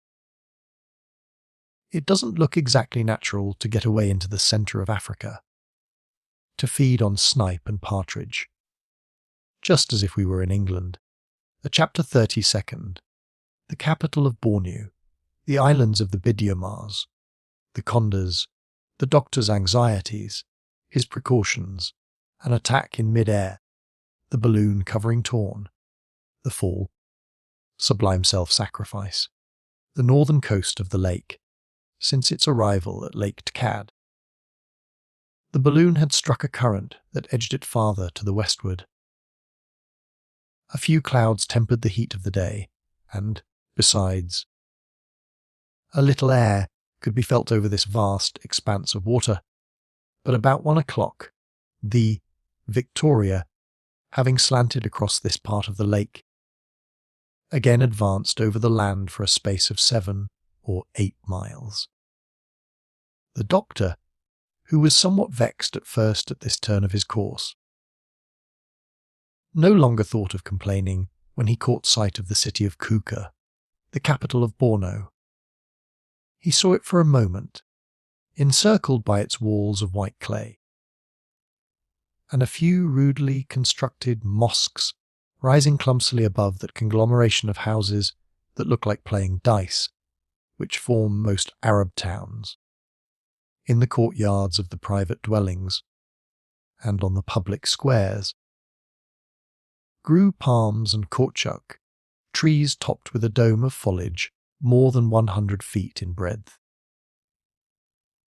Joe called attention to the fact that these immense parasols were in proper accordance with the intense heat of the sun, and made therein some pious reflections which it were needless to repeat. Kuka really consists of 2 distinct towns, separated by the Dendel, a large boulevard 300 yards wide, at that hour crowded with horsemen and foot passengers. On one side, the rich quarter stands squarely with its airy and lofty houses, laid out in regular order. On the other is huddled together the poor quarter, a miserable collection of low hovels of a conical shape, in which a poverty-stricken multitude vegetate rather live. Since Kuka is neither a trading nor a commercial city, Kennedy thought it looked something like Edinburgh, where that city extended on a plain, with its 2 distinct boroughs. But our travellers had scarcely the time to catch even this glimpse of it, for, with the thickness that characterises the air currents of this region, a contrary wind suddenly swept them 40 miles over the surface of Lake Chad. Then were regaled with a new spectacle. They could count the numerous islets of the lake, inhabited by the Bidyomas, a race of bloodthirsty and formidable pirates, who are as greatly feared when neighbours as are the Tuaregs of Sahara. These estimable people were in readiness to receive the Victoria, bravely with stones and arrows, but the balloon quickly passed their islands, fluttering over them, from one to the other, with butterfly motion, like a gigantic beetle. At this moment Joe, who was scanning the horizon, said to Kennedy, "There, sir, as you are always thinking of good sport, yonder is just the thing for you. What is it, Joe? This time, the doctor will not disapprove of your shooting. But what is it? Don't you see that flock of big birds making for us? Birds, exclaimed the doctor, snatching his spy-glass. I see them, replied Kennedy. There are at least a dozen of them. 14, exactly, said Joe. A heaven grant that they may be of a kind sufficiently noxious for the doctor to let me peg away at them. I should not object, but I would much rather see those birds at a distance from us. Why? Are you afraid of those fowls? They are condors, and of the largest size. Should they attack us? Well, if they do, we'll defend ourselves. We have a whole arsenal at our disposal. I don't think those birds are so very formidable. Who can tell? Was the doctor's only remark. 10 minutes later, the flock had come within gunshot, and were making the air ring with their hoarse cries. They came right toward the Victoria, more irritated than frightened by her presence. How they scream! What a noise, said Joe. Perhaps they don't like to see anybody poaching in their country up in the air, or daring to fly like themselves. Well, now, to truth, when I take a good look at them, they are an ugly, ferocious set, and I should think them dangerous enough if they were armed with Purdey-Moore rifles, admitted Kennedy. They have no need of such weapons, said Ferguson, looking very grave. The condors flew around them in wide circles, their flight growing gradually closer and closer to the balloon. They swept through the air in rapid, fantastic curves, occasionally precipitating themselves headlong with the speed of a bullet, and then breaking their line of projection by an abrupt and daring angle. The doctor, much disquieted, resolved to ascend so as to escape this dangerous proximity. He therefore dilated the hydrogen in his balloon, and it rapidly rose. But the condors mounted with him, apparently determined not to part company. They seem to mean mischief, said the hunter, cocking his rifle. And, in fact, they were swooping nearer, and more than one came within 50 feet of them, as if defying the firearms. By George, I'm itching to let them have it, exclaimed Kennedy. No, Dick, not now. Don't exasperate them needlessly. That would only be exciting them to attack us. But I could soon settle those fellows. You may think so, Dick. But you are wrong. Why, we have a bullet for each of them. And suppose that they were to attack the upper part of the balloon, what would you do? How would you get at them? Just imagine yourself in the presence of a troop of lions on the plain, or a school of sharks in the open ocean. For travellers in the air, this situation is just as dangerous. Are you speaking seriously, Doctor? Very seriously, Dick. Let us wait, then. Wait! Hold yourself in readiness in case of an attack, but do not fire without my orders. The birds then collected at a short distance, yet so near that their naked necks, entirely bare of feathers, could be plainly seen, as they stretched them out with the effort of their cries, while their gristly crests, garnished with a comb and gills of deep violet, stood erect with rage. They were of the very largest size, their bodies being more than 3 feet in length, and the lower surface of their white wings glittering in the sunlight. They might well have been considered winged sharks, so striking was their resemblance to those ferocious rangers of the deep. "They are following us," said the doctor, as he saw them ascending with him, "and mount as we may, they can fly still higher." "Well, what are we to do?" asked Kennedy. The doctor made no answer. "Listen, Samuel," said the sportsman. There are 14 of those birds. We have 17 shots at our disposal if we discharge all our weapons. Have we not the means, then, to destroy them or disperse them? I will give a good account of some of them. I have no doubt of your skill. Dick, I look upon all as dead that may come within range of your rifle. But I repeat that, if they attack the upper part of the balloon, you could not get a sight at them. They would tear the silk covering that sustains us. And we are 3,000 feet up in the air. At this moment, one of the ferocious birds darted right at the balloon, with outstretched beak and claws, ready to rend it with either or both. "Fire! Fire at once!" cried the doctor. He had scarcely ceased, ere the huge creature, stricken dead, dropped headlong, turning over and over in space as he fell. Kennedy had already grasped one of the two-barreled fowling pieces, and Joe was taking aim with another. Frightened by the report, the condors drew back for a moment, but they almost instantly returned to the charge with extreme fury. Kennedy severed the head of one from its body with his first shot, and Joe broke the wing of another. "Only 11 left," said he. Thereupon the birds changed their tactics, and by common consent soared above the balloon. Kennedy glanced at Ferguson.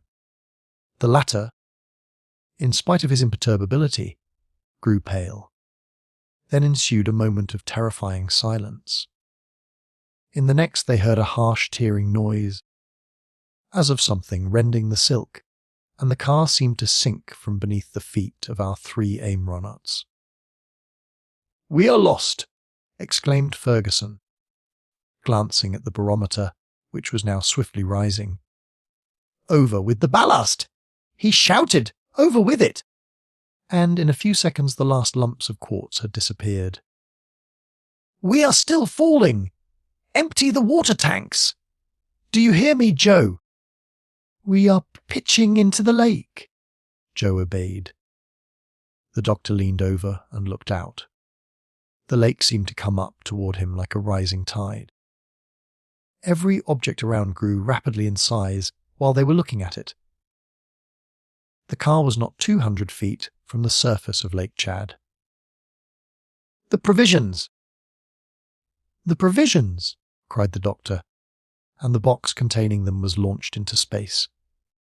Their descent became less rapid, but the luckless aeronauts were still falling, and into the lake. "Throw out something more," cried the doctor. "There is nothing more to throw," was Kennedy's despairing response. "Yes, there is," called Joe, and with a wave of the hand he disappeared like a flash over the edge of the car. "Joe!" exclaimed the doctor, horror-stricken. The Victoria, thus relieved, resumed her ascending motion, mounted 1,000 feet into the air, and the wind, burying itself in the disinflated covering, bore them away toward the northern part of the lake. "Lost!" exclaimed the sportsman, with a gesture of despair. "Lost to save us!" responded Ferguson. And these men, intrepid as they were, felt the large tears streaming down their cheeks. They leaned over with the vain hope of seeing some trace of their heroic companion, but they were already far away from him. "What course shall we pursue?" asked Kennedy. "Alight as soon as possible, Dick, and then wait." After a sweep of some 60 miles, the Victoria halted on a desert shore, on the north of the lake. The anchors caught in a low tree, and the sportsman fastened it securely. Night came, but neither Ferguson nor Kennedy could find one moment's sleep. Chapter 33. Conjectures. Re-establishment of the Victoria's equilibrium. Dr. Ferguson's new calculations. Kennedy's hunt. A complete exploration of Lake Chad. Tangalia. The return. Lari. On the morrow, the 13th of May. Our travellers, for the first time, reconnoitred the part of the coast on which they had landed. It was a sort of island of solid ground in the midst of an immense marsh. Around this fragment of terra firma grew reeds as lofty as trees are in Europe and stretching away out of sight. These impenetrable swamps gave security to the position of the balloon. It was necessary to watch only the borders of the lake. The vast stretch of water broadened away from the spot, especially toward the east, and nothing could be seen on the horizon, neither mainland nor islands. The two friends had not yet ventured to speak of their recent companion. Kennedy first imparted his conjectures to the doctor. "Perhaps Joe is not lost after all," he said. He was a skilful lad, and had few equals as a swimmer. He would find no difficulty in swimming across the Firth of Forth at Edinburgh. We shall see him again, but how and where I know not. Let us omit nothing on our part to give him the chance of rejoining us. "May God grant it, as you say, Dick," replied the doctor with much emotion. "We shall do everything in the world to find our lost friend again. Let us, in the first place, see where we are, but, above all things, let us rid the Victoria of this outside covering, which is of no further use. That will relieve us of £650, a weight not to be despised. And the end is worth the trouble." The doctor and Kennedy went to work at once, but they encountered great difficulty. They had to tear the strong silk away piece by piece, and then cut it in narrow strips, so as to extricate it from the meshes of the network. The tier made by the beaks of the condors was found to be several feet in length. This operation took at least 4 hours. But at length the inner balloon, once completely extricated, did not appear to have suffered in the least degree. The Victoria was thus diminished in size by 1/5, and this difference was sufficiently noticeable to excite Kennedy's surprise. "Will it be large enough?" he asked. "Have no fears on that score. I will re-establish the equilibrium. And should our poor Joe return, we shall find a way to start off with him again on our old route." At the moment of our fall, unless I am mistaken, we were not far from an island. "Yes, I recollect it," said the doctor, "but that island, like all the islands on Lake Chad, is, no doubt, inhabited by a gang of pirates and murderers. They certainly witnessed our misfortune, and should Joe fall into their hands, what will become of him unless protected by their superstitions? Oh, he's just the lad to get safely out of the scrape, I repeat. I have great confidence in his shrewdness and skill. I hope so. Now, Dick, you may go and hunt in the neighbourhood, but don't get far away whatever you do. It has become a pressing necessity for us to renew our stock of provisions, since we had to sacrifice nearly all the old lot. Very good, Doctor. I shall not be long absent." Hereupon, Kennedy took a double-barrelled fowling piece and strode through the long grass toward a thicket not far off, where the frequent sound of shooting soon let the doctor know that the sportsman was making a good use of his time. Meanwhile, Ferguson was engaged in calculating the relative weight of the articles still left in the car, and in establishing the equipaise of the second balloon. He found that there were still left some 30 pounds of pemmican, a supply of tea and coffee, about 1.5 gallons of brandy, and 1 empty water tank. All the dried meat had disappeared. The doctor was aware that,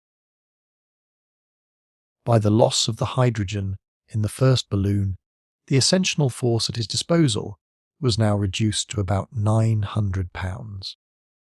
He therefore had to count upon this difference in order to rearrange his equilibrium. The new balloon measured 7,000 cubic feet and contained 3,480 feet of gas. The dilating apparatus appeared to be in good condition, and neither the battery nor the spiral had been injured.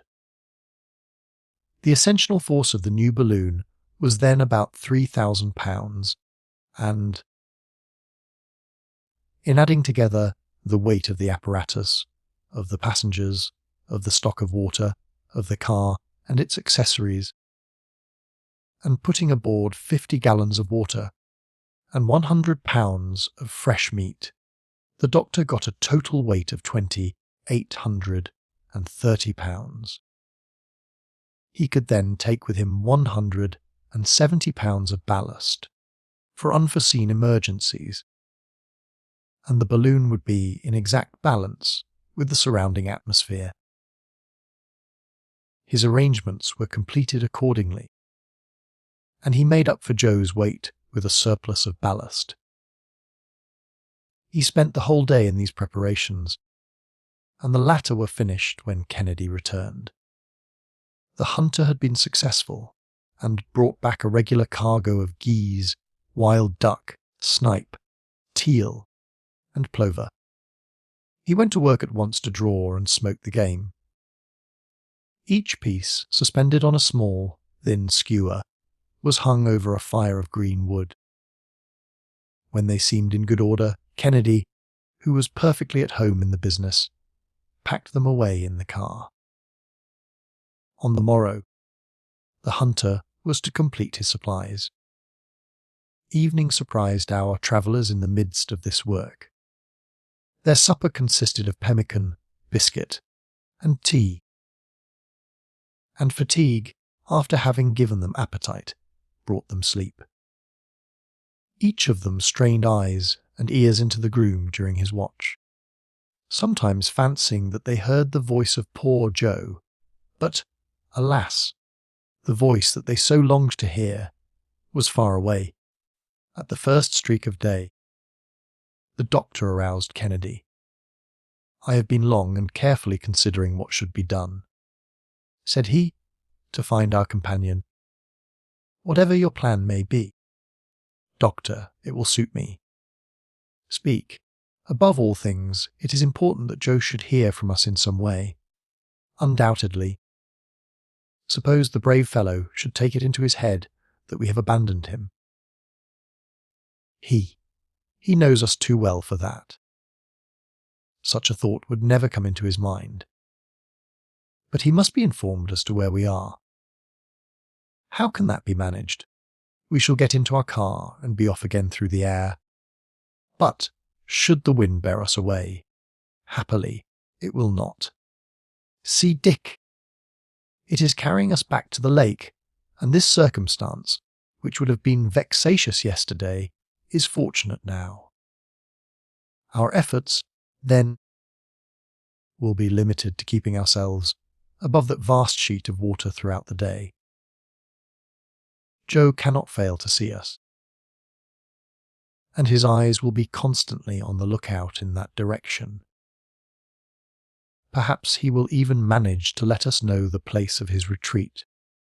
If he be alone and at liberty, he certainly will, and if a prisoner, resumed the doctor, it not being the practice of the natives to confine their captives, he will see us and comprehend the object of our researches. But, at last, put in Kennedy, for we must anticipate everything, should we find no trace, if he should have left no mark to follow him by, what are we to do?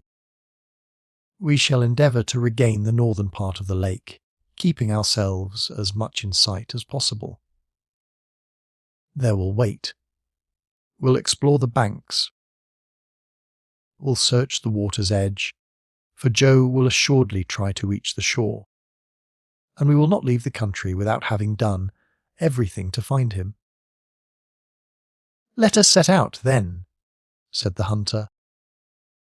The doctor hereupon took the exact bearings of the patch of solid land they were about to leave, and arrived at the conclusion that it lay on the north shore of Lake Chad, between the village of Lari and the village of N'Djamena, both visited by Major Deham. During this time Kennedy was completing his stock of fresh meat. Although the neighbouring marshes showed traces of the rhinoceros, the lamantine, or manatee, and the hippopotamus, he had no opportunity to see a single specimen of those animals. At 7 in the morning, but not without great difficulty, which to Joe would have been nothing, the balloon's anchor was detached from its hold, the gas dilated, and the new Victoria rose 200 feet into the air. It seemed to hesitate at first, and went spinning around, like a top, but at last a brisk current caught it, and it advanced over the lake, and was soon borne away at a speed of 20 miles per hour. The doctor continued to keep at a height of from 200 to 500 feet. Kennedy frequently discharged his rifle, and, when passing over islands, the runouts approached them even imprudently, scrutinizing the thickets, the bushes, the underbrush, in fine, every spot where a mass of shade or jutting rock could have afforded a retreat to their companion. They swooped down close to the long pirogues that navigated the lake, and the wild fishermen, terrified at the sight of the balloon, would plunge into the water and regain their islands with every symptom of undisguised affright. "We can see nothing," said Kennedy, after 2 hours of search. "Let us wait a little longer, Dick, and not lose heart. We cannot be far away from the scene of our accident." By 11 o'clock the balloon had gone 90 miles. It then fell in with a new current, which, blowing almost at right angles to the other, drove them eastward about 60 miles. It next floated over a very large and populous island, which the doc took to be Farum, on which the capital of the Bidiomas is situated. Ferguson expected at every moment to see Joe spring up out of some thicket, flying for his life, and calling for help. Were he free, they could pick him up without trouble. Were he a prisoner, they could rescue him by repeating the manoeuvre they had practiced to save the missionary, and he would soon be with his friends again. But nothing was seen, not a sound was heard. The case seemed desperate. About 2:30 o'clock, the Victoria hove in sight of Tangalia, a village situated on the eastern shore of Lake Chad, where it marks the extreme point attained by Deham at the period of his exploration. The doctor became uneasy at this persistent setting of the wind in that direction, for he felt that he was being thrown back to the eastward, toward the centre of Africa and the interminable deserts of that region. "We must absolutely come to a halt," said he, "and even alight. For Joe's sake, particularly, we ought to go back to the lake, but, to begin with, let us endeavour to find an opposite current." During more than an hour he searched at different altitudes. The balloon always came back toward the mainland. But at length, at the height of 1,000 feet, a very violent breeze swept to the northwestward. It was out of the question that should have been detained on one of the islands of the lake, for in such case he would certainly have found means to make his presence there known. Perhaps he had been dragged to the mainland. The doctor was reasoning thus to himself when he again came in sight of the northern shore of Lake Chad, As for supposing that Joe had been drowned, that was not to be believed for a moment. One horrible thought glanced across the minds of both Kennedy and the doctor. "Caimans swarm in these waters!" But neither one nor the other had the courage to distinctly communicate this impression.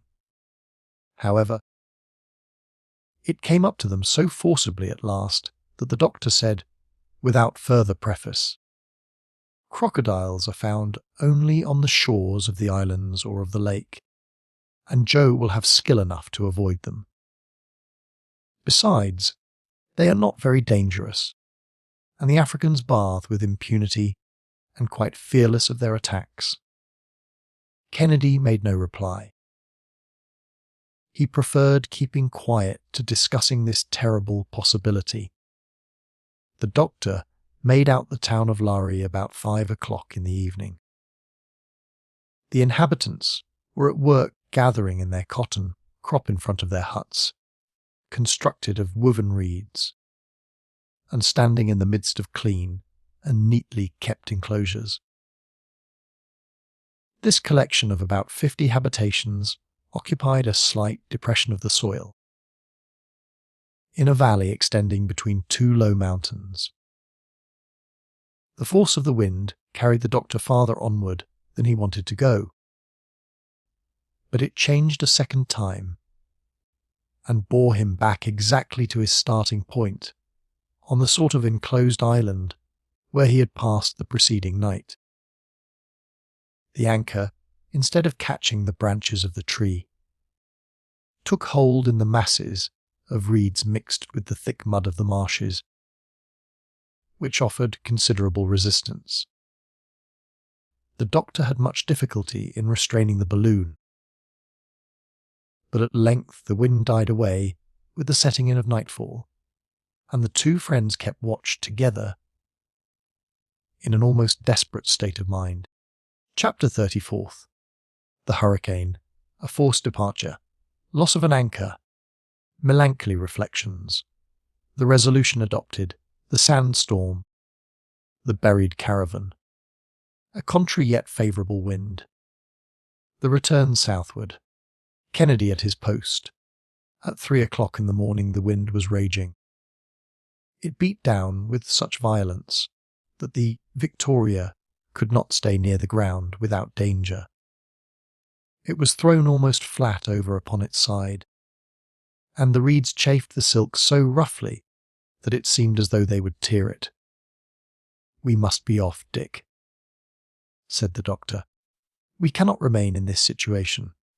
"But, doctor, what of Joe? I am not likely to abandon him." "No, indeed." "And should the hurricane carry me 1,000 miles to the northward?" "I will return." "But here we are endangering the safety of all." "Must we go without him?" asked the Scot, with an accent of profound grief. "And do you think, then," rejoined Ferguson, "that my heart does not bleed like your own? Am I not merely obeying an imperious necessity? I am entirely at your orders." Replied the hunter, "Let us start." But their departure was surrounded with unusual difficulty. The anchor, which had caught very deeply, resisted all their efforts to disengage it, while the balloon, drawing in the opposite direction, increased its tension. Kennedy could not get it free. Besides, in his present position, the manoeuvre had become a very perilous one, for the Victoria threatened to break away before he should be able to get into the car again. The doctor, unwilling to run such a risk, made his friend get into his place, and resigned himself to the alternative of cutting the anchor rope. The Victoria made one bound of 300 feet into the air, and took her route directly northward. Ferguson had no other choice than to scud before the storm.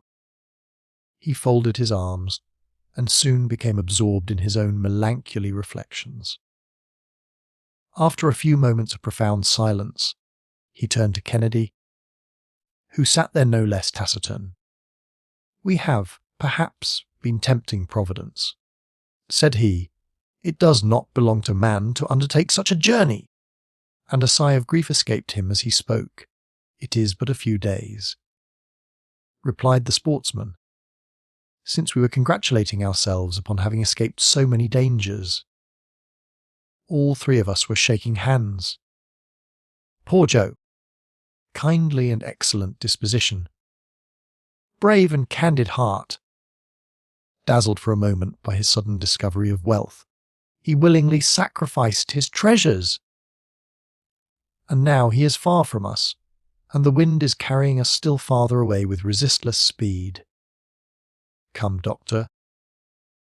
Admitting that he may have found refuge among the lake tribes, can he not do as the travellers who visited them before us did, like Deham, like Bath? Both of those men got back to their own country. "Ah, my dear Dick!" Joe doesn't know one word of the language. He is alone and without resources. The travellers of whom you speak did not attempt to go forward without sending many presents in advance of them to the chiefs, and surrounded by an escort armed and trained for these expeditions. Yet they could not avoid sufferings of the worst description.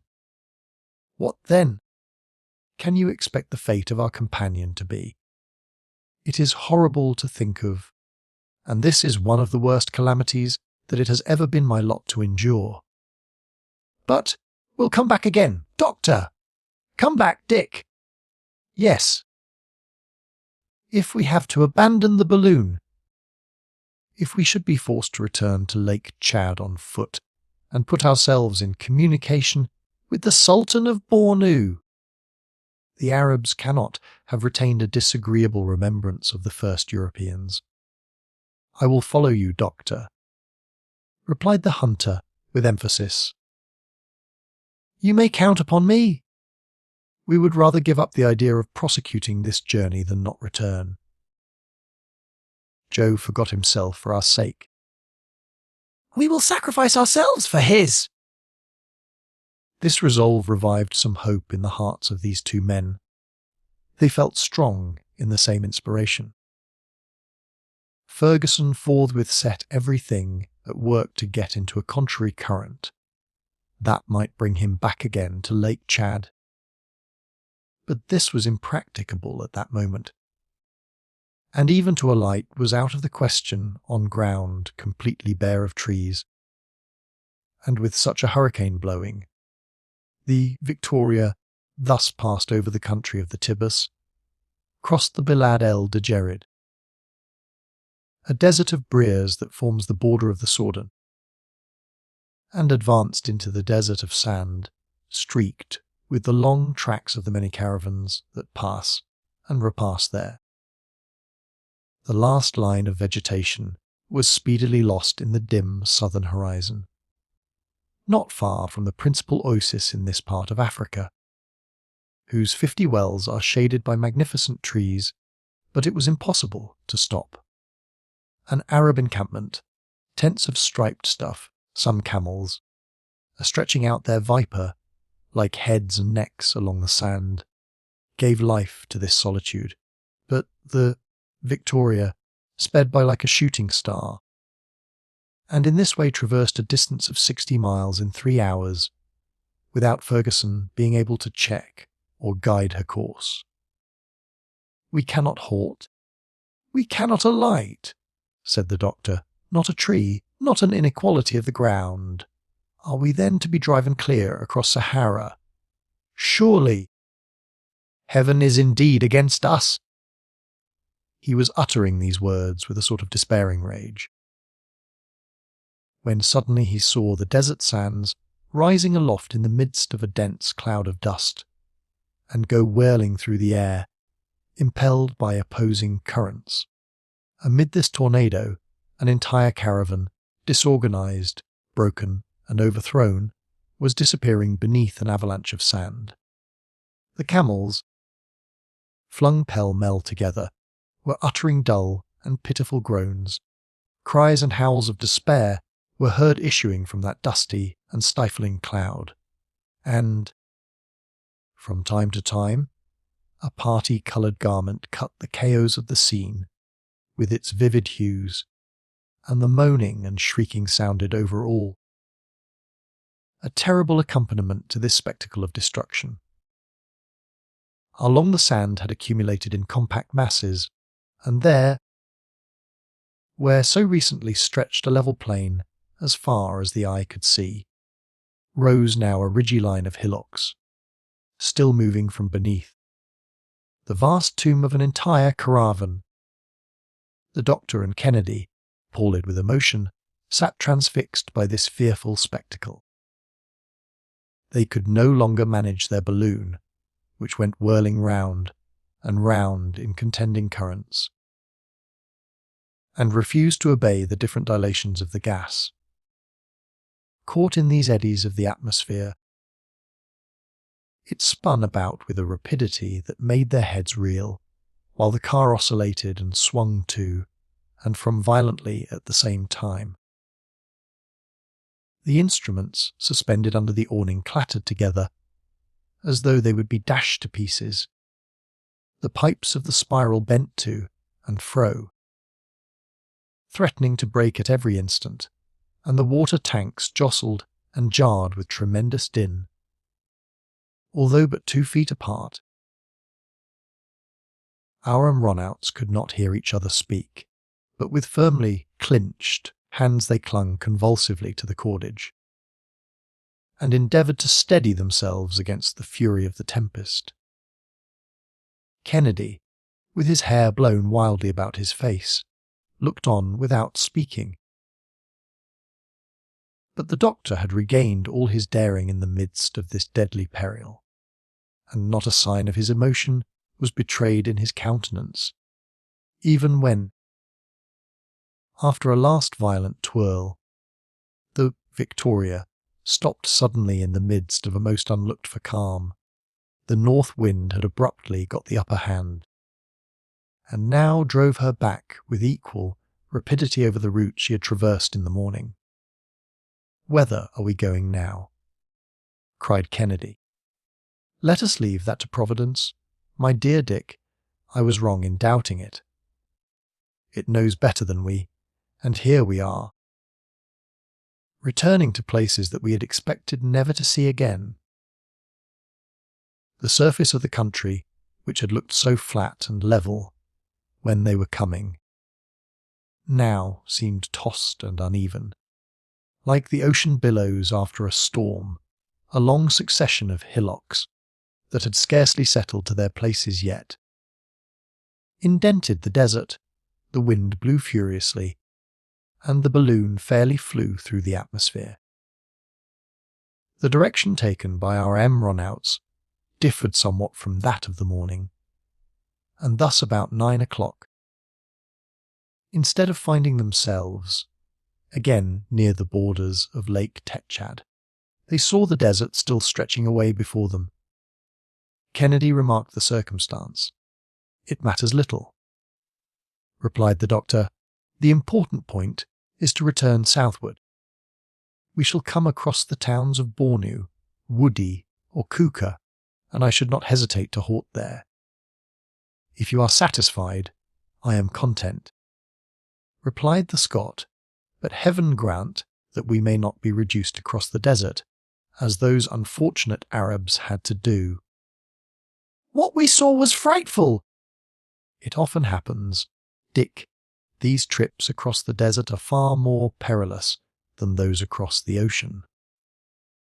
The desert has all the dangers of the sea, including the risk of being swallowed up, and added the retto are unendurable fatigues and privations.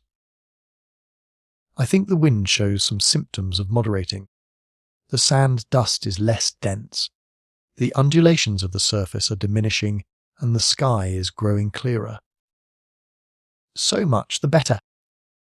We must now reconnoitre attentively with our glasses, and take care not to omit a single point." "I will look out for that, doctor, and not a tree shall be seen without my informing you of it. And, suiting the action to the word, Kennedy took his station, spy-glass in hand, at the forward part of the car. Chapter 35. What happened to Joe, the island of the Bidyomas, the adoration shown him, the island that sank, the shores of the lake, the tree of the serpents, the foot tramp, terrible suffering, mosquitoes and ants, hunger, the Victoria scene, she disappears, the swamp, one last despairing cry. What had become of Joe while his master was thus vainly seeking for him? When he had dashed headlong into the lake, his first movement on coming to the surface was to raise his eyes and look upward. He saw the Victoria, already risen far above the water, still rapidly ascending and growing smaller and smaller. It was soon caught in a rapid current and disappeared to the northward. His master, both his friends were saved! How lucky it was, thought he, that I had that idea to throw myself out into the lake. Mr. Kennedy would soon have jumped at it, and he would not have hesitated to do as I did, for nothing's more natural than for one man to give himself up to save two others. That's mathematics! Satisfied on this point, Joe began to think of himself. He was in the middle of a vast lake, surrounded by tribes unknown to him, and probably ferocious. All the greater reason why he should get out of the scrape by depending only on himself. And so he gave himself no farther concern about it. Before the attack by the birds of prey, which, according to him, had behaved like real condors, he had noticed an island on the horizon, and determining to reach it, if possible, he put forth all his knowledge and skill in the art of swimming. After having relieved himself of the most troublesome part of his clothing, the idea of a stretch of 5 or 6 miles by no means disconcerted him, and therefore, so long as he was in the open lake, he thought only of striking out straight ahead and manfully.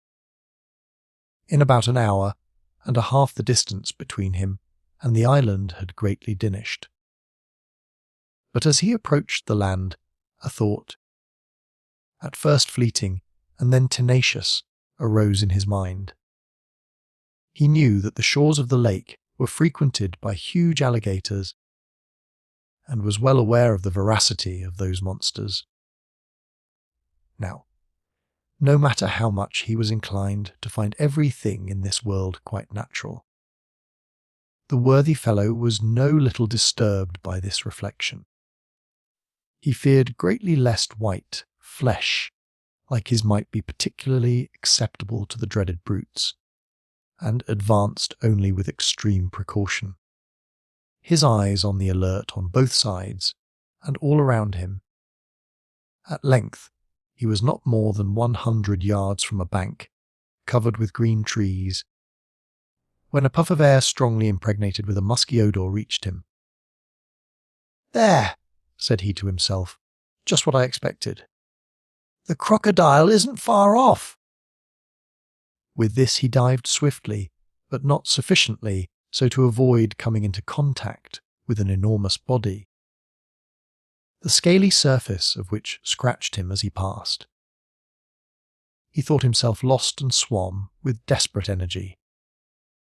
Then he rose again to the top of the water, took breath and dived once more.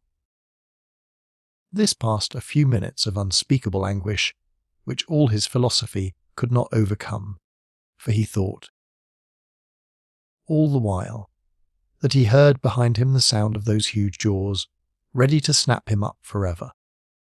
In this state of mind, he was striking out, under the water as noiselessly as possible, when he felt himself seized by the arm, and then by the waist.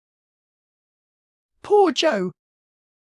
He gave one last thought to his master, and began to struggle with all the energy of despair, feeling himself the while drawn along, but not toward the bottom of the lake, as is the habit of the crocodile when about to devour its prey, but toward the surface. So soon as he could get breath and look around him, he saw that he was between natives as black as ebony, who held him with a firm grip and uttered strange cries. "Ha!" said Joe, "blacks instead of crocodiles!" "Well, I prefer it as it is. But how in the mischief dare these fellows go in bathing in such places?" Joe was not aware that the inhabitants of the islands of Lake Chad, like many other Negro tribes, plunge with impunity into sheets of water, infested with crocodiles and caimans, and without troubling their heads about them. The amphibious denizens of this lake enjoy the well-deserved reputation of being quite inoffensive. But had not Joe escaped one peril only to fall into another? That was a question which he left events to decide, and since he could not do otherwise, he allowed himself to be conducted to the shore without manifesting any alarm. Evidently, thought he, these chaps saw the Victoria, skimming the waters of the lake like a monster of the air. They were the distant witnesses of my tumble, and they can't fail to have some respect for a man that fell from the sky.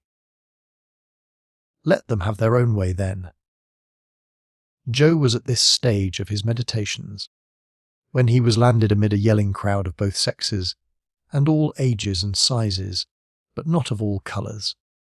In fine, he was surrounded by a tribe of Biddiamers as black as jet. Nor had he to blush for the scantiness of his costume, for he saw that he was in undress, in the highest style of that country. But before he had time to form an exact idea of the situation, there was no mistaking the agitation of which he instantly became the object, and this soon enabled him to pluck up courage, although the adventure of Kazeh did come back rather vividly to his memory. "I foresee that they are going to make a god of me again," thought he. "Some son of the moon, most likely. Well, one trade's as good as another when a man has no choice. The main thing is to gain time. Should the Victoria pass this way again, I'll take advantage of my new position to treat my worshippers here to a miracle. When I go sailing up into the sky." While Joe's thoughts were running thus, the throng pressed around him. They prostrated themselves before him. They howled. They felt him. They became even annoyingly familiar. But at the same time they had the consideration to offer him a superb banquet consisting of sour milk and rice pounded in honey. The worthy fellow, making the best of everything, took one of the heartiest luncheons he ever ate in his life, and gave his new adorers an exalted idea of how the gods tuck away their food upon grand occasions. When evening came, the sorcerers of the island took him respectfully by the hand, and conducted him to a sort of house surrounded with talismans. But, as he was entering it, Joe cast an uneasy look at the heaps of human bones that lay scattered around this sanctuary. But he had still more time to think about them when he found himself at last shut up in the cabin. During the evening, and through a part of the night, he heard festive chantings, the reverberations of a kind of drum, and a clatter of old iron, which were very sweet, no doubt, to African ears. Then there were howling choruses, accompanied by endless dances by gangs of natives who circled round and round the sacred hut with contortions and grimaces. Joe could catch the sound of this deafening orchestra through the mud and reeds of which his cabin was built, and perhaps under other circumstances he might have been amused by these strange ceremonies, but his mind was soon disturbed by quite different and less agreeable reflections. Even looking at the bright side of things, he found it both stupid and sad to be left alone in the midst of this savage country and among these wild tribes.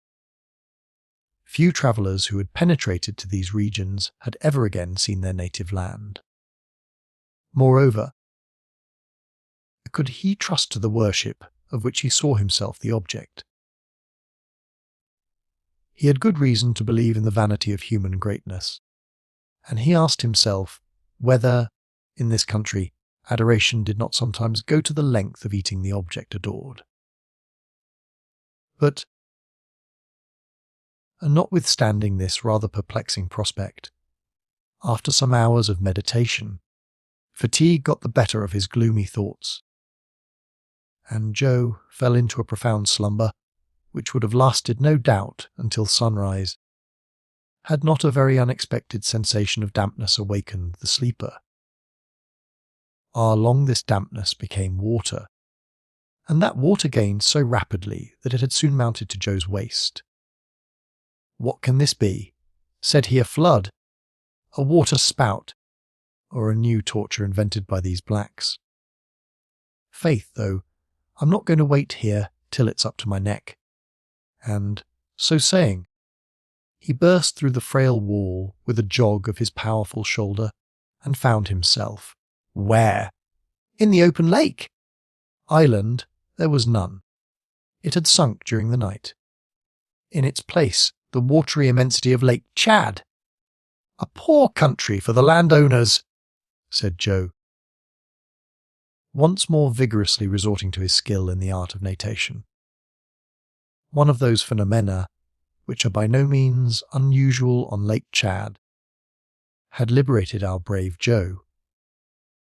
More than one island, that previously seemed to have the solidity of rock, has been submerged in this way, and the people living along the shores of the mainland had to pick up the unfortunate survivors of these terrible catastrophes. Joe knew nothing about this peculiarity of the region, but he was none the less ready to profit by it. He caught sight of a boat drifting about, without occupants, and was soon aboard of it. He found it to be but the trunk of a tree rudely hollowed out, but there were a couple of paddles in it, and Joe, availing himself of a rapid current, allowed his craft to float along. "But let us see where we are," he said. "The polar star there. That does its work honourably in pointing out the direction due north to everybody else. Will, most likely, do me that service." He discovered, with satisfaction, that the current was taking him toward the northern shore of the lake, and he allowed himself to glide with it. About 2 o'clock in the morning he disembarked upon a promontory covered with prickly reeds. That proved very provoking and inconvenient even to a philosopher like him, but a tree grew there expressly to offer him a bed among its branches, and Joe climbed up into it for greater security, and there, without sleeping much, however, awaited the dawn of day. When morning had come with that suddenness which is peculiar to the equatorial regions, Joe cast a glance at the tree which had sheltered him during the last few hours, and beheld a sight that chilled the marrow in his bones.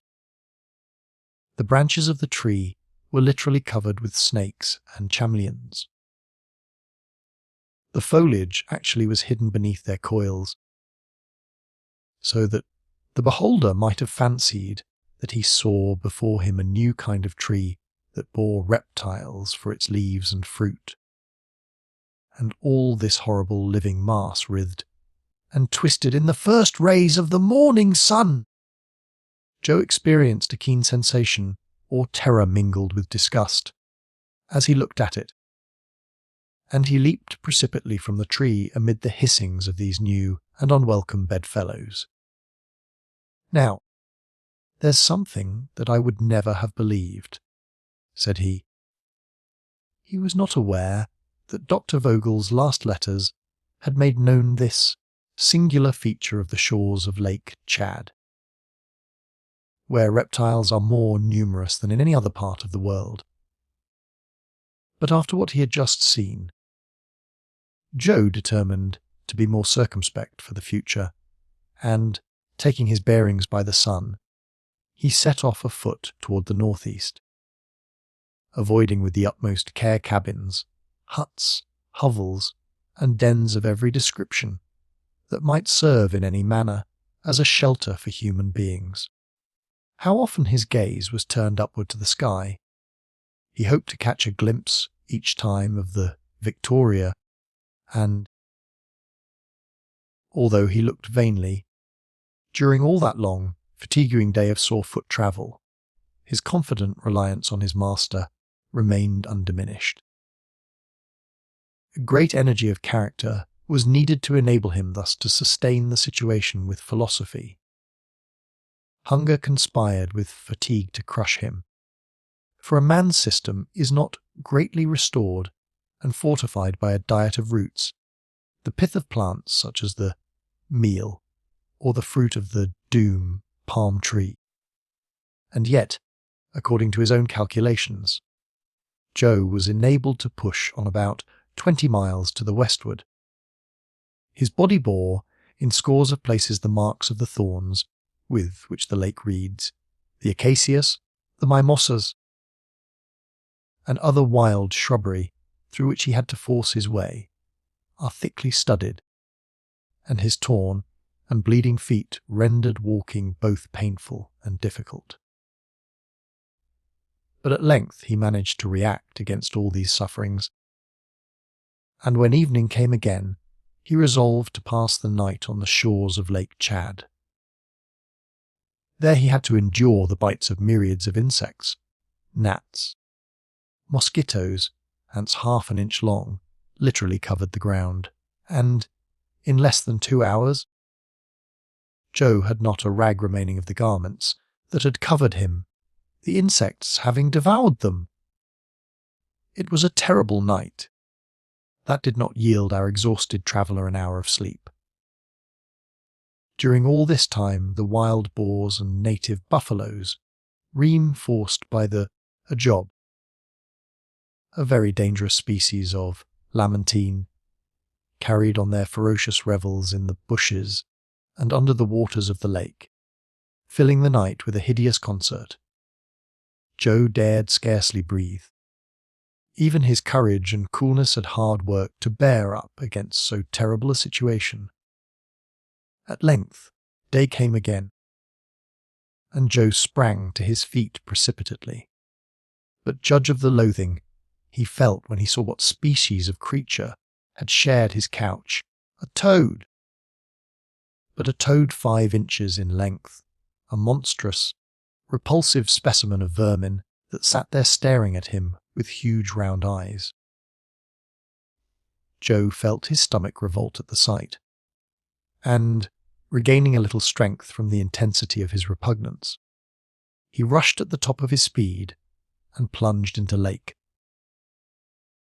This sudden bath somewhat allayed the pangs of the itching that tortured his whole body, and, chewing a few leaves, he set forth resolutely, again feeling an obstinate resolution in the act, for which he could hardly account, even to his own mind.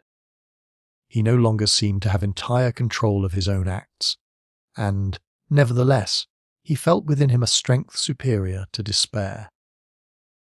However, he began now to suffer terribly from hunger.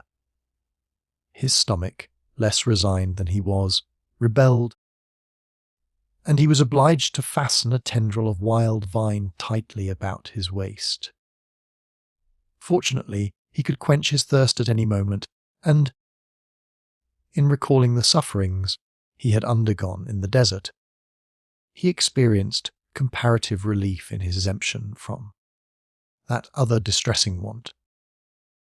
What can have become of the Victoria he wondered. The wind blows from the north, and she should be carried back by it toward the lake. No doubt the doctor has gone to work to right her balance, but yesterday would have given him time enough for that. So that may be today. But I must act just as if I was never to see him again. After all, if I only get to one of the large towns on the lake, I'll find myself no worse off than the travellers my master used to talk about. Why shouldn't I work my way out of the scrape as well as they did? Some of them got back home again. Come then, the deuce! Cheer up, my boy!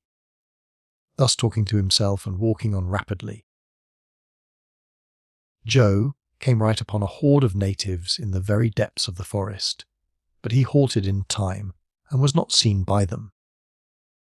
The Negroes were busy poisoning arrows with the juice of the euphorbium, a piece of work deemed a great affair among these savage tribes, and carried on with a sort of ceremonial solemnity. Joe, entirely motionless, and even holding his breath, was keeping himself concealed in a thicket. When, happening to raise his eyes, he saw through an opening in the foliage the welcome apparition of the balloon, the Victoria herself, moving toward the lake at a height of only about 100 feet above him. But he could not make himself heard. He dared not. Could not make his friends even see him. Tears came to his eyes, not of grief but of thankfulness. His master was then seeking him. His master had not left him to perish. He would have to wait for the departure of the blacks. Then he could quit his hiding place and run toward the borders of Lake Chad. But by this time the Victoria was disappearing in the distant sky. Joe still determined to wait for her. She would come back again, undoubtedly. She did, indeed, return, but farther to the eastward. Joe ran, gesticulated, shouted, but all in vain. A strong breeze was sweeping the balloon away with a speed that deprived him of all hope. For the first time, energy and confidence abandoned the heart of the unfortunate man. He saw that he was lost. He thought his master gone, beyond all prospect of return.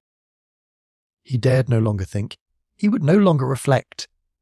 Like a crazy man, his feet bleeding, his body cut and torn.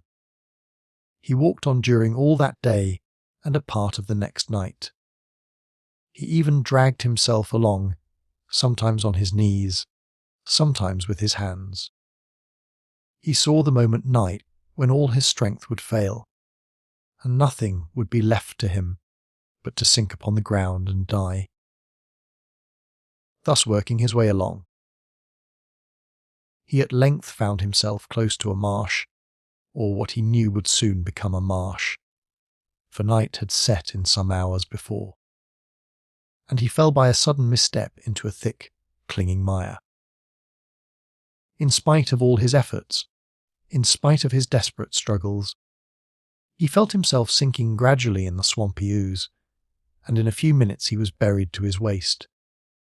Here then, at last, is death, he thought. In agony, and what a death! He now began to struggle again, like a madman. But his efforts only served to bury him deeper in the tomb that the poor doomed lad was hollowing for himself. Not a log of wood or a branch to buoy him up, not a reed to which he might cling. He felt that all was over. His eyes convulsively closed. "Master!" "Help!" were his last words, but his voice, despairing, unaided, half stifled already by the rising mire, died away feebly on the night. Chapter 36. A throng of people on the horizon. A troop of Arabs. The pursuit. It is he. Fall from horseback. The strangled Arab. A ball from Kennedy. Adroit manoeuvres. Caught up flying. Joe saved at last. From the moment When Kennedy resumed his post of observation in the front of the car, he had not ceased to watch the horizon with his utmost attention. After the lapse of some time, he turned toward the doctor and said, "If I am not greatly mistaken, I can see, off yonder in the distance, a throng of men or animals moving. It is impossible to make them out yet, but I observe that they are in violent motion, for they are raising a great cloud of dust. May it not be another contrary breeze," said the doctor, "another whirlwind coming to drive us back northward again." And while speaking, he stood up to examine the horizon. "I think not, Samuel. It is a troop of gazelles or of wild oxen." "Perhaps so, Dick, but yon throng is some 9 or 10 miles from us at least, and on my part, even with the glass, I can make nothing of it. At all events, I shall not lose sight of it. There is something remarkable about it that excites my curiosity. Sometimes it looks like a body of cavalry manoeuvring. Ah, I was not mistaken. It is, indeed, a squadron of horsemen. Look there." The doctor eyed the group with great attention and, after a moment's pause, remarked, "I believe that you are right. It is a detachment of Arabs or Tibus, and they are galloping in the same direction with us, as though in flight. But we are going faster than they, and we are rapidly gaining on them. In half an hour we shall be near enough to see them and know what they are." Kennedy had again lifted his glass and was attentively scrutinizing them. Meanwhile the crowd of horsemen was becoming more distinctly visible, and a few were seen to detach themselves from the main body. "It is some hunting manoeuvre, evidently," said Kennedy. "Those fellows seem to be in pursuit of something.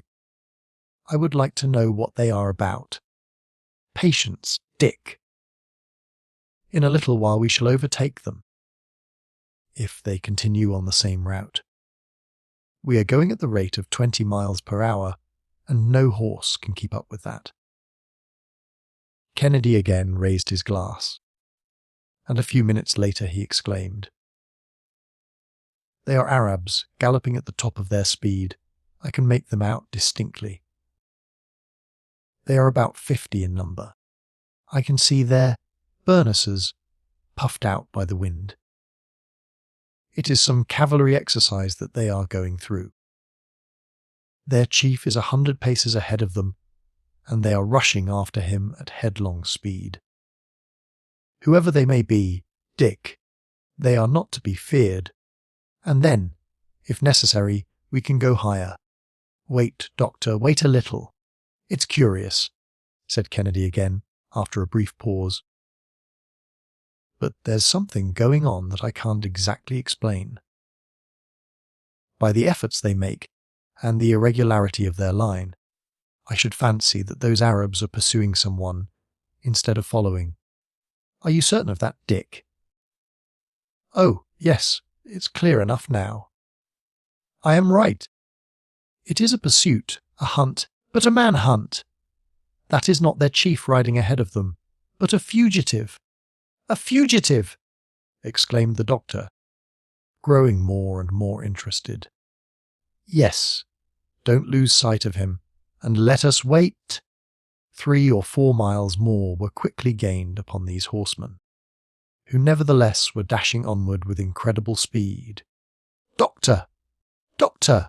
shouted Kennedy in an agitated voice. "What is the matter, Dick? Is it an illusion? Can it be possible? What do you mean? Wait!" And so saying, the Scot wiped the sights of his spyglass carefully, and looked through it again intently. "Well, question the doctor." "It is he, Doctor. He!" exclaimed Ferguson with emotion. "It is he! No other!" And it was needless to pronounce the name. "Yes, it is he, on horseback, and only 100 paces in advance of his enemies. He is pursued. It is Joe. Joe himself, cried the doctor, turning pale. He cannot see us in his flight. He will see us, though, said the doctor, lowering the flame of his blowpipe. But how? In 5 minutes we shall be within 50 feet of the ground, and in 15 we shall be right over him. We must let him know it by firing a gun. No, he can't turn back to come this way. He's headed off. What shall we do, then? We must wait. Wait, and these Arabs! We shall overtake them. We'll pass them. We are not more than 2 miles from them, and provided that Joe's horse holds out. Great God! Exclaimed Kennedy, suddenly. What is the matter? Kennedy had uttered a cry of despair as he saw Joe fling himself to the ground. His horse, evidently exhausted, had just fallen headlong. He sees us, cried the doctor, and he motions to us as he gets upon his feet. But the Arabs will overtake him. What is he waiting for? Ah, the brave lad, Kazeh, shouted the sportsman, who could no longer restrain his feelings. Joe, who had immediately sprung up after his fall, just as one of the swiftest horsemen rushed upon him, bounded like a panther, avoided his assailant by leaping to one side, jumped up behind him on the crupper, seized the Arab by the throat, and, strangling him with his sinewy hands and fingers of steel, flung him on the sand, and continued his headlong flight. A tremendous howl was heard from the Arabs, but, completely engrossed by the pursuit, they had not taken notice of the balloon, which was now but 500 paces behind them, and only about 30 feet from the ground. On their part, they were not 20 lengths of their horses from the fugitive.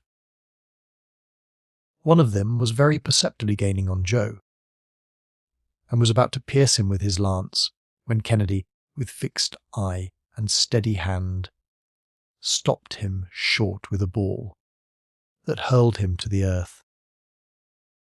Joe did not even turn his head at the report. Some of the horsemen reined in their barbs, and fell on their faces in the dust as they caught sight of the Victoria. The rest continued their pursuit. But what is Joe about? Said Kennedy. He don't stop.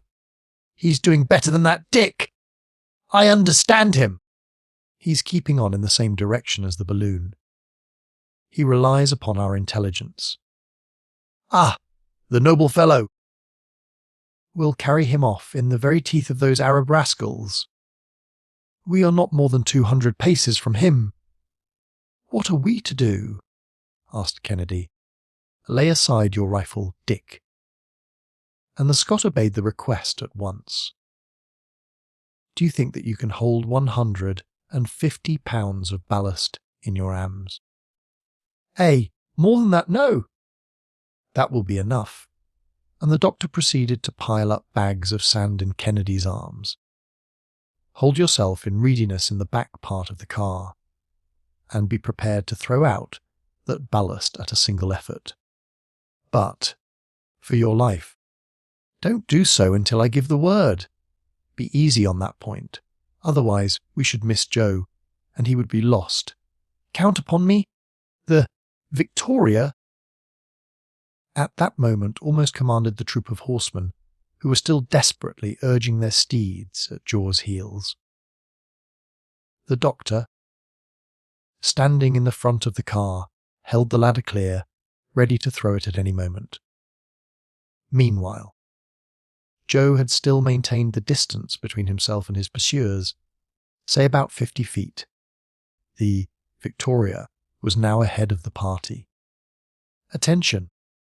exclaimed the doctor to Kennedy. "I'm ready." "Joe, look out for yourself!" shouted the doctor in his sonorous, ringing voice, as he flung out the ladder, the lowest rate lines of which tossed up the dust of the road. As the doctor shouted, Joe had turned his head, but without checking his horse. The ladder dropped close to him, and at the instant he grasped it the doctor again shouted to Kennedy. "Throw ballast. It's done." And the Victoria, lightened by a weight greater than Joe's, shot up 150 feet into the air. Joe clung with all his strength to the ladder during the wide oscillations that it had to describe, and then making an indescribable gesture to the Arabs, and climbing with the agility of a monkey, he sprang up to his companions, who received him with open arms. The Arabs uttered a scream of astonishment and rage. The fugitive had been snatched from them on the wing, and the Victoria was rapidly speeding far beyond their reach. "Master! Kennedy!" ejaculated Joe, and overwhelmed, at last, with fatigue and emotion. The poor fellow fainted away, while Kennedy, almost beside himself, kept exclaiming, "Saved! Saved! Saved indeed!" murmured the doctor, who had recovered all his phlegmatic coolness. Joe was almost naked.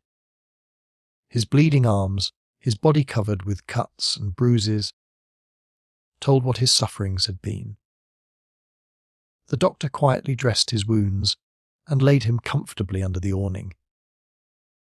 Joe soon returned to consciousness and asked for a glass of brandy, which the doctor did not see fit to refuse, as the faithful fellow had to be indulged. After he had swallowed the stimulant, Joe grasped the hands of his two friends and announced that he was ready to relate what had happened to him. But they would not allow him to talk at that time, and he sank back into a profound sleep, of which he seemed to have the greatest possible need. The Victoria was then taking an oblique line to the westward. Driven by a tempestuous wind, it again approached the borders of the Thorny Desert, which the travellers descried over the tops of palm trees, bent and broken by the storm, and, after having made a run of 200 miles since rescuing Joe, it passed the 10th degree of east longitude about nightfall. Chapter 37th. The Western Route. Joe wakes up. His obstinacy. End of Joe's narrative. Tajeli. Kennedy's anxieties. The route to the north.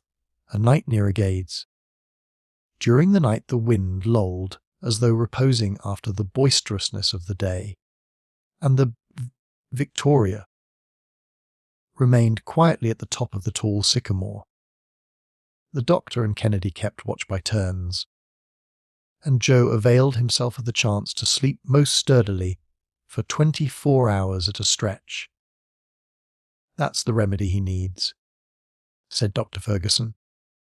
"Nature will take charge of his care." With the dawn the wind sprang up again in quite strong, and moreover capricious gusts. It shifted abruptly from south to north, but finally the Victoria was carried away by it toward the west. The doctor, map in hand, recognized the kingdom of Damaho, an undulating region of great fertility, in which the huts that compose the villages are constructed of long reeds interwoven with branches of the Asclepia. The grain mills were seen raised in the cultivated fields, upon small scaffoldings or platforms, to keep them out of the reach of the mice and the huge ants of that country. They soon passed the town of Zinda, recognized by its spacious place of execution, in the centre of which stands the Tree of Death. At its foot the executioner stands waiting, and whoever passes beneath its shadow is immediately hung. Upon consulting his compass, Kennedy could not refrain from saying, "Look, we are again moving northward. No matter, if it only takes us to Timbuktu, we shall not complain. Never was a finer voyage accomplished under better circumstances." "Nor in better health," said Joe, at that instant thrusting his jolly countenance from between the curtains of the awning. There he is! There's our gallant friend, our preserver! Exclaimed Kennedy cordially. How goes it, Joe? Oh, why, naturally enough, Mr. Kennedy, very naturally. I never felt better in my life. Nothing sets a man up like a little pleasure trip, a bath in Lake Chad to start on. A doctor. Brave fellow, said Ferguson, pressing Joe's hand. What terrible anxiety you caused us! Humph. And you, sir, do you think that I felt easy in my mind about you gentlemen? You gave me a fine fright. Let me tell you, we shall never agree in the world. Joe, if you take things in that style, I see that his tumble hasn't changed him a bit, added Kennedy. Your devotion and self-forgetfulness were sublime, my brave lad, and they saved us, for the Victoria was falling into the lake, and, once there, nobody could have extricated her. But, if my devotion, as you are pleased to call my Somerset, saved you, did not save me too, for here we are, all three of us in first-rate health. Consequently, we have nothing to squabble about in the whole affair. Oh, we can never come to a settlement with that youth, said the sportsman. The best way to settle it, replied Joe, is to say nothing more about the matter. What's done is done. Good or bad, we can't take it back. You obstinate fellow, said the doctor, laughing. You can't refuse, though, to tell us your adventures at all events. Not if you think it worthwhile. But, in the first place, I'm going to cook this fat goose to a turn, for I see that Mr. Kennedy has not wasted his time. All right, Joe. Well, let us see, then, how this African game will sit on a European stomach. The goose was soon roasted by the flame of the blow pipe, and not long afterward was comfortably stowed away. Joe took his own good share, like a man who had eaten nothing for several days. After the tea and the punch, he acquainted his friends with his recent adventures. He spoke with some emotion, even while looking at things with his usual philosophy. The doctor could not refrain from frequently pressing his hand, when he saw his worthy servant, more considerate of his master's safety than of his own, and, in relation to the sinking of the island of the Bidiomas, he explained to him the frequency of this phenomenon upon Lake Chad. At length Joe, continuing his recital, arrived at the point where, sinking in the swamp, he had uttered a last cry of despair. I thought I was gone, said he, and as you came right into my mind, I made a hard fight for it. How, I couldn't tell you. But I'd made up my mind that I wouldn't go under without knowing why. Just then, I saw, 2 or 3 feet from me, what do you think? The end of a rope that had been fresh cut, so I took leave to make another jerk, and, by hook or by crook, I got to the rope. When I pulled, it didn't give, so I pulled again, hauled away, and there I was on dry ground. At the end of the rope, I found an anchor. Ah, master! I've a right to call that the anchor of safety, anyhow, if you have no objection. I knew it again. It was the anchor of the Victoria. You had grounded there. So I followed the direction of the rope, and that gave me your direction. And, after trying hard a few times more, I got out of the swamp. I had got my strength back with my spunk, and I walked on part of the night away from the lake, until I got to the edge of a very big wood. There I saw a fenced-in place, where some horses were grazing, without thinking of any harm. Now, there are times when everybody knows how to ride a horse, are there not, Doctor? So I didn't spend much time thinking about it, but jumped right on the back of one of those innocent animals, and away we went galloping north, as fast as our legs could carry us. I needn't tell you about the towns that I didn't see nor the villages that I took good care to go around. No, I crossed the ploughed fields.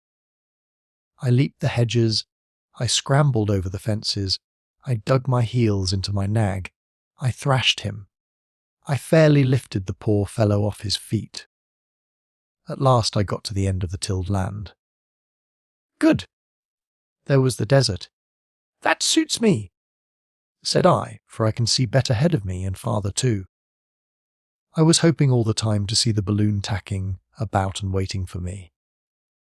But not a bit of it, and so, in about 3 hours, I go plump, like a fool, into a camp of Arabs. What a hunt that was!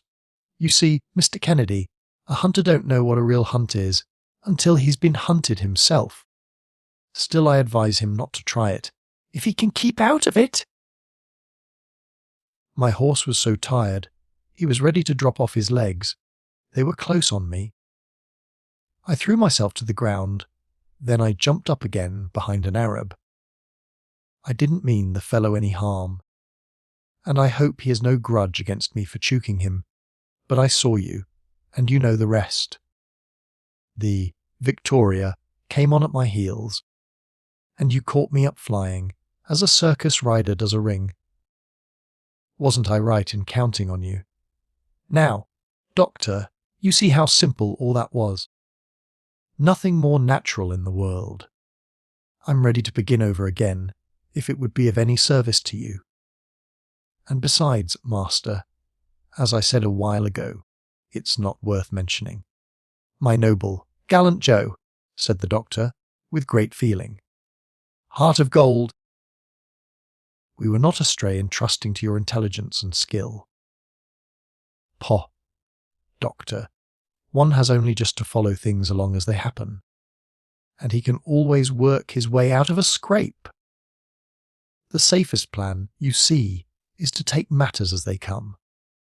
While Joe was telling his experience, the balloon had rapidly passed over a long reach of country, and Kennedy soon pointed out on the horizon a collection of structures that looked like a town.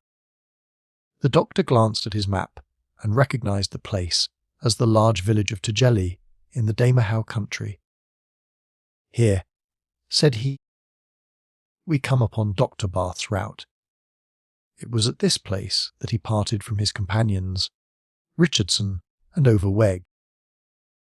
The first was to follow the Zinder route, and the second that of Maradi. And you may remember that, of these 3 travellers, Barth was the only one who ever returned to Europe. Then, said Kennedy, following out on the map the direction of the Victoria, we are going due north. Due north, Dick. And don't that give you a little uneasiness? Why should it? Because that line leads to Tripoli and over the great desert. Oh, we shall not go so far as that, my friend, at least, I hope not. But where do you expect to halt? Come, Dick, don't you feel some curiosity to see Timbuktu? Timbuktu, certainly, said Joe. Nobody nowadays can think of making the trip to Africa without going to see Timbuktu. You will be only the 5th or 6th European who has ever set eyes on that mysterious city. Ho, then for Timbuktu. Well, then, let us try to get as far as between the 17th and 18th degrees of north latitude, and there we will seek a favourable wind to carry us westward. Good, said the hunter. But have we still far to go to the northward? 150 miles at least. In that case, said Kennedy, I'll turn in and sleep a bit. Sleeper! Sleep! Urged Joe. And you, Doctor! Do the same yourself. You must have need of rest, for I made you keep watch a little out of time. The sportsman stretched himself under the awning, but Ferguson, who was not easily conquered by fatigue, remained at his post. In about 3 hours, the Victoria was crossing with extreme rapidity an expanse of stony country with ranges of lofty, naked mountains of granitic formation at the base. A few isolated peaks attained the height of even 4,000 feet. Giraffes, antelopes, and ostriches were seen running and bounding with marvellous agility in the midst of forests of acacias, mimosas, soais, and date trees. After the barrenness of the desert, vegetation was now resuming its empire. This was the country of the Kailuas, who veiled their faces with a bandage of cotton, like their dangerous neighbours, the Tuaregs. At 10 o'clock in the evening, after a splendid trip of 250 miles, the Victoria halted over an important town. The moonlight revealed glimpses of one district half in ruins, and some pinnacles of mosques and minarets shot up here and there, glistening in the silvery rays. The doctor took a stellar observation and discovered that he was in the latitude of Hades. This city, once the seat of an immense trade, was already falling into ruin when Dr. Bath visited it.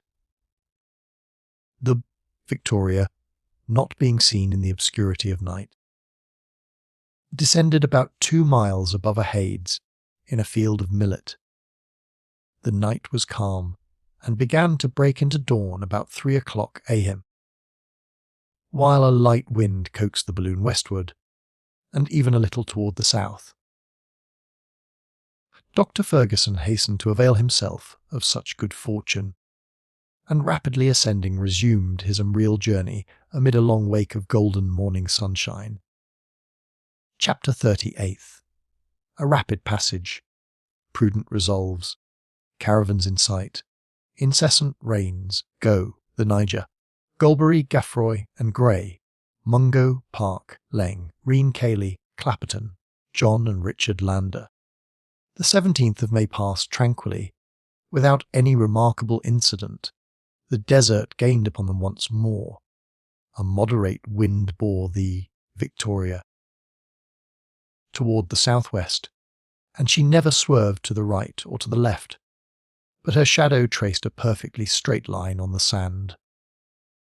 Before starting, the doctor had prudently renewed his stock of water, having feared that he should not be able to touch ground in these regions, infested as they are by the Oilim-Minian Tuaregs. The plateau, at an elevation of 1,800 feet above the level of the sea, sloped down toward the south. Our travellers, having crossed the Agades route at Merzuk, a route often pressed by the feet of camels, arrived that evening in the 16th degree of north latitude and 4 degrees 55 minutes east longitude, after having passed over 180 miles of a long and monotonous day's journey. During the day Joe dressed the last pieces of game, which had been only hastily prepared, and he served up for supper a mess of snipe that were greatly relished. The wind continuing good, the doctor resolved to keep on during the night, the moon, still nearly at the full, illumining it with her radiance. The Victoria ascended to a height of 500 feet, and, during her nocturnal trip about 60 miles, the gentle slumbers of an infant would not have been disturbed by her motion. On Sunday morning, the direction of the wind again changed, and it bore to the northwestward. A few crows were seen sweeping through the air, and, off on the horizon, a flock of vultures which, fortunately, however, kept at a distance. The sight of these birds led Joe to compliment his master on the idea of having 2 balloons.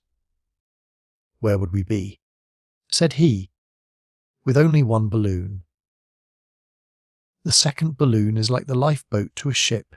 In case of wreck, we could always take to it and escape." "You are right," "Friend Joe," said the doctor, "only that my lifeboat gives me some uneasiness. It is not so good as the main craft." "What do you mean by that, Doctor?" asked Kennedy. "I mean to say that the new Victoria is not so good as the old one. Whether it be that the stuff it is made of is too much worn, or that the heat of the spiral has melted the gutta percha, I can observe a certain loss of gas. It don't amount to much this far, but still it is noticeable. We have a tendency to sink, and in order to keep our elevation, I am compelled to give greater dilation to the hydrogen." "The deuce!" exclaimed Kennedy with concern. "I see no remedy for that." "There is none, Dick, and that is why we must hasten our progress, and even avoid night halts." "Are we still far from the coast?" asked Joe. "Which coast, my boy? How are we to know whether chance will carry us? All that I can say is that Timbuktu is still about 400 miles to the westward. And how long will it take us to get there? Should the wind not carry us too far out of the way, I hope to reach that city by Tuesday evening. Then," remarked Joe, pointing to a long file of animals and men winding across the open desert, "we shall arrive there sooner than that caravan." Ferguson and Kennedy leaned over and saw an immense cavalcade. There were at least 150 camels of the kind that, for 12 muckles of gold, or about $25, go from Timbuktu to Tafilet with a load of 500 pounds upon their backs. Each animal had dangling to its tail a bag to receive its excrement, the only fuel on which the caravans can depend when crossing the desert. These touring camels are of the very best race. They can go from 3 to 7 days without drinking, and for 2 without eating. Their speed surpasses that of the horse, and they obey with intelligence the voice of the Quabar, or guide of the caravan. They are known in the country under the name of Mahari. Such were the details given by the doctor while his companions continued to gaze upon that multitude of men, women, and children, advancing on foot and with difficulty over a waste of sand half in motion, and scarcely kept in its place by scanty nettles, withered grass, and stunted bushes that grew upon it. The wind obliterated the marks of their feet almost instantly. Joe inquired how the Arabs managed to guide themselves across the desert and come to the few wells scattered far between throughout this vast solitude. "The Arabs," replied Dr. Ferguson, "are endowed by nature with a wonderful instinct in finding their way. Where a European would be at a loss, they never hesitate for a moment. An insignificant fragment of rock, a pebble, a tuft of grass, a different shade of colour in the sand, suffice to guide them with accuracy. During the night they go by the polar star. They never travel more than 2 miles per hour, and always rest during the noonday heat. You may judge from that how long it takes them to cross Sahara, a desert more than 900 miles in breadth." But the Victoria had already disappeared from the astonished gaze of the Arabs, who must have envied her rapidity. That evening she passed 2 degrees 20 minutes east longitude, and during the night left another degree behind her. On Monday the weather changed completely.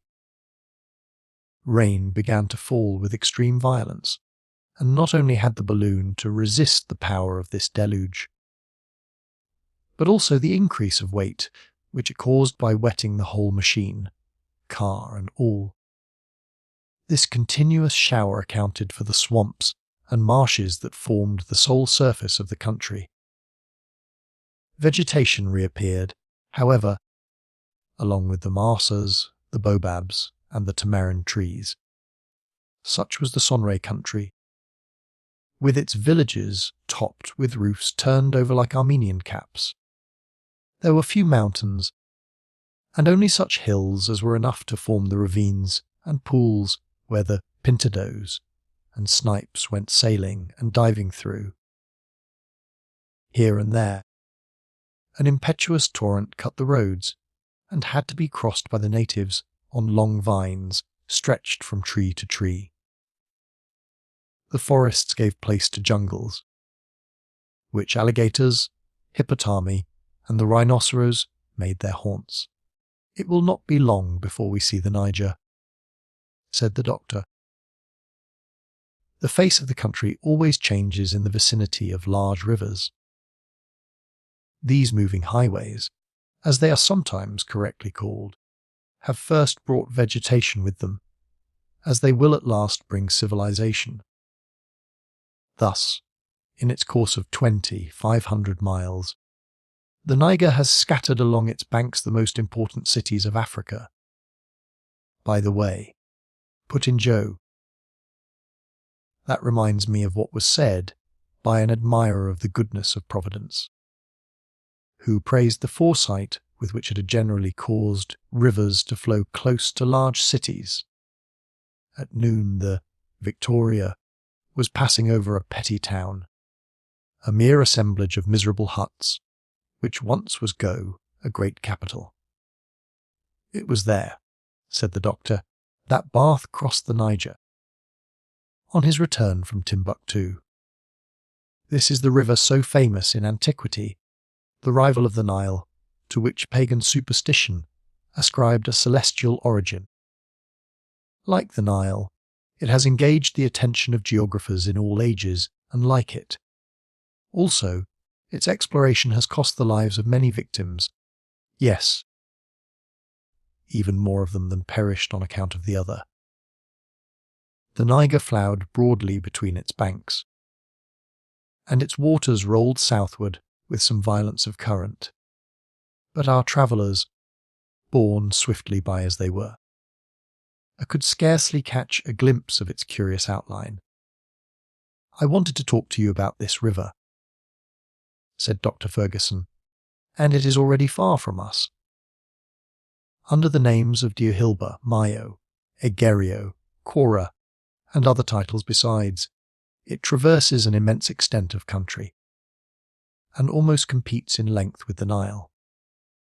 These appellations signify simply the river, according to the dialects of the countries through which it passes." "Did Dr. Barth follow this route?" asked Kennedy. "No, Dick.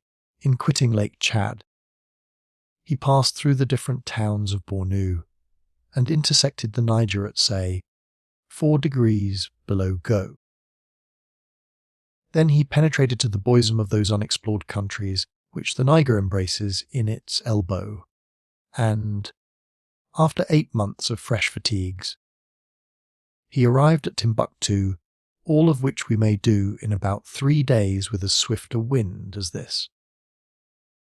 "Have the sources of the Niger been discovered?" asked Joe. "Long since," replied the doctor. "The exploration of the Niger and its tributaries was the object of several expeditions, the principal of which I shall mention.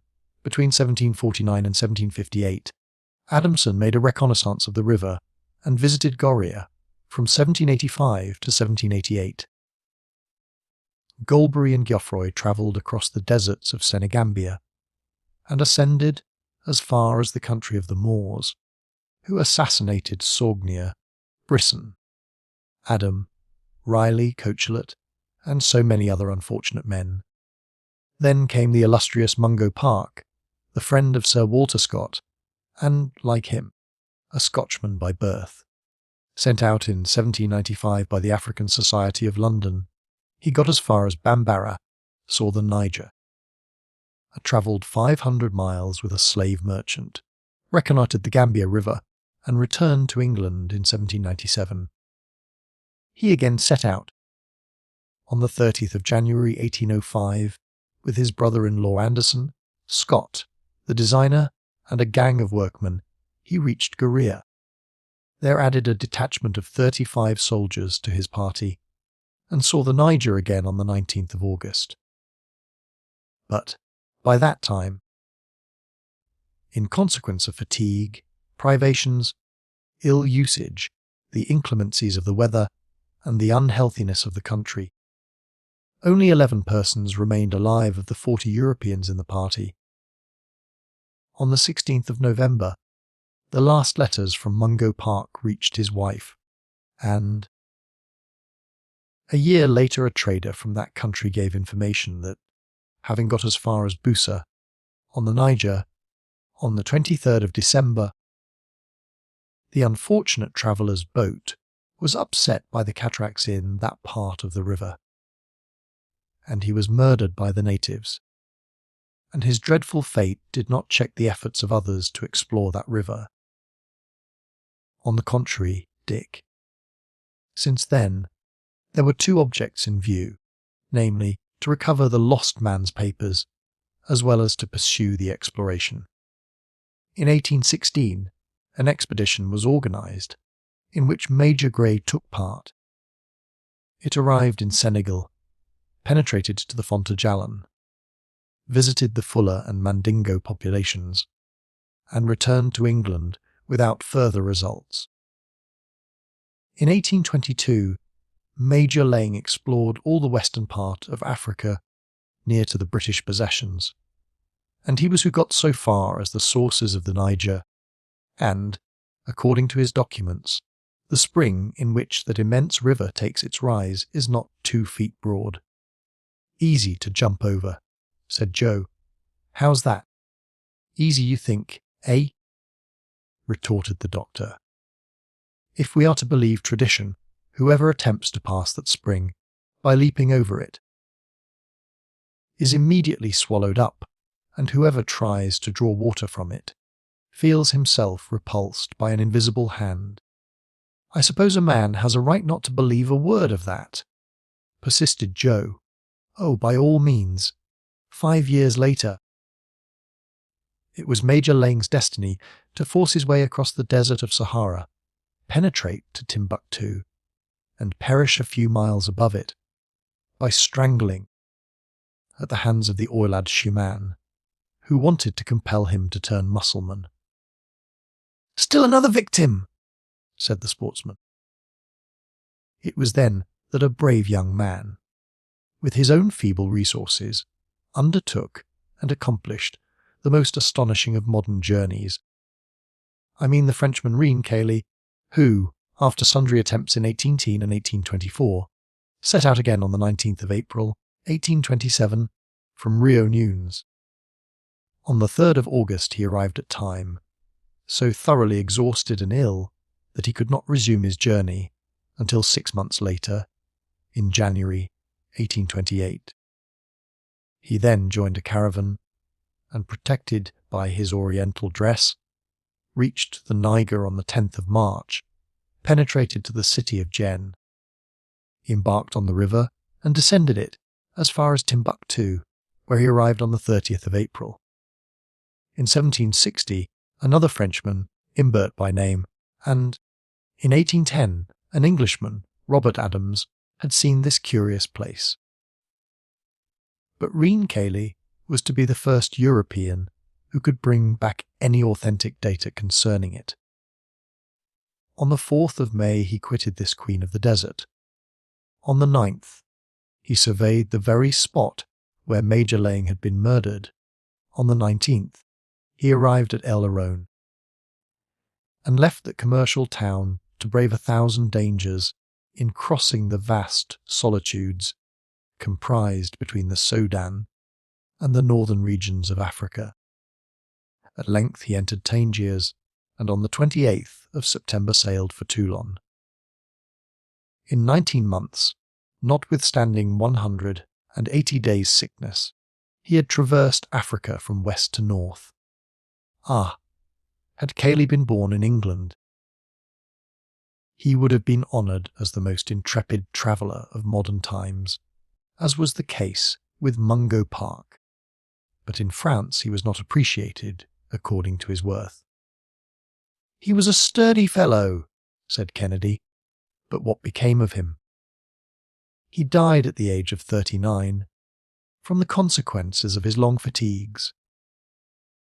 They thought they had done enough in decreeing him the prize of the Geographical Society in 1828. The highest honours would have been paid to him in England. While he was accomplishing this remarkable journey, an Englishman had conceived a similar enterprise and was trying to push it through with equal courage, if not with equal good fortune. This was Captain Clapperton, the companion of Deham. In 1829 he re-entered Africa by the western coast of the Gulf of Benin. He then followed in the track of Mungo Park and of Laing, recovered at Busa the documents relative to the death of the former, and arrived on the 20th of August at Sakatu, where he was seized and held as a prisoner, until he expired in the arms of his faithful attendant Richard Lander. And what became of this Lander? Asked Joe, deeply interested. He succeeded in regaining the coast and returned to London, bringing with him the captain's papers and an exact narrative of his own journey. He then offered his services to the government to complete the reconnaissance of the Niger. He took with him his brother John, the second child of a porpal in Cornwall, and together these men, between 1829 and 1831, redescended the river from Busa to its mouth, describing it village by village, mile by mile. So both the brothers escaped the common fate? Queried Kennedy. Yes, on this expedition, at least. But in 1833 Richard undertook a third trip to the Niger and perished by a bullet near the mouth of the river. You see, then, my friends, that the country over which we are now passing has witnessed some noble instances of self-sacrifice which, unfortunately, have only too often had death for their reward. Chapter 39th. The country in the elbow of the Niger. A fantastic view of the Hombori Mountains, Akabra, Timbuktu, the chart of Dr. Barth, a decaying city, whether heaven wills. During this dull Monday, Dr. Ferguson diverted his thoughts by giving his companions 1,000 details concerning the country they were crossing.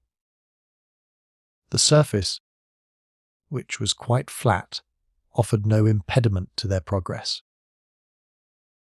The doctor's sole anxiety arose from the obstinate northeast wind, which continued to blow furiously, and bore them away from the latitude of Timbuktu. The Niger, after running northward as far as that city, sweeps around like an immense water jet from some fountain, and falls into the Atlantic in a broad sheaf. In the elbow thus formed the country is of varied character, sometimes luxuriantly fertile, and sometimes extremely bare, fields of maize succeeded by wide spaces covered with broom corn and uncultivated plains. All kinds of aquatic birds, pelicans, wild duck, kingfishers, and the rest were seen in numerous flocks, hovering about the borders of the pools and torrents. From time to time there appeared an encampment of Tuaregs, the men sheltered under their leather tents, while their women were busied with the domestic toil outside, milking their camels and smoking their huge, bowled pipes. By 8 o'clock in the evening, the Victoria had advanced more than 200 miles to the westward, and our aeronauts became the spectators of a magnificent scene. A mass of moonbeams forcing their way through an opening in the clouds, and gliding between the long lines of falling rain, descended in a golden shower on the ridges of the Hombori Mountains. Nothing could be more weird than the appearance of these seemingly basaltic summits They stood out in fantastic profile against the sombre sky, and the beholder might fancy them to be the legendary ruins of some vast city of the Middle Ages, such as the icebergs of the polar seas sometimes mimic them in nights of gloom. "An admirable landscape for the mysteries of Udolpho!" exclaimed the doctor, and Radcliffe could not have depicted yon mountains in a more appalling aspect. "Faith!" said Joe. "I wouldn't like to be strolling alone in the evening through this country of ghosts. Do you see now, master, if it wasn't so heavy, I'd like to carry that whole landscape home to Scotland.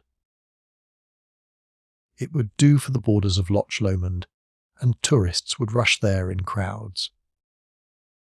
Our balloon is hardly large enough to admit of that little experiment, but I think our direction is changing. Bravo!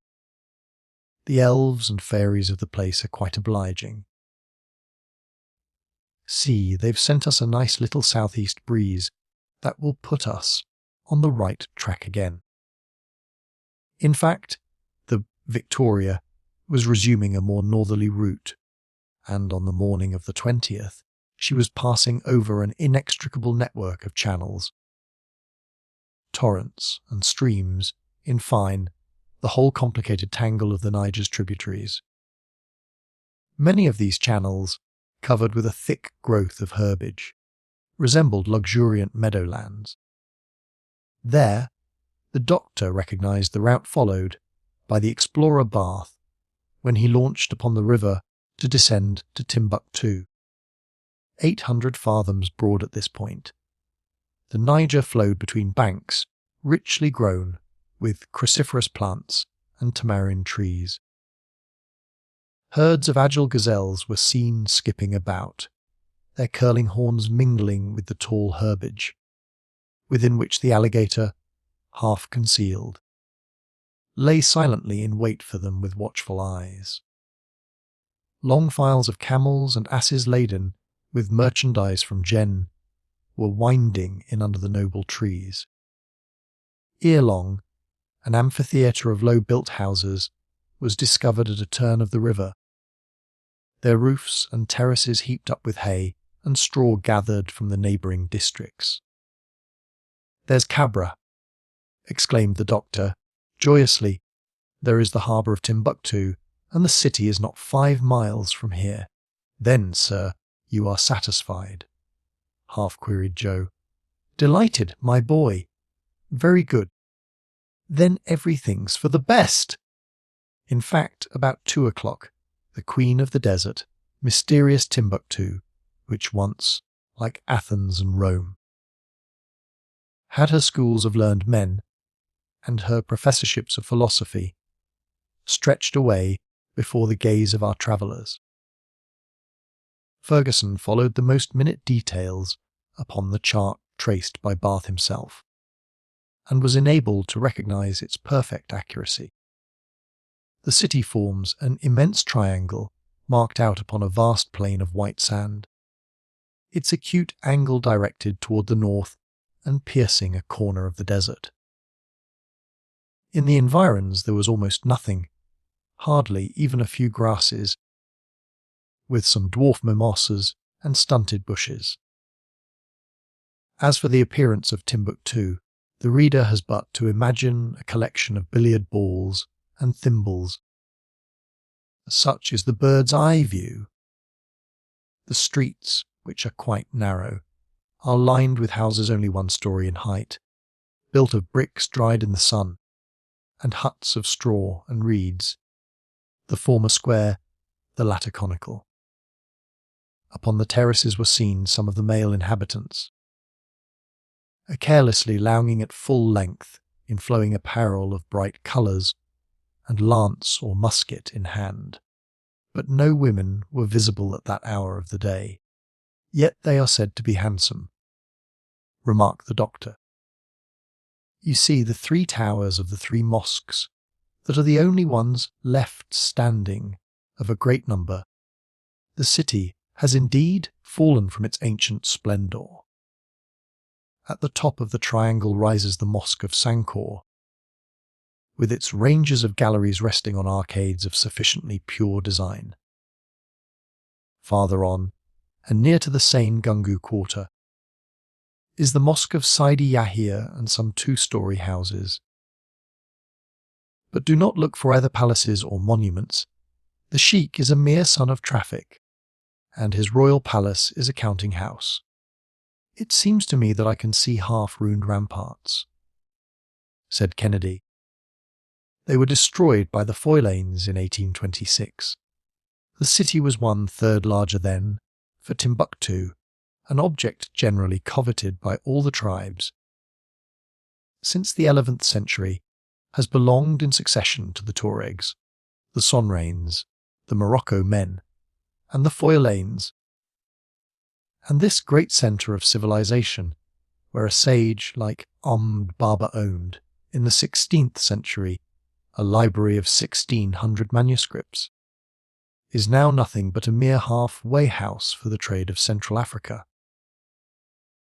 The city, indeed, seemed abandoned to supreme neglect. It betrayed that indifference which seems epidemic to cities that are passing away.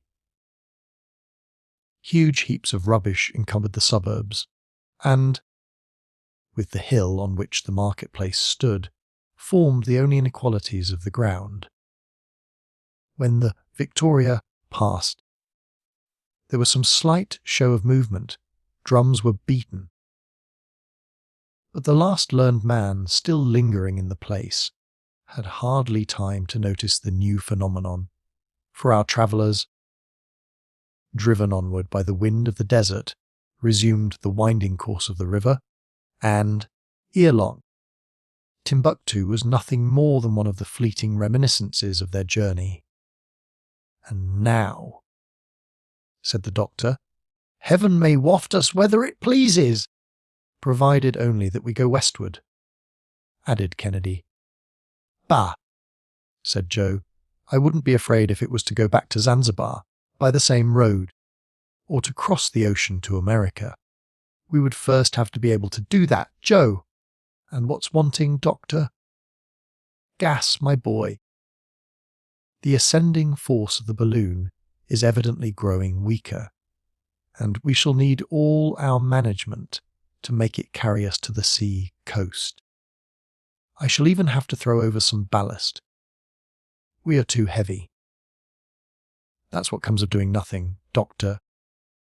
When a man lies stretched out all day long in his hammock, he gets fat and heavy. It's a lazybones trip, this of ours, master, and when we get back everybody will find us big and stout. Just like Joe, said Kennedy. Just the ideas for him. But wait a bit! Can you tell what we may have to go through yet? We are still far from the end of our trip.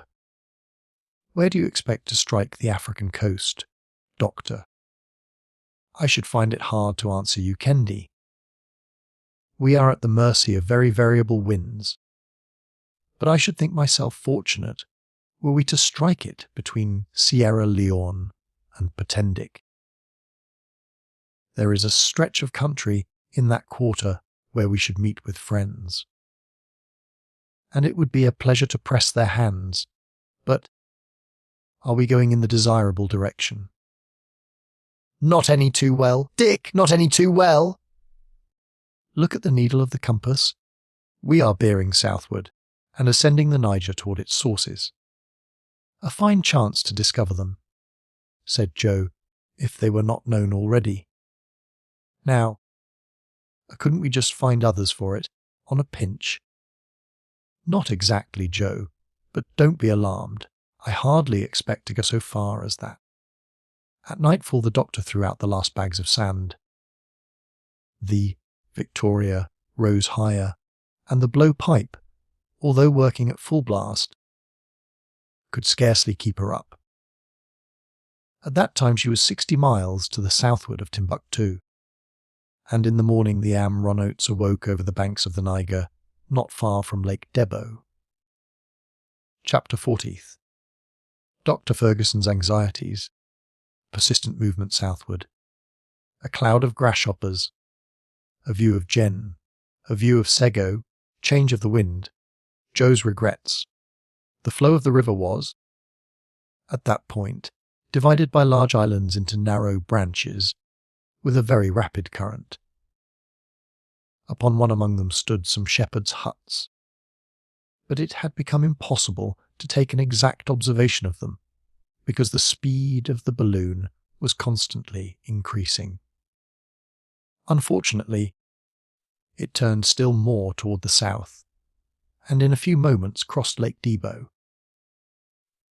Dr. Ferguson, forcing the dilation of his umbrial craft to the utmost, sought for other currents of air at different heights, but in vain, and he soon gave up the attempt, which was only augmenting the waste of gas by pressing it against the well-worn tissue of the balloon. He made no remark, but he began to feel very anxious. This persistence of the wind to head him off toward the southern part of Africa was defeating his calculations, and he no longer knew upon whom or upon what to depend. Should he not reach the English or French territories, what was to become of him in the midst of the barbarous tribes that infest the coasts of Guinea? How should he there get to a ship to take him back to England? And the actual direction of the wind was driving him along to the kingdom of Dahomey, among the most savage races, and into the power of a ruler who was in the habit of sacrificing thousands of human victims at his public orgies. There he would be lost. On the other hand, the balloon was visibly wearing out, and the doctor felt it failing him. However, as the weather was clearing up a little, he hoped that the cessation of the rain would bring about a change in the atmospheric currents. It was therefore a disagreeable reminder of the actual situation when Joe said aloud, "There, the rain's going to pour down harder than ever, and this time it will be the deluge itself, if we're to judge by yon cloud that's coming up." "What? Another cloud?" asked Ferguson. "Yes, and a famous one," replied Kennedy. "I never saw the like of it," added Joe.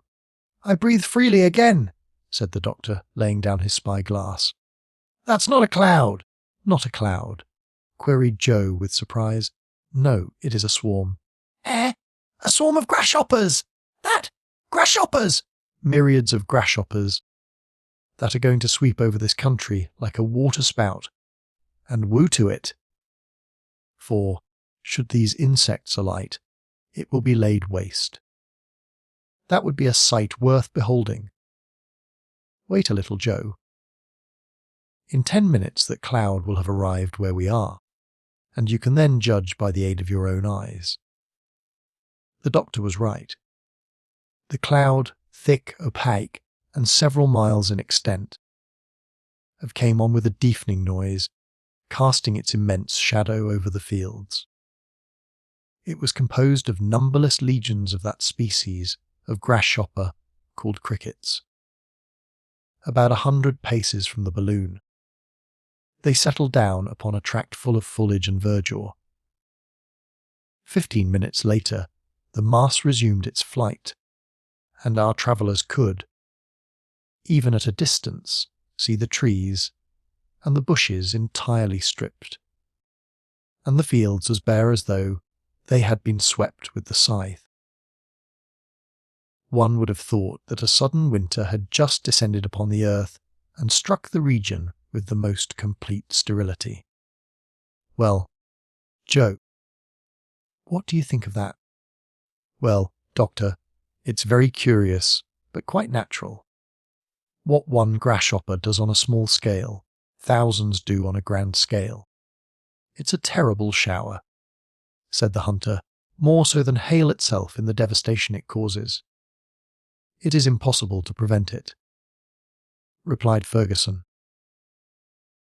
Sometimes the inhabitants had the idea to burn the forests, and even the standing crops in order to arrest the progress of these insects. But the first ranks plunging into the flames would extinguish them beneath their mass, and the rest of the swarm would then pass irresistibly onward. Fortunately, in these regions, there is some sort of compensation for their ravages, since the natives gather these insects in great numbers and greedily eat them. They are the prawns of the air, said Joe, who added that he was sorry that he had never had the chance to taste them, just for information's sake. The country became more marshy toward evening. The forests dwindled to isolated clumps of trees, and on the borders of the river could be seen plantations of tobacco and swampy meadowlands fat with forage. At last the city of Jen, on a large island, came in sight, with the 2 towers of its clay-built mosque, and the putrid odour of the millions of swallows' nests accumulated in its walls. The tops of some baobabs, mimosas, and date trees peeped up between the houses, and even at night the activity of the place seemed very great. Jen is, in fact, quite a commercial city. It supplies all the wants of Timbuktu. Its boats on the river and its caravans along the shaded roads bear the various products of its industry, were it not that to do so would prolong our journey. Said the doctor, "I should like to alight at this place. There must be more than one Arab there who has travelled in England and France, and to whom our style of locomotion is not altogether new. But it would not be prudent. Let us put off the visit until our next trip," said Joe, laughing. "Besides, my friends, unless I am mistaken, the wind has a slight tendency to veer a little more to the eastward, and we must not lose such an opportunity." The doctor threw overboard some articles that were no longer of use, some empty bottles, and a case that had contained preserved meat, and thereby managed to keep the balloon in a belt of the atmosphere more favourable to his plans. At 4 o'clock in the morning the first rays of the sun lighted up Sego, the capital of Bambara, which could be recognised at once by the 4 towns that compose it, by its Saracenic mosques, and by the incessant going and coming of the flat, bottomed boats that convey its inhabitants from one quarter to the other. But the travellers were not more seen than they saw. They sped rapidly and directly to the northwest, and the doctor's anxiety gradually subsided. 2 more days in this direction, and at this rate of speed, and we'll reach the Senegal River, and we'll be in a friendly country. Asked the hunter. Not altogether, but if the worst came to the worst, and the balloon were to fail us, we might make our way to the French settlements. But let it hold out only for a few 100 miles, and we shall arrive without fatigue, alarm, or danger at the western coast. And the thing will be over," added Joe. "Hi-ho! So much the worse. If it wasn't for the pleasure of telling about it, I would never want to set foot on the ground again." "Do you think anybody will believe our story, Doctor, who can tell Joe? One thing, however, will be undeniable. 1,000 witnesses saw us start on one side of the African continent, and 1,000 more will see us arrive on the other. And, in that case, it seems to me that it would be hard to say that we had not crossed it," added Kennedy. "Ah, Doctor!" said Joe again, with a deep sigh. "I'll think more than once of my lumps of solid gold ore. There was something that would have given weight to our narrative. At a grain of gold per head, I could have got together a nice crowd to listen to me, and even to admire me. Chapter 40 first. The approach is to Senegal. The balloon sinks lower and lower. They keep throwing out. The marabout al-Hajji. Messrs. Pascal, Vincent and Lambert. Arrival of Mohammed. The difficult mountains. Kennedy's weapons. One of Joe's manuevers. A halt over a forest. On the 27th of May, at 9 o'clock in the morning. The country presented an entirely different aspect. The slopes, extending far away, changed to hills that gave evidence of mountains soon to follow. They would have to cross the chain, which separates the basin of the Niger from the basin of the Senegal, and determines the course of the water shed, whether to the Gulf of Guinea on the one hand, or to the Bay of Cape Verde on the other. As far as Senegal, this part of Africa is marked down as dangerous. Dr. Ferguson knew it through the recitals of his predecessors. They had suffered 1,000 privations and been exposed to 1,000 dangers in the midst of these barbarous Negro tribes. It was this fatal climate that had devoured most of the companions of Mungo Park. Ferguson, therefore, was more than ever decided not to set foot in this inhospitable region. But he had not enjoyed one moment of repose. The Victoria was descending very perceptibly, so much so that he had to throw overboard a number more of useless articles, especially when there was a mountain top to pass. Things went on thus for more than 120 miles. They were worn out with ascending and falling again. The balloon, like another rock of Sisyphus, kept continually sinking back toward the ground. The rotundity of the covering, which was now but little inflated, was collapsing already. It assumed an elongated shape, and the wind hollowed large cavities in the silken surface. Kennedy could not help observing this. "Is there a crack or a tear in the balloon?" he asked. "No, but the gutta percha has evidently softened or melted in the heat, and the hydrogen is escaping through the silk. How can we prevent that? It is impossible. Let us lighten her. That is the only help. So let us throw out everything we can spare." "But what shall it be?" said the hunter, looking at the car, which was already quite bare. "Well, let us get rid of the awning, for its weight is quite considerable." Joe, who was interested in this order, climbed up on the circle, which kept together the cordage of the network, and from that place easily managed to detach the heavy curtains of the awning and throw them overboard. "There's something that will gladden the hearts of a whole tribe of blacks," said he. "There's enough to dress 1,000 of them, for they're not very extravagant with cloth." The balloon had risen a little, but it soon became evident that it was again approaching the ground. "Let us alight," suggested Kennedy, "and see what can be done with the covering of the balloon. I tell you again, Dick, that we have no means of repairing it." "Then what shall we do?" "We'll have to sacrifice everything not absolutely indispensable. I am anxious, at all hazards, to avoid a detention in these regions. The forests over the tops of which we are skimming are anything but safe." "What? Are there lions in them, or hyenas?" asked Joe, with an expression of sovereign contempt. "Worse than that, my boy.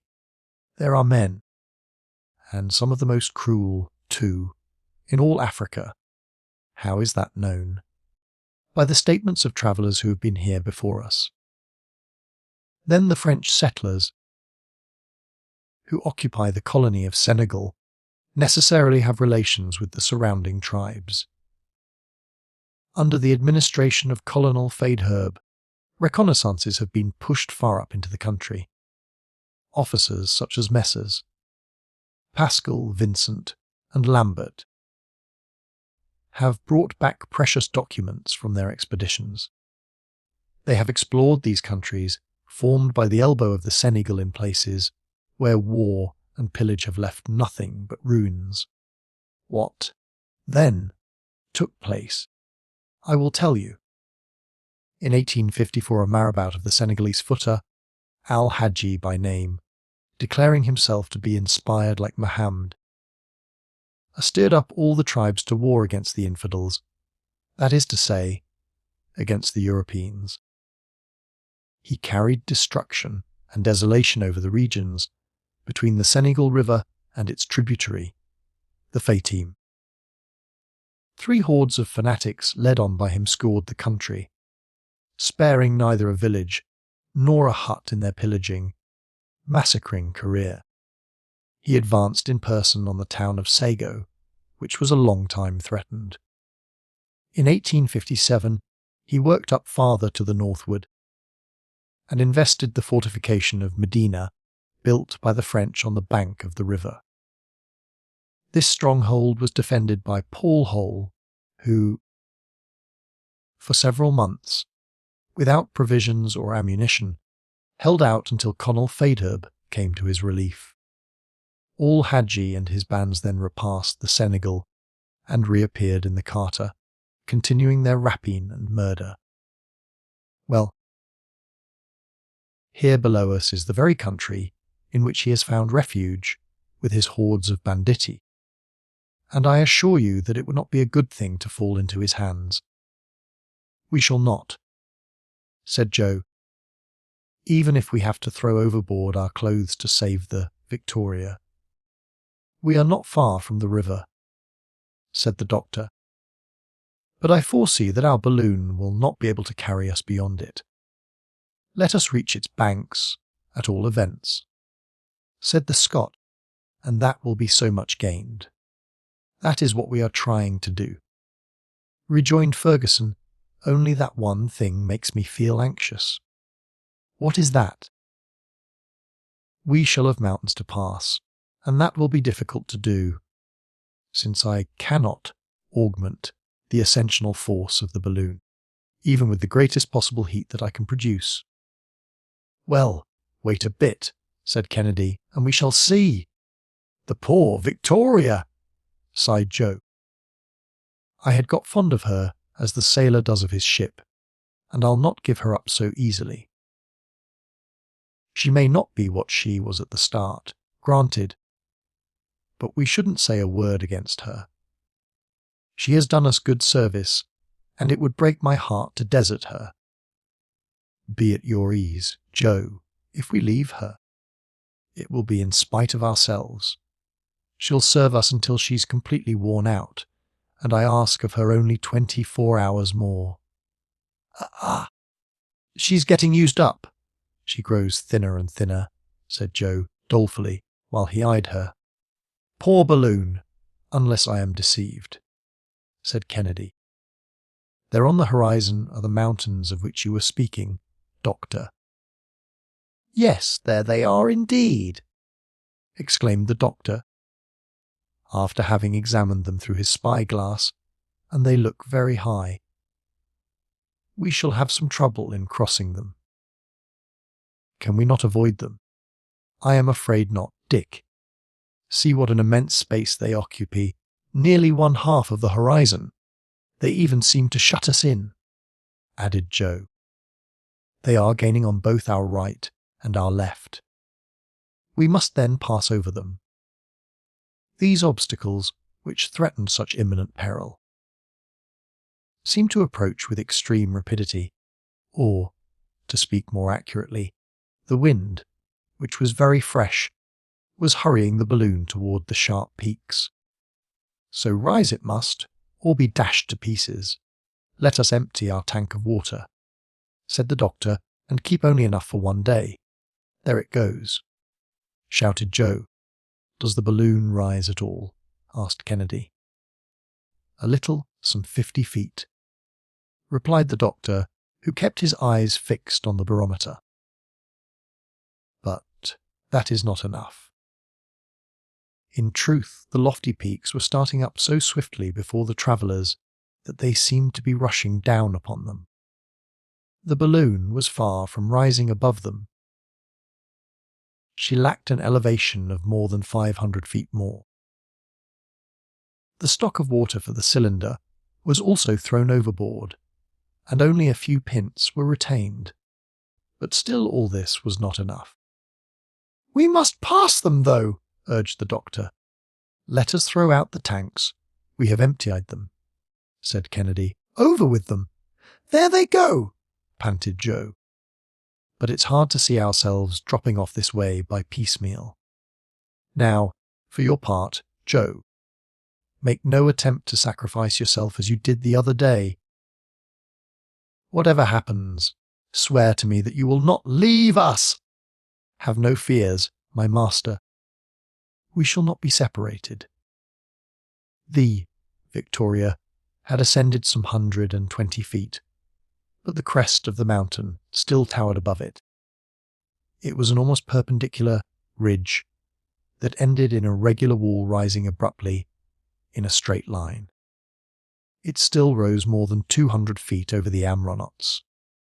"In 10 minutes," said the doctor to himself, "our car will be dashed against those rocks unless we succeed in passing them." "Well, doctor," queried Joe, "keep nothing but our pemmican, and throw out all the heavy meat."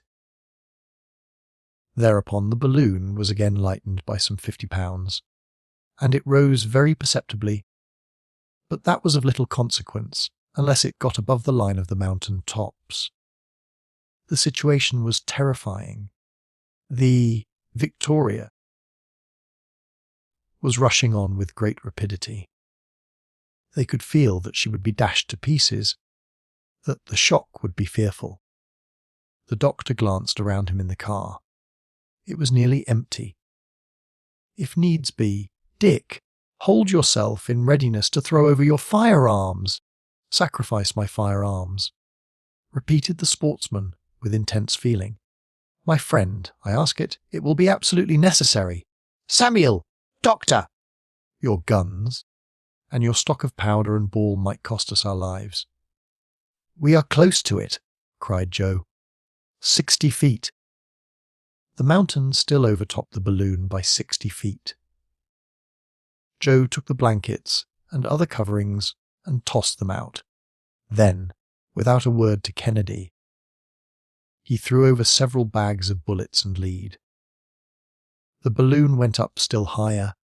It surmounted the dangerous ridge, and the rays of the sun shone upon its uppermost extremity. But the car was still below the level of certain broken masses of rock, against which it would inevitably be dashed. "Kennedy, throw out your firearms, or we are lost," shouted the doctor. "Wait, sir, wait one moment." They heard Joe exclaim, and looking around, they saw Joe disappear over the edge of the balloon. "Joe!" cried Kennedy. "Wretched man!" was the doctor's agonized expression. The flat top of the mountain may have had about 20 feet in breadth at this point, and, on the other side, the slope presented a less declivity. The car just touched the level of this plane, which happened to be quite even, and it glided over a soil composed of sharp pebbles that grated as it passed. "We're over it! We're over it! We're clear!" cried out an exulting voice that made Ferguson's heart leap to his throat. The daring fellow was there, grasping the lower rim of the car, and running a foot over the top of the mountain, thus lightening the balloon of his whole weight. He had to hold on with all his strength, too, for it was likely to escape his grasp at any moment. When he had reached the opposite declivity and the abyss was before him, Joe, by a vigorous effort, hoisted himself from the ground, and, clambering up by the cordage, rejoined his friends. "That was all!" he coolly ejaculated. "My brave Joe! My friend!" said the doctor with deep emotion.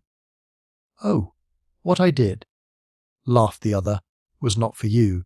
It was to save Mr. Kennedy's rifle. I owed him that good turn for the affair with the Arab. I like to pay my debts, and now we are even," added he, handing to the sportsman his favourite weapon. "I'd feel very badly to see you deprived of it." Kennedy heartily shook the brave fellow's hand, without being able to utter a word. The Victoria had nothing to do now but to descend. That was easy enough. So that she was soon at a height of only 200 feet from the ground, and was then in equilibrium. The surface seemed very much broken, as though by a convulsion of nature. It presented numerous inequalities, which would have been very difficult to avoid during the night with a balloon that could no longer be controlled. Evening was coming on rapidly, and, notwithstanding his repugnance, the doctor had to make up his mind to halt until morning. "We'll now look for a favourable stopping place," said he. "Ah," replied Kennedy, "you have made up your mind, then, at last." "Yes, I have for a long time been thinking over a plan which we'll try to put into execution.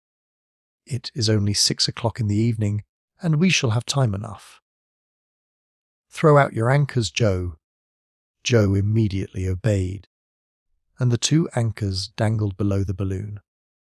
"I see large forests ahead of us," said the doctor. "We are going to sweep along their tops, and we shall grapple to some tree, for nothing would make me think of passing the night below on the ground." "But can we not descend?" asked Kennedy. "To what purpose?" "I repeat that it would be dangerous for us to separate, and, besides, I claim your help for a difficult piece of work." The Victoria, which was skimming along the tops of immense forests, soon came to a sharp halt. Her anchors had caught, and the wind falling as dusk came on, she remained motionlessly suspended above a vast field of verdure, formed by the tops of a forest of sycamores. Chapter 42. A struggle of generosity. The last sacrifice. The dilating apparatus. Joe's adroitness. Midnight. The doctor's watch. Kennedy's watch. The latter falls asleep at his post. The fire. The howlings of the natives. Out of range. Dr. Ferguson's first care was to take his bearings by stellar observation, and he discovered that he was scarcely 5 miles from Senegal. "All that we can manage to do, my friends," said he, after having pointed his map, "is to cross the river, but as there is neither bridge nor boat, we must, at all hazards, cross it with the balloon, and, in order to do that, we must still lighten up. But I don't exactly see how we can do that," replied Kennedy, anxious about his firearms, "unless one of us makes up his mind to sacrifice himself for the rest, that is, to stay behind, and, in my turn, I claim that honour." "You indeed," remonstrated Joe. "Ain't I used to? The question now is, not to throw ourselves out of the car, but simply to reach the coast of Africa on foot. I am a first-rate walker, a good sportsman." "I'll never consent to it," insisted Joe. "Your generous rivalry is useless, my brave friends," said Ferguson. "I trust that we shall not come to any such extremity. Besides, if we did, instead of separating, we should keep together so as to make our way across the country in company." "That's the talk," said Joe. "A little tramp won't do us any harm." "But before we try that," resumed the doctor, "we must employ a last means of lightening the balloon." "What will that be?" "I should like to see it," said Kennedy incredulously. "We must get rid of the cylinder chests, the spiral, and the Bunsen battery. £900 make a rather heavy load to carry through the air. But then, Samuel, how will you dilate your gas? I shall not do so at all. We'll have to get along without it. But, listen, my friends, I have calculated very exactly the amount of ascensional force left to us, and it is sufficient to carry us every one with the few objects that remain. We shall make in all a weight of hardly £500, including the 2 anchors which I desire to keep. Dear Doctor, you know more about the matter than we do. You are the sole judge of the situation. Tell us what we ought to do, and we will do it. I am at your orders, master. Added Joe, I repeat, my friends, that however serious the decision may appear, we must sacrifice our apparatus. Let it go then, said Kennedy promptly. To work, said Joe. It was no easy job. The apparatus had to be taken down piece by piece. First, they took out the mixing reservoir, then the one belonging to the cylinder, and lastly the tank in which the decomposition of the water was effected. The united strength of all 3 travellers was required to detach these reservoirs from the bottom of the car in which they had been so firmly secured. But Kennedy was so strong, Joe so adroit, and the doctor so ingenious, that they finally succeeded. The different pieces were thrown out, one after the other, and they disappeared below, making huge gaps in the foliage of the sycamores. The black fellows will be mightily astonished, said Joe, at finding things like those in the woods. They'll make idols of them. The next thing to be looked after was the displacement of the pipes that were fastened in the balloon and connected with the spiral. Joe succeeded in cutting the caoutchouc jointings above the car, but when he came to the pipes, he found it more difficult to disengage them, because they were held by their upper extremity and fastened by wires to the very circlet of the valve. Then it was that Joe showed wonderful adroitness in his naked feet, so as not to scratch the covering. He succeeded by the aid of the network, and in spite of the oscillations of the balloon, in climbing to the upper extremity, and after 1,000 difficulties, in holding on with one hand to that slippery surface, while he detached the outside screws that secured the pipes in their place. These were then easily taken out and drawn away by the lower end, which was hermetically sealed by means of a strong ligature. The Victoria, relieved of this considerable weight, rose upright in the air and tugged strongly at the anchor rope.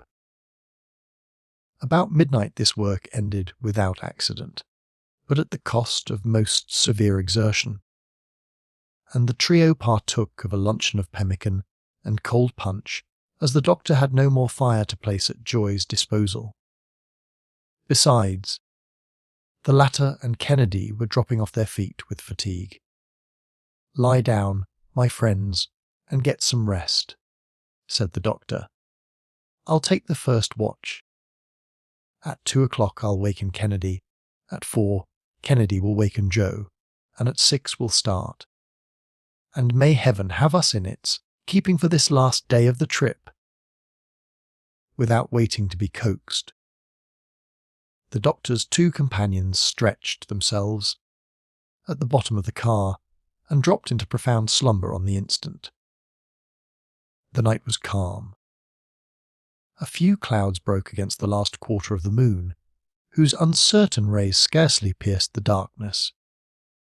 Ferguson, resting his elbows on the rim of the car, gazed attentively around him. He watched with close attention the dark screen of foliage that spread beneath him, hiding the ground from his view. The least noise aroused his suspicions, and he questioned even the slightest rustling of the leaves. He was in that mood which solitude makes more keenly felt, and during which vague terrors mount to the brain. At the close of such a journey, after having surmounted so many obstacles, and at the moment of touching the goal, one's fears are more vivid, one's emotions keener. The point of arrival seems to fly farther from our gaze. Moreover, the present situation had nothing very consolatory about it. They were in the midst of a barbarous country, and dependent upon a vehicle that might fail them at any moment. The doctor no longer counted implicitly on his balloon. The time had gone by when he manoeuvred it boldly, because he felt sure of it. Under the influence of these impressions, the doctor, from time to time, thought that he heard vague sounds in the vast forests around him. He even fancied that he saw a swift gleam of fire shining between the trees. He looked sharply and turned his night glass toward the spot, but there was nothing to be seen, and the profoundest silence appeared to return. He had, no doubt, been under the dominion of a mere hallucination. He continued to listen, but without hearing the slightest noise. When his watch had expired, he woke Kennedy, and, enjoining upon to observe the extremest vigilance, took his place beside Joe and fell sound asleep. Kennedy, while still rubbing his eyes, which he could scarcely keep open, calmly lit his pipe. He then ensconced himself in a corner and began to smoke vigorously by way of keeping awake. The most absolute silence reigned around him. A light wind shook the tree tops and gently rocked the car, inviting the hunter to taste the sleep that stole over him in spite of himself. He strove hard to resist it, and repeatedly opened his eyes to plunge into the outer darkness, one of those looks that see nothing, but at last, yielding to fatigue, he sank back and slumbered. How long he had been buried in this stupor he knew not, but he was suddenly aroused from it by a strange, unexpected crackling sound. He rubbed his eyes and sprang to his feet. An intense glare half blinded him and heated his cheek. The forest was in flames. "Fire!" he shouted, scarcely comprehending what had happened. His two companions started up in alarm. "What's the matter?" was the doctor's immediate exclamation. "Fire!" said Joe, but who could? At this moment loud yells were heard under the foliage, which was now illuminated as brightly as the day. "Ah, the savages!" cried Joe again. "They have set fire to the forest so as to be the more certain of burning us up." "The Talabas!" "All Hadji's marabouts, no doubt," said the doctor. A circle of fire hemmed the Victoria. In the crackling of the dry wood mingled with the hissing and sputtering of the green branches, the clambering vines, the foliage, all the living part of this vegetation, writhed in the destructive element. The eye took in nothing but one vast ocean of flame. The large trees stood forth in black relief in this huge furnace, their branches covered with glowing coals, while the whole blazing mass, the entire conflagration, was reflected on the clouds, and the travellers could fancy themselves enveloped in a hollow globe of fire. "Let us escape to the ground," shouted Kennedy. "It is our only chance of safety." But Ferguson checked him with a firm grasp, and, dashing at the anchor rope, severed it with one well-directed blow of his hatchet. Meanwhile, the flames, leaping up at the balloon, already quivered on its illuminated sides. But the Victoria, released from her fastenings, spun upward 1,000 feet into the air. Frightful yells resounded through the forest, along with the report of firearms, while the balloon, caught in a current of air that rose with the dawn of day, was borne to the westward. It was now 4 o'clock in the morning. Chapter 43. The Talabas. The Pursuit. A devastated country. The wind begins to fall. The Victoria sinks. The last of the provisions. The leaps of the balloon. A defence with firearms. The wind freshens. The Senegal River. The cataracts of Goina. The hot air. The passage of the river. Had we not taken the precaution to lighten the balloon yesterday evening, we should have been lost beyond redemption, said the doctor after a long silence. See what's gained by doing things at the right time, replied Joe. One gets out of scrapes then, and nothing is more natural. We are not out of danger yet, said the doctor. What do you still apprehend? Queried Kennedy. The balloon can't descend without your permission, and even were it to do so. Were it to do so, Dick? Look. They had just passed the borders of the forest, and the three friends could see some 30 mounted men clad in broad pantaloons and the floating bournaces. They were armed, some with lances, and others with long muskets, and they were following, on their quick, fiery little steeds, the direction of the balloon, which was moving at only moderate speed.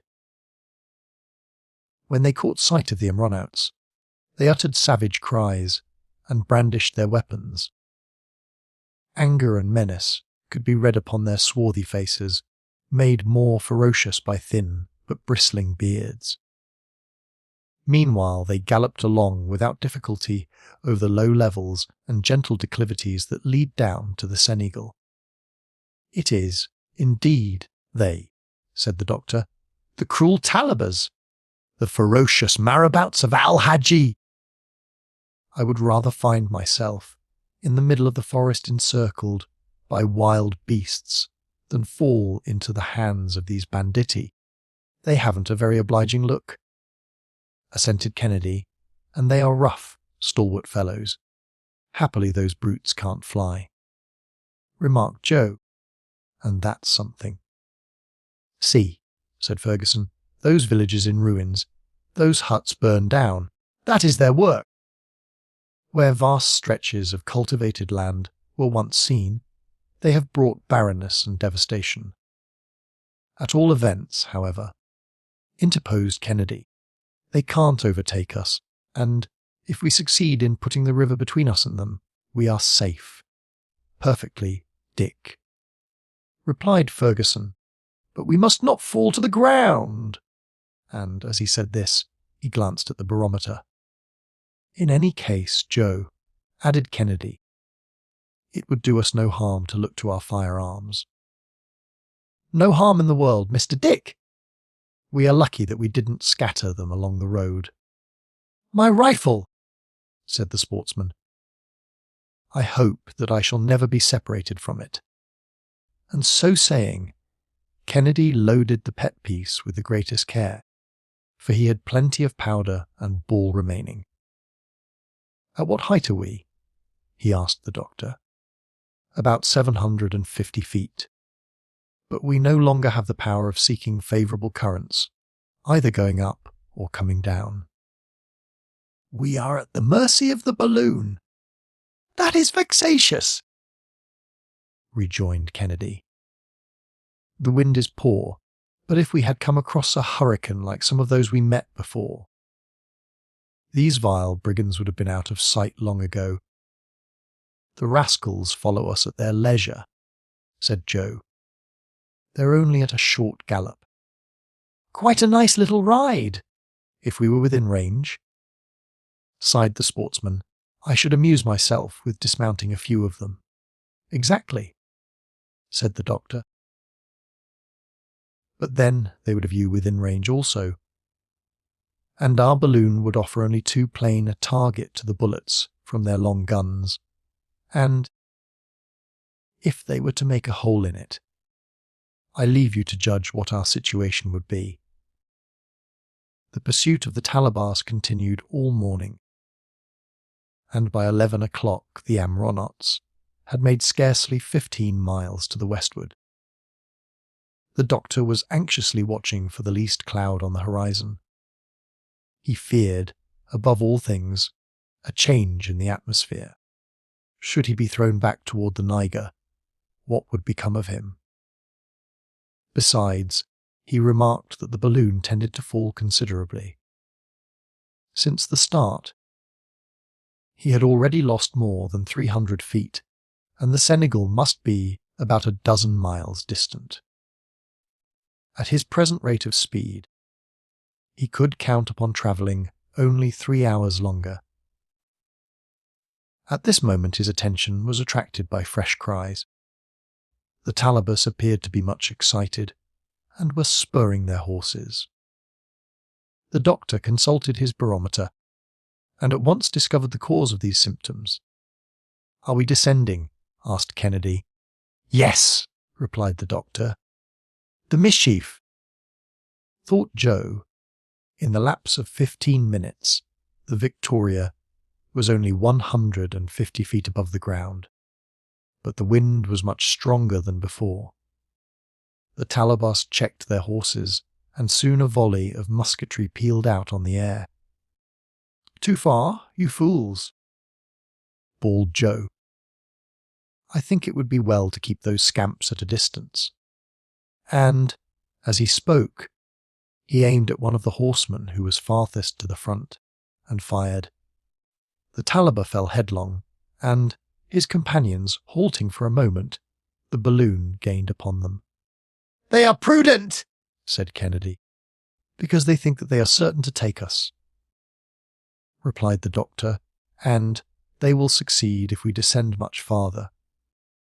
We must, absolutely, to get higher into the air." "What can we throw out?" asked Joe. "All that remains of our stock of pemmican. That will be 30 pounds less weight to carry." "Out it goes, sir," said Joe, obeying orders. The car, which was now almost touching the ground, rose again amid the cries of the Talabas, but a half an hour later the balloon was again falling rapidly, because the gas was escaping through the pores of the covering. Ere long the car was once more grazing the soil, and Al-Hajj's black riders rushed toward it.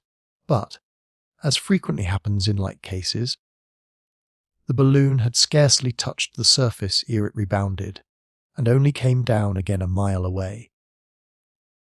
"So we shall not escape," said Kennedy, between his teeth. "Throw out our reserved store of brandy, Joe," cried the doctor, "our instruments, and everything that has any weight, even to our last anchor, because go they must." Joe flung out the barometers and thermometers, but all that amounted to little, and the balloon, which had risen for an instant, fell again toward the ground. The Talabas flew toward it, and at length were not more than 200 paces away. "Throw out the 2 fowling pieces?" shouted Ferguson, not without discharging them, at least. Responded the sportsman, and 4 shots in quick succession struck the thick of the advancing group of horsemen. 4 Talabas fell, amid the frantic howls and imprecations of their comrades. The Victoria ascended once more, and made some enormous leaps, like a huge gum, elastic ball, bounding and rebounding through the air. A strange sight it was to see these unfortunate men endeavouring to escape by those huge umbrial strides, and seeming, like the giant Antaeus, to receive fresh strength every time they touched the earth. But this situation had to terminate. It was now nearly noon. The Victoria was getting empty and exhausted, and assuming a more and more elongated form every instant. Its outer covering was becoming flaccid, and floated loosely in the air, and the folds of the silk rustled, and grated on each other. "Heaven abandons us," said Kennedy. "We have to fall." Joe made no answer. He kept looking intently at his master. "No," said the latter.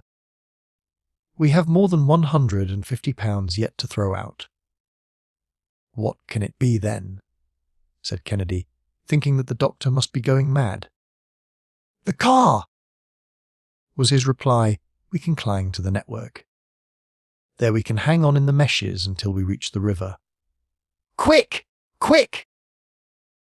And these daring men did not hesitate a moment to avail themselves of this last desperate means of escape. They clutched the network, as the doctor directed, and Joe, holding on by one hand, with the other cut the cords that suspended the car, and the latter dropped to the ground just as the balloon was sinking for the last time. "Hurrah! Hurrah!" shouted the brave fellow exultingly, as the Victoria, once more relieved, shot up again to a height of 300 feet. The Talabas spurred their horses, which now came tearing on at a furious gallop, but the balloon, falling in with a much more favourable wind, shot ahead of them, and was rapidly carried toward a hill that stretched across the horizon to the westward. This was a circumstance favourable to the aeronauts, because they could rise over the hill, while all Hadji's horde had to diverge to the northward in order to pass this obstacle. The three friends still clung to the network. They had been able to fasten it under their feet, where it had formed a sort of swinging pocket. Suddenly, after they had crossed the hill, the doctor exclaimed, "The river! The river! The Senegal, my friends!" And about 2 miles ahead of them, there was indeed the river rolling along its broad mass of water, while the farther bank, which was low and fertile, offered a sure refuge, and a place favourable for a descent. "Another quarter of an hour," said Ferguson, "and we are saved."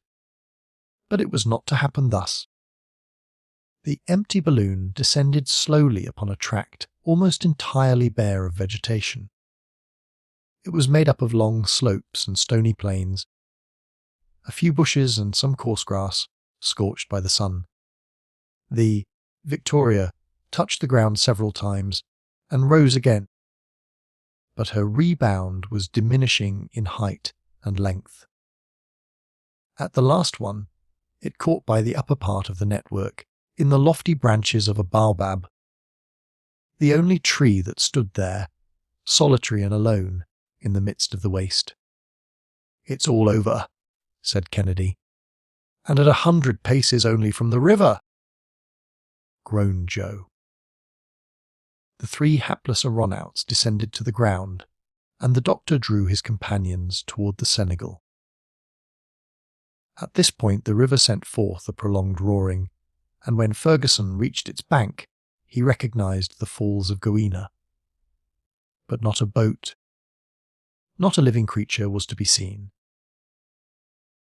With a breadth of 2,000 feet, the Senegal precipitates itself for a height of 150.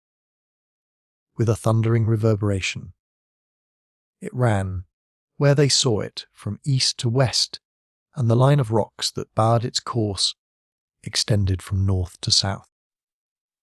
In the midst of the falls, rocks of strange forms started up like huge antediluvian animals, petrified there amid the waters. The impossibility of crossing this gulf was self-evident, and Kennedy could not restrain a gesture of despair. But Dr. Ferguson, with an energetic accent of undaunted daring, exclaimed, "All is not over!" "I knew it," said Joe, with that confidence in his master which nothing could ever shake.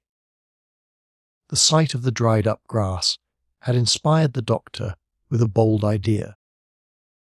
It was the last chance of escape.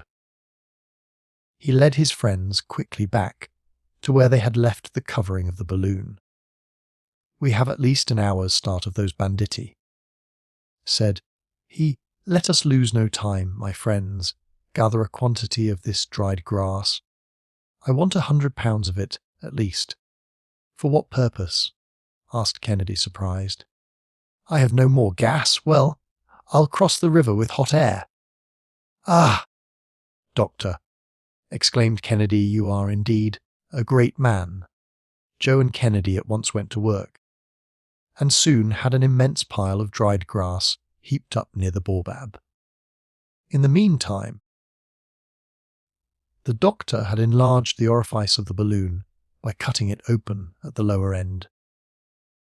He then was very careful to expel the last remnant of hydrogen through the valve, after which he heaped up a quantity of grass under the balloon and set fire to it. It takes but a little while to inflate a balloon with hot air. A head of 180 degrees is sufficient to diminish the weight of the air it contains to the extent of 1/2 by rarefying it. Thus, the Victoria quickly began to assume a more rounded form. There was no lack of grass. The fire was kept in full blast by the doctor's assiduous efforts, and the balloon grew fuller every instant. It was then 3:45. At this moment the band of Talabas reappeared about 2 miles to the northward, and the three friends could hear their cries and the clatter of their horses galloping at full speed. "In 20 minutes they will be here," said Kennedy. More grass, Joe! In 10 minutes we shall have her full of hot air." "Here it is, Doctor." The Victoria was now 2/3 inflated. "Come, my friends, let us take hold of the network, as we did before."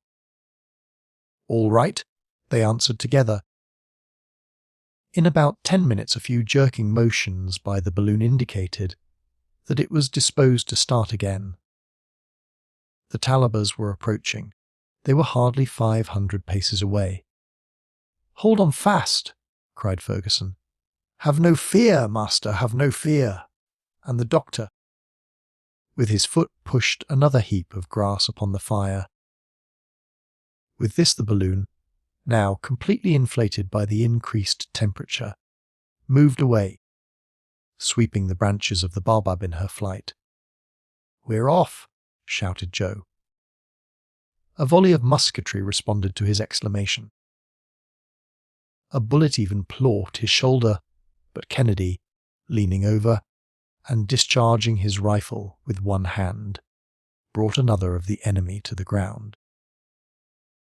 Cries of fury exceeding all description hailed the departure of the balloon, which had at once ascended nearly 800 feet. A swift current caught and swept it along with the most alarming oscillations, while the intrepid doctor and his friends saw the gulf of the cataracts yawning below them.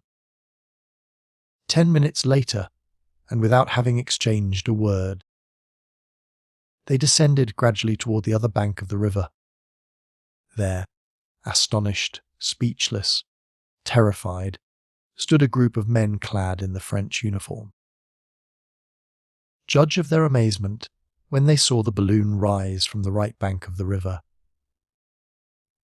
They had well night taken it for some celestial phenomenon, but their officers, a lieutenant of marines and a naval ensign, having seen mention made of Dr. Ferguson's daring expedition in the European papers, quickly explained the real state of the case. The balloon, losing its inflation little by little, settled with the daring travellers, still clinging to its network. But it was doubtful whether it would reach the land. At once some of the brave Frenchmen rushed into the water and caught the 3 aeronauts in their arms just as the Victoria fell at the distance of a few fathoms from the left bank of the Senegal. "Dr. Ferguson!" exclaimed the lieutenant. "The same, sir," replied the doctor, quietly and his two friends. The Frenchman escorted our travellers from the river, while the balloon, half empty and borne away by a swift current, sped on to plunge, like a huge bubble, headlong with the waters of the Senegal into the cataracts of Gowina. "The poor Victoria," was Joe's farewell remark. The doctor could not restrain a tear, and extending his hands his two friends wrung them silently with that deep emotion which requires no spoken words. Chapter 44. Conclusion. The Certificate, the French settlements, the post of Medina, the Basilic, St. Louis, the English frigate, the return to London. The expedition upon the bank of the river had been sent by the governor of Senegal. It consisted of 2 officers, Messrs. Dufraisse, Lieutenant of Marines, and Rodemel, Naval Ensign, and with these were a sergeant and 7 soldiers. For 2 days they had been engaged in reconnoitring the most favourable situation for a post at Gowina, when they became witnesses of Dr. Ferguson's arrival. The warm greetings and felicitations of which our travellers were the recipients may be imagined. The Frenchman, and they alone, having had ocular proof of the accomplishment of the daring project, naturally became Dr. Ferguson's witnesses. Hence the doctor at once asked them to give their official testimony of his arrival at the cataracts of Gowina. You would have no objection to signing a certificate of the fact, would you? He inquired of Lieutenant Dufraisse. "At your orders," the latter instantly replied. The Englishmen were escorted to a provisional post established on the bank of the river, where they found the most assiduous attention and everything to supply their wants. And there the following certificate was drawn up in the terms in which it appears today in the archives of the Royal Geographical Society of London.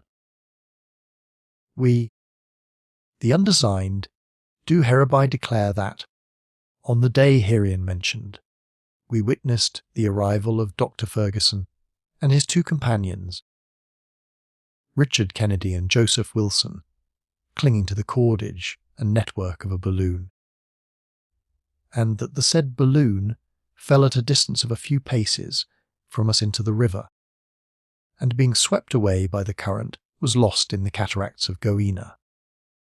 In testimony whereof we have hereinto set our hands and seals beside those of the persons herein above named, for the information of all whom it may concern, done at the cataracts of Gowina on the 24th of May 1862, signed Samuel Ferguson, Richard Kennedy, Joseph Wilson, Dufraisse, Lieutenant of Marines, Rodemel, Naval Ensign, Dufay's Sergeant, Flippio Mayor, Pelissier, Loroys, Rascagnet, Gillian, Lebel, Privates.